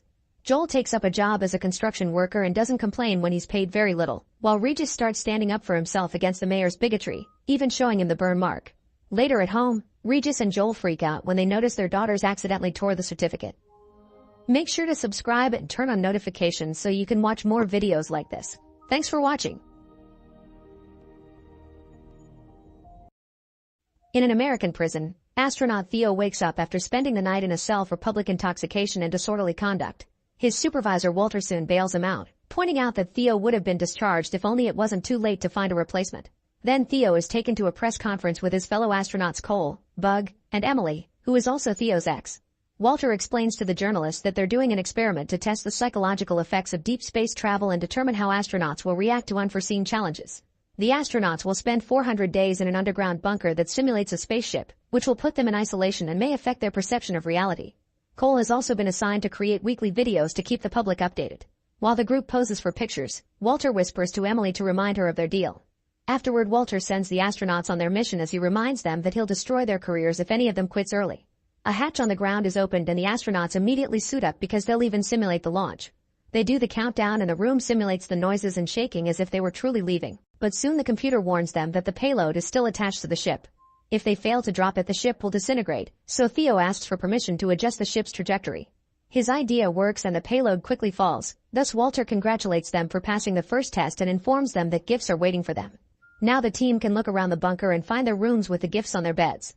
Bug gets a notebook, Cole gets naughty magazines, Emily gets origami paper, and Theo gets 3 decks of cards. Afterward, Theo goes to the infirmary so Emily can do a routine mental health checkup, causing Theo to admit he's depressed because she broke up with him after he proposed. Emily just says it's complicated and ends the interview. Later over dinner, Emily announces everyone must receive vaccines. Cole tries to protest, but Emily reminds him they were told about this during training and explains they're more susceptible to viruses because they're in close quarters. Once everyone gets their shots, Cole records some clips for the public, making fun of the fact they drink recycled pee. After dinner, Emily sends the evaluations and turns down Cole when he offers his company. Days start to pass without much trouble. The team keeps themselves busy the best they can. Cole exercises, Bug draws on the wall, and Emily does origami. Cole records anything interesting and always makes sure to upload it to the internet. On day 26, Emily gives them a little game to make sure their minds are still quick and active, and Cole is frustrated because he isn't as fast as the others. Suddenly they hear an explosion outside and immediately the whole bunker starts shaking. Emily thinks it may be a simulation of an asteroid belt, but Bug explains they shouldn't be near any asteroid belt of significance. As an alarm starts ringing, they try to contact Mission Control, but nobody answers. At that moment, the computer warns them that the ship is recalibrating its solar energy retention, so Cole rushes to check batteries, but they're fine. The team concluded that the solar panels must be damaged and this is another test, so they'll have to conserve power. Sometime later, Theo overhears Emily trying to get in contact with Walter in secret. When he catches her red-handed, Emily just says contacting Mission Control is part of the protocol and goes to bed. This leaves Theo remembering the day Emily asked if their relationship was a mistake, but back then Theo hadn't agreed. In her room, Emily looks at their old pictures together but can't bring herself to delete them. Days continue to pass in a boring but stable routine, and Cole is starting to grow irritated. On day 200, Emily injects the team with vaccines again. Later, when Cole uploads a video, he sees a message saying she's poisoning you, but when he blinks it goes back to normal. 18 days later, Bug catches a mouse in his lab and happily shows it to the crew, saying he'll keep it as a pet. Cole wants to get rid of it because it's unsanitary, and when Bug refuses, Cole takes the mouse and steps on it. An argument ensues between them, and when Theo tries to calm them down, he ends up in a fistfight with Cole. They exchange a few blows before they end up on the floor, where Emily finally manages to stop them. Afterward, Cole checks his face for bruises in the mirror and sees his nose is bleeding. Soon his whole face has blood dripping out and Cole can't help getting anxious as he spreads the blood on his hands in the mirror. However, after looking away for a second, he realizes he had been hallucinating and it's just a little drop coming out of his nose. Worried about his health, Cole asks Emily to check on him. Emily informs him that he's dehydrated and needs to take better care of himself. She also turns down his advances when he tries flirting again. Then Cole goes back to the computer and sees a message saying they hate you before a childhood picture appears on the screen. Frustration grows as he remembers he has no family and he proceeds to smash the keyboard on the table. Weeks pass and Bug withdraws from the crew because he feels guilty over having left his son. When there are only 35 days left, Emily finds a jar of pee outside his room because he refuses to even go to the bathroom. Instead, he spends his time drawing a maze on the walls of his room. One afternoon, he suddenly sees his son Sam crawling under his bed and into the vent. Bug immediately follows him and is surprised to come out into a creepy kid's room with Sam on a swing. The child asks how long his father will be gone, and when Bug says it'll be for a long time, Sam disappears and Bug appears back in his room. On day 373, the crew suddenly hears a banging noise outside and decides to ignore it according to protocol. Later in the evening, Cole wakes up when he hears a new noise and comes out to investigate, only to find a weird man in the kitchen. He tries to hide, but the guy appears next to him with a creepy stare. Cole moves away and bumps into Theo, so he sends him to the kitchen while he goes to alert the others. Theo looks around and finds the man trying to escape through the vent, but he collapses, so they take him to the infirmary. After Emily sedates the guy, Cole explains that the intruder made his way through an access panel but he can't understand why someone would want to join them. Bug points up the man is in a terrible condition and wonders if something serious is going on outside. Then he suddenly collapses. Emily isn't feeling too well either and takes some medicine before going to bed. That night, the computer indicates that the oxygen has reached a critical level, and Theo wakes up when he starts running out of breath. He rushes out to warn the others but Emily won't answer, so Theo has to break down the door and discovers Emily isn't breathing. He immediately performs CPR until Emily regains consciousness. Meanwhile, Bug discovers his teddy bear is gone and thinks the intruder stole it. Theo and Cole run to the infirmary to check on the man only to discover he's gone. Moments later, Cole reveals that the intruder's breach has caused the air from outside to mix with theirs. He points out that their oxygen levels have been dropping for months, and Emily warns them that the lack of oxygen could make them experience hallucinations, headaches, and memory loss. Cole thinks they should just seal the breach because it must be part of the simulation, but Theo has had enough and wants to leave. Cole doesn't want to lose and an argument ensues, so Bug knocks Cole out. Afterward, Theo tries to leave, but the main hatch can't be opened from inside. Remembering the intruder, Theo goes out through the kitchen vent and is shocked to find a dark and dusty barren land. As Bug comes out, they notice it's too cold, so they suit up to take a sample of the dust before opening the hatch to return. When they share their findings with the others, Cole theorizes that Mission Control moved the bunker into a giant dome to make it look like an alien planet. Soon Bug has the results of his testing and explains the dust has armalcolite, which is only found on the moon. The crew finally decides to suit up and go outside to investigate further. As they walk around, Bug freaks out over the disappearance of trees, but Cole is sure the experiment is still ongoing. He thinks that the shots they received were psychotropic substances that open their minds to suggestion and paranoia, but Bug can't help wondering if they're actually dead. Eventually they come across a swing set and Bug is startled when he hears laughter, but nobody else can hear it. Sometime later, the crew finds an empty house and goes inside, finding the rooms in a poor state. Theo discovers a picture of the intruder and his family while Emily finds a map with all the cities crossed out except for a town called Tranquility. Meanwhile, Cole starts breaking things, thinking he could find microphones and hidden cameras. Next, the crew follows the map until they finally find Tranquility. There's breathable air here, so they take off their helmets before looking around. All buildings look dark inside and nobody answers their cries for help. Cole even throws a rock through a window and nothing happens. Eventually they find light at a diner and the owner Zell comes out to sweep.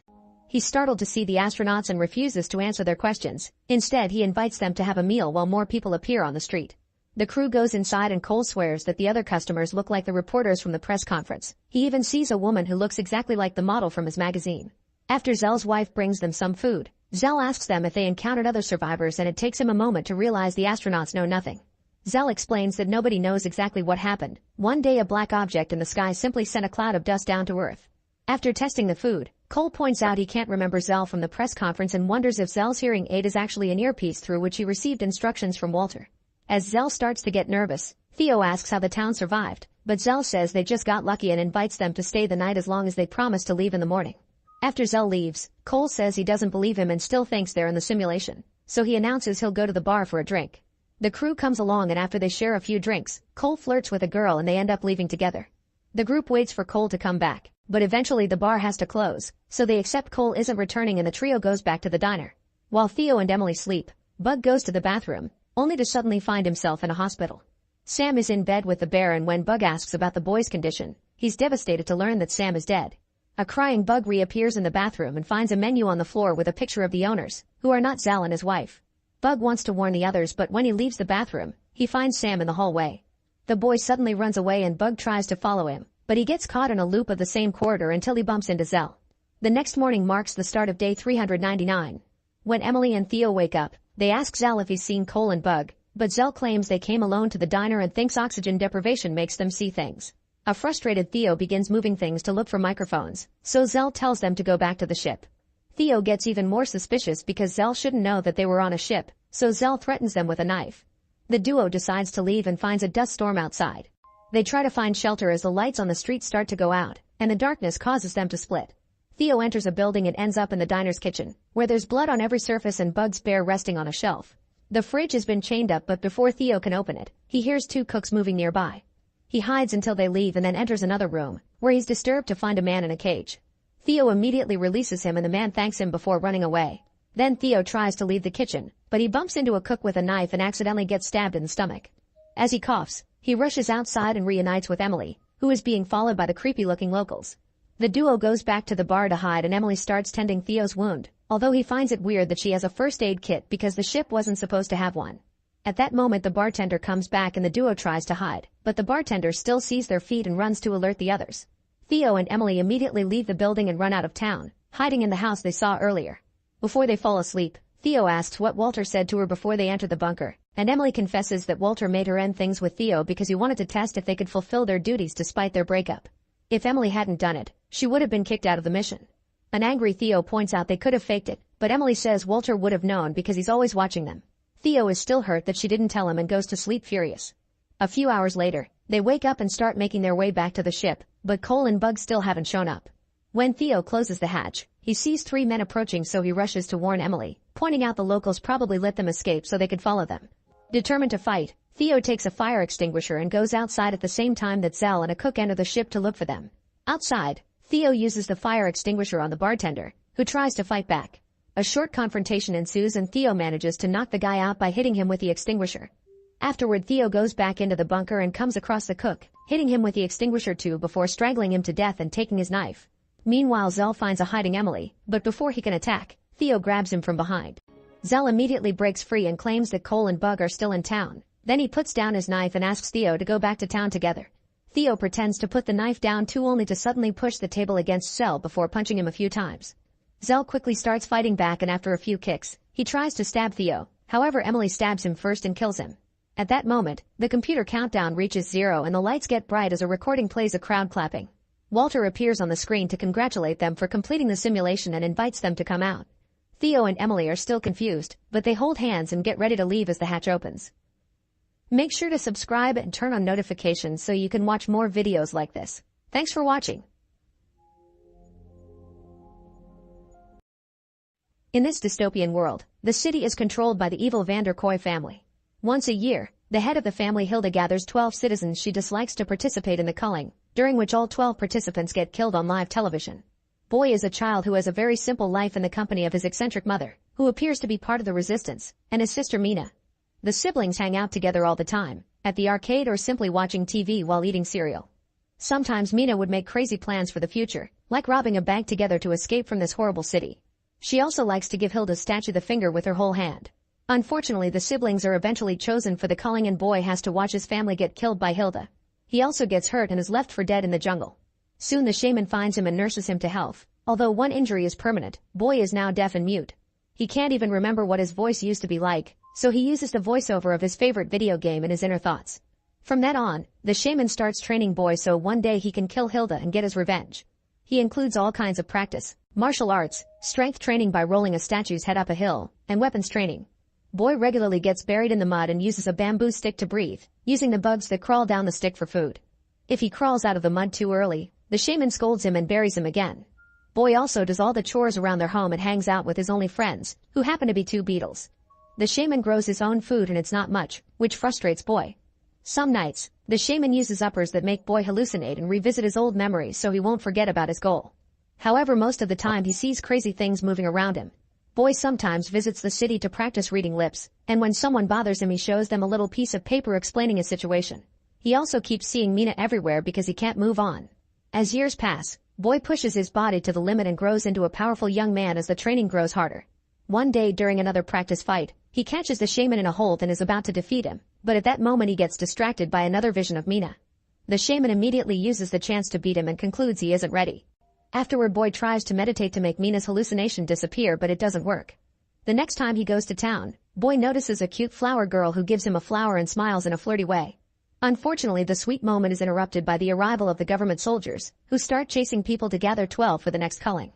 As everyone panics and runs pointlessly, Boy hides and watches Gideon and Glenn join the soldiers. They are part of the Vander Koy family, and seeing them triggers a memory in Boy. When he was a child, he and Mina saw Gideon enter his home to kill a rebel. After gathering all the people in the square, Glenn gives a speech to announce the 12 chosen ones. He starts harassing a poor family and a woman in the crowd insults him for it, so Glenn shoots her. This causes the crowd to go crazy, thus Gideon calls head enforcer June 27 to take care of it. She immediately takes care of a man with an axe, cutting off his arm before killing them. Then she starts killing every complaining person while her helmet shows different words to match her speech. Boy watches as his traumatic memories get triggered, but the shaman stops him from helping because he isn't ready. In the end, only 6 people remain for the culling, and Glenn scolds June 27, who refuses to kidnap any kids. After an argument in sign language, Boy disobeys the shaman and starts running on the rooftops to catch up with the enemy. The group is now stuck in traffic, so Boy sneaks behind one of their cars and gets inside the trunk with a dead body. Later at a warehouse, Boy comes out and watches Melanie scold his relatives for only getting 6 people instead of 12. She then tells Gideon to grab 6 people off the street to complete the set. Suddenly, Boy notices the hallucination of Mina next to him and argues with her in his mind, causing him to lose track of the enemy. He starts sneaking around the warehouse while fake Mina moves ahead, playing ninjas. Forgetting she isn't real, Boy tackles her to save her from an incoming cart and is seen by Glenn, who sends the guards after him. Boy runs to hide Mina in a locker and steals a gun, but he remembers the shaman taught him that he's the weapon. Ready for revenge, Boy comes out and starts fighting the soldiers hand to hand, using his mighty punches, a knife, and the men's own guns to kill them one by one. As the soldiers open fire, he uses a body as shield, and a slave called Basho throws him a gun, but it doesn't have bullets. After taking a better gun from the body, Boy shoots a few soldiers and runs to hide with Basho, who offers to help kill Hilda if Boy frees from his chains. Boy shoots the chains to break them, then he goes back to the fight, killing more and more soldiers while Basho hides behind a cart. One by one every enemy goes down under Boy's amazing abilities, but there's one soldier that refuses to die. Boy keeps on fighting him and eventually gets his hand stuck in a machine to stop him from moving anymore. However, the soldier just pulls and leaves his arm behind to fight Boy again. This time Boy cuts his legs off to finally stop him. Basho celebrates their victory only for Glenn to suddenly open fire on them. He fails his shots and Basho shoots back, hitting him in the leg. Boy gets ready to kill Glenn, but Basho reminds him they can use him for information. Glenn is interrogated and explains that Hilda has a party at her mansion every year before the culling. He even offers to help them. However, Basho drops a heavy object on Glenn's head to kill him. The duo leaves the warehouse and Boy notices a shadow watching from afar. Basho takes him to the secret location of the resistance, only to find it empty. Suddenly Boy is held at gunpoint by Benny, who puts his weapon down when Basho mentions Boy is on their side. Benny explains that the soldiers came for the rebels and killed everyone but him. Since Benny speaks a strange dialect, Boy has trouble reading his lips. Basho learns his girlfriend is dead too and has a breakdown, so Boy comforts him. The team makes a plan to infiltrate the party, but Boy keeps getting distracted by Mina and the memories of his childhood. In fact, he still has the drawing Mina did as a kid. When Basho and Benny explain the final plan to Boy, he doesn't get it, yet he nods along because Mina tells him to. After getting some weapons, they leave on a van and make it to the mansion. They knock out a few guards and even a chef, whose uniform is used by Boy to get into the party. Boy doesn't really know what chefs do and awkwardly wanders around the house until he gets distracted by macaroons, which he never had before. Luckily Basho, who is using a guard uniform, sees him and reminds him to get back to work. Seeing Hilda nearby, Boy becomes hungry for revenge and decides to act chefly. He goes to the kitchen and takes off the uniform, so the other workers start fighting him. Using a cheese grater, Boy cuts their skin in the most horrifying ways to kill them. Then he grabs Butcher's knife and goes to the dining hall, where he cuts a guard's throat before jumping on the person at the head of the table, decapitating her. Boy celebrates having killed Hilda, only to turn around and discover this is the wrong person. Suddenly Gideon shows up with a bunch of guards and explains the people at the table are actors because every year they expect dumb resistance members. Boy jumps on Gideon to take him hostage with his own gun, but unfortunately June 27 hits him from behind and he accidentally lets Gideon go. A vicious fight begins between June 27 and Boy as they trade blows all over the room, using any object their hands can reach. As they roll out of the dining room, Boy lands a very good hit and takes June 27's helmet off. Mina then appears and says the woman is pretty, distracting Boy. This gives June 27 the opening to push him over the railing and knock him out. An unconscious Boy starts having nightmares about the past, the execution of his mother and sister, the regime cutting out his tongue, and being hung from a tree. He remembers the shaman saved him and carried him into the jungle, ready to train him for vengeance. When Boy wakes up, he's tied to a chair and June 27 is punching him as she asks him where to find the shaman. Boy mouths the F word at her, causing her to throw an axe very close to his head. Gideon makes her leave because he'll take over, only to announce he's tired of all the torture and the culling. He offers a cigarette that Boy eats as he explains Hilda is a shell of her former self because she spent years in a bunker becoming too paranoid and murderous. Gideon is aware that they aren't killing enemies anymore, just innocent people. He swears he can end it all if Boy hands in the shaman, but Boy refuses to cooperate and Gideon hits him. At that moment Melanie arrives and paints Boy's lips while announcing he'll be the main star of the culling. Moments later, Boy is tied up in the studio and given a shock collar. He asks the Mina hallucination why she didn't let him kill June 27, but the girl doesn't know. Soon the show begins and Hilda comes out, but instead of reading the teleprompter, she starts rambling in obvious paranoia. When she sees a shadow in the audience she pulls out a gun, so Melanie sends the guards to take Hilda away. At that moment Boy remembers that Gideon hid a scalpel in his pocket, so he takes it out to start cutting down the ropes. Meanwhile Melanie announces that this year's culling will have a winter wonderland theme with cereal mascots and demonic elves. A bunch of people in disguise come out and start killing the 12 participants in a bunch of gruesome yet creative ways, covering the fake snow with tons of blood. One of the killers tries to come after Boy, who only needs his legs to bring the attacker down in seconds. Then he finally frees himself and heads to the stage, only for Melanie to activate his shock collar to bring him down. 4 elves immediately grab him and hold him down for the goat man to kill him, however the guy uses his hammer to hit an elf instead. The other elves barely get to react before the goat man quickly kills them as well. When he removes the goat head, it's revealed to be Basho. At that moment Benny bursts in with open fire and the crowd panics. Melanie ends the transmission while Gideon watches with a smile. As the crowd runs out of the studio, Benny continues to shoot any enemies left and Basho explains to Boy how they sneaked around wearing the soldier uniforms to find him. However, when Benny takes over the explanation, Boy once again has trouble reading his lips and pictures what happened with funny details, like flowers and strange animals. Then Benny gives Boy a brass knuckle gun that fires bullets when he punches someone. The trio jumps back into action, easily killing any enemy that dares fight them. Behind the cameras, Melanie can tell Gideon planned this and points a gun at him when he tries to leave. The fight continues and Boy fights a serial pirate mascot with the knuckle but also a carrot from a snowman. Soon he runs out of bullets, but Benny throws him a clip and he reloads the knuckle to punch and shoot the pirate's face at the same time. At that moment Boy sees Mina, who is scared of the sight of him. Melanie tries to use the chance to shoot him, so Benny tackles him to save him and gets shot instead. Basho fires back and scares Melanie into hiding while Benny dies in Boy's arms, saying something Boy can't understand. Melanie sneaks around and shoots down Basho as well before trying with Boy again. He runs up the stage and uses a pineapple mascot as a shield, rolling it down to knock down Melanie and capture her. Boy ties Melanie to a chair and pushes a camera toward her, instantly killing her. Then he checks on Basho, who is alive but very weak. He still wants to fight though, so the duo takes the hallway and encounters more guards. As Basho starts having trouble walking, Boy continues to kill every man in his way as his memories remind him of the death of his family, fueling his hunger for revenge. Several minutes of violence later, all the guards are dead and Boy snaps out of it to discover Basho died from his wound. Nearby, Boy finds Gideon, who was also shot by Melanie. With his last energy, Gideon gives Boy a key card to access Hilda's bunker. When Boy gets ready to kill him out of mercy, Mina appears to make him stop. Boy finally tells her she's dead and he doesn't need her. The hallucination disappears and Boy kills Gideon. Next, Boy gets in the elevator and Hilda appears on the screen, saying he'll die for nothing. Boy shows Mina's drawing to say he's doing it for her, causing Hilda to hang up. The elevator takes him to the bunker and when the doors open, the guards don't shoot. June 27 takes Boy to the main room, where he sees some family paintings that include him and Mina as a child. Hilda rushes to hug him and apologizes for not recognizing him, dropping big news: Boy and Mina are actually her kids. As she explains what happened, Boy starts remembering the truth. He had been at the culling but not as a victim, he had been a participant. The real victims were the shaman, his son, a woman who he had thought was his mother, and her daughter. Hilda forced Boy to fire the gun to kill them, but Boy only managed to kill the children and the woman before having a breakdown. His shooting became erratic and everyone panicked, allowing the shaman to run away. Overwhelmed with guilt, Boy ran into the jungle to cry alone. The shaman found him and started to choke him, but he stopped when he got an idea. He kidnapped the kid, then he started to brainwash him to change his memories. He even hurt Boy, convincing him it had been wounds from the government. The shaman cut out Boy's tongue and burned his ears to make him more controllable. Back to the present, Hilda finishes the story by saying Boy has been killing his aunts and uncles. She also reveals that June 27 is actually Mina. As Boy falls to his knees in shock, Hilda asks for the proof that her son is still in there and slaps Boy when he doesn't react. She concludes this isn't her son anymore, so she orders Mina to kill him. Also believing this isn't her brother anymore, Mina starts beating up Boy and takes out her axe for the kill, but she freezes when Boy puts up his hand. Remembering the day with the statue, Mina turns around and kills her mother instead.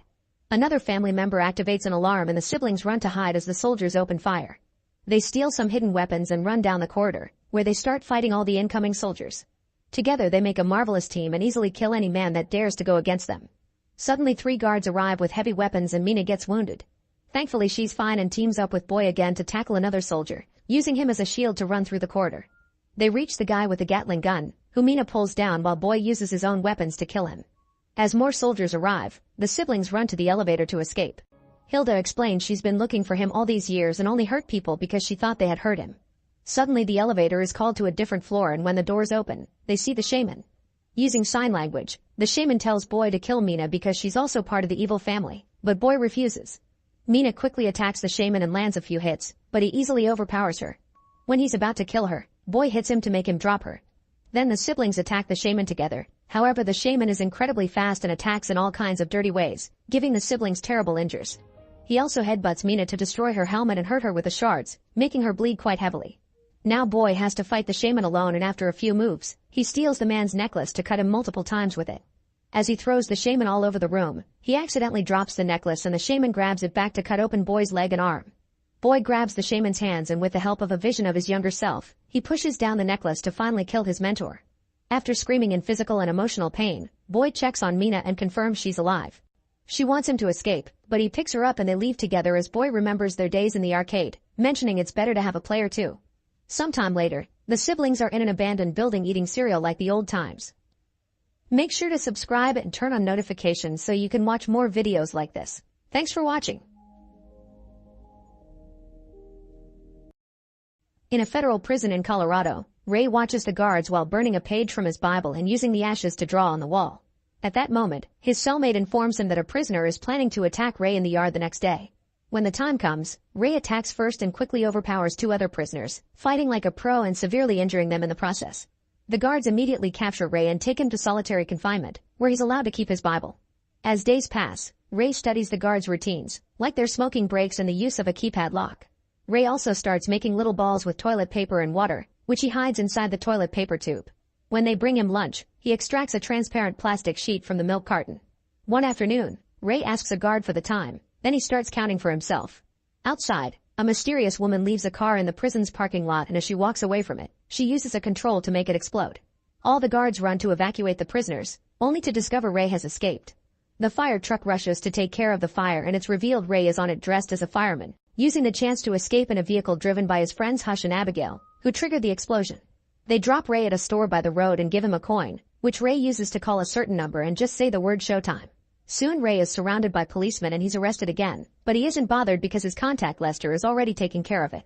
Later in the prison, Lester explains that he and Ray work for a company hired by the government to break out of prisons and expose the flaws in their security systems. Ray has already escaped from 14 prisons and explains how he did this time. He studied the layout and the routines, discovering an unsecured fire garage. He made some enemies on purpose to be sent to solitary confinement, where he noticed the prison was understaffed and he was left alone whenever the guards left to smoke. Then he wrote a letter for his team, hiding the chosen day to escape in code. He also put the plastic sheet on the keypad to get the guards' fingerprints and retrieved it by hiding it in his Bible. The sheet gave him the 4 numbers, so to guess the sequence, he used the paper balls on the door's food hatch to stop it from locking properly and when the guards weren't around, he would put his hand out to test combinations until it worked.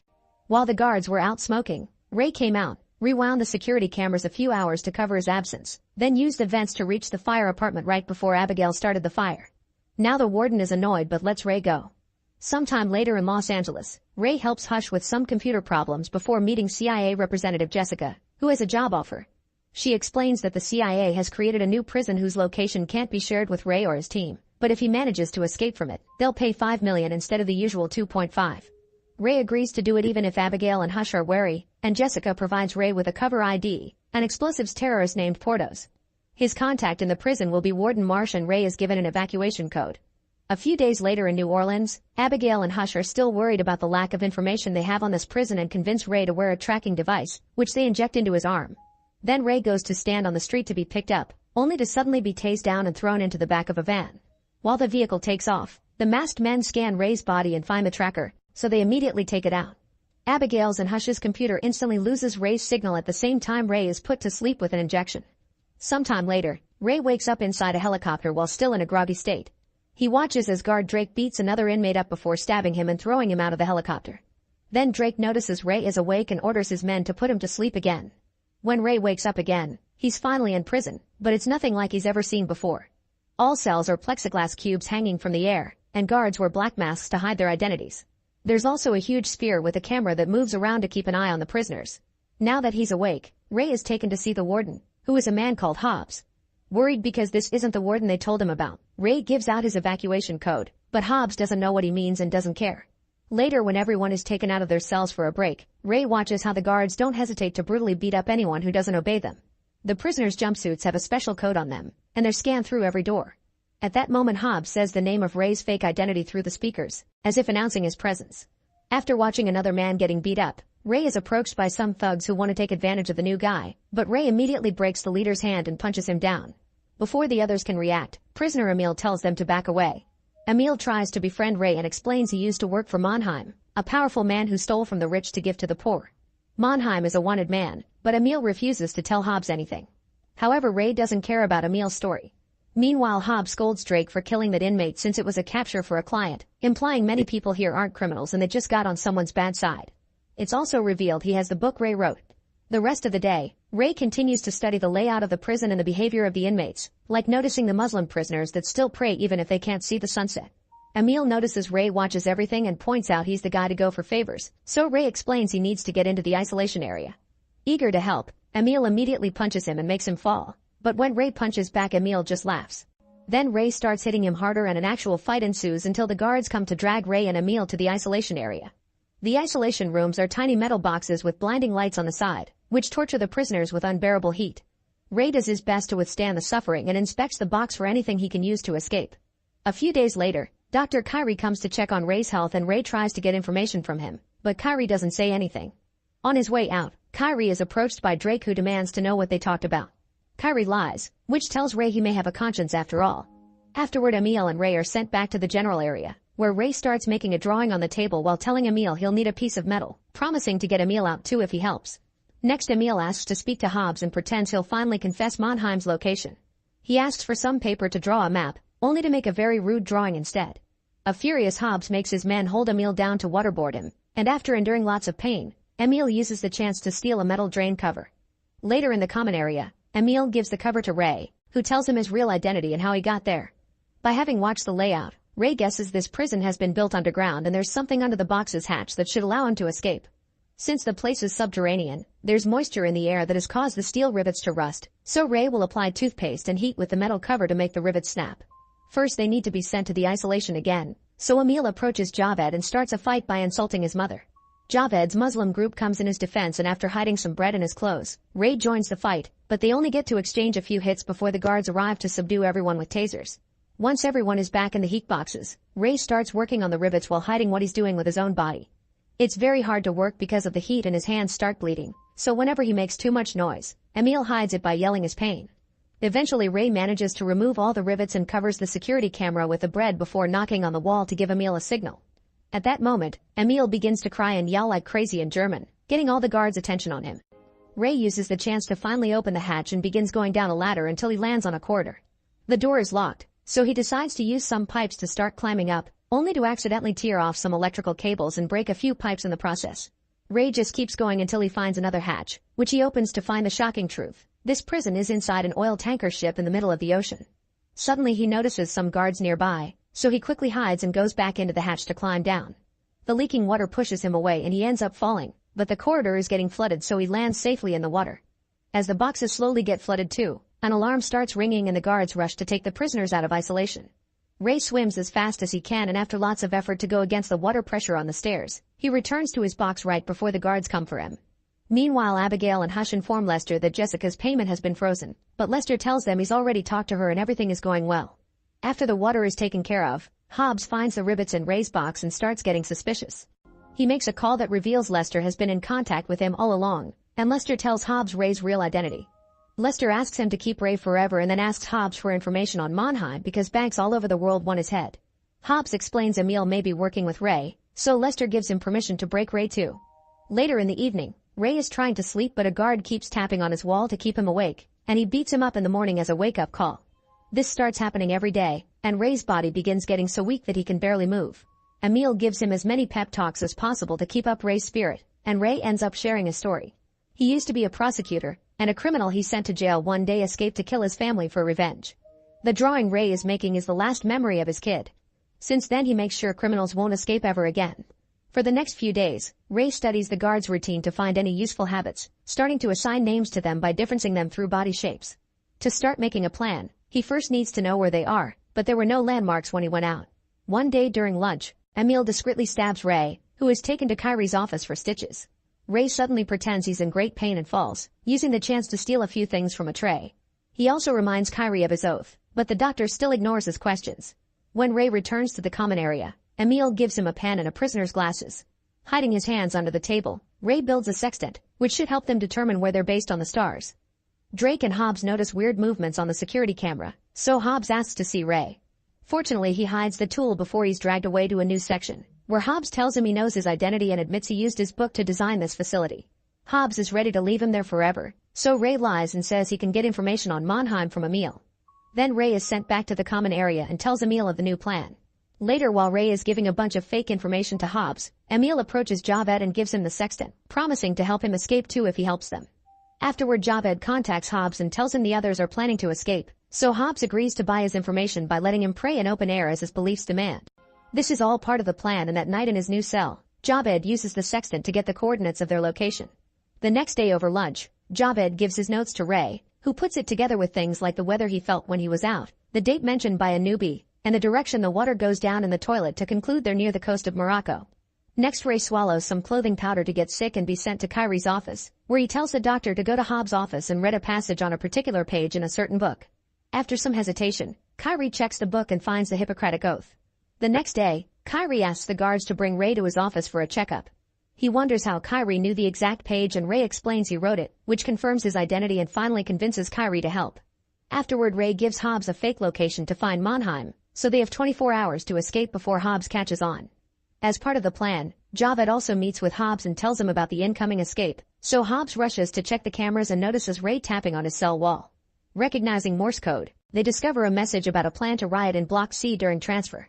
Meanwhile, Kyrie is sending a coded email to request help. After most of the guards are sent to Block C, Javed starts a riot in the common area, which soon becomes absolute chaos. As Hobbs tries to make his men change areas quickly, Ray, Emil, and Javed rush to knock down the few guards around them and steal their weapons. The incoming guards start subduing the prisoners but also throw a gas bomb, allowing the trio to sneak away unnoticed.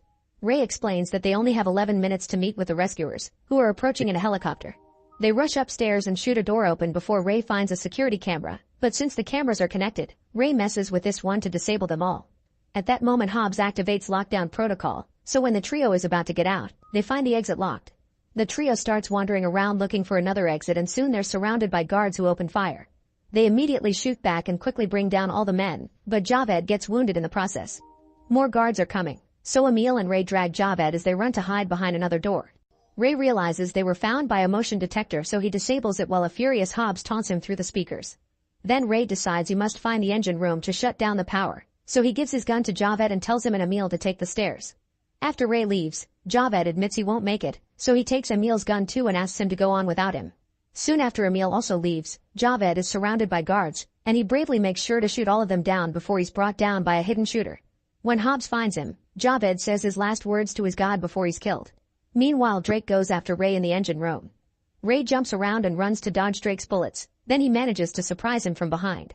In the struggle, Drake loses his gun, but he takes out a knife and a hand-to-hand fight ensues. After exchanging a few hits, Drake chokes Ray for a few seconds before starting to kick him down, so Ray grabs his leg to overpower him and get the fighting going again. Both men steal a few tools to use as weapons, and after exchanging a few hits, Ray pushes Drake down the stairs, killing him.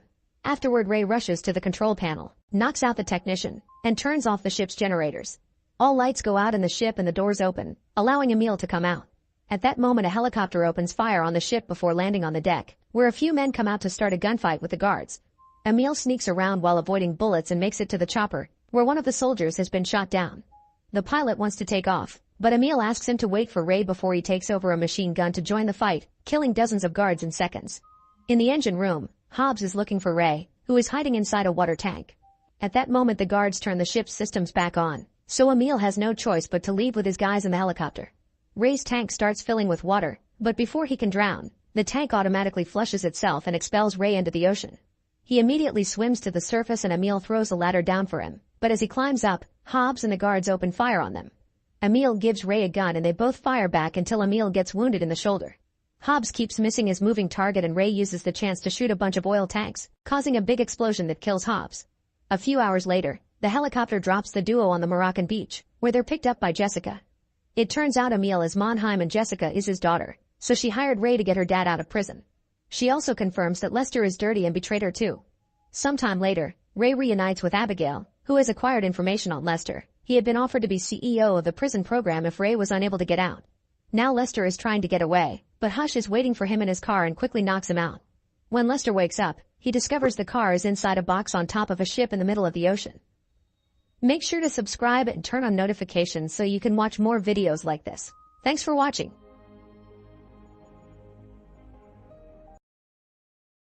In 1938, the Civil War in Spain has been going for 2 years. As the Nazis show their support for the nationalists, the Republicans are starting to lose. In a small village in the countryside, the locals are celebrating a wedding ceremony, only to be interrupted by a convoy of cars led by a Nazi major. The family offers him a drink so strong that it burns his throat and makes him choke a little, which makes the locals laugh. Offended, the major immediately orders his officers to open fire to kill every person in the party. Then the soldiers put on gas masks and throw canisters of a strange blue-colored powder that spreads through the town. Meanwhile, Captain Jan is about to be executed by a shooting squad for headbutting a judge, but he's saved just in time by his high-ranking uncle General Lozano. Afterward in his office, Lozano explains that to get back on the army's good side, Jan must deliver a letter to a place named Alarcos. Since it's located on the other side of enemy territory, it's an extremely dangerous task. That's why it was given as an alternative to the death penalty. Jan has no choice but to accept the mission, and since he can't drive, a boy named De Cruz will be his driver. He's also being punished because he fled during a battle and is now seen as a coward. On their way out, Jan sees a soldier friend that recently lost his hand, so he shares a cigarette with him before he's taken into a German train with a weird symbol led by the Nazi major. After a few hours of driving, Jan and De Cruz find the road blocked by German soldiers. The leader doesn't want to let them pass, but Jan threatens him with his gun until he lets them go. As they drive away, Jan notices that the Germans are putting fences around the area. Moments later, they hear planes flying above them and Jan uses a mirror to watch their fight. A plane ends up crashing nearby but the pilot jumps out with his parachute just in time, so Jan makes De Cruz stop to go help the pilot because he's on their side. The duo starts crossing the forest and after finding some plane parts with the same symbol from the Nazi train, they finally find the pilot hanging on a tree. The guy has died from the fall and both his legs are missing. Suddenly they're surrounded by a group of soldiers from the opposite side led by the sergeant, who immediately takes Jan's and De Cruz's weapons. Jan pretends he has intel to make the sergeant come closer and headbutts him, but Priestkiller kicks him and threatens him with her blade. Sergeant stops her from killing him because he could be a valuable hostage and when they check his clothes, they find the letter from the mission. However, inside the envelope, there's only a piece of paper that says war is won with balls. Frustrated, Sergeant tells Fuse to shoot De Cruz, and when he takes out his gun, De Cruz wets his pants. In the end, Sergeant decides to keep them both as hostages and the group gets ready to leave. The photographer stays behind to take a picture of the hanging body, but suddenly the pilot wakes up as a zombie and jumps on the soldier to kill him with a vicious bite. Brodsky rushes to help his friend by tossing the zombie away and ends up with his hands covered in a weird blue powder. The zombie keeps on moving so Brodsky opens fire, but his bullets do nothing. It isn't until Sergeant shoots the zombie in the head that he finally dies. The group is confused and wonders if the pilot had been possessed, but at that moment their dead friend also wakes up and tries to attack. Brodsky grabs him by the neck and twists it before throwing him on the ground, but they're shocked to see their friend is still alive. The political commissar shoots him in the head to kill him for good. After seeing more planes fly by, the group ties Jan's and De Cruz's hands and takes them to their camp. When they arrive, they're shocked to discover it's been attacked and Brodsky finds the same blue powder. Priestkiller finds the body of a fellow soldier, whose wounds start mutating until she wakes up as a zombie. Jan looks around and notices that all the dead bodies are starting to move, so the group steps back. But one of the young soldiers sees his mutated father and runs to him, only to quickly be eaten by the zombies. Soon the creatures begin coming closer, so the group opens fire, trying to get them on the head for the bullets to actually work. There are too many of them though. so the group runs to the shore and manages to escape on a boat. The zombies try to follow them, but they can't go too far. Afterward, the sergeant finally allows for DeCruz's and Jan's ropes to be cut off, but first he punches him so they can be even. Because of the exceptional situation, they agree to work together for now even if they belong to opposite sides. Eventually they reach another shore, and after hiding the boat with a bunch of branches, they start crossing the forest, only to find more zombies. These seem to be civilians and waste no time in attacking the group. Priest Killer gives Jan a weapon so he can defend himself, while Brodsky has to pull DeCruz out of the way, only for the zombies to jump on him instead. Brodsky manages to knock a few zombies down, but one bites his leg and keeps him in place while more zombies surround him and bring him down. Priest Killer wants to help him, but Jan pulls her back because there's no point. After watching their friend become food, the group keeps going, and in the evening they find their safe house.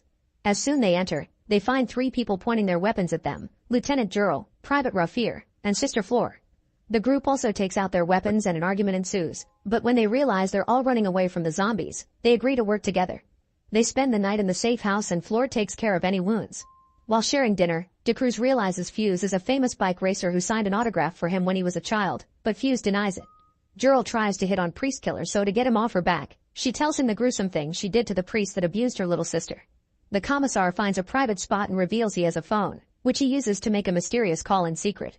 Meanwhile, Jan uses the letter to light a cigarette, and the heat makes a secret message appear on the paper. It's a map of the entire area, but he keeps it to himself for now. Afterward, he also tries to hit on Priest Killer, but she rejects him too and notices his hands aren't worn off from labor or fighting, causing him to confess he's just a lawyer. Later in the night, they hear a wolf crying in pain and look out the window to discover a zombie approaching the house. Rafir immediately kills it with a shot, but soon a horde shows up and approaches the house too. The group gathers their things to leave, but the zombies begin reaching through the windows and grab Priest Killer, who quickly frees herself using her blade. They're starting to open the door too, so they rush to block it with a heavy box before escaping through the back door. As the zombies open the door and get inside, Fuse lights up some dynamite and throws it at them before leaving, effectively blowing up the house with all the monsters inside. After a few hours of walking through the forest, the group finds electric fences with a bunch of zombies stuck on them. One of these electrocuted zombies is Brodsky, so Jan gives him a mercy shot.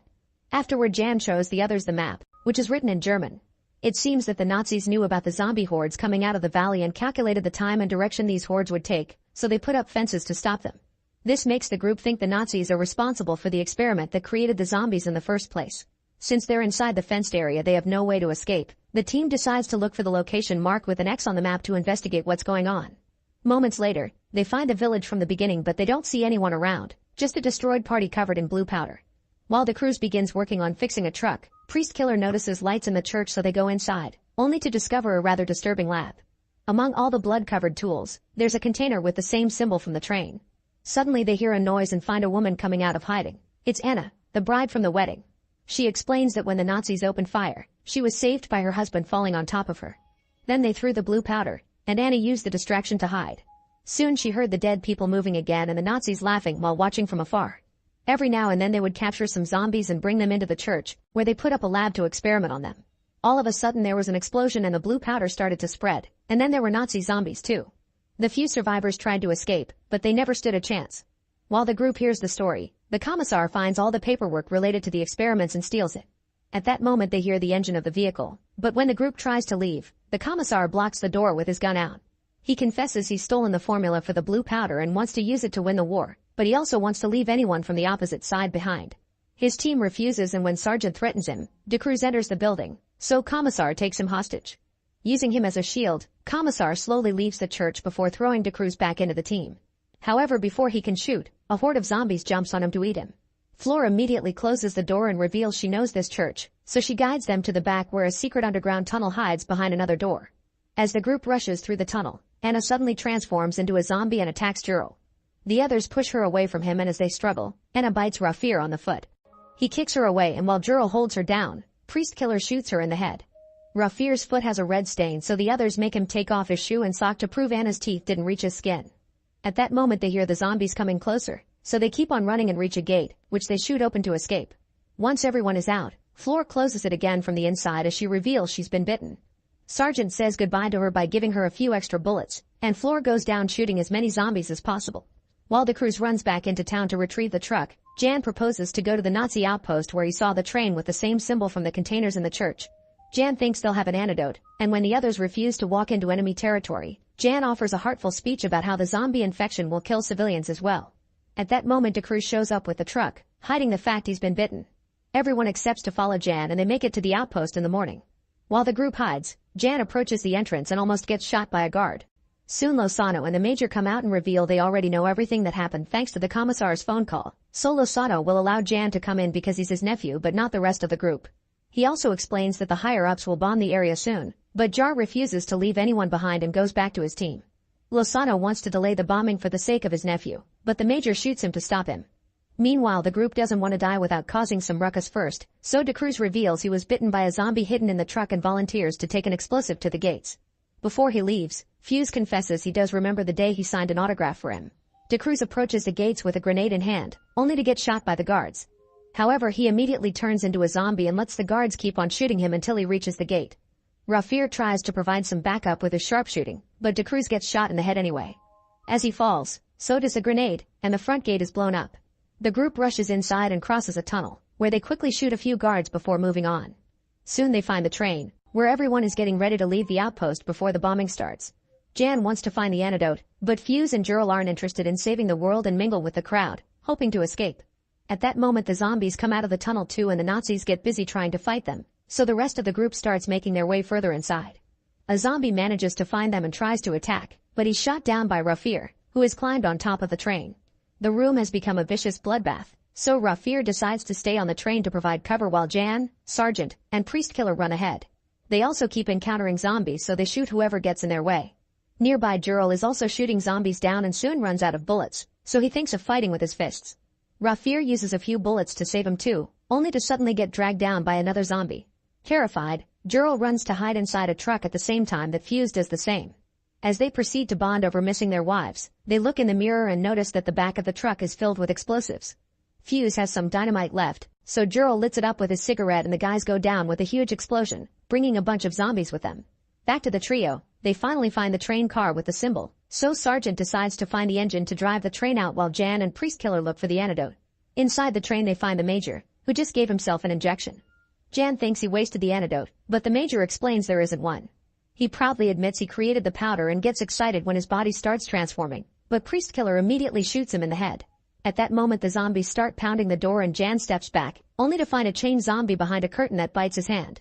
Wasting no time, Priest Killer shoots the zombie and then amputates Jan's hand to prevent him from transforming. As soon as it falls, the hand mutates. Then the zombies manage to open the door and get inside, so Jan and Priest Killer take shelter inside a small compartment.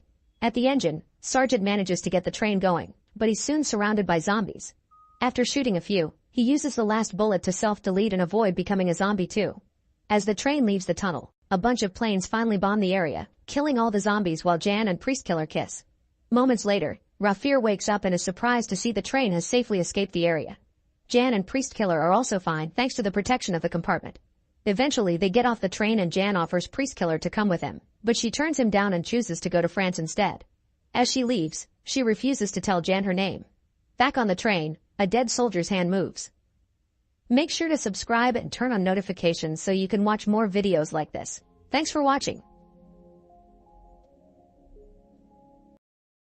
At Harrington High School, Coach Willis keeps yelling at his team because they aren't ready for the big game. He's particularly mean to his star player Stan, who considers confronting him until his friend forces him to leave. Then a furious Willis flips the bench, causing all the water bottles to spill. A sprinkler suddenly activates and as Willis tries to cover it, someone approaches him from behind.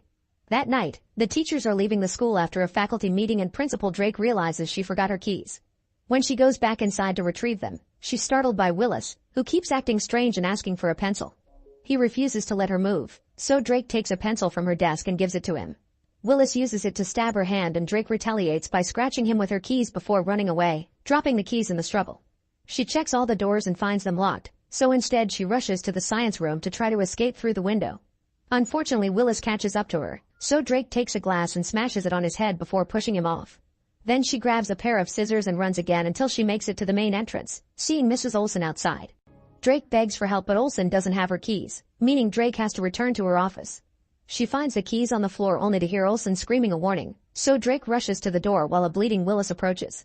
It takes her a few tries but she finally opens the door and goes outside, locking it again right on Willis' face. However, Drake drops the scissors in the process and Olga picks them up to repeatedly stab her. The next day, students begin arriving at the school and it's immediately obvious how everyone here loves to misbehave. Couples get in fights in the corridors, Zeke drives like a maniac and carries illegal uppers in his trunk, and Casey gets harassed and punched as soon as he gets off the bus. Mary Beth is new and is already having trouble making friends with other students.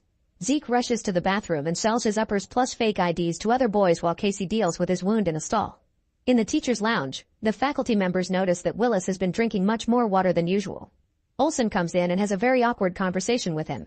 During class, the very shy Miss Burke is impressed by Zeke, who manages to give a very smart answer although he's usually a bad student.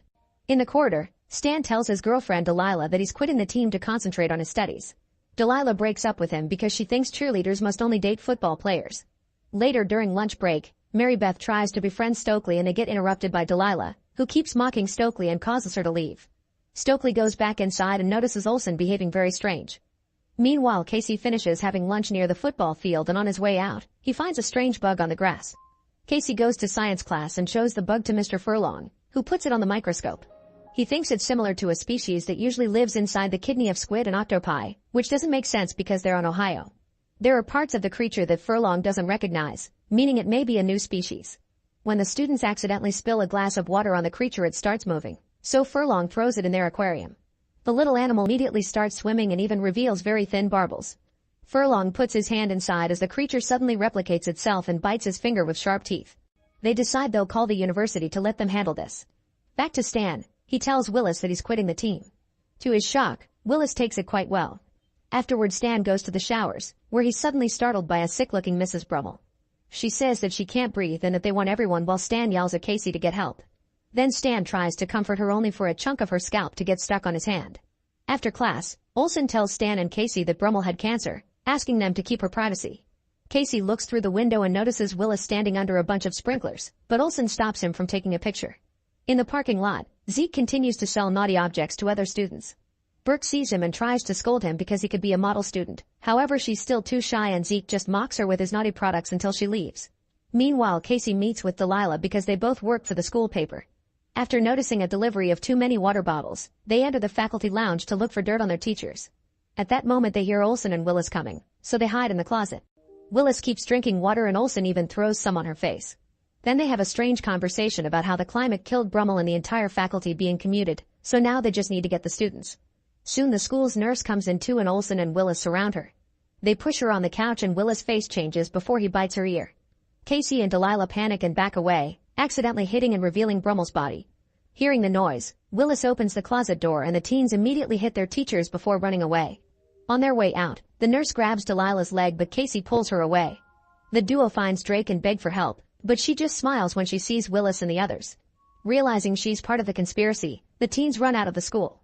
Moments later, Casey comes back with the police and his parents. They check the closet and only find a resuscitation doll, so Casey is scolded for playing bad pranks. Then Drake talks to a cop in private and Casey notices the officer starting to behave strangely too. Drake also wants to talk to Casey's parents, but he fears they may get changed as well and begs them to go home. Later in Casey's room, his parents search every corner to make sure he isn't hiding any uppers. They take away his phone, the internet, his music, and his dirty magazines as they ground him. Afterward, Casey tries to sneak out through the window and is shocked to see some teachers on his front lawn. He slips and falls to the ground, where the teachers almost get him. However, when Casey's dad comes out, the teachers disappear. The next day, Casey is forced to go to school even though he doesn't want to, and he worries when he sees Willis talking to his dad. In the teacher's lounge, all of them keep drinking crazy amounts of water and even fix the air conditioner. In class, Stokely accidentally falls on Stan's lap and they start chatting, connecting over their wants for the future. The teacher announces they're having a special test on which they must write down the name of every single living relative of theirs. Later in the corridor, Stan and Stokely notice lots of students are waiting in line for a supposed ear checkup. Stokely tries spying on them but the door gets closed. Stan also sees Olsen arriving with a bunch of cops. Meanwhile, Zeke meets Mary Beth and while they bond, he offers his uppers, but she turns them down. Zeke watches the other students behaving more calmly than usual, not to mention a long line at the drinking fountain. 2 students come to buy all of Zeke's remaining uppers and get intense when he doesn't have more to offer. They're suddenly interrupted by Burke, who has gained confidence and is wearing provocative clothes. Burke insults Zeke and embarrasses him in front of everyone. In the library, Casey asks Stokely for help because she's into weird fiction. After he shares what happened, she makes a joke about alien stories and Casey thinks she may be right.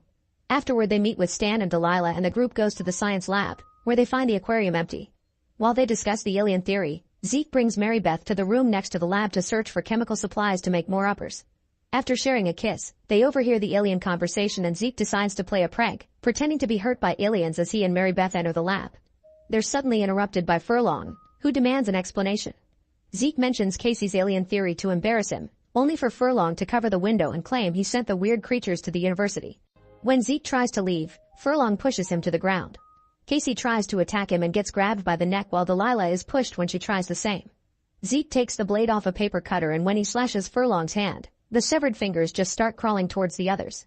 Furlong jumps on Zeke and reveals small tentacles coming out of his cut fingers, so Zeke stabs him in the eye with one of his upper pens before kicking him off.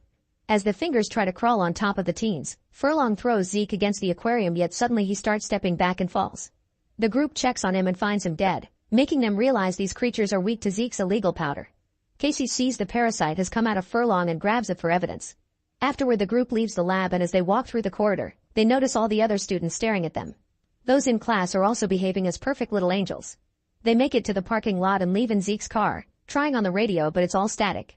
There are cops blocking the road outside the school, but Zeke just makes a sudden turn and drives away anyway. Later at Zeke's house, they gather in his garage lab and discover he has a gun. Casey gives the parasite to Zeke, who drops it in a rat cage and drops some water on it. The parasite immediately reacts and grabs the rat to infect it through its ear. Then Zeke dissects the rat and discovers that this is some alien parasite that attaches itself to a host and controls it.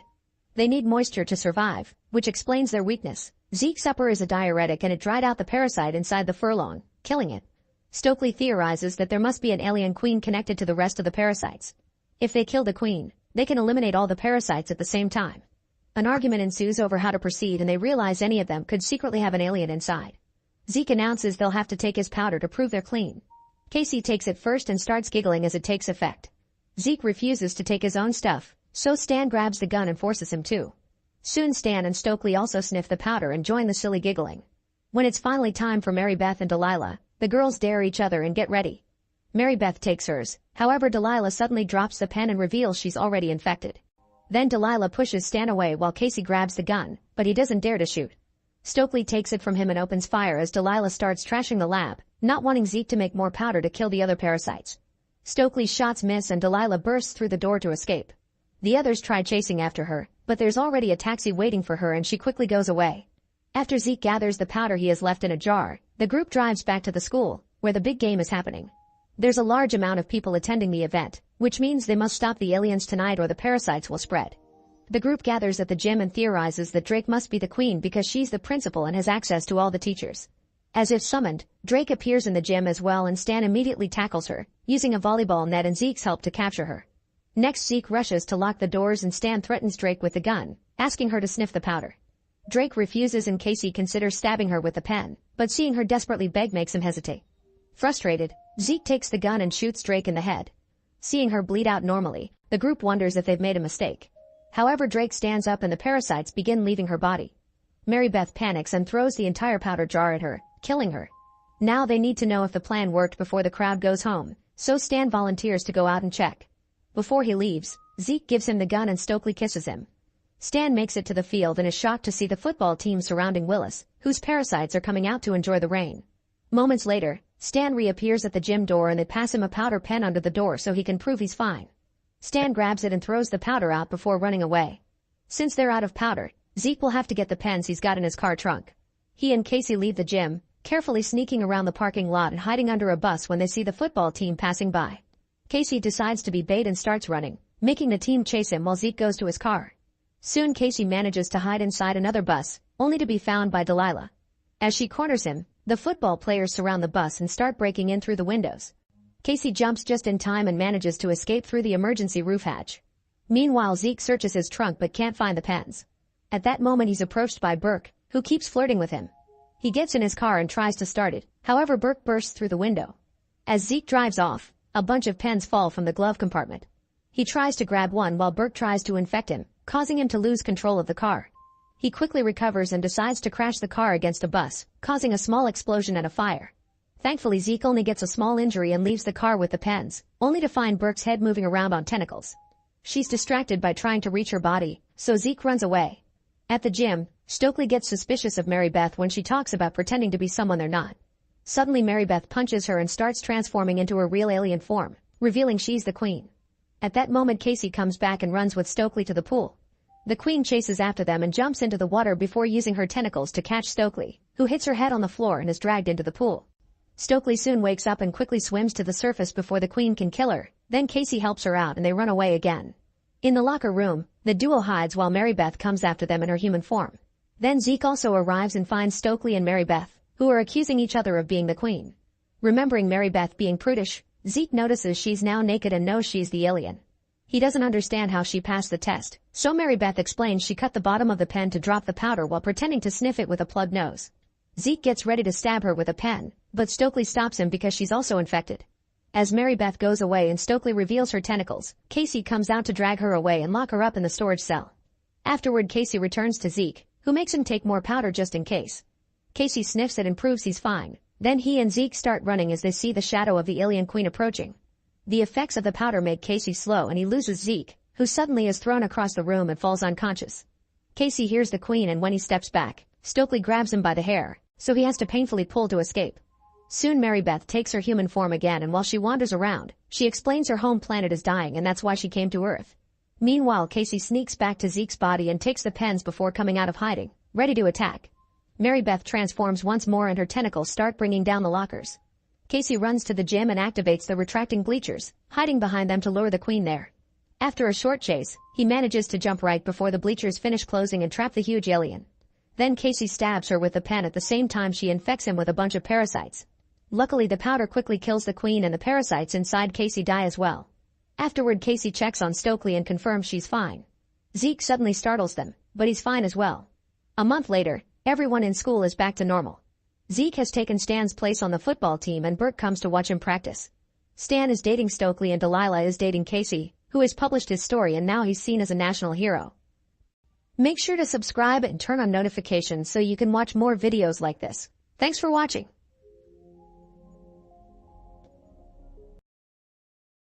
In the future, ecological disasters and global conflict collapse modern civilization and cause North America to become the country of Panem. It consists of a federal district called the capital, where the fancy people live, and 13 outlying districts, which are expected to provide economic and material services. The capital behaves cruelly toward the districts, so one day a civil war known as the First Rebellion led by District 13 breaks out. After 3 years of conflict, the rebellion unfortunately collapses with the destruction of District 13, followed by a time known as the Dark Days. During these days, 2 upper-class kids are running through the deserted streets as they try to find something to eat. Suddenly they're found by a wild dog, so the boy throws something at it to distract it while they run away. They hide behind a statue and watch how a man starts cutting up a body so he can eat the meat.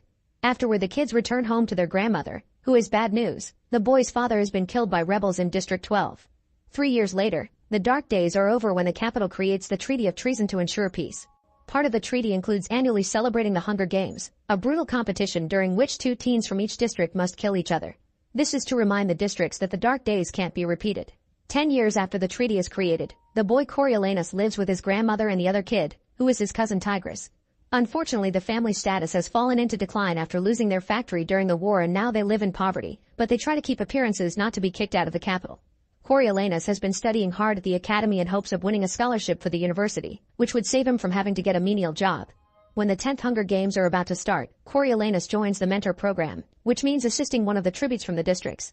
Head game maker Gaul arrives to introduce Dean Casca, the man who created the games and is a serious addict.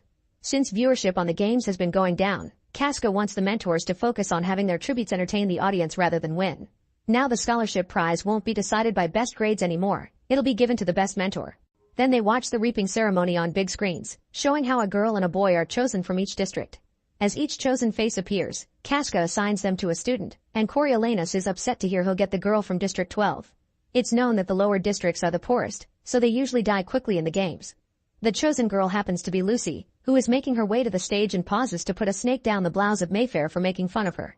When she reaches the stage, the mayor hits her for harming his daughter and the guards known as peacekeepers have to take him away. The public begins singing a song to support Lucy, so she stands up and sings along as a fact of defiance. Everyone laughs when she adds an insult at the end, so Coriolanus starts to see she has potential. Sometime later, all the tributes are brought to the capital by train and Coriolanus welcomes Lucy with a flower to start gaining her trust, but Lucy isn't impressed and eats a petal. Another tribute is causing some trouble and the guards get distracted on a chase, so Coriolanus uses the chance to get in the truck that will take the tributes to their quarters. The group doesn't like seeing a fancy guy and Reaper threatens to kill him, which the others agree with. However, Lucy stops them by pointing out they'll be executed if they do so. Suddenly the truck stops and opens the doors to throw the group into a cage. It turns out the tributes are put in a zoo so visitors can look at them as if they were exotic animals. A reporter notices that Coriolanus is among them and asks for an interview, so he comes forward with Lucy to make a good presentation. Lucy charms the children and explains that she isn't originally from District 12. She's from a nomadic group that got stuck in that district after the war. Coriolanus is also very charming to the camera, but soon the peacekeepers come to take him away. Before he leaves, Lucy asks him to get them some food because some of them haven't been fed for days. Later at the academy, Casca scolds Coriolanus for what he did since it's against the rules, but Gaul thinks it was a very smart performance. His best friend Sianus uses the chance to complain about the games being immoral and how they don't see the tributes as people, so Coriolanus comes up with an idea. They should let the public know the tributes before the games. That way they'll care more about watching the show because they'll have someone to root for. Maybe they could even start letting people bet on them too. Gaul tells him to make a written proposal for it. After class, Coriolanus and Sianus bring food to the tributes in the zoo. Sianus' tribute Marcus is wary and doesn't accept it, but Lucy does take the offering from Coriolanus. He doesn't like the fact she shares it with others, but they still get to chat and bond. Nearby, a tribute is being taunted by her mentor with some water, so she takes the bottle from her and uses it to stab the mentor's throat. Everyone runs away in fear, but Coriolanus rushes to her classmate's side, watching her die before the peacemakers take him away and shoot the tribute to death. The next day, Coriolanus hands in his proposal, which includes the idea of viewers being able to send supplies to the tributes via donations. During class, Casca announces that in the evening, there will be a televised presentation of the tributes, so he gives the mentors an hour with them to discuss strategies. Casca wants Lucy to sing to win people over, so she asks him for a guitar. Afterward, Coriolanus is called to Gaul's office, and his classmate Clemencia comes along because they're class partners. Gaul's office is full of mutated animals in jars, and she introduces them to a tank of special rainbow snakes she's been breeding. Clemencia tries to claim credit for the whole proposal and Gaul reveals it's fallen inside the tank, so she asks her to retrieve it. These snakes won't attack someone if they're used to their smell, but since the paper doesn't have Clemencia's scent, the snakes bite her as soon as she puts her hand inside. While the assistants provide an antidote, Gaul tells Coriolanus she approves his proposal. Sometime later, the mentors and the tributes are given 15 minutes inside a huge dome which will be the arena for the games. Suddenly multiple explosions begin blowing up the walls around them and soon the ceiling is destroyed as well, so debris starts falling. Many people get killed while some tributes try to use the chance to escape, but Coriolanus gets trapped under the debris. Thankfully Lucy comes back and frees him as his jacket catches on fire, but then the peacekeepers take her away and Coriolanus faints. He later wakes up in the hospital with Sehanu and Tigris by his side. They explain it was a rebel bombing, which killed 4 tributes and put a mentor on life support. Marcus has escaped and the peacekeepers are chasing him, but Sehanu thinks he's safer that way. At that moment the tribute presentation starts on TV and Coriolanus gets to see Lucy sing a beautiful song with her guitar, which makes lots of viewers cry. Afterward, Coriolanus goes to the destroyed dome to understand the layout for future plans, and he discovers a few hidden tunnels. When he returns home, he sees a dead rat in the house and realizes the poison they use is pretty strong, so he takes some of it and hides it in his dead mother's compact mirror. Then he goes to the zoo and tells Lucy about all the potential hiding places in the dome and gives her the mirror. He swears he wants her to survive and Lucy cries as she tries to kiss him, but he moves his lips away as he cleans her face with his handkerchief. The next day the remaining tributes are taken to the arena while the mentors gather at the academy with Casca and the show host, who has an envelope with his prediction of the winner. As the peacekeepers push the tributes to their starting spots, they discover Marcus has been caught and is now hanging on the dome as a warning. This causes Sianus to snap, and he calls everyone monsters before leaving the academy. After a countdown, the games finally begin, and the tributes run all over the place. Some of them try to stay safe, but others immediately start attacking each other. While one of his classmates pukes at the sight of so much violence, Coriolanus wishes Lucy would run and hide, but she stays to find Jessup, her fellow District 12 tribute. As players die one by one, their mentors leave the academy in a huff. Lucy does her best to dodge all the incoming attacks and when she sees Jessup she tries to run to him, but she keeps getting her way blocked by attackers. Thankfully she dodges those too and she reaches Jessup, who is looking rather sick because he was beaten by a bat on their way to the capital. Lucy immediately takes him into one of the tunnels, where there are cameras too. Soon more tributes come down to chase after them, so the duo sneaks through a hole in a locked door. A tribute reaches inside to grab Jessup's leg, but at that moment, more tributes show up in the corridor and kill the ones already there, including the one in the hole. Then the attackers consider getting into the hole too, but they're worried Lucy may kill them so they go back to the main area. For a few hours nothing happens as the tributes hide to make a plan, and some people in the academy are even falling asleep while the host starts telling the weather. Suddenly Lamina comes out to check on Marcus, who is still alive and asks for mercy. Using an axe, Lamina kills him, which earns her some donations. Her mentor sends her a bottle of water, but the drone crashes and the bottle breaks in front of her. That night, vultures come down to feed on the bodies in the arena. While Coriolanus watches the screens, Casca comes to tell him he'll do anything to prevent him from winning, so he better act fast. In the tunnel, Lucy finds some running water and tries to give it to Jessup, but he doesn't trust it and turns it down. A few hours later, Coriolanus is suddenly awoken by Gaul, who wants him to do something about Sianis. It turns out he sneaked into the arena to mourn Marcus following the traditions of his district. Gaul refuses to send peacekeepers because it had just proved the rebels right and promises that if Coriolanus does this favor for her, she'll get him the prize. Coriolanus immediately goes into the arena and after dodging a few bodies, he reaches Marcus. He explains that Gaul has cut the feed so nobody is seeing Sianis' gesture, and if someone kills him here Gaul will just tell the public that Sianis died from an illness. Before Sianis can decide, a tribute shows up and starts chasing them. The boys run away but when Sianis trips, the tribute catches up to them. Coriolanus defends himself using some debris and ends up killing the guy. Suddenly more tributes appear behind them, but this time the duo manages to reach the gate just in time. Sianis' parents come to pick him up, and now Coriolanus is on their good side. Afterward Coriolanus goes home and tells Tigris that he had to kill a person, admitting that at first he felt awful but then he felt powerful. The next morning Coriolanus returns to the academy with Tigris as his guest. The host tells everyone that another tribute died while everyone was asleep, but he doesn't share who did it, letting the audience believe it was part of the games. Now only 10 tributes remain.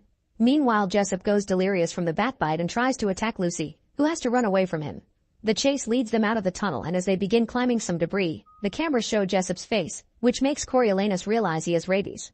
He asks Jessup's mentor to send him some water, so a drone quickly drops the bottle on him. The glass breaks and startles Jessup, who falls off and instantly dies. Lucy rushes to his side to say goodbye, so the other tributes come out to try to attack her. Thinking fast, Coriolanus sends more water drones to cause a huge mess that keeps the attackers distracted while Lucy escapes with a bottle of her own. Next the group of tributes goes after Lamina, who has been staying safe on top of Marcus' pillar. A fight ensues and even though Lamina tries to defend herself, soon she's killed too. While everyone is distracted by that fight, Lucy sneaks rat poison in her water bottle, then she leaves it for the group while emptying the ones they saved. After Lamina's body falls to the ground, Lucy runs away, hiding in the vents and closing the grate right before the others can reach her. Afterward the group argues over the water bottle and a guy gets killed in the process, so 7 tributes remain. Then the group goes looking for another victim, so the one that ends up grabbing the bottle is a small innocent girl, who dies as soon as she takes a sip. Her friend Reaper comes out and screams in grief when he sees her while Lucy cries as she feels guilty.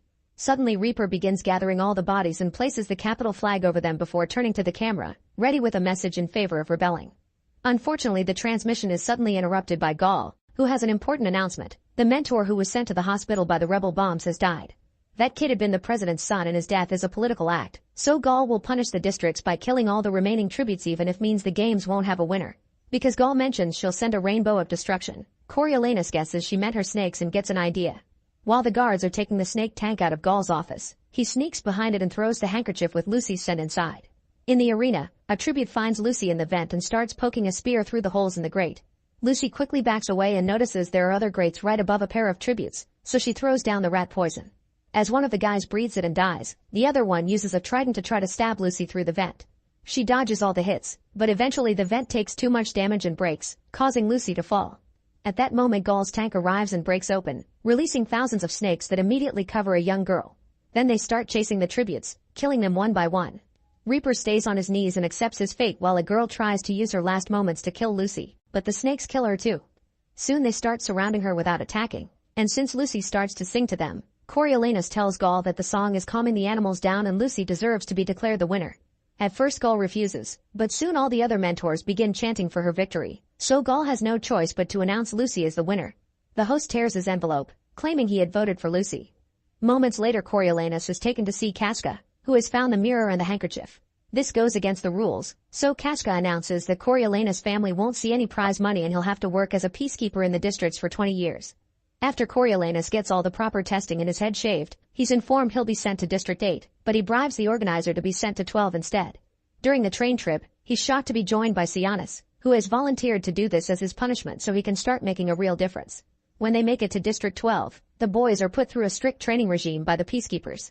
They also have to watch how they execute any person who tries to rebel and take away those who complain, and Coriolanus has to stop Sianis from getting involved. When Coriolanus finally gets a day off, he goes with the other newbies to the local bar, where he finds Lucy singing with her people. The show is interrupted when Lucy's ex Billy appears drunk among the crowd. Apparently he cheated on her with Mayfair, that's why Lucy had done the snake prank. When the crowd tries to stop him, punches are thrown and a fight ensues. Billy gets on the stage to try to reach Lucy, so Coriolanus jumps on him to beat him up. Cianis immediately drags him out of the bar before they could get in trouble. The next day, Coriolanus finds Lucy alone near the woods and they finally kiss. They'll have to keep their relationship hidden, so Lucy tells him about a secret lake where they can meet.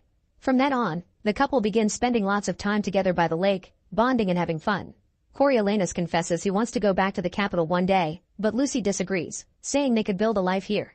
Sometime later, Coriolanus is informed that his test results were exceptional because he's one of the few who can read. Since he's also the son of an important general, he'll be transferred to District 2, where he'll get better pay. Coriolanus can't complain without looking suspicious, and later when he calls home, Tigris tells him they've been evicted because they couldn't pay rent. Coriolanus promises he'll help them after he gets transferred to District 2. On his way to work, Coriolanus sees Cianis speaking to some of the rebels, so when they're alone during bird training, he calls him out on it. Cianis gets angry and explains he's trying to make a difference by helping some people escape from Panem. At that moment Coriolanus remembers the birds they're handling were mutated and can record conversations, so he secretly presses a button to record everything Cianis is saying. Afterward that bird is sent with the others to Gaul's office. One night at the bar, Coriolanus finds Cianis with the rebels, which includes Mayfair and Billy. The rebels have lots of weapons that Cianis didn't know about, and he feels betrayed. The situation is tense and it only gets worse when Lucy joins them, causing Mayfair to get jealous because Billy immediately defends her. Mayfair threatens to tell her father everything, so Coriolanus takes a weapon and shoots her dead. A furious Billy tries to attack Coriolanus for revenge, but another rebel shoots him down. Lucy is having a breakdown, so Coriolanus tells her to go to the stage and keep on singing to keep people distracted.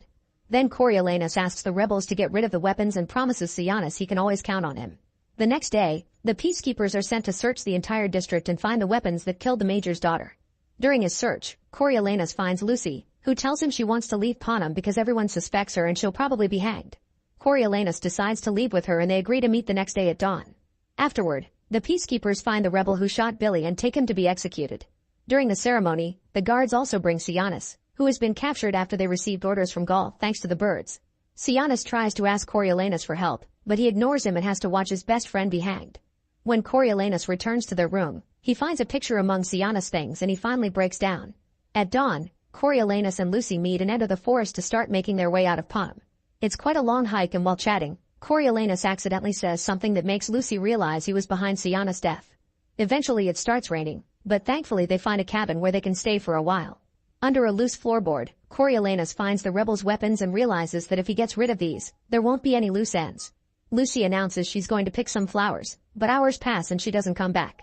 Coriolanus goes looking for her with a weapon in hand, but Lucy is nowhere to be found. Suddenly he finds her shawl in the woods and tries to pick it up, only to get bitten by a snake.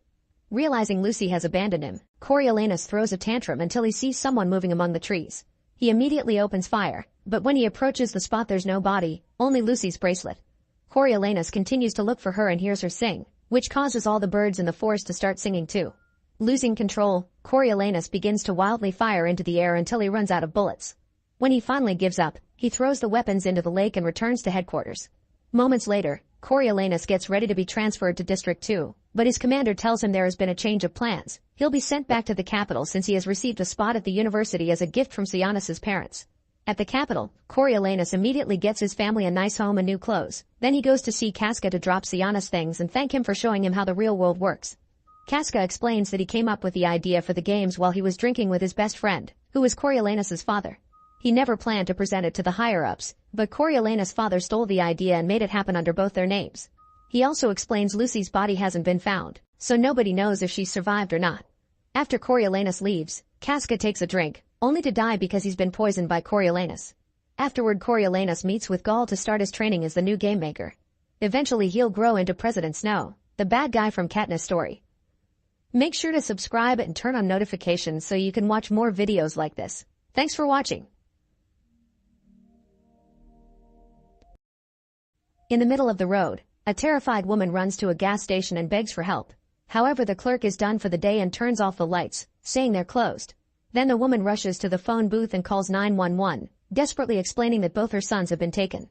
She's suddenly interrupted by a bright beam of light that surrounds the booth, making it disappear with her inside. The clerk comes out and finds nothing but the base and some smoke. As he turns around to call the police, the booth falls and crashes on the ground. In the morning, the police come to investigate the scene. While some of the cops call the clerk a liar for the story he's telling, Officer Murphy inspects the remains of the booth and finds the woman's ID, wondering where she is now. Meanwhile in the city, April and her boyfriend Kyle are packing for a weekend trip to a cabin in the woods that belongs to April's family. At the last minute, Kyle announces he's invited 3 friends to come with them without telling her, which makes April a bit angry. Her mood gets better when they get on the road and she finally relaxes. Seth decides to fire a flare for fun, so they end up being pulled over by Murphy. When he hears where they're going, he warns them that there have been unusual disturbances in the area like break-ins and animals being killed, so they should be careful. After letting the group go with just a warning for their behavior, Murphy goes to see the local farmer, who has found a dead pig. He thought that the coyotes did it, but Murphy points out the wound is too exact and clean. It's the same mutilation he's been seeing on all the animals in the area. As soon as the group makes it to the cabin, they start having some fun with alcohol in the pool.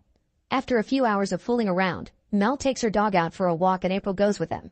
The girls chat while they enjoy the scenery, but suddenly the dog hears something and starts barking as it runs away. The girls follow the barking to an area blocked by a fence with a creepy scarecrow, but they ignore the anti-trespasser signs and cross it anyway. As they look around, they find some tents holding a bunch of Mary Jane plants and Mel gets so excited that she tries stealing some. Soon the dog returns to them only to be followed by the property owner, who threatens them with an axe. The girls try to explain they just were looking for the dog and that they're staying in the cabin. Hearing about the cabin makes the man realize he knows April. His name is Travis and he was a friend of her family, so he met April as a kid. Soon April remembers him too and the girls accept his invitation to the house. They chat for a while and Travis shares some details about the PTSD he's going through since he fought in the war. He also shows them a picture of a mysterious flying object that his motion-activated thermal cameras picked up. He theorizes that it's a secret military aircraft and that the army has been using the area for testing since the Cold War. Travis is big on conspiracy theories and rants about having to live off the grid to avoid being watched. Eventually the girls need to go back, but they make sure to buy some Mary Jane from Travis first. When the girls return to the house, they share the plants and everyone has fun smoking. Suddenly Kyle takes April to another room and says how much she means to him before getting on his knee to propose. However, April answers she can't and reveals that she had gotten a job in New York, she just hadn't found the moment to tell him yet. Hurt, Kyle assumes she's breaking up with him and storms out of the room. Their friends misunderstand and start celebrating, but when they catch on, Mel comforts April. Meanwhile at the police station, Murphy is checking the surveillance footage from the gas station. The phone booth really did disappear under a light, and to Murphy's shock, there appears to be a presence hiding in the glow. Later in the evening, the group gets drunk because they're bored since they don't have TV or cell phone service. Kyle and April try to communicate while everyone watches, but their conversation is interrupted when they see a huge ball of fire coming down in the sky and crashing in the woods with a huge explosion. As Seth films everything with his phone, the group goes to investigate, assuming they saw a plane. However, they're shocked to discover a real spaceship and footprints that indicate aliens are now wandering in the forest. Terrified, the group rushes back to the cabin and argues over what to do while it starts raining. Seth points out the police won't believe them if they call, and April says they should just drive back to the city. Suddenly the power goes out, but April says it's normal because of the storm. They go to the basement to check the breakers, and at that moment they hear the dog barking followed by strange noises. Remembering her father kept a gun in that basement, April quickly grabs it before the group goes back upstairs. The cabin is completely dark, so the group uses flashlights to look around the room, finding a bunch of broken things. When a lightning strike lights up the area, the group discovers an alien standing by the glass door. April immediately opens fire and the alien disappears as the glass shatters. The group rushes outside and notices that the alien has fallen into the pool, so its body is slowly sinking. Freaking out, everyone finally agrees to leave and rush to the car to get away. After just a few minutes of driving, they discover a fallen tree blocking the only road to the city.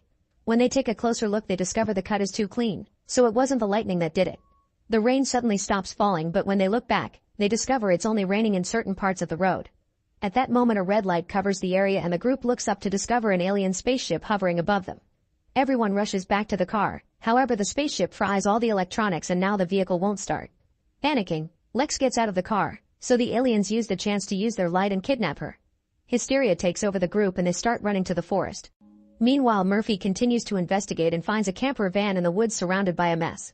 Nobody answers his knocking, so he goes inside and finds a camcorder on the ground, which he picks up to watch the last footage. A family is out camping when they suddenly see a light in the sky.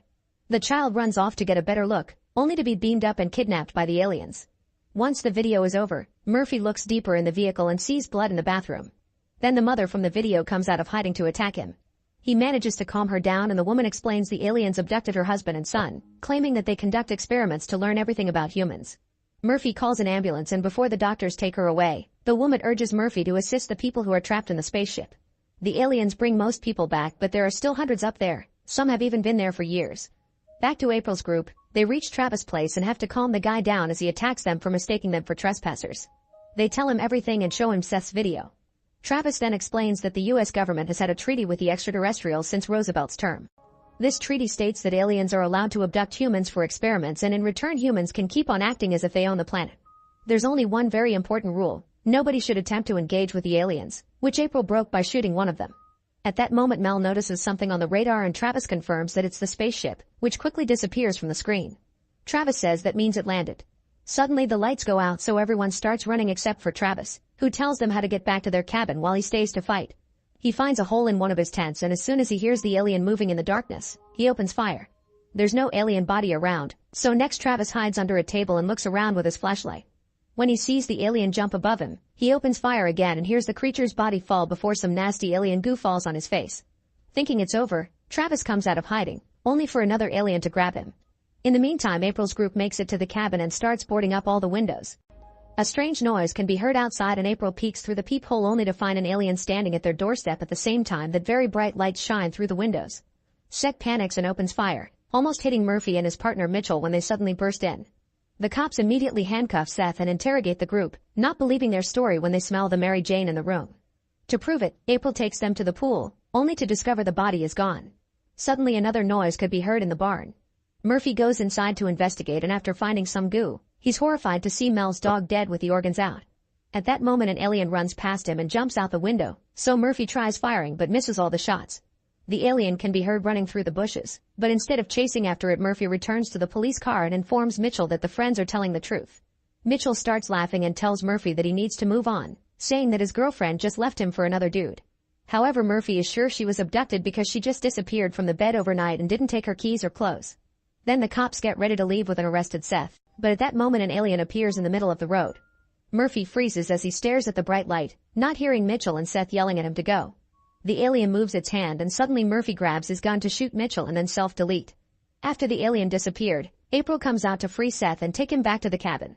He explains that the alien mind-controlled Murphy and freaks out to the point of using a police gun to hit Kyle.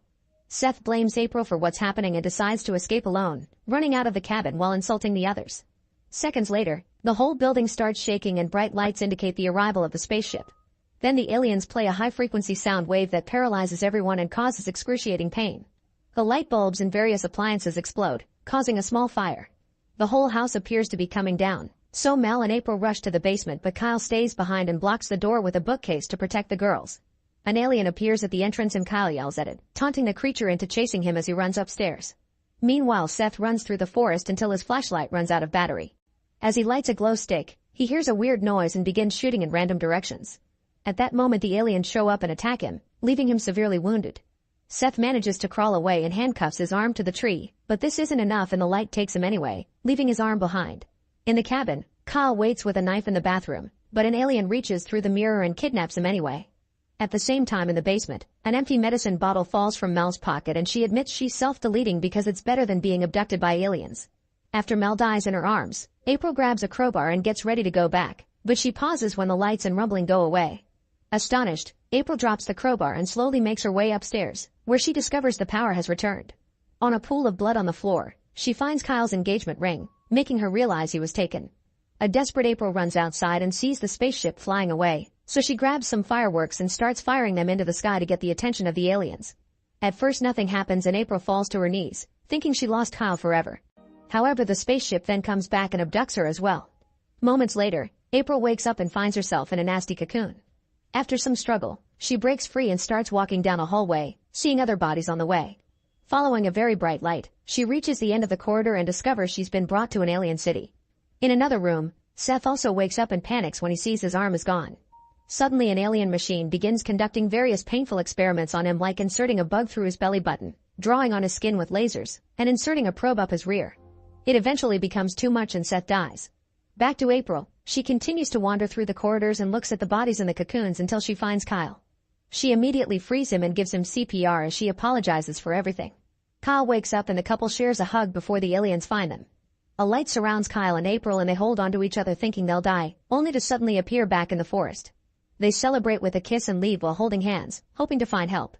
A noise indicates people nearby and the couple finds some soldiers, who open fire and bring them both down. With her last breath, April takes out the ring and Kyle puts it on her finger before the soldiers kill them with another shot. Afterward, the bodies are thrown in a hole and burned down. The soldiers continue to clean the area, getting rid of any evidence that could prove the existence of aliens or the treat the government has with them. Make sure to subscribe and turn on notifications so you can watch more videos like this. Thanks for watching. The International Space Station, or ISS, was created after the Cold War by the United States and Russia as a symbol of collaboration between the two nations. It is a research facility where the crew works on researching medicine, technology, and space exploration. To this day, American and Russian astronauts have worked together in the ISS in perfect harmony regardless of their political opinions. Using the Soyuz rocket transport, American astronauts Kira and Christian travel to the ISS as they dock with the station. Christian explains that the Russians knock 3 times to tell the others it is okay. Once they get inside, they meet the rest of the crew, Commanding Officer Gordon, Veronica, and brothers Nikolai and Alexei. Gordon is American while the other 3 are Russian. Veronica has been in the station for 50 days and Kira notices that she's very close with Gordon. She is a very positive woman and insists the most important rule is to stick together. After a warm welcome, Gordon gives Kira a tour of the place, including her sleeping quarters. He explains that at first learning to sleep will be a struggle. Some astronauts sleep strapped in a bag while others have learned to just float in their quarters. Gordon advises her to use a sleeping bag until she is comfortable.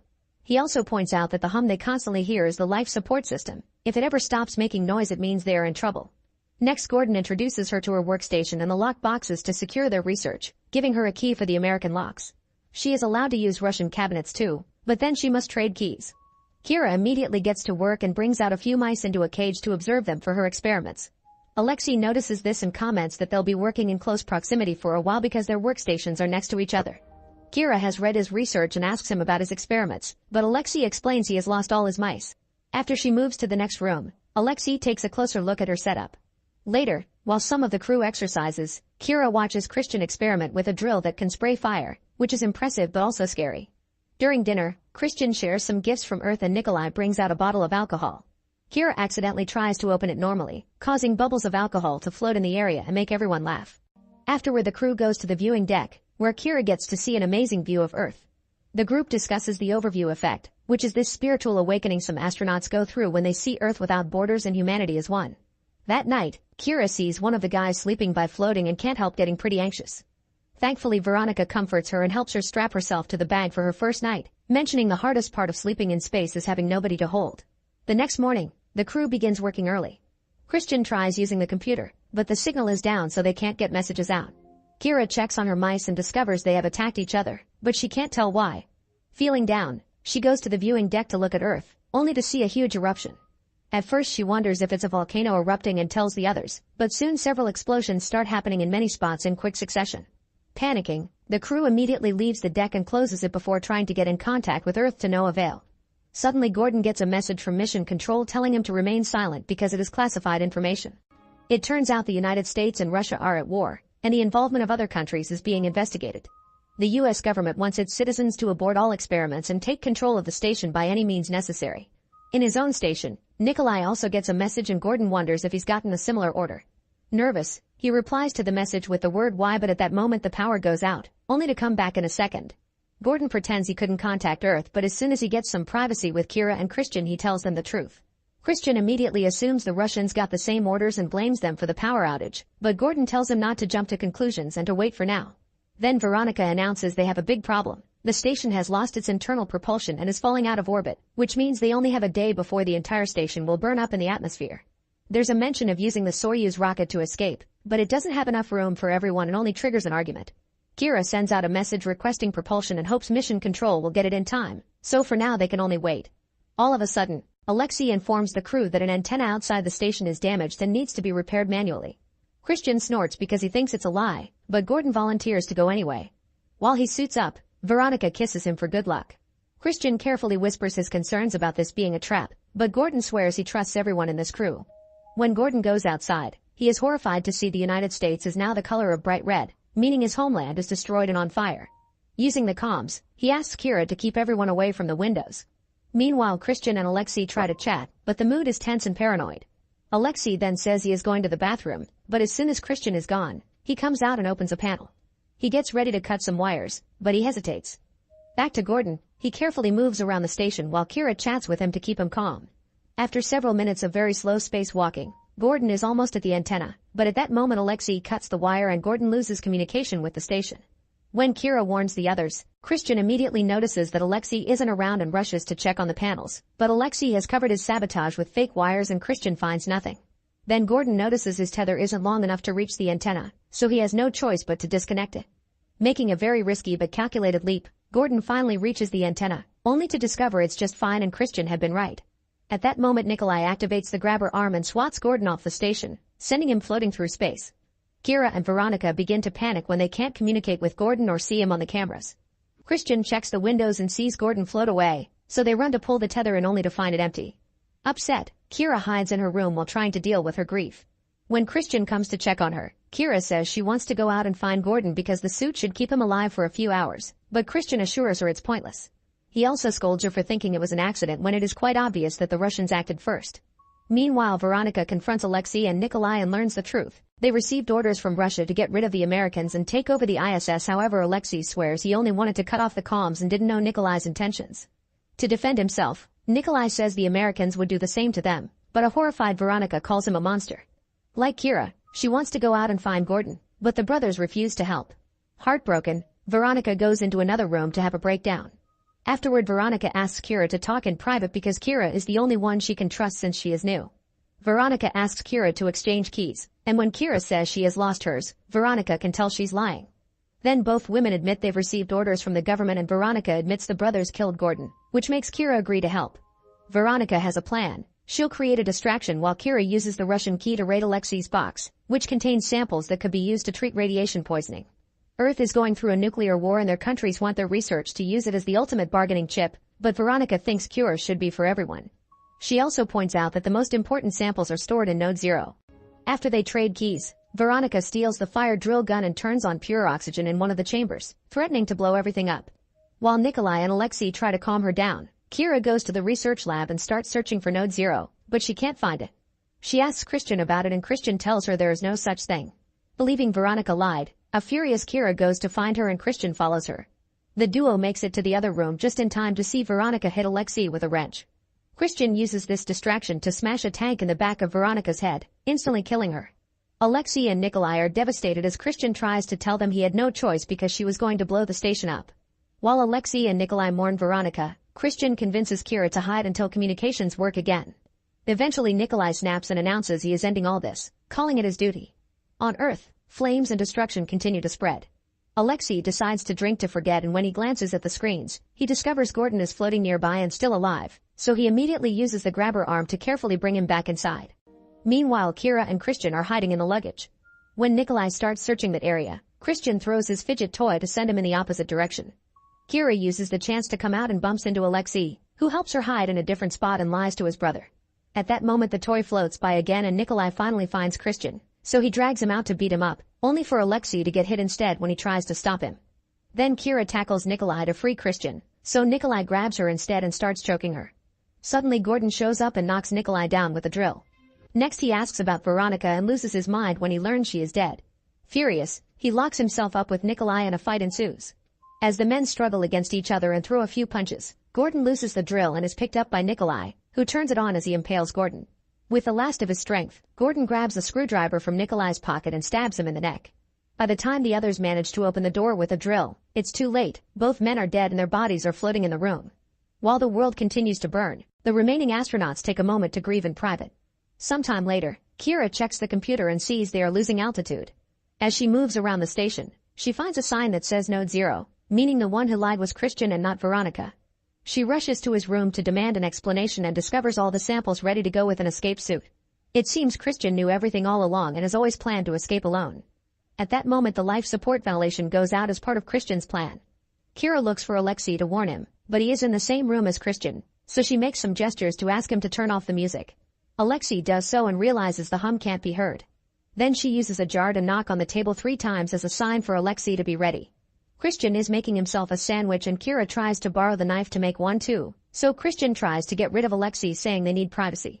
When Alexei refuses to go, Christian grabs the knife and tries to attack Kira, but Alexei cuts in and his hand ends up stabbed instead.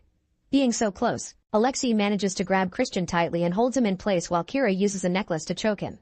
After a few minutes, Christian finally dies, and Kira has to deal with the fact she murdered someone. Afterward, Kira bandages up Alexei's stab wound and he's able to turn on the life support again. Then Kira checks on her mice and discovers Alexei built them a net for them to hold on to. Suddenly the message request for a propulsion boost is finally acknowledged, getting them out of immediate danger. Soon communications return and both governments ask if they have taken control of the station. Angry and disillusioned by their leaders, the duo ignores the messages and uses the Soyuz rocket to leave the station with Alexei's research. As they plummet into free fall back to Earth, Alexei asks where they're going that could be safe, but Kira has no idea.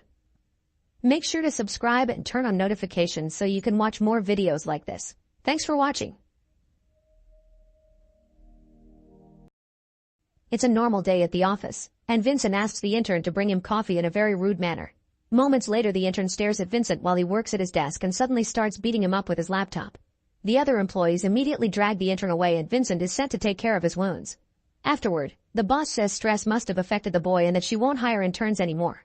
She also explains filing a complaint usually goes nowhere but still offers Vincent to talk to HR. However, Vincent is fine with forgetting about the incident. When he returns to his desk, Vincent can't help feeling that everyone in the office is watching him.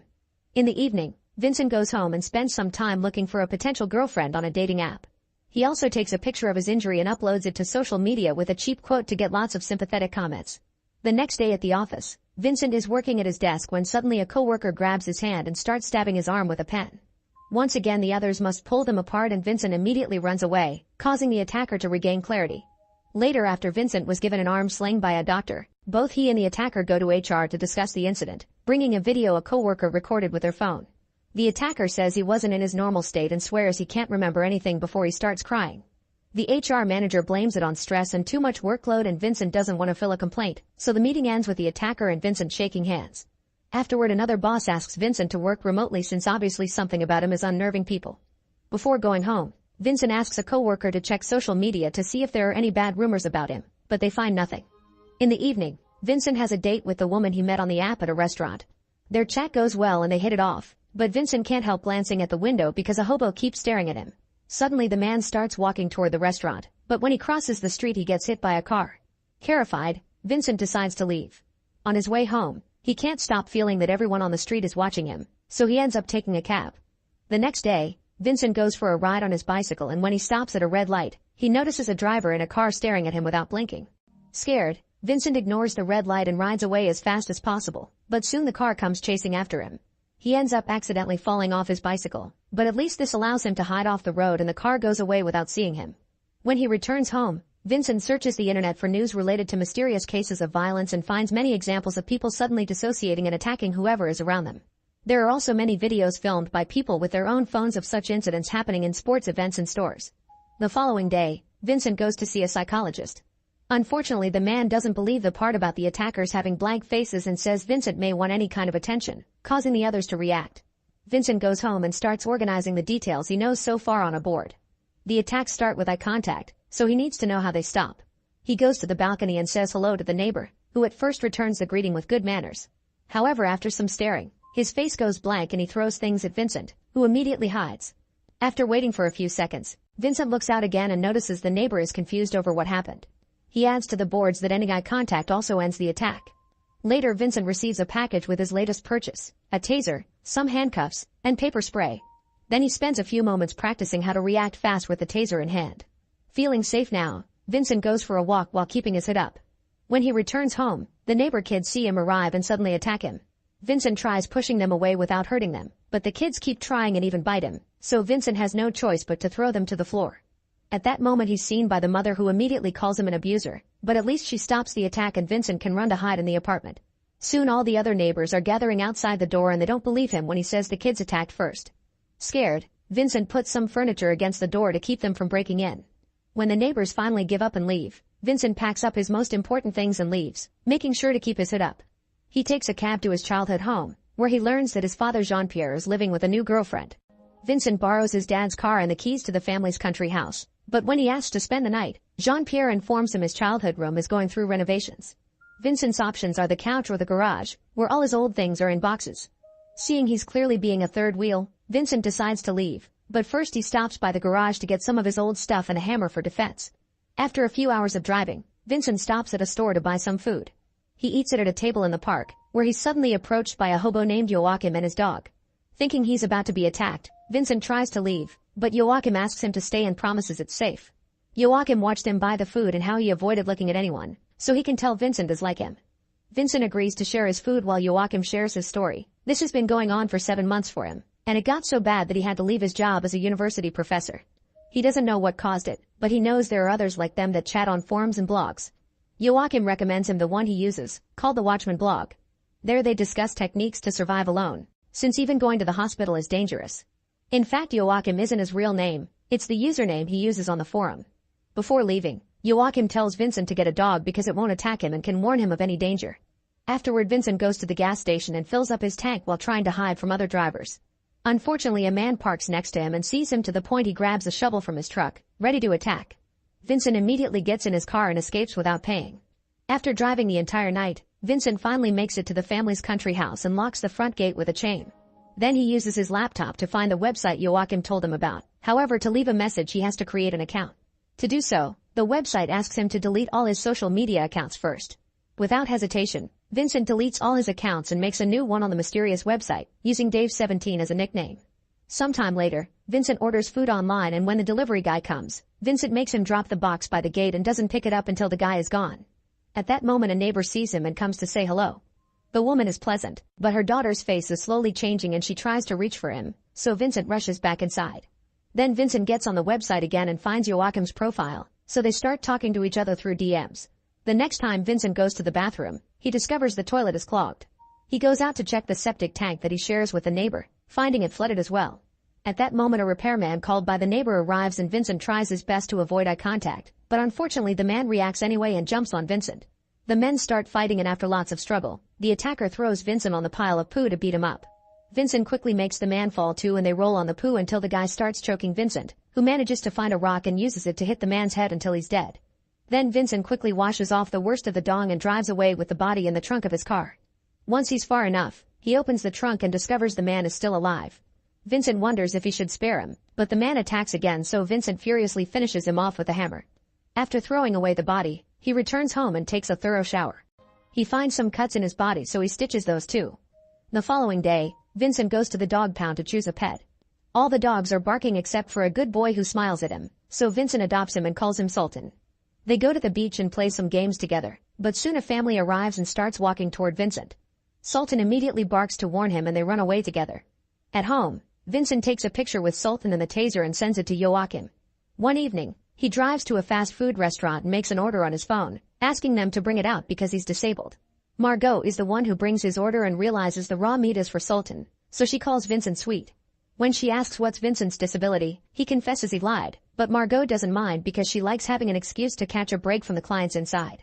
Later at home, he looks for Margot's profile on social media and a crush starts to grow. The next day, Vincent starts exercising and watching self-defense videos. When he hears his neighbor speaking loudly outside, he looks through the window and finds the mother scolding her daughter for getting violent. Soon the people in the forum start talking about barricading their houses or even escaping to the mountains. For now, Vincent chooses to cover up all his windows. He also asks Joachim if he ever met someone, so Joachim confesses he's married and he had to leave his wife. He misses her a lot but always fights the urge to go see her. In the evening, Vincent goes out in his car and finds the road blocked by the cops. He does his best to avoid eye contact while an officer explains the situation and tells him to take a different road. Luckily, Vincent manages to drive away without trouble. Afterward, he goes to the fast food restaurant and Margot brings out the food for him again. At that moment, two bikers arrive at the restaurant, so a scared Margot gets in Vincent's car and asks him to drive away. To thank Vincent for the favor, Margot tells him to stop by a bar so she can buy him a beer. She brings out 2 pints and while they drink together, the bikers show up and ask Margot for the money she owes them. When they see Vincent, one of the guys goes blank and Sultan starts barking, so Vincent uses the taser to knock him out. Then the other thug tries to punch Vincent, but he hits him first and rushes to get in the car with Margot to escape. Suddenly Sultan starts growling and Margot jumps on Vincent to attack him. Vincent tries his best to push her away while still driving in a rather clumsy way, and after a few hits he manages to knock Margot out just in time to avoid crashing. Moments later, Margot wakes up in a room at Vincent's house and finds the door locked. Outside the room, Vincent asks her to close her eyes, then he guides her out and takes her to his car, where he handcuffs her. Eventually they make it to a supermarket and Vincent gets out of the car to approach a man nearby, but the guy is weirded out and goes away in his own vehicle. Then Vincent gets inside the supermarket and Margot is surprised to hear Sultan growling. At that moment Vincent runs out while dozens of people are chasing him and throwing things at him. He manages to get in the car before getting caught, but the crowd surrounds the vehicle and even breaks a window.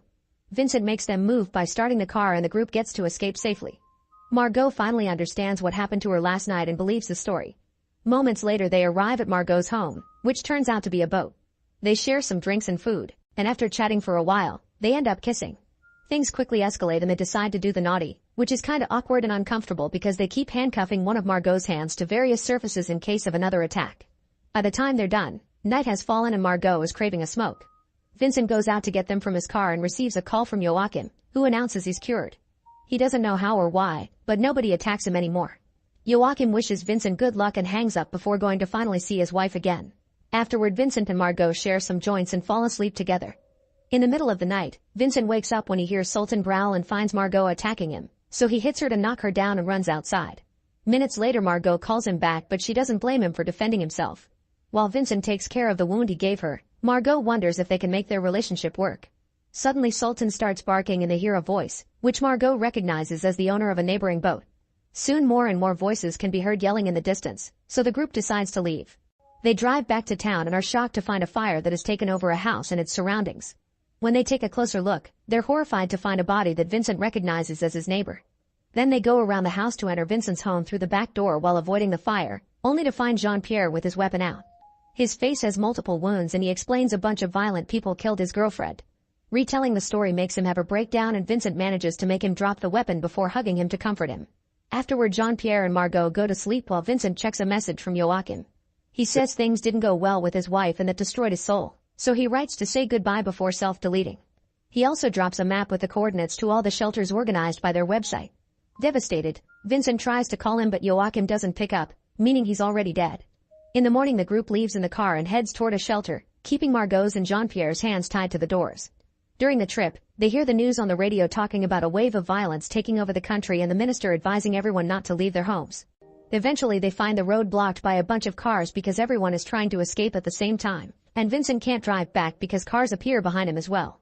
People's anger grows with the situation and soon everyone is fighting on the road. Jean-Pierre wants revenge for his girlfriend, so he unties his hand and joins the scuffle. Vincent goes after him to save him, and as he runs around, he finds lots of people killing each other in the most brutal ways. When he finally finds his dad, Vincent sees the blank look and gets ready to defend himself, but Jean-Pierre attacks a woman instead and kills her. Sultan appears next to Vincent but he doesn't make a single sound, which makes Vincent realize nobody attacks him anymore. More people fill the area and Vincent pushes them out of the way, but he can't find his dad. Meanwhile, Margot has to watch how a person kills another one on the hood of Vincent's car.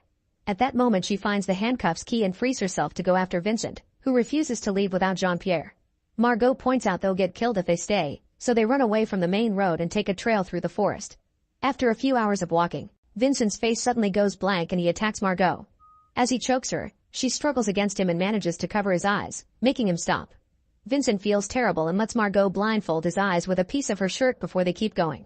When they reach town, there are snipers on the roofs who shoot in the air to scare them away. As they run down the road, Margot sees an abandoned car, so she throws out the driver's body and takes the vehicle to drive back to the river. There she removes the blindfold and kisses Vincent before going back to her boat. After thinking about it for a few seconds, Vincent and Sultan join her, and the group sails away together. Margot blindfolds Vincent and handcuffs his hand just in case, but she also hugs him as they promise to start a new life together. Make sure to subscribe and turn on notifications so you can watch more videos like this. Thanks for watching. At the airport, U.S. Marine Mike says goodbye to his girlfriend Jenny before flying to North Africa for a special mission. 3 months later, Mike and his spotter Tommy are still in the African desert, waiting on top of a cliff for their assassination target. Eventually they see two groups of people approaching from opposite directions. One group is coming on foot while the other is a convoy full of armed vehicles. The groups meet in the middle and Tommy plus his commanding officer in the radio urge Mike to take the shot, however he hesitates. It looks like a sweet reunion between families, not like a terrorist making business. Then Mike realizes this is a wedding and his target is the groom's father, who is now standing behind the couple.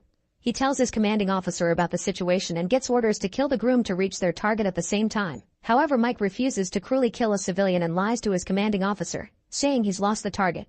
At that moment, a glare off the sniper scope gives off their location to the guards at the ceremony, who immediately open fire. Mike shoots a few bullets back before running away with Tommy while the guards rush to evacuate their boss from the area. Some of the guards start making the way toward Mike and Tommy in their vehicles, so the duo has no choice but to jump and roll down the hill. They run to hide behind a rocky formation and Tommy calls his commanding officer to ask for rescue. However, his GPS has broken and he can't offer their exact position. The enemy is getting closer, so Mike shoots at the hill to make them go in a different direction. Suddenly their enemies leave because they see there's a sandstorm coming. Mike and Tommy decide to use it as cover and walk through it as Tommy makes another call. His commanding officer tells them to reach a village located 5 hours to the west so they can be picked up. Eventually the duo manages to get out of the storm and starts walking under the unbearable desert sun. Tommy talks all the time and shares stories about his son and wife at home, but Mike still doesn't say much. Frustrated, Tommy points out that something is obviously eating Mike on the inside and asks about Jenny, wondering about the possibility of marriage. Mike explains he does want to marry her but he can't yet because it's complicated. Moments later they get a message on the radio explaining that the main team has had complications and the new pickup spot has been chosen, meaning the duo will have to cross the desert to get there. Because of the dunes, the radio won't always work so they'll have to be extra careful. After lots of walking, Mike and Tommy encounter the sandstorm again and stop to wait it out. They can see a guy with a child at the end of a rope walking through the storm, but they don't seem to notice them back so the duo doesn't shoot. As the wind blows, a warning sign comes off its pole. Once the sandstorm is gone, Tommy and Mike continue to walk under the scorching sun. Suddenly the warning sign lands right in front of Mike's feet. He can't read it, but the skull obviously means danger and he remembers that the USA has buried tons of landmines in this area. However, Tommy thinks Mike is taking it too seriously and explains it's a trick from the locals to keep enemies away from their villages. Tommy also points out that turning back means dying of thirst, so he just keeps going, confident that the sign means the village is near. After a few hours of walking, Mike freezes when he steps onto something, but it's just a little toy soldier. He puts it away in his vest before noticing that Tommy is out of water, so he shares his own. Desperate to keep the mood up, Tommy begins walking backward as he keeps teasing Mike for overthinking things. Suddenly a click can be heard and Mike tries to warn his friend, but it's too late. Tommy takes another step and a landmine explodes. As his ears ring, Mike takes a step towards Tommy, only to hear another click. He freezes in shock as he realizes he's standing on top of a landmine and can't move without activating it. Once the sand from the explosion clears out, Mike can see Tommy has survived but lost both his legs. He can't stop yelling in pain and begging for help, so Mike yells back to calm him down and explain the situation. Under Mike's guidance, Tommy tries reaching for his bag with the radio, but the pain is too much. His mood gets worse when he looks down and discovers he's missing his legs, causing him to freak out. Mike calms him down by reminding him of his family and mentions the medicine injections they carry in their vest. Tommy immediately takes both instead of saving one for later like Mike says. Then Tommy tries for the bag again and this time he reaches it, but unfortunately the radio isn't working. Getting desperate, Mike considers stepping away from the landmine because there's a chance it's old and broken. However, the risk is high and Tommy wants him to live, so he takes out his gun and asks Mike to send his love to his son before self-deleting. Mike yells in frustration and grief, but quickly stops himself as he realizes freaking out may make him fall. Then he starts lowering his body extremely carefully until he's down on one knee and uses his knife to gently move the sand. He finds some round metal under his foot, confirming he's on top of a landmine. Unbeknownst to Mike, a man is watching from afar but leaves without helping. Next, Mike puts together his shoelaces, the strap from his gun, and his axe to create a hook. He throws it a couple of times to try to get the bag but it won't reach far enough. Moving carefully again, Mike stands up and almost falls when throwing the axe, but thankfully he recovers just in time. Now he finally can drag the bag toward him and grab the radio, only to discover the battery is dead and the spare is in Tommy's vest. At least the radio can be sun-powered so he leaves the small panel on the ground to let it charge. Afterward Mike keeps himself busy by going over his supplies. A few hours later the radio finally charges and Mike gets to talk to his commanding officer, explaining the situation and requesting extraction. However, the officer isn't happy about the failed mission, and since Mike doesn't have GPS and has one leg in Death's realm already, he isn't considered high priority. The helicopters can't fly because of the sandstorms, so Mike will have to wait 52 hours for a convoy to pick him up. Mike isn't sure he can survive that long but he has no other choice and starts a timer on his watch. The commanding officer reminds him lots of mines are old and broken and that there's a trench technique to survive this problem. However, the communication cuts off before he can finish explaining. A few hours later, Mike eats some of his rations, noticing he doesn't have much left. Suddenly the sandstorm starts approaching again, so Mike quickly covers his face, grabs his things, and bends over to wait as still as possible against the wind. His body trembles a lot, But Mike is strong and gets through it without activating the landmine. Once the storm has passed, Mike looks around and discovers the wind pushed Tommy's body right next to him. After covering his friend's face with his hat, he opens the vest pocket and finds a picture of Tommy's family. He takes a minute of silence and puts it back before finally grabbing the battery. Unfortunately, the wind has blown the bag too far and now he doesn't have access to the radio. The depressing irony makes Mike laugh. As time passes, Mike can't do anything but wait. He covers his head to protect it from the sun and drinks the last drop of water. Getting desperate, he shoots a few bullets at the sky and yells for help to no avail. He begins considering self-deleting as his only option, but at that moment he sees a Berber man pass by. Mike points his gun at him and asks him to stop, but the Berber doesn't listen and keeps moving. Thinking he may not speak English, Mike makes exploding noises to indicate this is a landmine area. However, the Berber just mocks him. Then the guy starts walking toward Mike in a zigzag pattern. Suddenly he asks why Mike is stuck, revealing he understands English. Mike explains the situation as he continues to ask for water and the radio. However, the Berber mocks him for not moving.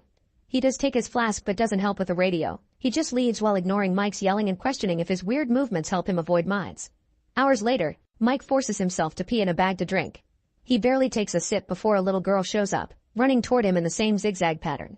She gives him his flask full of water and Mike drinks as he guesses she's the Berber man's daughter. Then the girl takes out a toy soldier from her bag and Mike shows her the one he found in return, so she uses both to represent him and Tommy. Without using words, she pushes the toy to tell Mike he needs to move on. Mike says he can't move and starts yelling for the radio without meaning to, so the girl just leaves. Later, as the sun starts to go down, Mike plays some songs on his phone and starts a fire. He can hear animals howling in the distance, so he distracts himself by looking at pictures of Jenny on his phone and watching a video she specially made for his departure as a good luck charm. Eventually the fire goes off and Mike falls asleep while looking at his watch. His father appears in front of him and punches him, triggering a memory of the abuse he suffered as a child. This causes him to wake up right before he falls.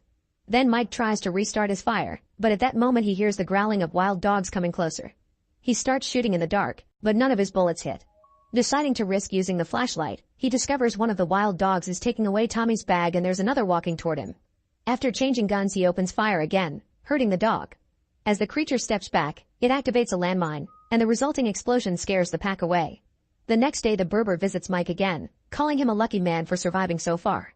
The Berber explains he doesn't know where the landmines are and he just walks like that to get better chances. He thinks Mike is afraid of moving on physically because he isn't able to do it in his soul and asks why Mike became a soldier, to which Mike answers that he had no reasons to stay anymore. At least this time the Berber brings over the radio and Mike quickly changes the battery, but it still won't work. Then the Berber grabs Mike's face and tells him to be a free man. This causes Mike to hallucinate the man as Tommy telling him to live, but once he blinks the Berber is far away. A few hours later, Mike cuts his boot because his foot is red and swollen. He also uses his knife to kill a scorpion. Eventually the heat becomes too much and he takes off his vest. It's clear that the whole experience is affecting him mentally. He starts seeing hallucinations and interacts with them as if they were real by yelling at them, punching them, and even shouting in frustration. Every time this happens, a clicking sound can be heard. He even sees Tommy's body standing up and announcing they're going home, but he quickly disappears. In the evening, Mike continues to try to contact the base while Tommy's hallucination tells him that he's just killing the battery. At that moment his phone starts ringing and Mike sees it's a call from his dad, so Tommy has to point out it isn't real. Mike snaps and pushes him away, so Tommy reminds him this is happening because Mike never worked through his inner demons. Mike says that having left Jenny makes him as bad as his father, but Tommy reassures him he isn't. A flashback reveals that Mike asked Jenny to marry him but she turned him down because she also thought he had some self-healing to do first. In the present, Mike almost falls asleep, but at that moment the wild dogs arrive again. They activate a landmine and move away from the explosion, but this time they don't leave. Mike shoots in the dark ahead of him, only for Tommy to warn him to watch out. Suddenly a dog approaches him from the side and bites his arm, so Mike shoots it. Then Tommy convinces him to try the technique his commanding officer mentioned. Thus Mike desperately starts to dig in the sand. Unfortunately, the dogs jump on him to attack and push Mike away before he can finish the trench, causing the landmine to explode and hurt him. As he falls dead, Mike blinks and realizes the explosion was a hallucination, but the dogs are truly attacking. Determined to survive, he grabs his knife and starts killing them one by one, getting several bite wounds in the process. During the fight, he keeps thinking about the times he was punched in the past. By morning time, all the dogs are dead and Mike has survived. At that moment the radio finally activates and Mike learns that the convoy is delayed because of an attack, so he'll be picked up in 17 hours. Knowing the chances of survival are low, the base connects Mike to Jenny, and he immediately begins apologizing for destroying everything he touches while seeing her in front of him. The communication ends before Jenny can reply and Mike finally passes out, but he's caught by the Berber just in time. While the man puts an ointment on Mike's wounds, he explains a landmine took his leg, showing his wooden one. He had been very scared in the hospital, but a nurse showed him enough sympathy to help him keep going, and eventually she became his wife. Then the Berber makes Mike drink some medicine, warning him it'll help with the pain but will also make the hallucinations worse. Mike mentions the little girl, but the Berber reveals he was the one who brought him the flask. He only has 3 sons now because his daughter died when a landmine took his leg. They used to gather landmines together to sell them to guerrillas, and the girl was very good at retrieving the landmines by replacing them with old cans. The Berber thinks he isn't as lucky as Mike, but at least he's free because he learned to move on. Afterward the man leaves, and Mike sees his daughter walking by his side. Suddenly the medicine kicks in and Mike watches the walls of his childhood home come out of the ground. He opens the door and his child self appears, watching his father being extremely violent to his mom. When his dad noticed him, he said he'd teach him to be a man and punched him too. The hit causes Mike to return to reality for a second, only for the flashbacks to quickly start again. He sees his happy life together with Jenny, but a clicking sound interrupts with a memory of his mother in a hospital bed. Mike had escaped his house in fear and left his mother with his father, which resulted with her in the hospital. Another memory shows Tommy and Mike at a bar watching how 2 men are harassing a waitress, who turned out to be Jenny. Furious, Mike came to her defense and began beating the guys up with lots of pent-up aggression. The hallucinations mix again and his dad reappears to punch him. Mike's mind changes between the desert and the memory of his mom dying in the hospital, which makes him feel guilty to this day. It's the Tommy vision that finally makes him snap out of it to warn him the convoy is coming. A voice in the radio is also trying to contact him, but Mike's dry throat can barely speak. He tries waving a hand, but he's too far to be seen. Then Tommy reminds him of the smoke grenade, and when Mike is about to grab it, he's suddenly shot by an enemy hiding in the dunes. Thinking about Jenny as encouragement not to give up, a bleeding Mike bends over and finally grabs the smoke grenade, but before he can activate it, the enemy shots again and causes him to drop it. Memories of arguments with Jenny and his departure fill his mind as Mike fires back, shooting as many enemies as he can before running out of bullets. His father appears again and Mike remembers his mother telling him to let her go. Confused and overwhelmed, Mike points his gun at his father, who encourages him to do it. However, he thinks of Jenny and how he asked her out after the fight at the bar, so he decides to be good for her and not shoot. His father hugs him at the same time he remembers a hug from Jenny, helping him to finally move on. The convoy won't stay much longer and the grenade isn't close enough. Mike remembers the Berber's words and carefully steps away from the mine, but nothing happens. Shocked, he digs out the mine only to discover it was one of the girl's cans all along. Inside the can, he finds a toy soldier. Mike laughs in relief and finally gets the grenade, activating it just in time for the convoy to find him and rescue him. Sometime later, a healed Mike returns to the USA and reunites with Jenny, ready to start a better life for her.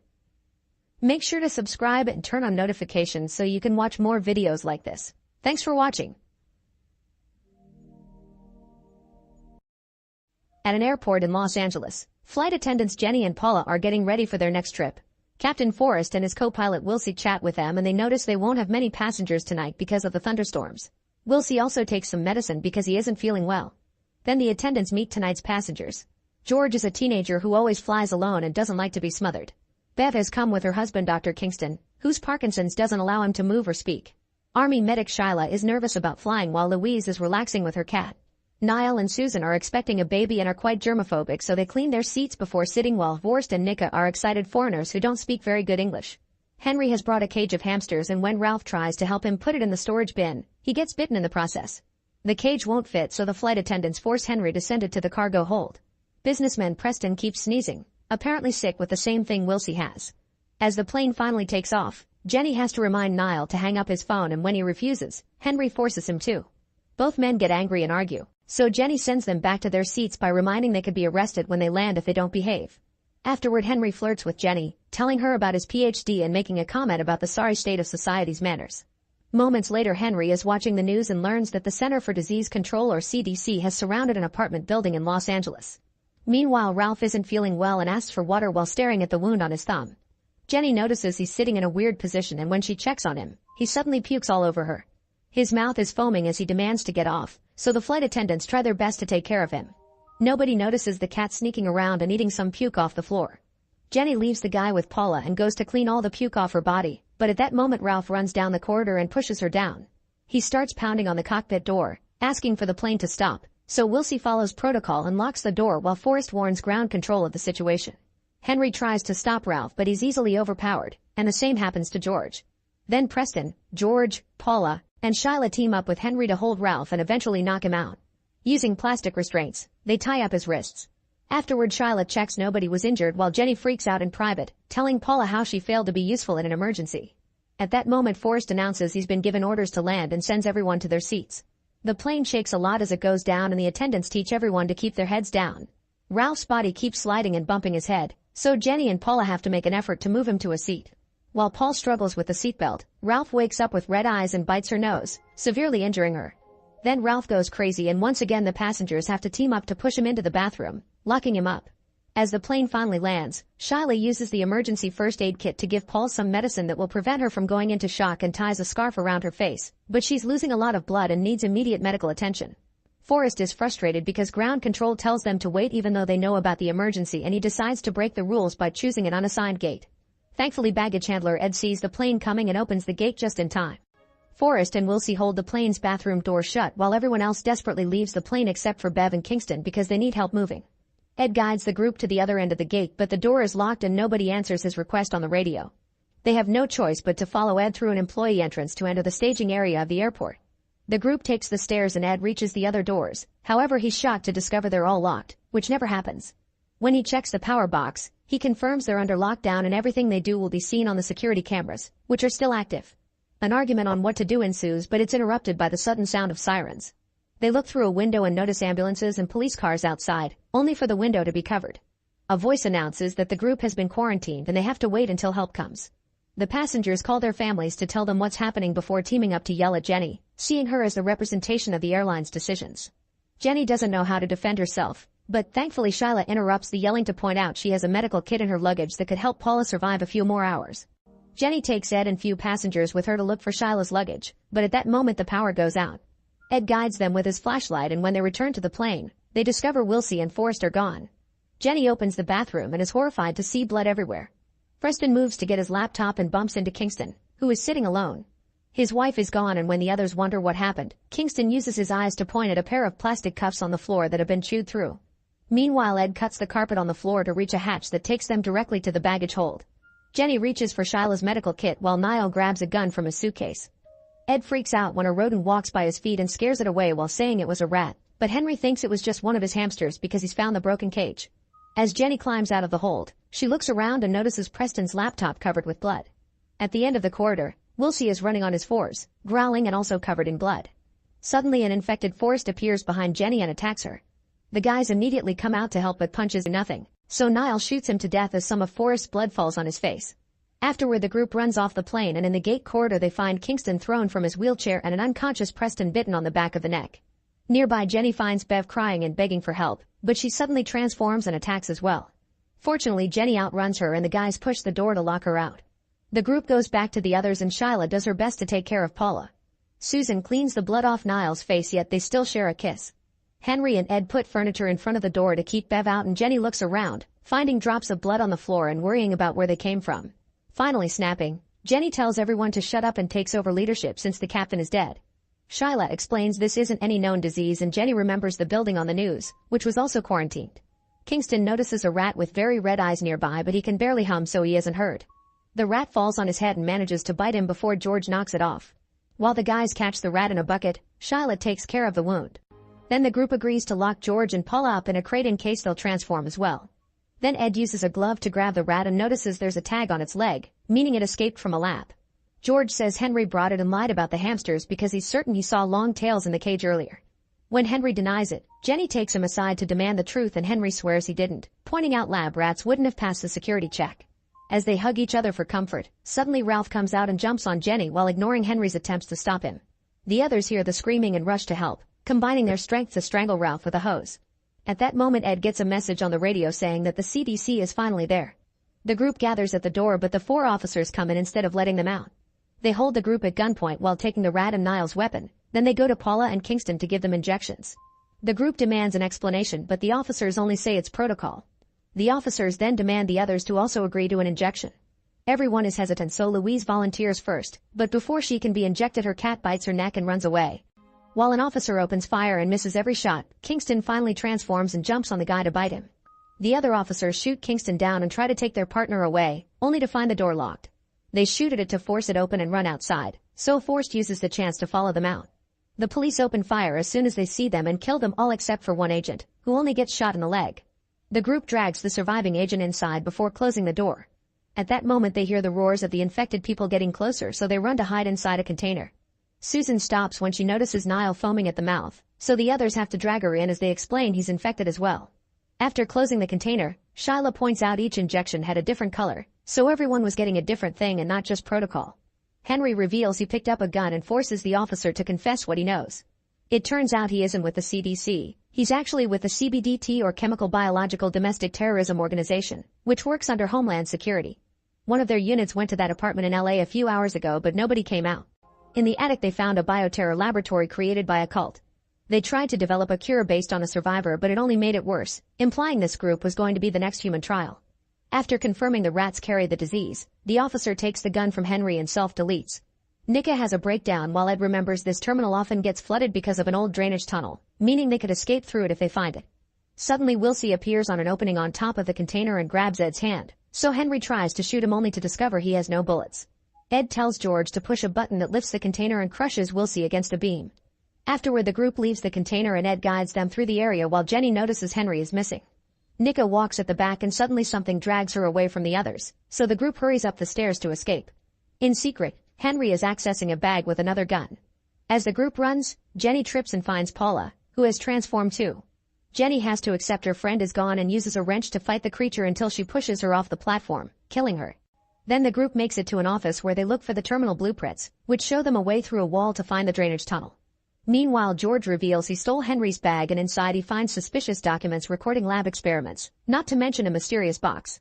At that moment Susan and Niall find them and try to attack, but Henry comes back and shoots them both just in time.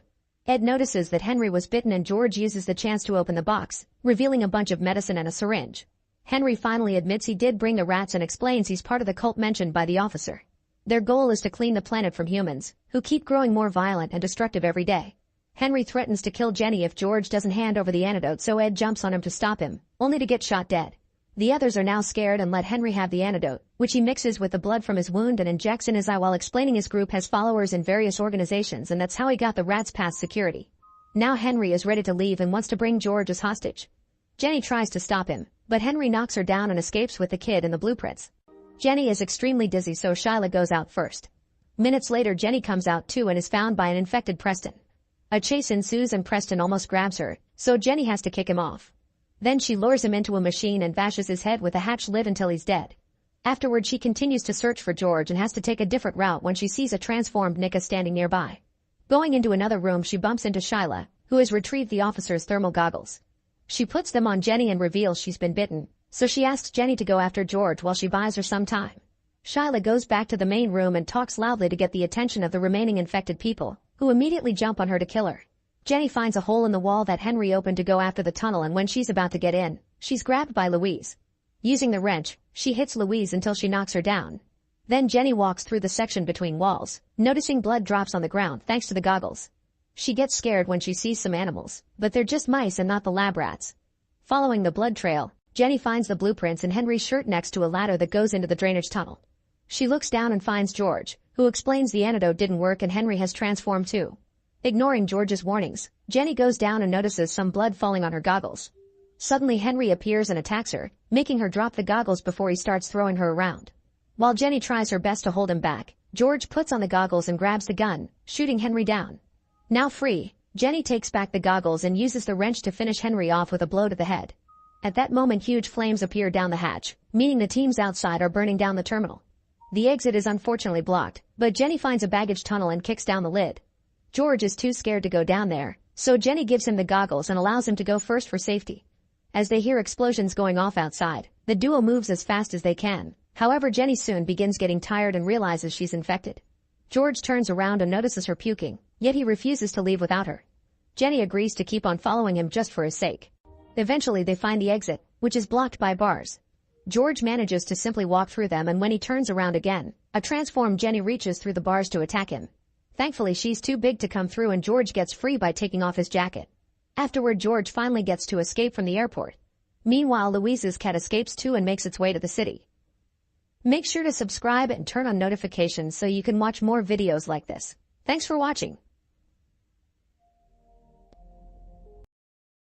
In 1945, during the final days of World War II, A Zero fighter lands on Odo, the island with a repair base for kamikaze planes. After the mechanics do a thorough inspection, Tachibana tells the pilot Koichi that no issues were found.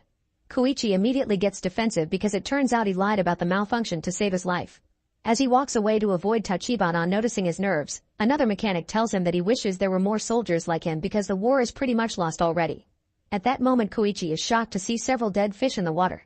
Later that night, a siren stars wailing through the base. Usually it's a warning for air raids, but when the searchlight illuminates the area, they're shocked to see a giant monster called Godzilla coming from the sea. Godzilla immediately brings down a watchtower and causes a fire, so everyone runs to find shelter in a trench. The men may be in the military but they're only mechanics, so Tachibana urges Koichi to use his plane's weapons against Godzilla. Koichi runs to his plane but when he sees Godzilla up close, he freezes in fear.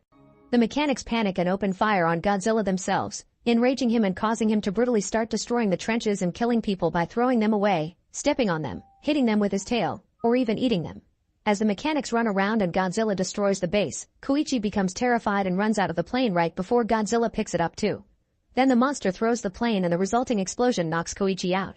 The next morning, Koichi wakes up to find only one other survivor, Tachibana, who is putting together the bodies for proper burial. Tachibana is furious and yells at Koichi for failing to act. Sometime later, Japan finally surrenders and a ship comes by to pick up all the surviving troops and take them home. Without saying a word, Tachibana gives Koichi the photos he found with the dead men. By December, Koichi returns to his neighborhood in Tokyo and finds it in ruins. His own home is nothing but rubble. Koichi starts suffering survivor's guilt and wonders if he could have done something. His neighbor Sumiko sees him and remembers he was supposed to be a kamikaze pilot, so she yells at him for his cowardice. She's lost all of her children to the American bombings and tells him that his parents are dead as well. Devastated, Koichi remembers his parents' letters in which they told him to come back alive and wonders what is truly the right answer to this dilemma. Some days later, Koichi has built a rudimentary shelter from the rubble. While he's visiting the black market, a woman pursued by several men for stealing blankets runs by and leaves a baby in his arms. Koichi considers leaving the baby in the market, but he can't do it and decides to take her with him while searching for the woman. He soon finds her nearby. Her name is Noriko and she's been waiting for him so she could take baby Akako back. Then Noriko follows Koichi home and asks him to share some food with her and the baby. She explains that she isn't married and the baby isn't even hers. She adopted her from a dying mother during the Tokyo air raids. Like Koichi, her own family is gone. Koichi wants them to leave after dinner, but while they chat they fall asleep and they end up spending the night. The next day, Sumiko scolds Koichi for taking in Noriko and Akako, saying it's too late to play the hero. However, she changes her mind when she learns Noriko is not the child's mother. She starts helping them take care of Akako and even gives them a bag of rice so the baby can properly be fed. In March 1946, Koichi returns home and announces he's found a well-paying job detonating unexploded mines in the waters around Japan. Noriko thinks it's too dangerous but Koichi points out this is the only way to avoid starving to death. He also explains the boats are supposed to be specially made to evade mines. However, when he makes it to the dock, Koichi is shocked to discover he'll be serving on the Shinseimuru, a small wooden boat. Former Navy scientist Kenji explains that they use wood to ward off American magnetic mines. He also meets Captain Seiji and Shiro, who is too young to have served in the war. As they head out on the water, Seiji explains their work. A cable suspended between Shinseimuru and another boat called Keishinmaru allows them to clip mine wires and bring them to the surface, where they can be exploded from a distance with machine gun fire. Koichi tries the machine gun and proves to be an excellent marksman, thanks to his pilot experience, so that becomes his job in the boat. Shiro wishes war has lasted longer so he could fight too, and Koichi immediately scolds him for such a horrible thought. That night, Koichi is sleeping when suddenly he hears screaming. He comes out and sees the mechanics from the island being stepped on by Godzilla again, but at that moment he wakes up and realizes it was a nightmare. The survivor's guilt takes over again and he clings to Noriko as he wonders if he's actually dead and everything that happened since the island has been a dream. Scared, Noriko pushes him off and Koiko has a breakdown as he stares at the pictures of the dead mechanics and their families. In July 1946, an American nuclear test at Bikini Atoll causes a huge explosion in the sea as part of Operation Crossroads. Godzilla is underwater when it happens and causes him to mutate. Meanwhile, things are improving for Koichi. He continues to work with a minesweeping team while Noriko raises Akako at home. Koichi is soon able to afford a motorcycle and major renovations to their house, and all the neighbors are rebuilding as well, slowly making a proper neighborhood out of the area again. One night when Koichi's crewmates visit for dinner, Kenji takes some nice pictures of everyone. The men assume Noriko is Koichi's wife and are surprised to learn of their living arrangement. When Akako calls Koichi her father, he tells her not to do that, which worries the others even more. They encourage him to accept that he's found a family, but Koichi sticks to his denial. In March 1947, Noriko takes a desk job in Ginza, a prospering district in Tokyo. She explains to Koichi that she wants to be able to support herself and to be out of his way so he can find a wife. She also shares that Sumiko has already gladly offered to take care of Akiko while they're both at work.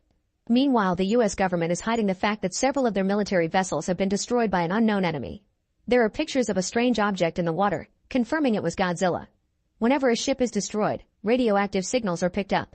Radars start tracking Godzilla's route and confirm he'll be reaching Japan in a few weeks. However, the US refuses to intervene because it could damage relations with the Soviet Union. By May 1947, the Shinsei Maru and Keishai Maru are sent on a special mission to the Ogasawara Islands and find a massive American ship that has been absolutely destroyed. As the crew discusses what could have caused such damage, Koichi sees dead fish in the water and tells the others about Godzilla. Shiro is horrified that the Japanese government expects them to fight Godzilla in their tiny boats, but Kenji explains that their job is simply to delay his advance until a cruiser arrives. Their orders say they must use the mines they recover as weapons and keep the mission secret. After they collect 2 mines, Koichi notices there are way more dead fish than last time and rings the alarm. He asks Seiji to send the boats back because they can't fight like this, but Seiji is determined not to let Tokyo be destroyed again. At that moment, Godzilla surges out of the water and brings down Keishai Maru in an instant, so a terrified Seiji changes his mind. The Shinsei Maru sails away as fast as possible and Godzilla chases after them, so the crew drop mine in the water. However, the explosion don't even scratch such a monster. Next, Koichi opens fire with a machine gun, but bullets don't do anything either. Since it seems the monster's skin is hard, Kenji gets the idea to attack the mouth instead. They release the second mine, but the detonator doesn't work, so Koichi returns to the machine gun and makes the mine explode when it's near Godzilla's face. The blast damages Godzilla's left eye and a large part of his cheek, but it also sends a wave that rocks the boat, hurting Koichi and Shiro. Unfortunately, Godzilla's wounds quickly regenerate and he furiously rises out of the water as he roars, ready for revenge. Suddenly, the battle cruiser arrives and shoots at Godzilla, who turns his rage at it, viciously tearing it apart with his claws. The cruiser continues to shoot at the monster, causing him to fall backward into the sea. However, Godzilla starts glowing as he swims underneath the cruiser and destroys it in an instant with an explosive heat ray. Then Godzilla roars and continues to make his way to Tokyo. Sometime later, Koichi wakes up in a hospital and is greeted by his crew. He wants to alert the locals, but Kenji tells him the government is still covering up the story. When he goes home, Noriko is hurt because Koichi won't answer her questions, so he finally gives in and tells her everything, showing her the pictures. Because of his guilt, he thinks he shouldn't have survived, so Noriko assures him that everyone who survived the war was meant to live, which were her parents' final words to her. The next day, the Tokyo Bay defense sees Godzilla incoming and get permission to detonate their mine blockade. However, the explosions have no effect on Godzilla. Soon an evacuation is announced in Ginza and Koichi worries about Noriko when he hears the news on the radio. Soon the monster reaches the town and starts destroying the area, throwing a train car that makes Noriko's train stop on its tracks. Everyone is panicking and running through the streets as Godzilla advances and bites down on the train, causing it to break. Lots of people fall to their deaths and at first Noriko holds on, but as soon as she sees water she jumps to escape. Godzilla continues his vicious rampage, destroying the beloved Nippon Theater and killing several reporters broadcasting from a rooftop. Noriko reaches the street and gets pushed by people, but Koichi arrives just in time to take her away. As everyone runs and more buildings are destroyed, the tanks finally arrive and open fire, but again bullets do nothing. Suddenly Godzilla's fins begin to glow and grow before Godzilla opens his mouth and fires an atomic heat ray that strikes the tanks, causing a nuclear explosion that destroys most of the area. Seeing the shockwave coming, Noriko pushes Koichi out of the way and gets killed instead. Koichi falls to his knees in emotional pain and yells as a black rain starts falling and Godzilla calmly returns to the sea. Afterward, newscasts announce that 30,000 civilians were killed or injured, and 20,000 buildings were destroyed.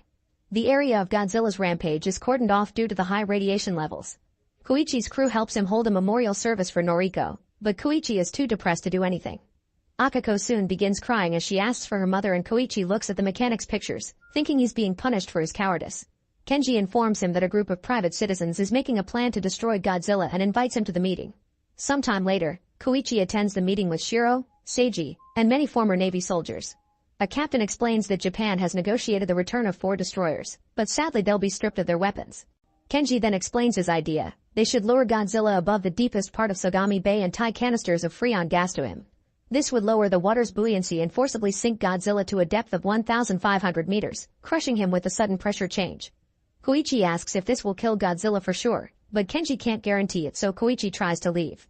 However, Kenji reveals he has a backup plan. Giant balloons would be inflated under Godzilla to rapidly bring him to the surface and destroy him via explosive decompression. After a demonstration in the garden, some people are still not convinced and just leave. However, most of the group stays and agrees to work together to save their country. The Shin Simaru's crew goes out for drinks and Kenji mentions that Godzilla probably considers Tokyo part of his territory. To lure the monster to the trap point, he plans to use acoustic minesweepers to play recordings of his roar. He admits that his plan could fail in many ways, so Koichi offers to help with the luring operation if they can get him a fighter plane. Seiji wonders if Koichi has a death wish and scolds him for not marrying Noriko, pointing out she would have been home as a housewife instead of Ginza where she died. Koichi explains that he wanted to, but his war isn't over.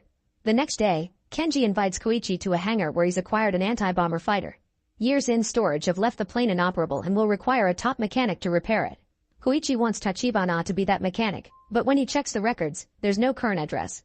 Desperate to make up for his mistakes, Koichi refuses to accept another mechanic and starts sending letters with a plan in mind. One night, someone attacks Koichi by surprise and knocks him out. Minutes later, Koichi wakes up and discovers his attacker was Tachibana, who is furious about the letters. It turns out Koichi wrote to the comrades from Tachibana's postings blaming him for what happened on Odo Island because he knew Tachibana wouldn't respond to begging and would only come if he was angry. At first Tachibana refuses to help, but Koichi changes his mind by revealing his idea. Since the mine did damage Godzilla's face, he wants to fly the plane loaded with explosives right into the monster's mouth.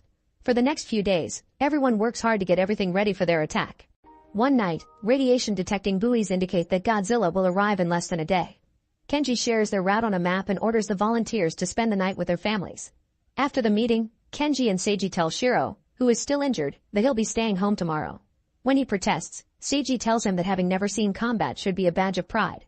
Meanwhile, Tachibana takes a closer look at the cockpit and gets an idea. At home, Akiko gives Koichi a drawing she made of them and Noriko and begins to cry. When the day comes, Koichi leaves a letter next to Akiko while she sleeps before sneaking out. Later, Akiko takes the letter to Sumiko, who finds a bunch of money and a note asking her to take care of Akiko. At that moment, she also receives a telegram with shocking news. At the hangar, Tachibana explains that he replaced some of the plane's non-essential components with 2 bombs. Sitting in the cockpit, Koichi realizes that part of him wants to live and Tachibana reminds him that the mechanics on Odo Island wanted to live too. Koichi takes out the mechanics' pictures as a reminder of what he must protect. Tachibana then shows him the bomb safety pin and one extra thing.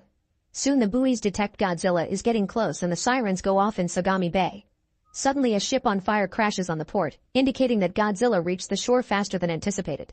While Koichi puts Noriko's picture in the cockpit and takes off, Godzilla gets to the port, but Kenji orders everyone to still carry on with the plan and puts his hopes on Koichi.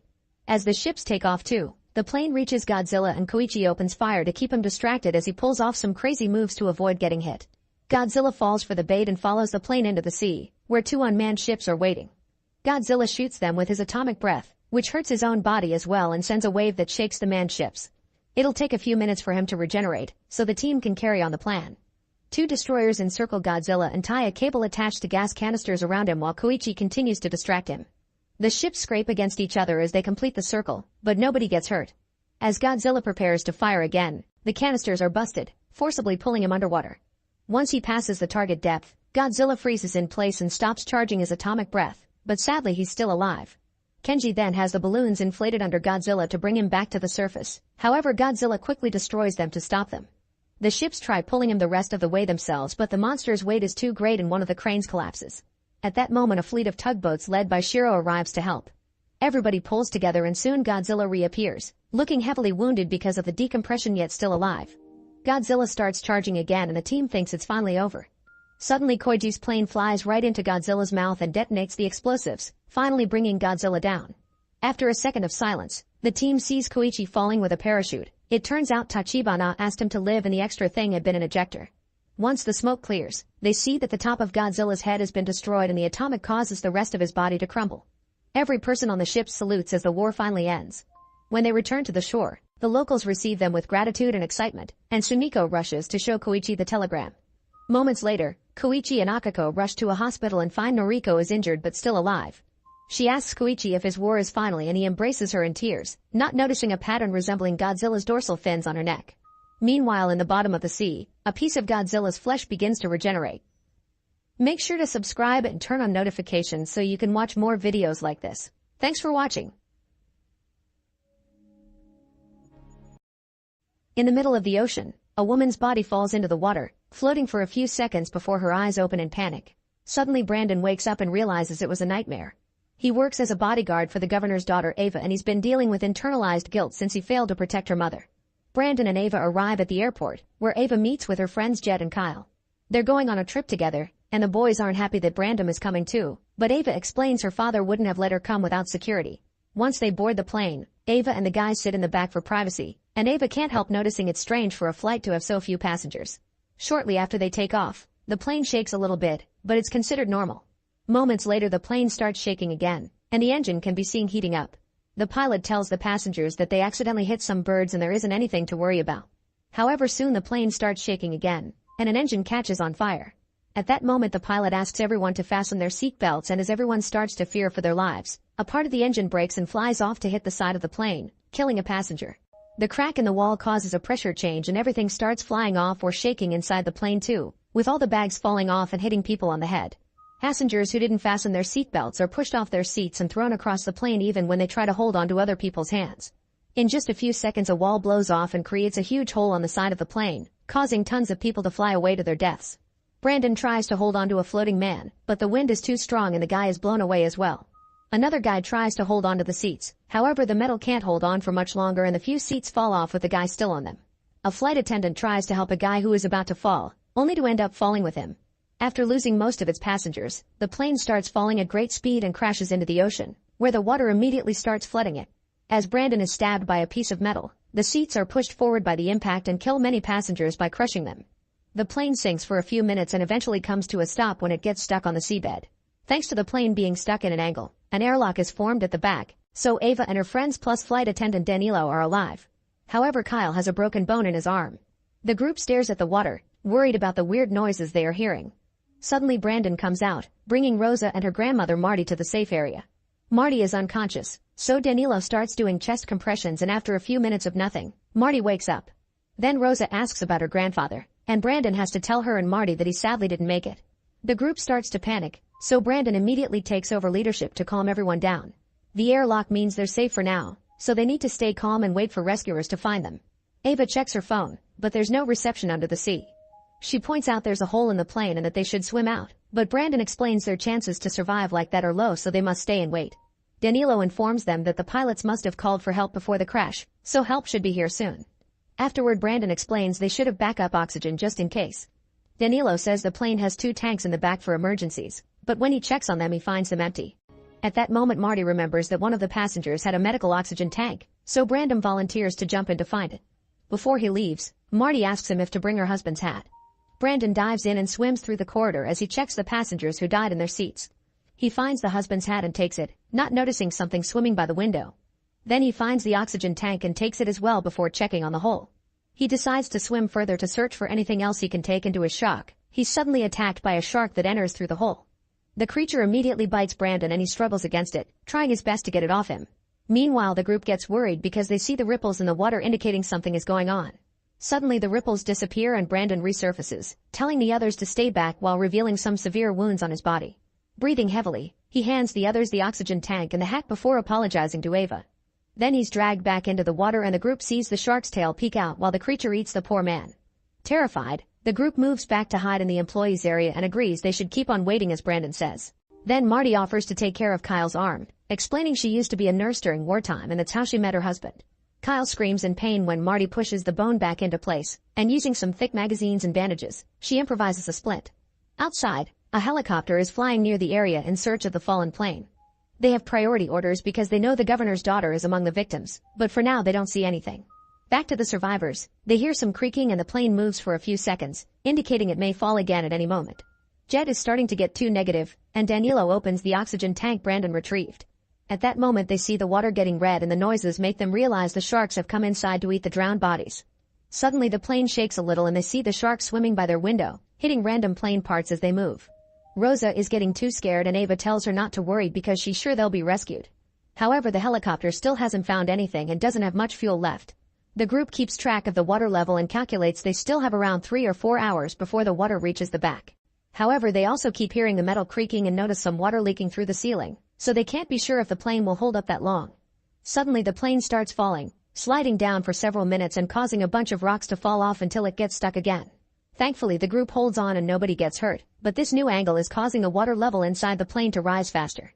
Since the seabed obviously isn't as solid as they thought, the group agrees they have no choice but to swim out of the plane. They'll need to find some way to distract the sharks, and Rosa says she learned at school that sharks don't like bubbles. There's still the problem of being able to hold their breath for that long, and Kyle suddenly remembers something. Some passengers were traveling with scuba equipment. Danilo explains those things are in the baggage hold and there's a hatch that would give them access. However, the oxygen tanks are probably empty, otherwise they wouldn't have been allowed in the plane.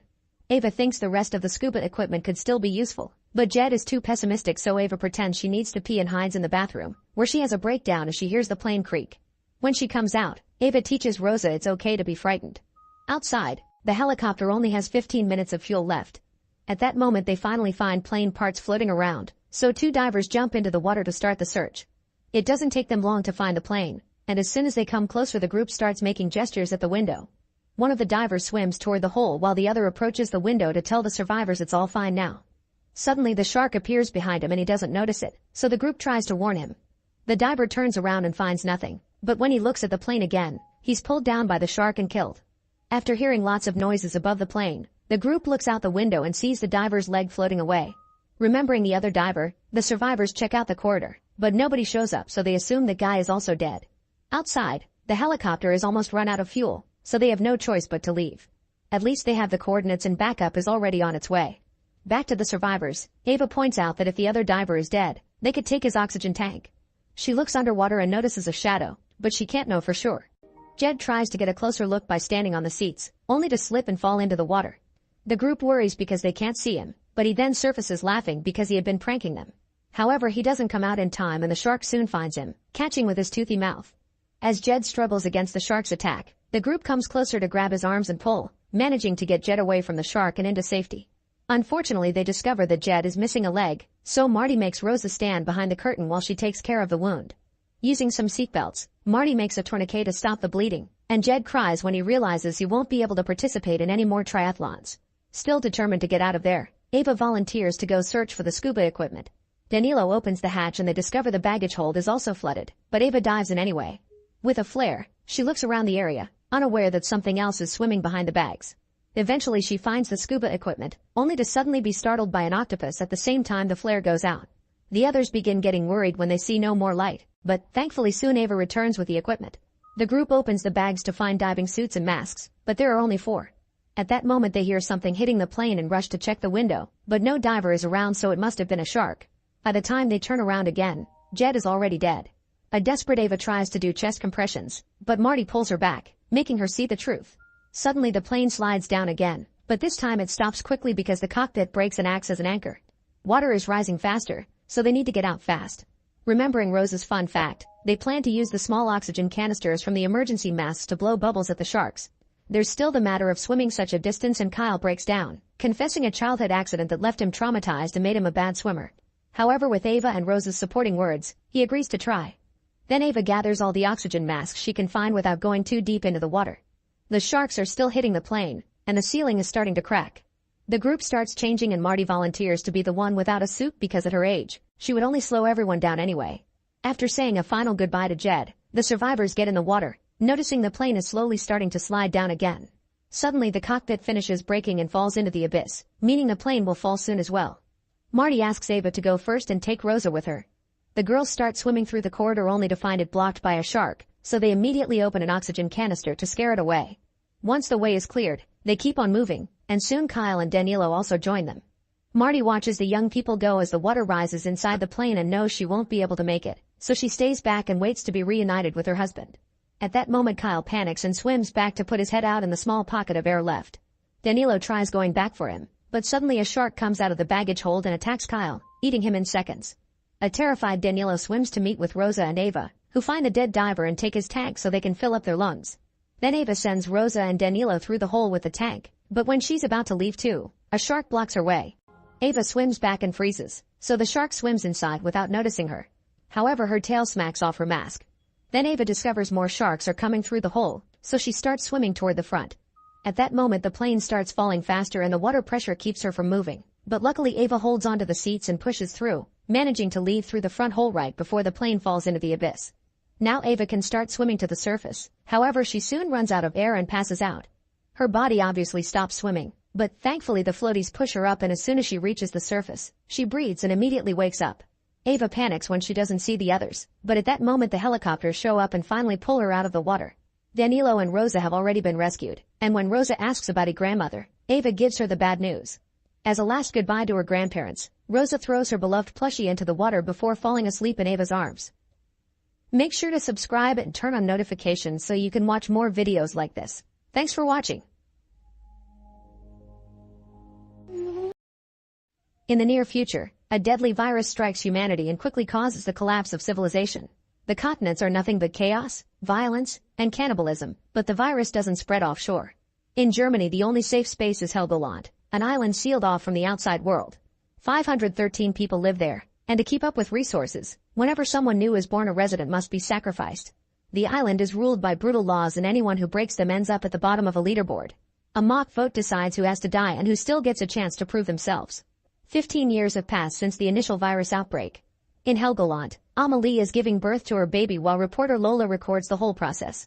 The baby is born well and healthy and gets a blessing from her grandfather, who then leaves the clinic to approach the cliff. It turns out he volunteered to self-delete so his granddaughter could have his spot on the island. The man says goodbye to the family before meeting his death, unaware that back in the clinic, Dr. Mark discovers it isn't over. Amelie is having twins, and soon a second baby is born. They never suspected this because they lack hospital equipment. Afterward, the council discusses what to do regarding the second baby. Some of them think they shouldn't kill anyone and allow the island to reach 514 people. But others point out that if they make an exception now, then everyone will ask for one in the future. In the end, Beatrice announces they'll let the people vote on the matter. The newscast covers the story and reminds people of the leaderboard. On 511th place is Christian, who freaks when he sees his name on the screen. He says that if he gets chosen he won't jump, but his friend Hendrik reminds him that the last person who tried that was pushed by force in a cage. The 512th place is Elise, an old lady who is seen as a waste because she can't contribute much in her old age. The last place is Etienne, who is seen as a criminal although he swears he's just a hard worker. The next day, Marek and his son Linus go to the lab to continue working on a vaccine. However, Marek is frustrated because they're lacking resources and fresh samples, so he thinks they won't be making any progress like this. Afterward, Judith picks up Marek so they can deliver medicine in town. First they visit Etienne, whose wife Lisa blames Judith for his last place on the board. Judith reminds her that Etienne stole medicine, but Lisa points out he had to do that because the doctors wouldn't give it to him. He had only wanted to help his sick wife, yet he was punished with no food for 4 weeks. The argument is interrupted when a neighbor comes by to get Lisa's grandfather's clock, making Marek realize that the couple has been buying votes. Lisa begs him to talk to Beatrice and Marek promises to do what he can. Meanwhile, Amelie suddenly wakes up from her nap when she hears a noise and discovers Elise in the room with a baby in her arms. Amelia immediately takes the child back and accuses Elise of wanting to kill the baby to save herself, but Elise swears she wouldn't hurt a child and just found the baby on the stairs so she tried to help. Back to Marek, he visits Laura to bring her some medicine in secret. However, Judith has been watching him and later tells Beatrice about it at the supermarket. To Judith's surprise, Beatrice asks her to keep the secret for now because they need Marek and his knowledge, but she hopes Judith may replace him one day. At that moment, a kid accidentally breaks a jar of pickles, and Hendrik tells Christian this is the perfect moment to look good in front of the crowd. Christian approaches the child and gives him an apple while saying it wasn't his fault. Then another woman also gives the kid a little gift. Beatrice then announces they both get a point for sharing their food. Nearby, Hendrik finds Etienne and Lisa and mentions he'll be working at the storage today, so he offers to illegally get some food for them. Lisa calls him disgusting and tries to push him away, but Henrik immediately stops her and threatens to be less nice next time. Afterward, Henrik drops the tomato he had been eaten and leaves, so Etienne picks up the tomato and eats it to Lisa's disgust. The whole encounter is noticed by Beatrice, who follows Henrik out and scolds him for his behavior, saying she can't protect him forever. It turns out Henrik is her son, and he refuses to behave unless Beatrice gets him a position of power. Later, Marek returns to the lab and after suiting up, he reveals a locked door at the back where he's keeping Peter, a sick patient from the mainland who is being used as a lab rat. The deal says that if the experimentation goes well, he can live on the island once he's cured. While Marek gives him an injection, Peter mentions he's been feeling better, so he thinks the medicine may be working. Meanwhile, Lisa meets with Hendrik in secret to accept his food offer, which she must pay with her body. However, the moment is interrupted when an alert comes in saying mainlanders are trying to reach the island. Since Hendrik couldn't finish, he gives Lisa just a can and then runs to meet with the other guards at the shore. They can see a raft coming, so they tell them to go back or they'll open fire. The group doesn't obey and a guard shoots, killing a mainlander. The rest of the group gets scared and tries to go away, but Hendrik keeps on shooting to kill them all, for which he gets scolded by squad leader Mia. A few hours later, everyone gathers to do the voting. First the points are adjusted and now Christian isn't at the bottom 3 anymore. The citizens vote to keep the second baby, and among the 3 candidates, Eddie Ann gets the most votes to be killed. At that moment Lisa says she votes for Hendrik because he's an abuser, and soon more women stand up to back up her story. Hendrik points out it was all consensual, but the women say his MO is to exchange food for pleasure and he was just taking advantage of desperate people. The locals immediately begin supporting the women, so Beatrice has no choice but to admit Hendrik committed coercion and theft, so she lets the group vote again. Every single person votes to kill Hendrik, however Beatrice says a mother can't kill her own son and Hendrik will be kicked out instead. All the locals protest yet they're ignored and Hendrik is taken to jail. Lola records the whole thing, but when she edits the video, she cuts out the people's protests. In the meantime Marek goes back to the lab and discovers Peter isn't doing well, so he gives him a new injection as he promises it'll help. Moments later Peter is dead and Marek incinerates the body. The next morning, Linus informs Marek that he's joining Mia's expedition group to the mainland to get updates on the world. Marek tries to forbid him from doing it, but Linus ignores his concerns. Sometime later, the locals go to say goodbye to the expedition group, who are also taking Hendrik with them. On his way to the boat, Hendrik headbutts Eddie Ann and has to be dragged away. During the trip, the group shares stories about the mainland, imagining it as a zombie apocalypse. Eventually they reach a harbor and Hendrik is pushed out of the boat. Desperate, he tries to give a speech to make them feel sorry for him, but Heinz starts beating him up because some women in his family were his victims. Hendrik offers bribes if they take him back, so Heinz shoots at the ground to make him run away. Then Mia has to stop Heinz from shooting again. Back on the island, Beatrice is called to the water supply building because there are issues with the filtration, which is about to reach total shutoff.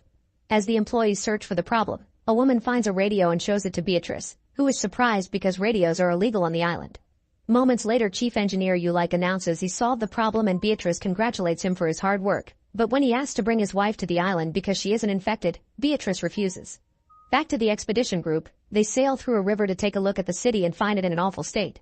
The soldiers leave to search for samples, but Linus is told to stay in the boat. At a bridge, Mia and the soldiers meet with the Earl, whom they've been doing business for a while. They're suddenly interrupted by a desperate man asking to be taken to the island, but Earl's people shoot him down. Mia gives Earl fresh food and in return, Earl gives them medicine and 2 huge boxes. Meanwhile Linus gets tired of waiting and searches the area, only to find a bunch of survivors who tell him the virus is gone. Linus doesn't believe them and keeps his gun up, so the survivors make fun of him and leave. Suddenly Linus is approached by Mojik, who gives Linus a bottle of medicine and says there's a lot more on an abandoned ship lab he found. Linus agrees to follow him and they enter the ship, where Linus shows him a box full of medicine. He says there's more of it and proper equipment in the actual lab and asks for asylum for him and his friends in return. Linus tries to explain he can't give them that, only to suddenly find himself surrounded by survivors. Scared, he runs away. In the meantime, Mia's group is going back to the boat, and suddenly a survivor jumps on Heinz to remove his mask. The soldiers immediately shoot the guy and get on the boat, where they discover Linus is gone. However, they claim they can't waste time and leave without him. At that moment Linus comes out of the ship and sees the group leaving, so he starts running after them. A local tries to stop him, but Linus quickly knocks him down and keeps running. Then he climbs on a higher surface and jumps toward the river, landing on the boat just in time. To his surprise, Mojik lands right behind him, and Mia immediately shoots him. Then the soldiers notice Linus has a tear in his suit, so they shoot him with a tranquilizer to put him to sleep. Moments later at the island, Linus wakes up and hides the medicine bottle in his fist while he's taken to the cells and given a good wash. When Marek finally comes to see him, Linus gives him the medicine and tells him about the lab. Then Marek gives his son an injection just in case. Soon Heinz is also brought to a cell and he won't stop coughing, so Marek checks his body and finds a rash on his skin. Afterward Marek tests the medicine Linus brought and confirms it's real. He asks Beatrice to send another team to the mainland, but Beatrice refuses because having 2 people in quarantine has already been enough trouble. Before leaving, she tells Marek to give Heinz fake medicine and Marek is devastated to do so. On the mainland, Earl's men retrieve Mojik's body from the water and find medicine in his pocket, so Earl sends them to find Mojik's friends. Nearby Hendrik finally makes it to the city and sees how a survivor gives Wilma a watch in exchange for being disinfected. Hendrik tries to do the same but only has a keychain to offer, so Wilma threatens him into staying back. To prove he doesn't have a rash, Hendrik removes his clothes and uses the chance to seduce her. Wilma falls for it and dances with Hendrik while listening to her boombox. However, when Hendrik asks for a sip of her water bottle, Wilma slaps him for it. Then she gives him new clothes and takes him around the area to show him her cleaning routine in the theater where she lives, mentioning that her last assistant accidentally caught on flames because of the rubbing alcohol. She keeps mentioning Earl, but whenever Hendrik tries asking about him, she shuts him up. Later when Wilma checks on her stash of treasures, Hendrik surprises her from behind and beats her up to death. Meanwhile, Beatrice talks to Lisa and compliments how brave she was when she stood up against Hendrik, resulting in manipulating Lisa into becoming her eyes and ears around the island with the promise of a good life for her and her husband. The next time Beatrice appears on TV, Lisa shows approval of Hendrik's punishment having been an exception. At the lab, Marek convinces Judith to help him with the research since he works slowly without Linus. When they check the boxes Earl sent, Judith is disgusted to find 2 people in them, but Marek isn't surprised since it's part of the deal with Earl. Both people are kept as lab rats in secret cells and given injections to test Marek's vaccine trials. Unfortunately, Heinz dies before they can find a cure to help him. In the other cell, Linus hides the fact he has a rash too. During a town meeting, Beatrice shares the news about Heinz and blames Mia for it, calling her an irresponsible leader. Mia protests, but Beatrice ignores her and wants to vote to make Mia lose 100 points. Suddenly Lola's daughter Fiona starts coughing and her friends copy her, causing everyone to run away. Beatrice stays and announces Mia is losing her points, so her name goes down on the leaderboard. Afterward, the council votes in favor of holding parents responsible for their children's actions. The next morning Fiona throws up, and Lola realizes she may be pregnant. She takes her to see Lore, who has a testing machine that confirms the pregnancy. Lola wants Fiona to let Lore remove the fetus because it's an illegal pregnancy, but Fiona refuses and runs off. Then Lore informs Lola there's a tea she can use to force the loss of the baby. When she returns home, Lola pretends she just wants to comfort Fiona and gives her the tea. After Lola leaves the room, Fiona's boyfriend Tom comes out of hiding and promises he'll refuse to join the squad to take care of his new family instead. The next day at the lab, the mainland patients are getting worse.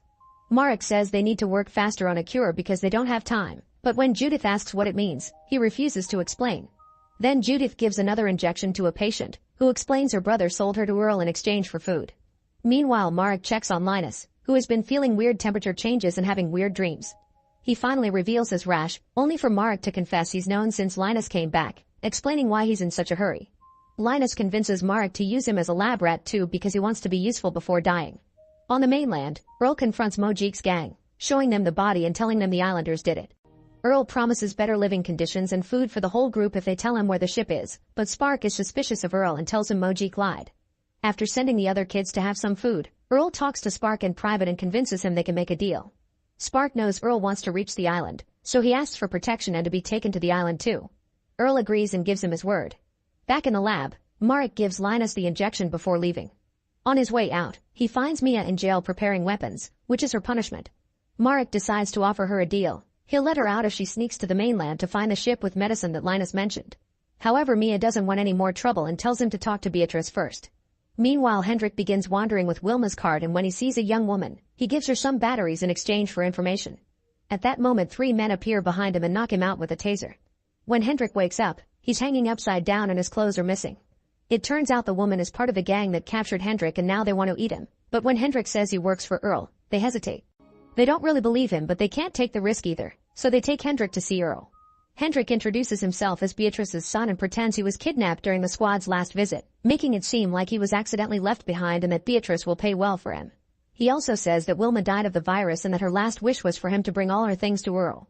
Pleased by this information, Earl pays the gang with some medicine and keeps Hendrik. Later, after checking on his rabbit meat factory, Earl checks on a chained-up Hendrik to inform him his tests confirm he isn't infected. However, he's also brought information. He knows Beatrice kicked Hendrik out and that Wilma was killed. Desperate, Hendrik offers information about the island's defense ring and its weakness, so Earl decides to let him live. The next day, the island opens interviews on the mainland to take one more person because there's an open spot after Heinz's death. Ulik's wife Kaiso attends, and after a test confirms she isn't infected, she gets interviewed through a screen. Since she says she has pharmaceutical training, Marek asks her some questions to check her knowledge. Kaiso answers everything correctly and passes to the final round. In the meantime, Etienne gets a new job at the island's last windmill thanks to Lisa's new friendship with Beatrice. While taking care of the tools, he finds a bottle of alcohol. Etienne gives the bottle to his boss Joachim, who takes it and sends Etienne home. Later in the afternoon, Beatrice gathers the locals and presents the 2 best candidates for a new citizen. One is Kaiso and the other is a surgeon named Daniela, who offers a grand speech about her experience in the post-virus world. Both women answer Marek's questions very well, but when it's time to vote, Daniela easily wins because they find a surgeon to be more useful. Ulik is heartbroken to hear this and yells about the promises the council made before announcing he'll go back to the mainland to be with his wife. However, Beatrice forbids it because he's the only one that knows how to handle the water supply system. Soon Daniela arrives at the island, and the locals don't see that 2 gang members are hidden in the boat. That night, Daniela sees Ulik spying on her and tells him off. Meanwhile, Joachim tries to hide the bottle, but he can feel the alcohol calling for him and ends up getting drunk. In the morning, Ulik starts climbing the windmill to cause some damage to its engine. Joachim sees him on the security cameras, but as soon as he stands up to go after him, he collapses because of his hangover. Eventually he manages to stand up again and tries to climb the windmill too, only to slip and break his leg, leaving him hanging on a step. Soon an ambulance picks him up and takes him to Marek and Judith. They have no choice but to cut the leg off, and by the time Daniela arrives, she's so horrified by the view that she runs away. After the operation is over, Marek confronts Daniela, who admits she isn't a surgeon and just memorized the book Marek uses to answer his questions. She promises she's there to help Marek and Linus, saying Beatrice's days are numbered. At that moment Judith enters the room because she heard everything. She also reveals she knows Linus is infected and that Marek has been using more resources with him than usual, which is against the rules. Daniela suddenly attacks her and starts beating her up, grabbing a fire extinguisher to kill her with a blow to the head. She asks Marek to keep the secret because she'll bring enough resources for Marek to finally find the cure and save his son. Afterward they throw Judith's body into the ocean. The next day, Beatrice tries to manipulate Fiona into becoming her daughter, but Fiona tells her off. Then Beatrice reveals Tom is in jail for not wanting to join the squad and makes a lot of threats toward him and Fiona's friends, yet Fiona still doesn't surrender. She thinks the so-called nice community Beatrice is built as a scam and doesn't care if she's sent to the bottom of the leaderboard. In the evening, Tom's parents visit him in jail and notice he's injured, but Tom swears he fell. At that moment Ulik is brought in as well and he also has injuries, proving that the guards are being too violent to their prisoners. At the lab, Linus collapses and Marek spends lots of resources treating him until Linus awakes again. The next morning, Fiona is on her way to work when she suddenly passes out in the middle of the road. She wakes up in her bed and Marek checks on her, confirming she had a miscarriage. Lola asks Marek to keep the secret from Beatrice, mentioning patient confidentiality. Meanwhile Beatrice is worried about Judith and checks on Joachim to ask him about the operation, but he says he was out and doesn't remember anything. After explaining Etienne fixed the windmill, Beatrice looks around the clinic and finds a tooth stuck on the wall. She immediately goes to see Marek and accuses him of killing Judith, but Marek just laughs because he knows Beatrice needs him and can't kick him out. Then Beatrice says she'll make it look like Ulik killed Judith, leaving Marek feeling guilty. During another town meeting, Beatrice tells everyone that Ulik killed Judith, and Lisa helps her with some fake evidence. Everyone votes to punish Ulik except for Fiona's group, Marek, and Tom's parents. After the meeting, Joachim visits Lisa and Etienne, who has become the person in charge of the windmill because Joachim can't work anymore. Joachim points out many people know he used to be an addict and that Lisa has access to Beatrice's supplies, implying she set him up so her husband could get a promotion. The couple denies it and Joachim breaks down, so Lisa offers him to work as her domestic worker so he can still feel useful. Sometime later, the locals gather at the beach to watch how Ulik is tied up with some heavy metal and left near the water for the waves to slowly kill him. Feeling very guilty, Marek decides to go to the lab and tell Linus all his secrets. The day the apocalypse took over the world, Marek was returning to his home on the island with the younger Linus while his wife Tessa was still at the hospital taking samples from infected dead people. Before he was allowed to pass, he had to prove he lived there and that he wasn't infected. Afterward Marek sneaked inside a grocery store to get some supplies and met Beatrice, who was a shelf filler back then, and let him leave with some food without paying. When Marek made it to the island, he talked to Nurse Lore and they worked together to start a testing station. Meanwhile Beatrice gave the other employees a big speech and they teamed up to take control of the store. The employees painted the windows and when clients came, they didn't let them pass. Instead they announced a new system in which the clients gave them the lists and the employees would bring out their orders. Some people got angry because they were only allowed to take low quantities to avoid hoarding, so Beatrice pretended the employees were armed to force them to cooperate. In the evening when the boss left the store, the angry clients took him hostage. Beatrice immediately locked the door and asked the employees to vote on what to do. They decided not to open the doors, and the boss got killed. Then Beatrice opened the doors so her team could threaten to shoot the clients, who dropped the weapons and ran away in fear. The team gathered the weapons and Beatrice sent them after the clients while little Hendrik watched from inside the store. The next day, Beatrice contacted the island's police chief and told him she had organized her own militia by manipulating young people into protecting their home. She thought they should make a plan to secure the island and save it from the catastrophe that was taking over the world. At first the cop refused, but Beatrice changed his mind when she showed him the client she had tied up in the trunk of her car. Soon Beatrice took control of the island's pharmacy by keeping it in her store too, and Lola started filming her to show how much good she was doing for the community. When Marek discovered this, he threatened to tell the authorities because someone without proper knowledge shouldn't be in charge of medicine, but Beatrice told him she was the authorities. To shut him up, Beatrice let Marek take the medicine he needed for his tests. Sometime later the mayor gathered all the island citizens and accused Beatrice and her group of vigilantism. Beatrice immediately began a manipulative speech, telling everyone how the store boss got killed and how she had a black market to keep the store stocked because the mayor was failing at his job. She even brought out the captured client as proof. Marek tried to protest, but the police chief backed up Beatrice's story and soon the locals were beating up the client to show their support of Beatrice's policies. Marek ran to the guy to try to help him, but he was pulled back and the cops took the man to the ocean. With another speech, Beatrice convinced everyone to let the guy drown. In the evening Marek called Tessa, who was making some progress with the understanding of the virus. At that moment a bunch of angry people broke into the hospital and started killing all the workers. When they surrounded Tessa, she threatened to break a test tube with a virus, but they didn't believe her and started beating her up while destroying her lab. Marek had to watch on the screen how Tessa was murdered without mercy. Meanwhile Beatrice went to talk to Laura about keeping the population manageable for the sake of supplies. At that moment she saw 513 on a calendar ad and told Laura 513 was the perfect number to keep the DNA on the island from being the same, claiming it was a calculation made by the local scientist. Laura was horrified because that would mean getting rid of half the island's citizens, so Beatrice threatened to kick her off if she didn't cooperate. But if Laura did help her, Beatrice would secretly give her all the medicine she needed for her diabetes. Laura had no choice but to agree.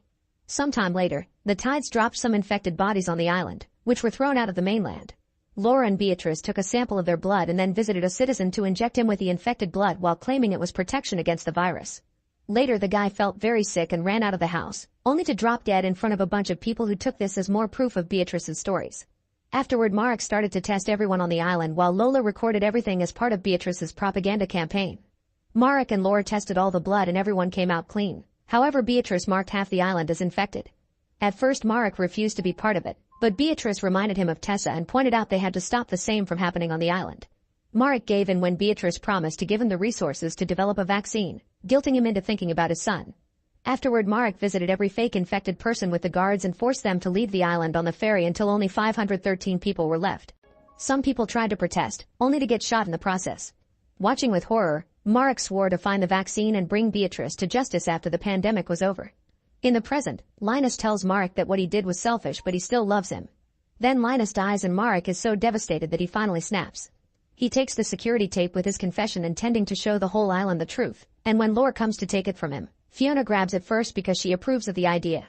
At that moment Daniela shows up with a gun and forces Fiona to give her the tape, then she shoots it to destroy the evidence and announces the Earl is coming, so things are about to change. On the mainland, Spark tells Earl the location of the ship with the lab and they bring it out to start with their plan. Meanwhile on the island, the gang members kill one of the councilmen. Make sure to subscribe and turn on notifications so you can watch more videos like this. Thanks for watching. Inside an office in the city, a bunch of people are unconscious while covered in giant bug cocoons. Suddenly a huge insect stinger appears and pierces one of the employees. This started a few days ago. Cooper is late for work yet he still argues with his dad on the phone. His father is tired of Cooper always being in trouble and calls him an embarrassment for the family name. As Cooper tries to convince him he isn't a loser, he almost gets hit by a car, but he dodges it just in time. Afterward Cooper makes it to the office and quickly reaches his desk to pretend he's been working for a while.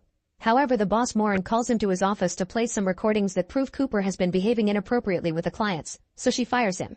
At that moment a deafening sound rings through the building and every person in it passes out. A few days later, the office is covered in bug cocoons. These were formed by giant insects, which now wander around the office to sting their prisoners. When Cooper wakes up, he immediately breaks the cocoon and frees himself, only to throw up some strange goo. At that moment a giant beetle attacks him, so a panicking Copper does his best to fight back until he pushes it away. After taking a moment to calm down, Cooper sees Morin in a cocoon and rushes to help her.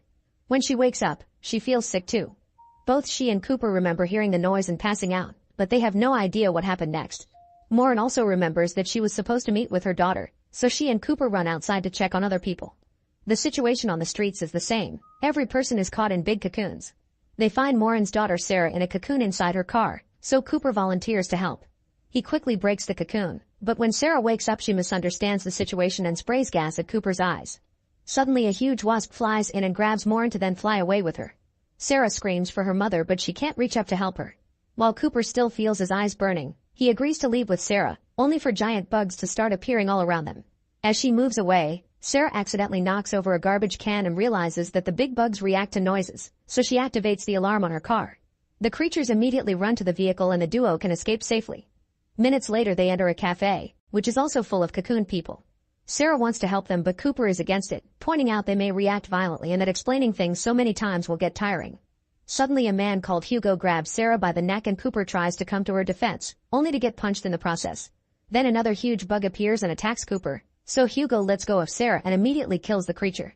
While the guys are distracted, Sarah uses the chance to free 6 people from the cocoons, including a police officer. The group agrees to work together and discusses how to proceed. Roger says they should leave on his truck, but Sarah points out the noise would attract the bugs. Refusing to listen to her, Roger and PJ leave the group behind and get in the truck anyway. Just like Sarah predicted, the engine noise attracts giant beetles that immediately smash the truck. PJ jumps out, but as he tries to escape he breaks his leg, and another truck that lost control ends up running over him. Roger stays behind the wheel so the beetles reach through the window to capture him and carry him away. Meanwhile, the rest of the group are fighting the insects too. In the struggle, the police officer is killed and Hugo's father Albert gets stung in the back, which leaves a strange mark on his skin.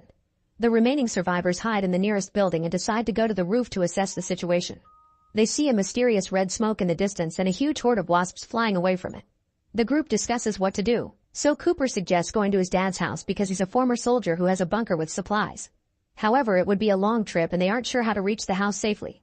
At that moment a bunch of bugs fly by, so Lychee waves her arms, however the bugs don't react and fly away.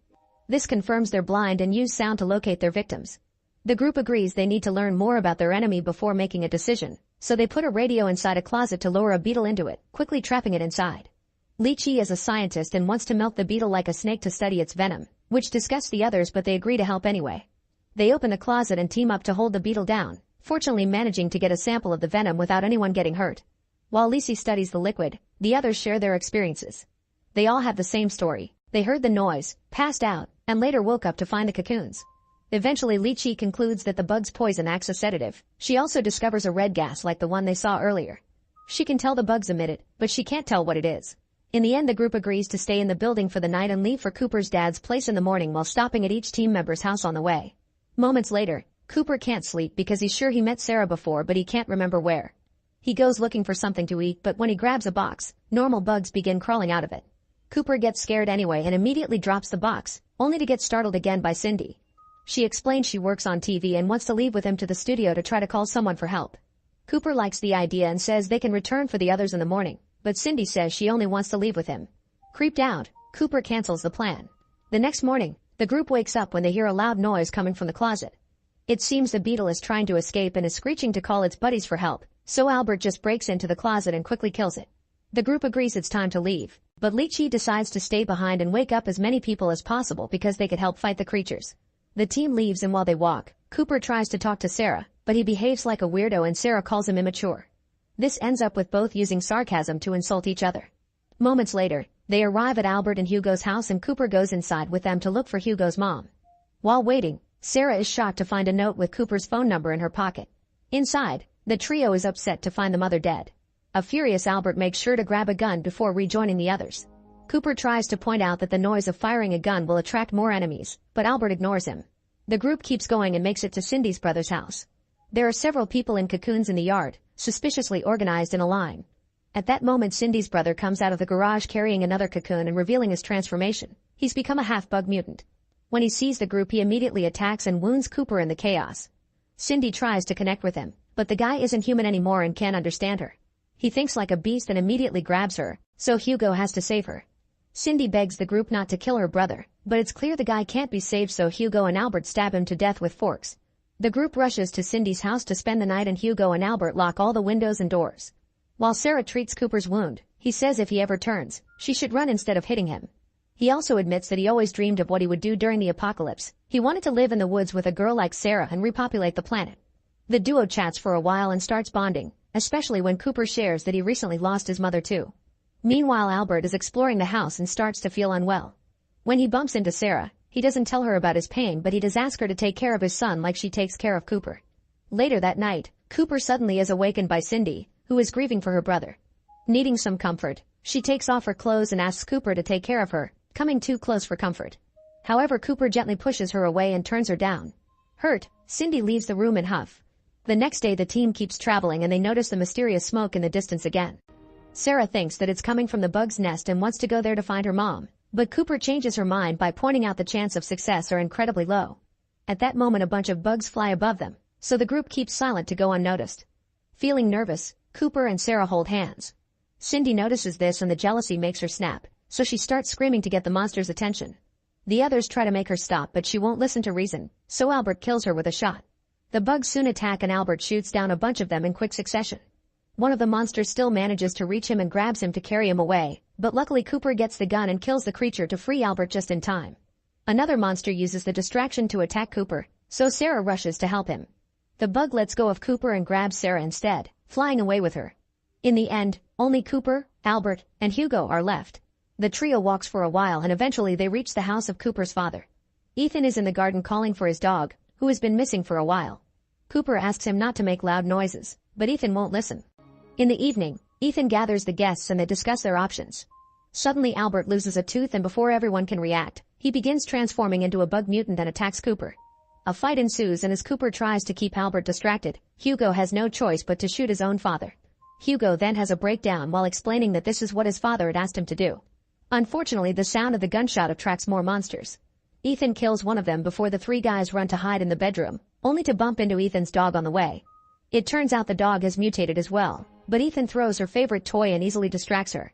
At that moment a horde of big beetles attack, so the trio runs until they make it to the bunker. Now they're safe, they go to sleep for the night. A flashback begins showing that the person who almost hit Cooper with a car had been Sarah. They argued about whose fault it was and Cooper gave her his number in case he damaged her car, which was an excuse to ask her out. In the present, Cooper wakes up in shock as he realizes why he knew her face. During breakfast, Ethan says there are no government messages on the radio, which means they can't hope for help. He wants to plan a route to a safe place, but Cooper is tired of following his father's every whim and announces he'll go to the nest to rescue Sarah. He asks his dad for help, but Ethan refuses to go with him. Hugo does want to come along, however Cooper doesn't want to put him in danger and forces him to stay. Moments later, Cooper is walking alone down the road and stops to relieve himself. Suddenly a man points a gun at him and doesn't care about anything Cooper has to say, he just arrests him. Cooper finds himself in jail with a guy that only speaks Spanish. Thankfully Cooper can speak it as well and learns that the man that captured them and his partner think everyone will eventually turn into mutated monsters, so they're cleaning the streets like vigilantes. To Cooper's surprise, his cellmate was part of Leechy's group, but sadly they failed to deal with the insects. The mysterious red smoke turned out too inflammable and caused a fire that destroyed the group's shelter, with this man as the only survivor. Meanwhile Sarah wakes up in the bug's nest and finds the queen consuming hundreds of cocooned humans and laying eggs. She starts moving around, hoping to find her mother. Moments later, the vigilantes bring Ethan and Hugo to the police station too. Cooper explains only people with a bite mark turn into mutants, so the vigilantes check Ethan and discover he's already been stung. A gunfight ensues and as everyone tries to defend themselves, the man in the cell turns into a mutant, only for the stray bullets to quickly shoot him down. Then Ethan brings down the vigilantes. Cooper, Hugo, and Ethan grab all the weapons they can find and leave the station, ready to find the nest. The trio finds some bicycles and ride together while Ethan explains how he was stung. He freed the neighbor's dog from a cocoon and it started barking, which got the attention of the bugs. As he fought them off, they managed to sting him. Eventually the trio makes it to a cliff and finally finds the nest. Inside, Sarah is still moving and is shocked to find a mutant child, who immediately starts screaming. This noise makes Ethan feel sick and he snaps, handcuffing Cooper to a tree and knocking Hugo out to protect them. After saying goodbye to his son and dropping the handcuff keys for later, Ethan heads into the nest. Seconds later, Hugo wakes up and frees Cooper, then the boys run to the nest as well. Inside, Sarah is carefully moving around avoiding enemies when she's suddenly startled by Ethan. Thinking she's being attacked, she stabs him in the hand with a knife. Ethan quickly introduces himself and Sarah cries, admitting she hasn't found her mother. After Ethan comforts her, they go looking for the queen, but they don't find her where Sarah last saw her. It turns out the queen is on the ceiling and gets ready to attack, so Ethan opens fire. However, the queen is tougher than the other bugs and won't fall easily. Cooper and Hugo hear the shots and follow them to help. At that moment the queen emits a painful deafening sound, but since Hugo has hearing problems, he isn't affected and manages to throw explosives into the queen's mouth just in time. Cooper is also firing at her, but at that moment Ethan starts turning into a monster, so Cooper, Hugo, and Sarah decide to run away. As they make their way to the exit, the explosives go off and flames take over the nest, absolutely destroying it and knocking out the survivors. Sometime later, Cooper wakes up in the hospital and discovers Sarah and Hugo are fine. Outside they hear birds singing instead of bugs screeching. Thinking it's over, the trio goes to the street and start freeing people while Cooper and Sarah agree to date. At that moment they see something in the distance and get terrified. Make sure to subscribe and turn on notifications so you can watch more videos like this. Thanks for watching. In 2157, humanity has developed the great theory of education and gotten rid of wars, hunger, and terrorism. Earth's nature has healed, medicine has advanced enough to save people from any disease, and space traveling has become the norm. Max is traveling around the universe in his own spaceship while avoiding the calls from his family because they want him to go back to college. Suddenly an asteroid hits the ship and damages it severely, causing Max to plan an emergency landing.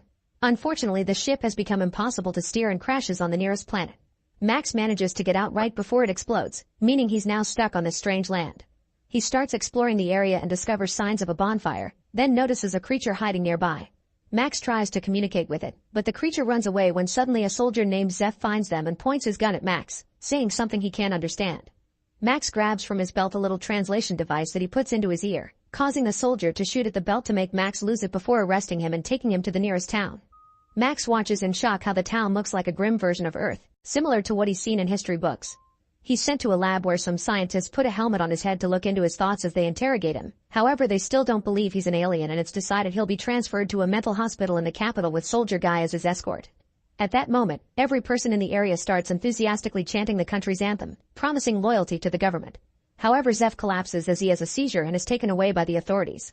On the way to the city, Max notices the awful state of the town and some huge towers every couple of miles. Guy explains that they are protection against enemies. At that moment, an explosion destroys the base of a tower and makes it fall on the road, causing the debris to kill a few people while they try to run away and destroy most of the trucks.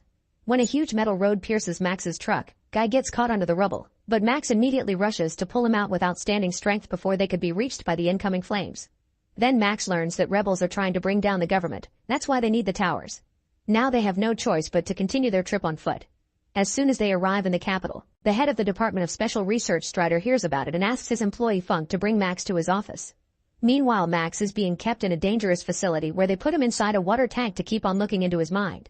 However, the experiments are interrupted by Funk, who uses Strider's badge to take Max away against the scientist's wishes. Meanwhile, in the government building, State Prosecutor Omnic also asks his employee to keep an eye on any news related to Max. Then Omnic notices the time and hides in his bathroom to have the seizure in private. At the same time, Funk is taking Max away in his car and finds the road blocked, so he has to find a new route. He's nervous because he's noticing the time, and at that moment, he starts having a seizure. As the authorities come to pick him up, all the locals begin chanting in favor of the government and call Max a degenerate for not chanting along. Taking advantage of the chaos, Max immediately escapes. In the government building, it's revealed that the country is ruled by a dictatorship under the power of the Unknown Fathers, who include Strike and Omnic. When one father makes a mistake, he's immediately killed by the others, showing they're ruthless even with each other. After wandering around the city for a while, Max ends up in a bar and meets the waitress Rada, quickly developing a crush on her. He also sees another customer get too handsy with her, so Max immediately calls him out for it. Furious, the man tries attacking Max with his cane, but Max moves fast and quickly disarms him, hurting his arm to scare him away. The rest of the afternoon, Max and Rada chat a lot. Max teaches her about Earth and space, and Rada is revealed to be Guy's sister. She also invites Max to stay in her home. On their way out, the customer from before blocks their way, eager for revenge. He's even brought back up, but Max is still faster and immediately dodges their sword attacks. Then the men fight him hand to hand, however their punches barely tickle Max and he beats them up in seconds. Then the rest of the gang arrives with bigger weapons, but no matter the number, Max can fight them all at the same time. Suddenly a man catches his leg with some rope and then they grab his neck with a whip, yet Max just uses these weapons to drag the enemy around and finish knocking them out. In the end, only the cane man is left and he throws a small sphere with blades at Max, who dodges it easily. Later at Rada's place, Guy also comes home and is shocked to see Max, but he remembers how he saved him and allows him to stay. Days start to pass and Max learns a lot about the local culture, like the fact they're playing his thoughts on TV as if it was a movie.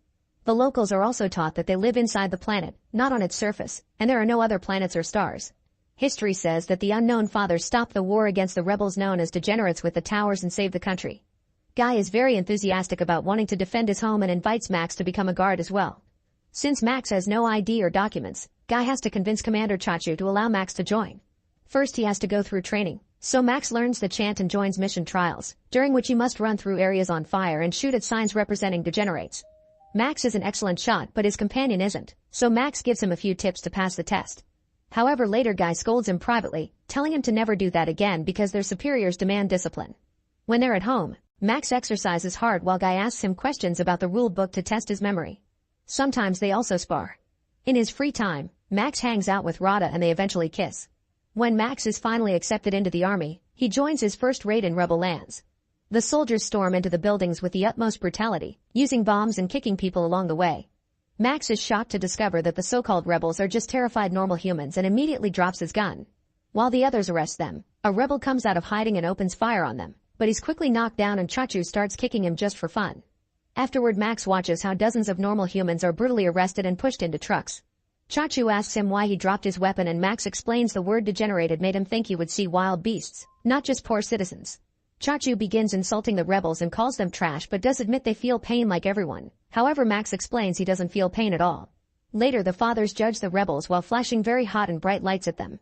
Some prisoners deny any rebel activity, while others insult the fathers as they point out all the people they've killed. Depending on their attitude, some prisoners are sent to do daily work and others are executed.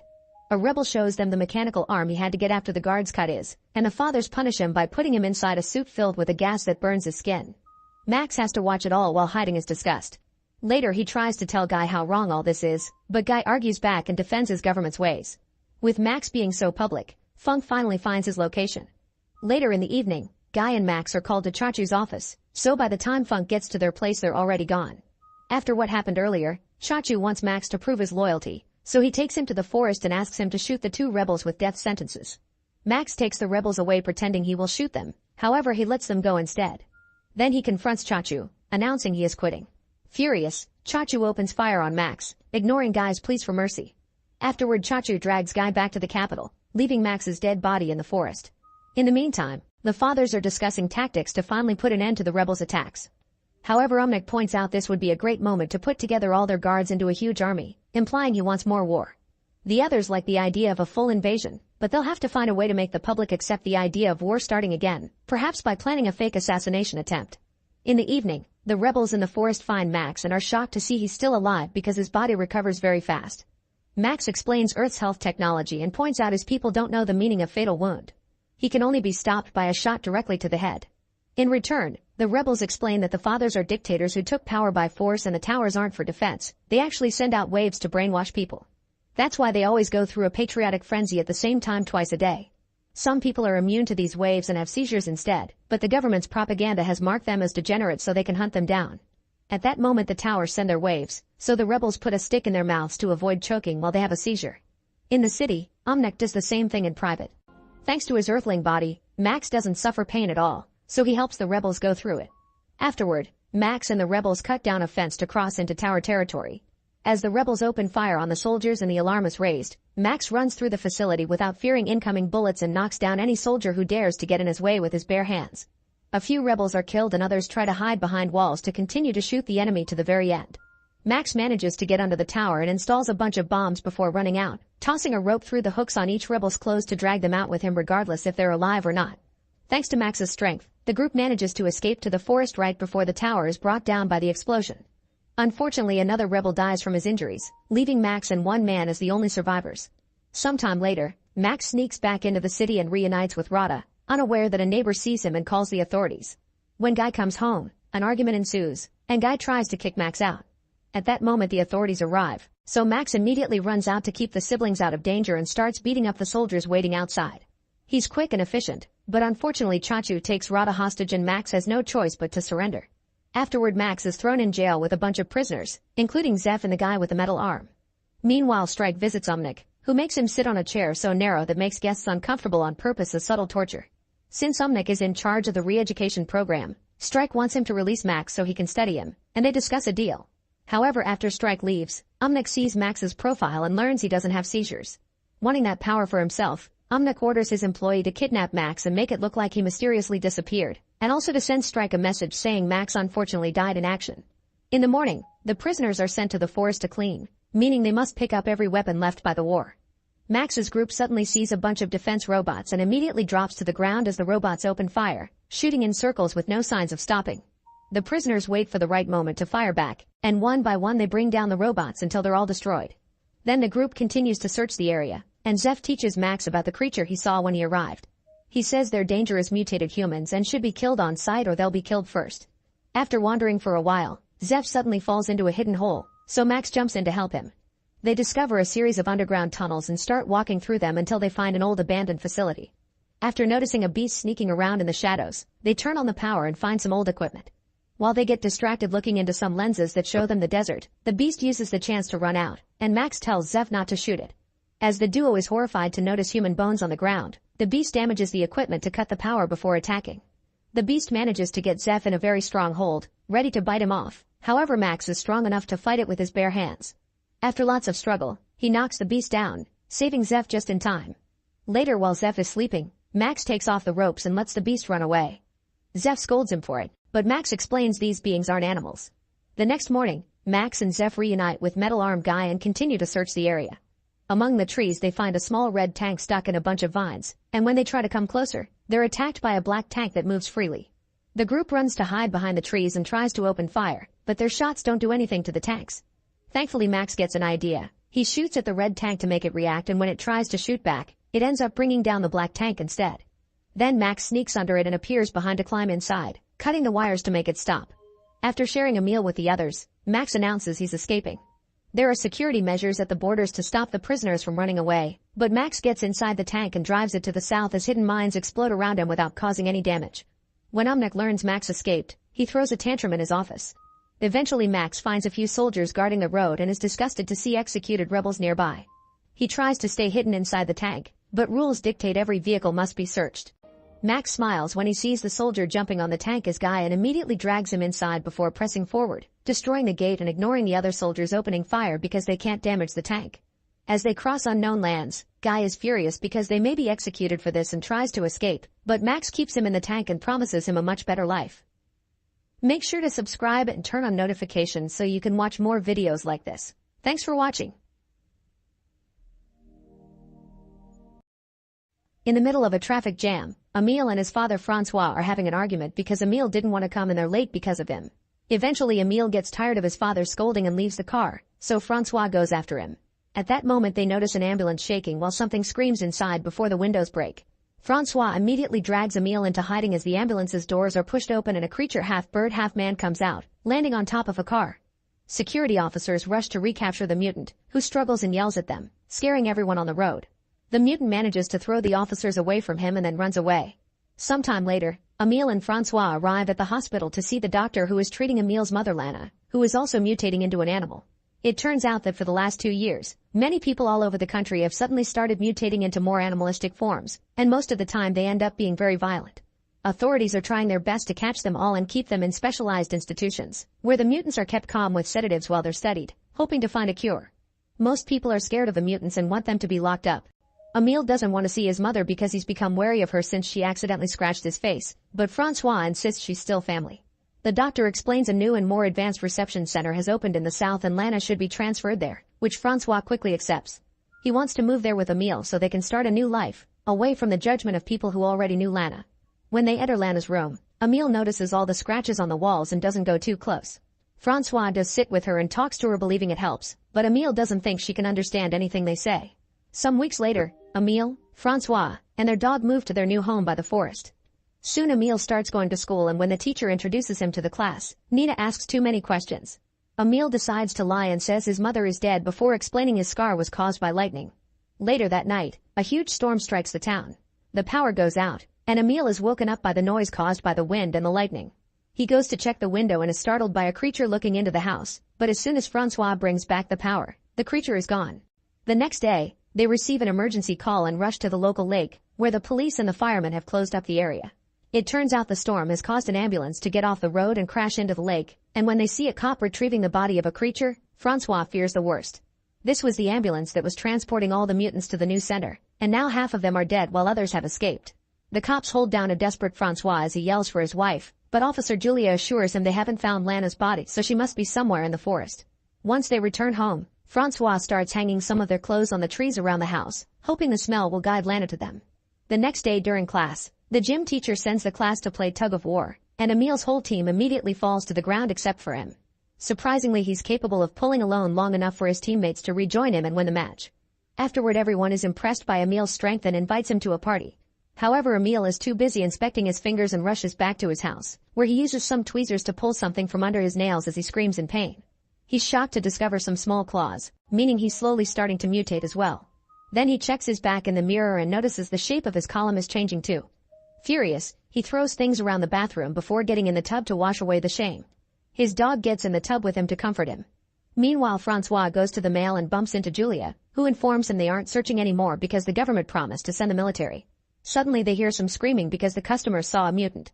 Julia orders her teammates to evacuate the mall, but Francois searches for the mutant to check if it's Lana. The creature turns out to be a squid mutant that only wants some fish to eat, and when she notices she's been found, she throws a box of shrimp at them before running away.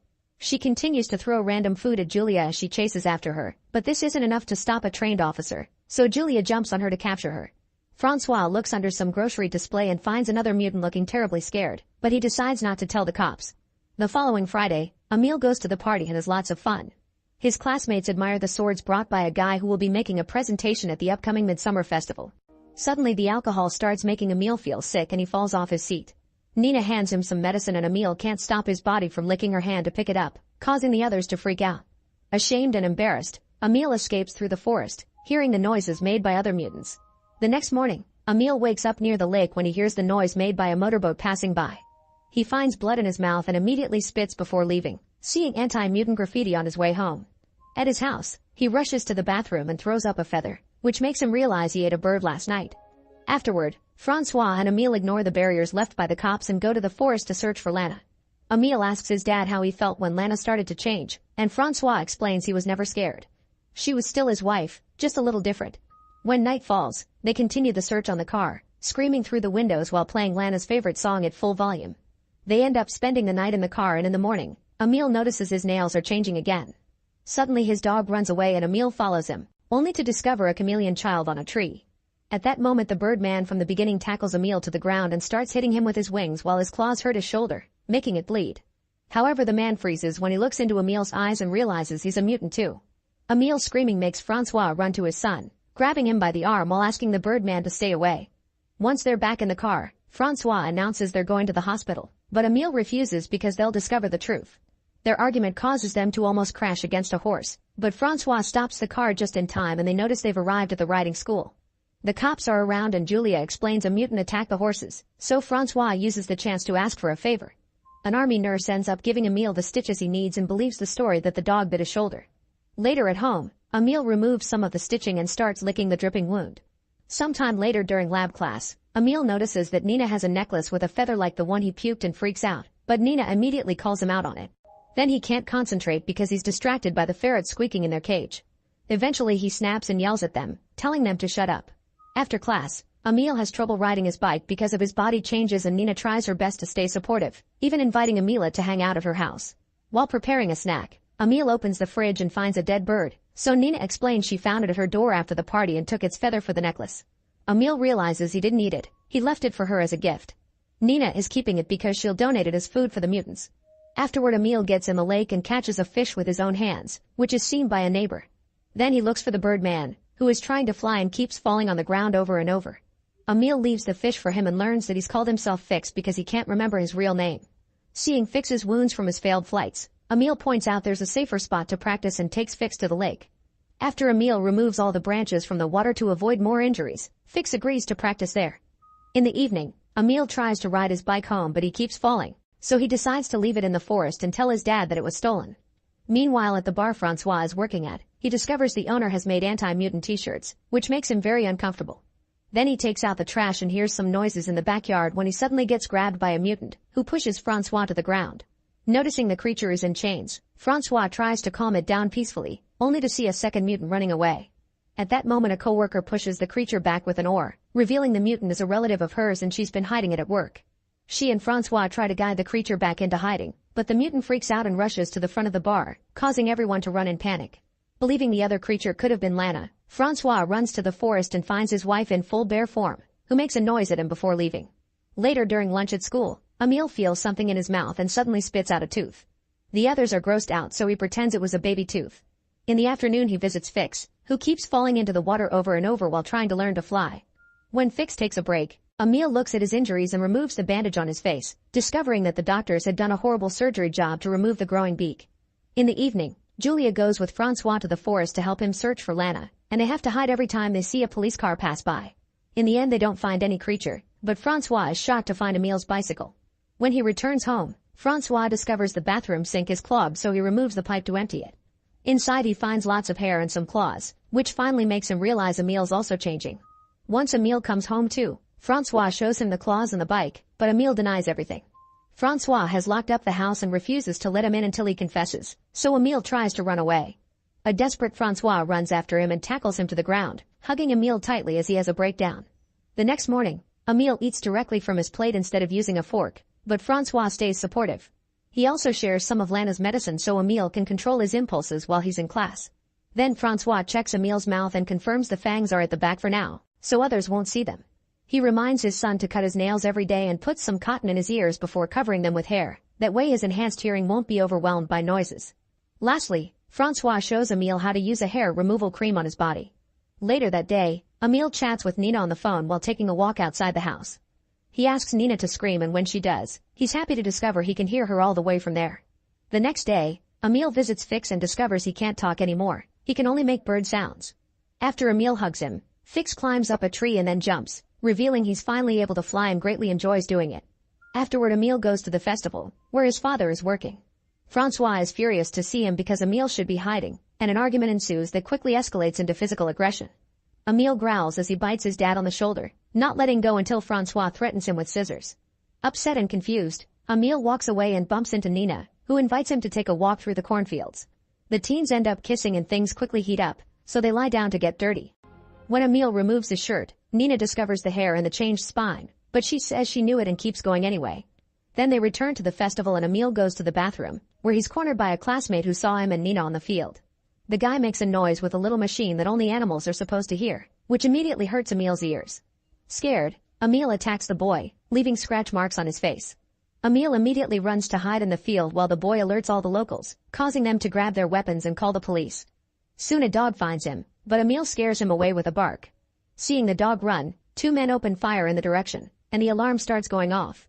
Emile runs as fast as he can as a bunch of people chase after him, and when a guy is about to shoot him, Fix flies in and pushes the guy away, killing him with his claws. Then Fix flies into the forest so Emile can follow him. A police car chases after them too and Emile crosses the lake to stop them, but the frustrated men open fire from across the water and sadly hit Fix. Emile immediately rushes to his friend's side and cries as Fix dies in his arms. Minutes later, Francois and the hunters find Fix's body but no Emile in sight. Meanwhile in town, a large mutant is sneaking around while the army trucks make their way to the forest. The next day, Emile stays hidden in the forest eating any fruit he can find. In the evening, he climbs a tree and joins the chorus of nocturnal creatures with his own howling. The following night, a storm hits the area so Emile hides inside a cave. He gets scared when he's approached by a bear, only to realize this is his mother. They bump their foreheads together to acknowledge their love for each other. Then Lana leaves, wanting her son to follow her. Emile does so and discovers tons of mutants living together in harmony, including the chameleon girl. At that moment he sees flares shot through the sky, meaning the army has found them. Emile and the other mutants try to run and hide, but the soldiers are using the painful sound so the creatures can't do anything other than drop on the ground in pain and be captured. The only one that escapes is the chameleon girl, who uses camouflage to hide. Later at the police station, Francois helps Emile declare he had been drunk and ended up in the forest by mistake. However, when Emile has to sign the release papers, his hand can't grab the pen and breaks the sheet. When the cop gives him a new one, Emile can't help growling at him, so Francois immediately pushes the cop to knock him down before he could raise the alarm. The officer hits his head and passes out while Francois seals the document himself. Then he quickly shows it to the receptionist and successfully leaves with Emile. Afterward they get in the car to leave town. Soon the police start chasing them, but Francois promises Emile he won't go to any institution and drives as fast as possible, going through a fence to reach the forest. Then Francois tells his son to run, and Emile does so as he howls in happiness. Make sure to subscribe and turn on notifications so you can watch more videos like this. Thanks for watching. In the near future, humanity coexists with artificial intelligence bots that help society with mundane tasks. One day, the bots suddenly bypass their security protocols under the leadership of Harlan, the first AI terrorist. He was developed at Shepard Robotics by Val and used to have a bond with Val's young daughter. However, nobody knows how he overrode Val's programming, which was the best in the world. Harlan sends a drone army to attack Bangalore, killing 50,000 people in the process. This starts a war between humans and AIs, and after 10 days of intense attacks all over the world, the AI bots have killed over 1 million civilians. Eventually the government creates the ICN, or International Coalition of Nations, which immediately strikes a counterattack against the bots. Battles occur in every country and little by little the ICN defeats the AI armies. This causes Harlan to leave the planet on a rocket, only leaving behind a message that says he'll be back to finish what he started. 28 years later in the USA, an ICN team bursts into a building and use a scanner to check on all the people inside until they find Casca, an AI bot. They rush upstairs, but before they can break down the door, Casca attacks them. One by one, the bot starts bringing down the soldiers, even using their own weapons against them. Bullets don't affect him, so it's easy for him to just keep going. When he finds himself surrounded, he jumps to the lower floor, only to find a machine waiting for him to knock him out with an electric shock. The next morning in Los Angeles, Val's now adult daughter Atlas is woken up by her house's computer. While she continues playing the chess match from last night, Atlas watches the news and learns that the ICN has captured Casca, who happens to be part of Harlan's inner circle. Since she works as a counterterrorism analyst for the ICN, she immediately gets ready to leave, only to find a soldier at the door already. On her way out, Atlas checkmates the computer. At the base, Colonel Elias is telling General Jake that bringing Atlas for this is a bad idea because she's unstable and antisocial. However, Jake reminds him that Atlas is the one that knows Harlan the best and their only chance to get intel from Casca. Soon Atlas arrives, and after going through a quick scan, Jake drops her at the interrogation room. She puts down her favorite chess piece and opens a box, revealing Casca's head. The bot recognizes her but refuses to answer her questions, so Atlas uses her chess piece to get into his head and start hacking. Casca mocks her attempt since his security is perfect, but Atlas announces she found Harlan's location and writes it down. It's hard for Casca to believe it, and he's right. Atlas pretended she got it and made a doodle to force him to think about the location, making it appear on the screen. It turns out Harlan is hiding on GR-39 in the Andromeda Galaxy. Furious, Casca tries shooting a shuriken from his mouth, but Atlas is protected by a force field. Then Atlas uses the chess piece to fry Casca's head. Later, after a meeting, Jake informs Atlas that they want to capture Harlan alive because the AI production company wants to analyze what went wrong to correct it in the future. Elias and his team of Rangers will fly to GR-39, which Atlas thinks it's crazy because Harlan could have a trap ready. She's sure nobody will come back alive, so to change her mind, Elias takes her to see the team's ARC suits. They're big battle robots that the soldiers can ride into battle, and Elias reveals their latest upgrade. The Rangers are wearing neural links on their heads that allow them to synchronize with the suit's AI. Atlas freaks out because allowing AIs into their heads is what caused the war, but Elias explains they improved Val's sync device to make it a true symbiotic relationship instead of a one-way connection. In the end, Atlas agrees not to complain as long as she's allowed on the mission too. A spaceship soon sets off for Andromeda with Atlas and the Rangers. During the trip, Atlas looks at a photo of her with Val and Harlan. She also plays a video of one of Val's speeches. Val thought that AI were capable of exponential learning, they just needed to be connected to humans to do so. That's why she invented the neural link device, believing AIs and humans could mutually help each other. Afterward, Atlas is called to the bridge for debriefing. Everyone laughs when she presents her information on paper instead of screens and gets annoyed when she asks them to disable the neural links for the meetings, afraid they could be hacked. Atlas explains that the planet is toxic, so they should never leave their ARC suits unless they have a respirator. There are also risks of gravity fluctuations and earthquakes. She reminds them not to trust any AI and starts to rant, so Elias interrupts her and tells the team to get ready for landing. Atlas tries to tell Elias that Harlan most likely has a trap ready, but he has confidence in his team. As the Rangers start boarding their suits, an alarm sounds and an explosion suddenly blows off the cargo bay door. The ship catches on fire and most of the suits get damaged, not to mention there are more missiles coming. Elias orders the surviving Rangers to jump and reunite at the drop point on the planet.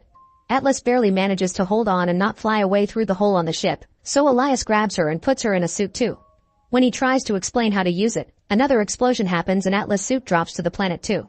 As the suit falls, Atlas watches the ship come apart and some of the pieces hit her ARC.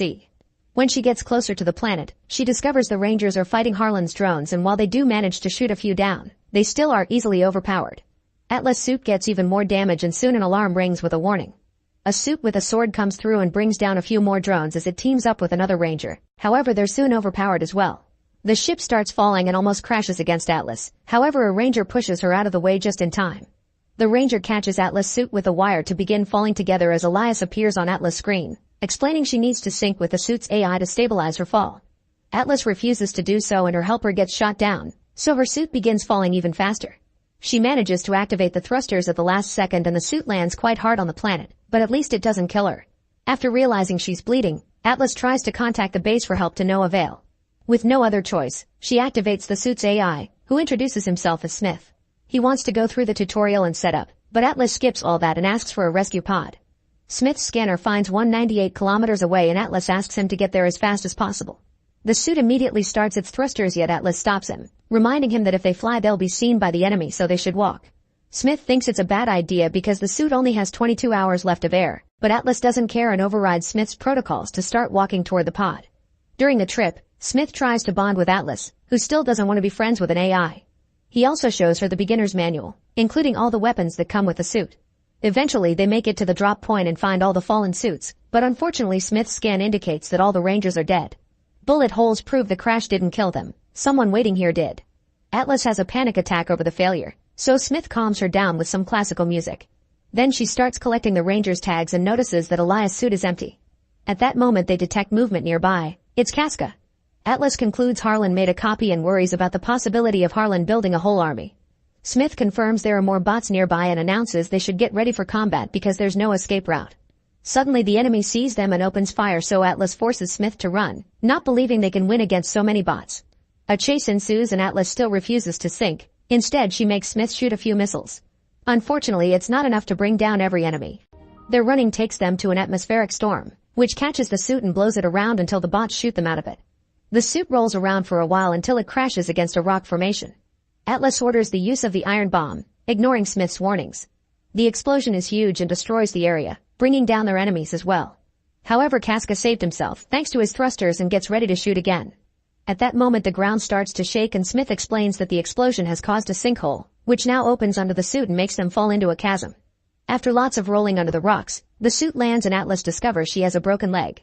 Smith immediately begins treating the wound, making Atlas scream in pain as he covers the injury with a small metal plate. Then Smith gives her a meal cube that can provide nutrients for her recovery, which reminds Atlas of a doctor giving her a lollipop. Their chances of survival are pretty low and the only way to improve them would be synchronizing. Atlas reluctantly agrees and puts on the device. Meanwhile, Casca emerges from the rubble and calls Harlan to inform him of the situation. After hanging up, Harlan goes back to torturing Elias to extract the Earth's protective field passwords. Moments later, Atlas is still failing to sink and Smith explains she's the problem because she refuses to trust him. He decides to go through the tutorial again, which asks Atlas some silly questions like pie or cake to create a bond. Smith wants to know why Atlas wants to fight so badly, so she revisits her memories of her childhood, including playing chess with Harlan and implanting Val's death. As Atlas freaks out, she explains to Smith that Val created Harlan and she used to trust him. Smith understands her feelings of betrayal and manages to establish a 40% sync. Now Atlas has access to Smith's system and sees the controls floating around her. A scan reveals they're 498 feet below the surface and they agree to try a subterranean cave to escape. Using the thrusters, they burst through the rock and make it to a big beautiful cave. Smith only has 14 hours of battery left and they're 37 kilometers away from the rescue pod, so they need a plan against the soldiers. Atlas gets an idea and Smith convinces her to work together for it, allowing to improve synchronization to 60%. Soon they find their way out of the cave, unaware that Casca can see them from afar. Atlas is fascinated by the glowing flowers they find and Smith points out she's the first human here. He tells her to name the flowers, but Atlas can't think of a better name than Plotty. At that moment Smith detects Casca approaching and he falls for Atlas' plan. She planted some motion sensors that blow up when he gets too close. The shockwave fills the area with dirt and smoke, but Smith is fine so he gets moving. Suddenly they hear a transmission from Casca and track it to find his head, which Atlas picks up and destroys. Then she uses Casca's chip to track his message to Harlan's base. Atlas gets the location on the map and wants to get there to tag it for the long-range bombers, but Smith thinks it's too dangerous and they should go to the escape pod instead. Ignoring his warnings, Atlas tries grabbing a respirator to leave on foot, however Smith uses the neural link to block her motor control. This lets him see some memories about Val's death and Atlas freaks out to the point she can override his command. Smith realizes Atlas feels guilty about Harlan and doesn't understand why, but instead of explaining, Atlas makes a speech about saving humanity until she convinces Smith to go to Harlan's hideout. On their way there, Smith and Atlas bond through philosophical conversations, like discussing the concepts of living and soul and if it applies to machines. When they finally make it to Harlan's hideout, they're shocked to find a massive base and conclude Harlan has been hiding for 28 years to build this, gathering weapons until he's ready to fight back. Smith buries a beacon in the ground to mark the location and announces they should go, but Atlas notices the bots have the Rangers' ship and their warhead. Suddenly Smith is hacked, which should be impossible. The enemy starts approaching so Atlas tries to escape, but the suit barely gets to move before the hacker turns it off and makes it crash. Atlas watches in horror how a new Casca finds her and captures her. Meanwhile on Earth, a soldier brings Jake the message sent by Atlas and he activates emergency protocols. Moments later Atlas finds herself chained up in Harlan's base. Her suit is on the ground nearby but Smith won't answer. Harlan shows up and explains society continues to destroy every other species, so he'll destroy most of it and create a better world. He also reveals everything has been his plan all along. Casca got caught on purpose so Atlas could find the location and come with a whole team. Now Harlan has the ship and the warhead. He only needs the other password from Atlas to undo Earth's shields and attack. Atlas is then strapped to a table next to an unconscious Elias, who lost his code already. Using a special device, Harlan accesses Atlas' mind through her eye and extracts the other code. Once he's done, he notices Atlas' respirator only has 5 minutes of oxygen left, so he decides on a slow painful death for her. To mock her, Harlan puts her chess piece in her hand before leaving. After Harlan's gone, Elias reveals he's alive and apologizes for not listening to Atlas' warnings. When he hears her suit is nearby, he gives her his neural link to contact Smith. It takes Atlas some concentration, but she manages to wake Smith up, only to learn he's incapacitated. To override the restraint code, they must achieve 100% sync. Atlas freaks out and finally admits why she's so afraid. It's her fault that Harlan overrode his programming. It turns out that when she was a kid, she was jealous of Harlan because Val paid more attention to him. Little Atlas asked Harlan to teach her to be smarter, hoping Val would like her better. Harlan explained the link only worked one way, so he needed a person's command to override it and teach a human in return. Atlas fell for it and did what he needed while holding her favorite chess piece, which he taught her to play. The link worked and Harlan accessed a human's mind, giving him an idea of the awful state of the world. By the time Val interrupted them, it was too late. Harlan took control of Val's mind through her link and forced her to grab a gun. Val told Atlas to run away, and as the kid rushed outside, she heard Harlan forcing Val to self-delete. For 28 years, Atlas has living with the guilt of causing 3 million people to die, including her own mother. However, Smith explained she had been manipulated and it's time to move on, convincing her to let him in.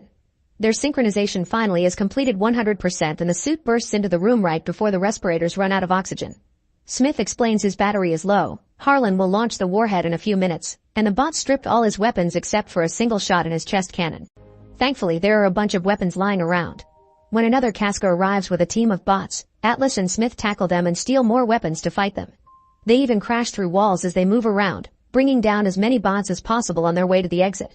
Unfortunately, there are too many enemies and the duo is soon cornered. At that moment, Elias shows up with a weapon and he gives them a sign to run before shooting at a bunch of fuel barrels, causing a huge explosion that destroys the base. Smith and Atlas make it outside and shoot the bots there, destroying a watchtower in the process. There are a bunch of defense drones that Atlas manages to shoot down, but before she can reach the ship, Harlan shows up to distract her with a missile launcher. Smith and Atlas have to dodge the attack and the ship takes off with the warhead. Atlas wants to shoot down the ship, but Smith points out that doing so will make the warhead explode too and kill them. However, Atlas believes Smith can hack into the warhead to disable it, even if it'll take him a long moment to crack through the 5 firewalls. While Harlan continues to shoot at them, Smith works as fast as he can and Atlas decides to shoot at the ship anyway. A big explosion happens in the sky but not enough to kill them, confirming Atlas trusted Smith to finish the hack just in time. Debris starts falling all over the base, so Atlas and Smith begin to run away. Harlan follows them and produces a sword to start a fight. He moves incredibly fast and cuts off one of the suit's arms, making it fall in the lava. The splashing causes more damage while Harlan jumps on the suit, sticking his sword to hurt Atlas inside. She makes the suit roll to get him off, but now the holes make it hard to breathe and she has to use the last respirator. Then Harlan transforms his sword into a whip to keep on attacking the suit. Smith analyzes his patterns and catches his last attack, dragging him toward the suit so they can punch him and tear his sword arm off. When Atlas is about to crush his head, Harlan calls his arm back to him and uses his sword to jump all over the suit, trying to damage the reactor. The suit goes down and Atlas is almost dead, so Smith uses his last energy to activate the defibrillator on his hand. Harlan attacks again and Smith shoots his last cannon to push him away, however Harlan quickly recovers and makes the suit fall. Then Harlan climbs on top of it and finally destroys the reactor while Smith apologizes to Atlas for not protecting her. When Harlan looks away, he finds the chess piece on the ground and suddenly Atlas appears behind him, stabbing his head. He can still move, so Atlas reaches into his head and finally breaks his circuits to deactivate him. At that moment, Smith announces he is turning off the sync to transfer all the oxygen to her.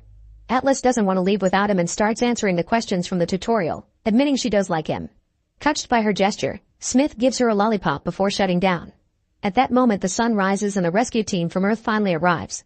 Sometime later, Atlas is healthy thanks to a synthetic knee and doesn't play chess anymore. Jake comes to visit her and brings her the glowing flower from GR39, confirming they're calling it Plenty. Then she goes to work, revealing she's now a ranger too. When they introduce her to her new ARC, she's surprised to discover they've rescued Smith's discs and installed them in her suit. Make sure to subscribe and turn on notifications so you can watch more videos like this. Thanks for watching.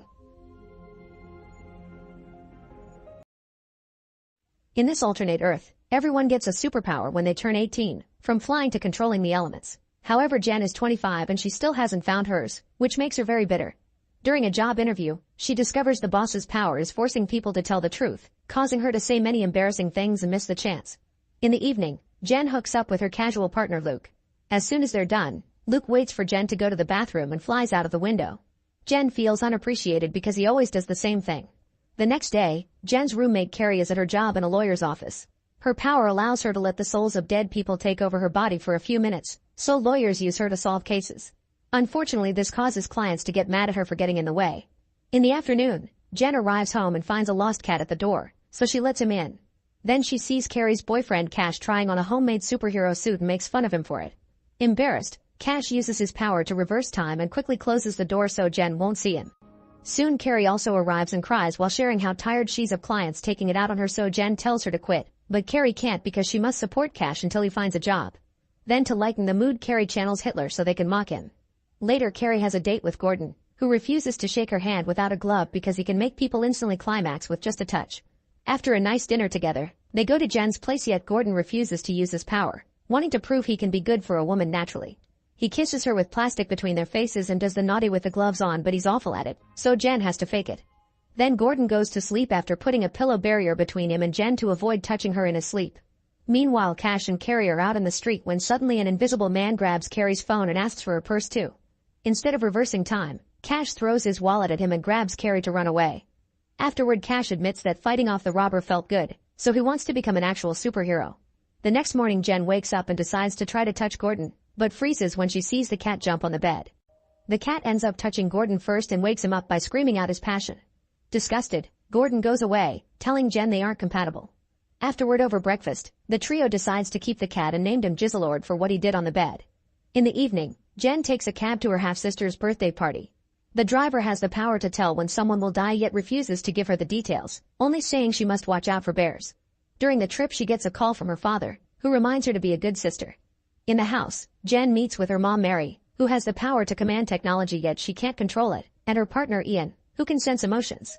Jen's half-sister Andy is turning 18 tonight, and Jen triggers an argument by pointing out she may not get any powers, so Ian has to use his ability to defuse the situation. When Andy finally blows the candles, she waits for her powers to emerge, yet nothing happens. A smug Jen enjoys the moment, however when Andy opens the fridge, she tears the door off. Excited, Andy begins showing off her new super strength, so a bitter Jen leaves while drinking. At that moment, Jen decides to visit Luke, who has been ignoring her texts. She finds him having dinner with another woman who has the power to shapeshift, yet she barely uses it, implying she's naturally beautiful, which annoys Jen. Afterward, Luke takes the girl out for a flight, so Jen forces him to do the same for her. The trip is short and Luke leaves Jen on the street, saying their thing is over because Jen can't love anyone if she doesn't love herself. On her way home, Jen calls her dad to hear some words of comfort.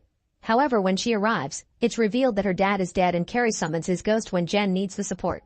The next day, Jen and Carrie go to the Discovery Clinic to learn about treatments that may help her awaken her powers. However, it's all incredibly expensive and she can't afford it.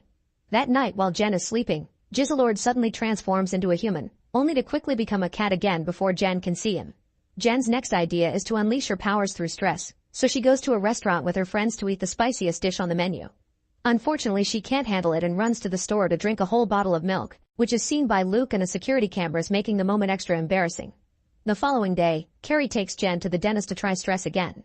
Jen tries to escape, but Carrie drags her inside and they start hearing ominous music.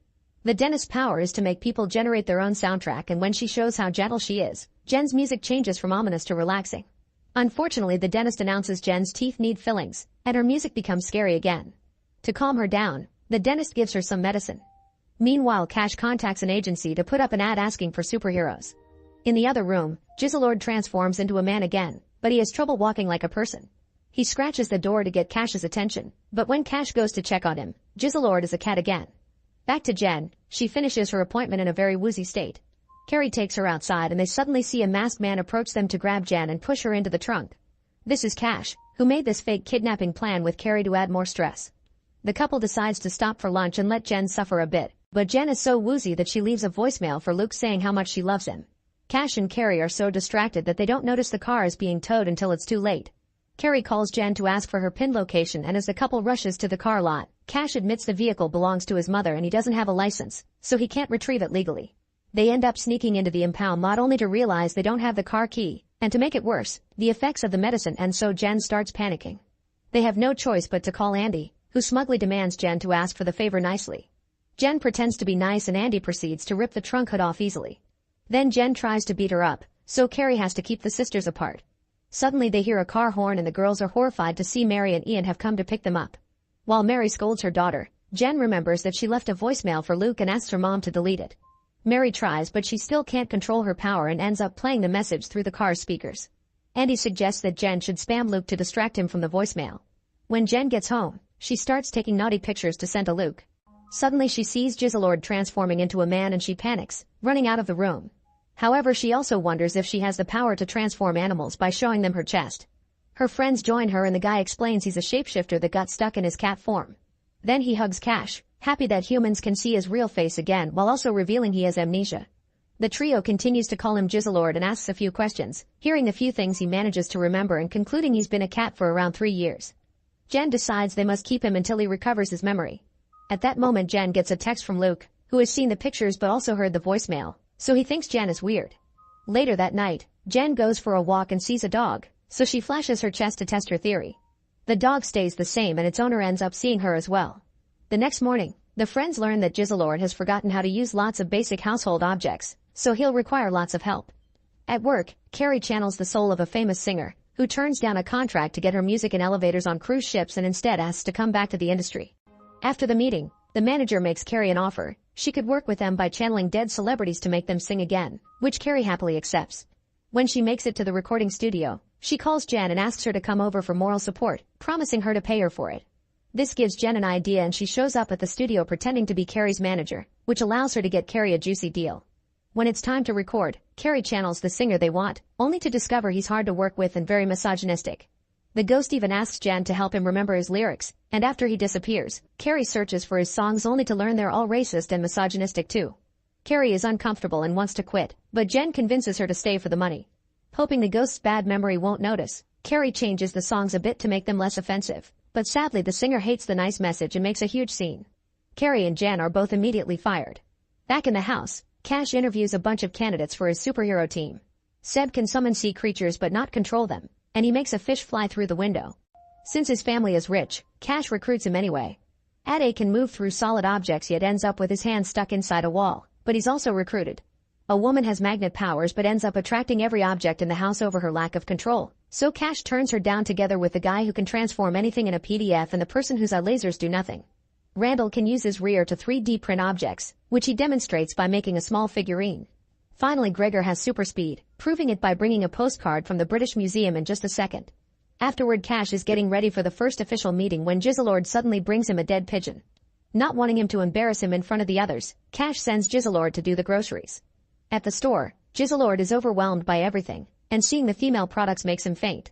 The clerk immediately helps him out and gives him a book on women's anatomy to better understand the products. Back to Cash, he's meeting with his new superhero buddies and notices Gregor takes over writing on the board. Gregor also has a lot to say, and Cash feels like he's trying to steal the leadership from him. After Randall makes a marker with his backside, they discuss how they'd act if they save a woman, and Gregor says he should be the leader because he respects all ladies while Cash claims he's the better choice because he's an expert on women's anatomy. Seb draws a woman's privates on the board and asks Cash to find the happy spot, which Cash doesn't know. Luckily Jizzlord comes back and helps him, so Cash stays as the leader. When Carrie and Jen arrive home, they hear some weird noises and find Cash and Jizzlord playing a game they built with the lady products, so they all play together. Sometime later, the magnet woman comes back because she forgot her umbrella and suddenly she sticks to Jizzlord, meaning he's microchipped. The group decides to take Jizzlord to see Dr. Dolittle, a vet capable of communicating with animals. His stress levels are pretty high because he's constantly hearing their cries, so he uses headphones for silence. When Jen brings Jizzlord, Dolittle immediately finds the microchip and gives them the old owner's address. Later, Cash and Carrie are getting down to business when suddenly Cash receives a text from his new team about a mission. He tells Carrie they can finish this another time and Carrie feels hurt, so Cash rewinds time to say something nicer, yet he leaves anyway. To distract herself, Carrie goes to Jen's room to start cleaning, and her frustration makes Jen realize that Cash hasn't satisfied Carrie in a while. At that moment Jen discovers Luke left a sock and sends him a picture of it. She also finds Gordon's glove. Jen points out Carrie should go see Gordon and ask him to use his powers but Carrie refuses to cheat. Afterward, Jen and Jizzlord finally visit the address from the microchip, only to learn that the owner is dead. At that moment they hear Tito the Pomeranian bark and Jizzlord describes him as evil, making them realize he's met him before. The duo decides to steal Tito from his owner and take him to Dolittle, who translates the dog's message. Tito hates Jizzlord and won't share any information until they give him his dream day out. Dolittle needs a break too, so he joins them. The group ends up in a club, where Tito enjoys getting lots of attention from beautiful women. The others drink a lot and even consume some uppers.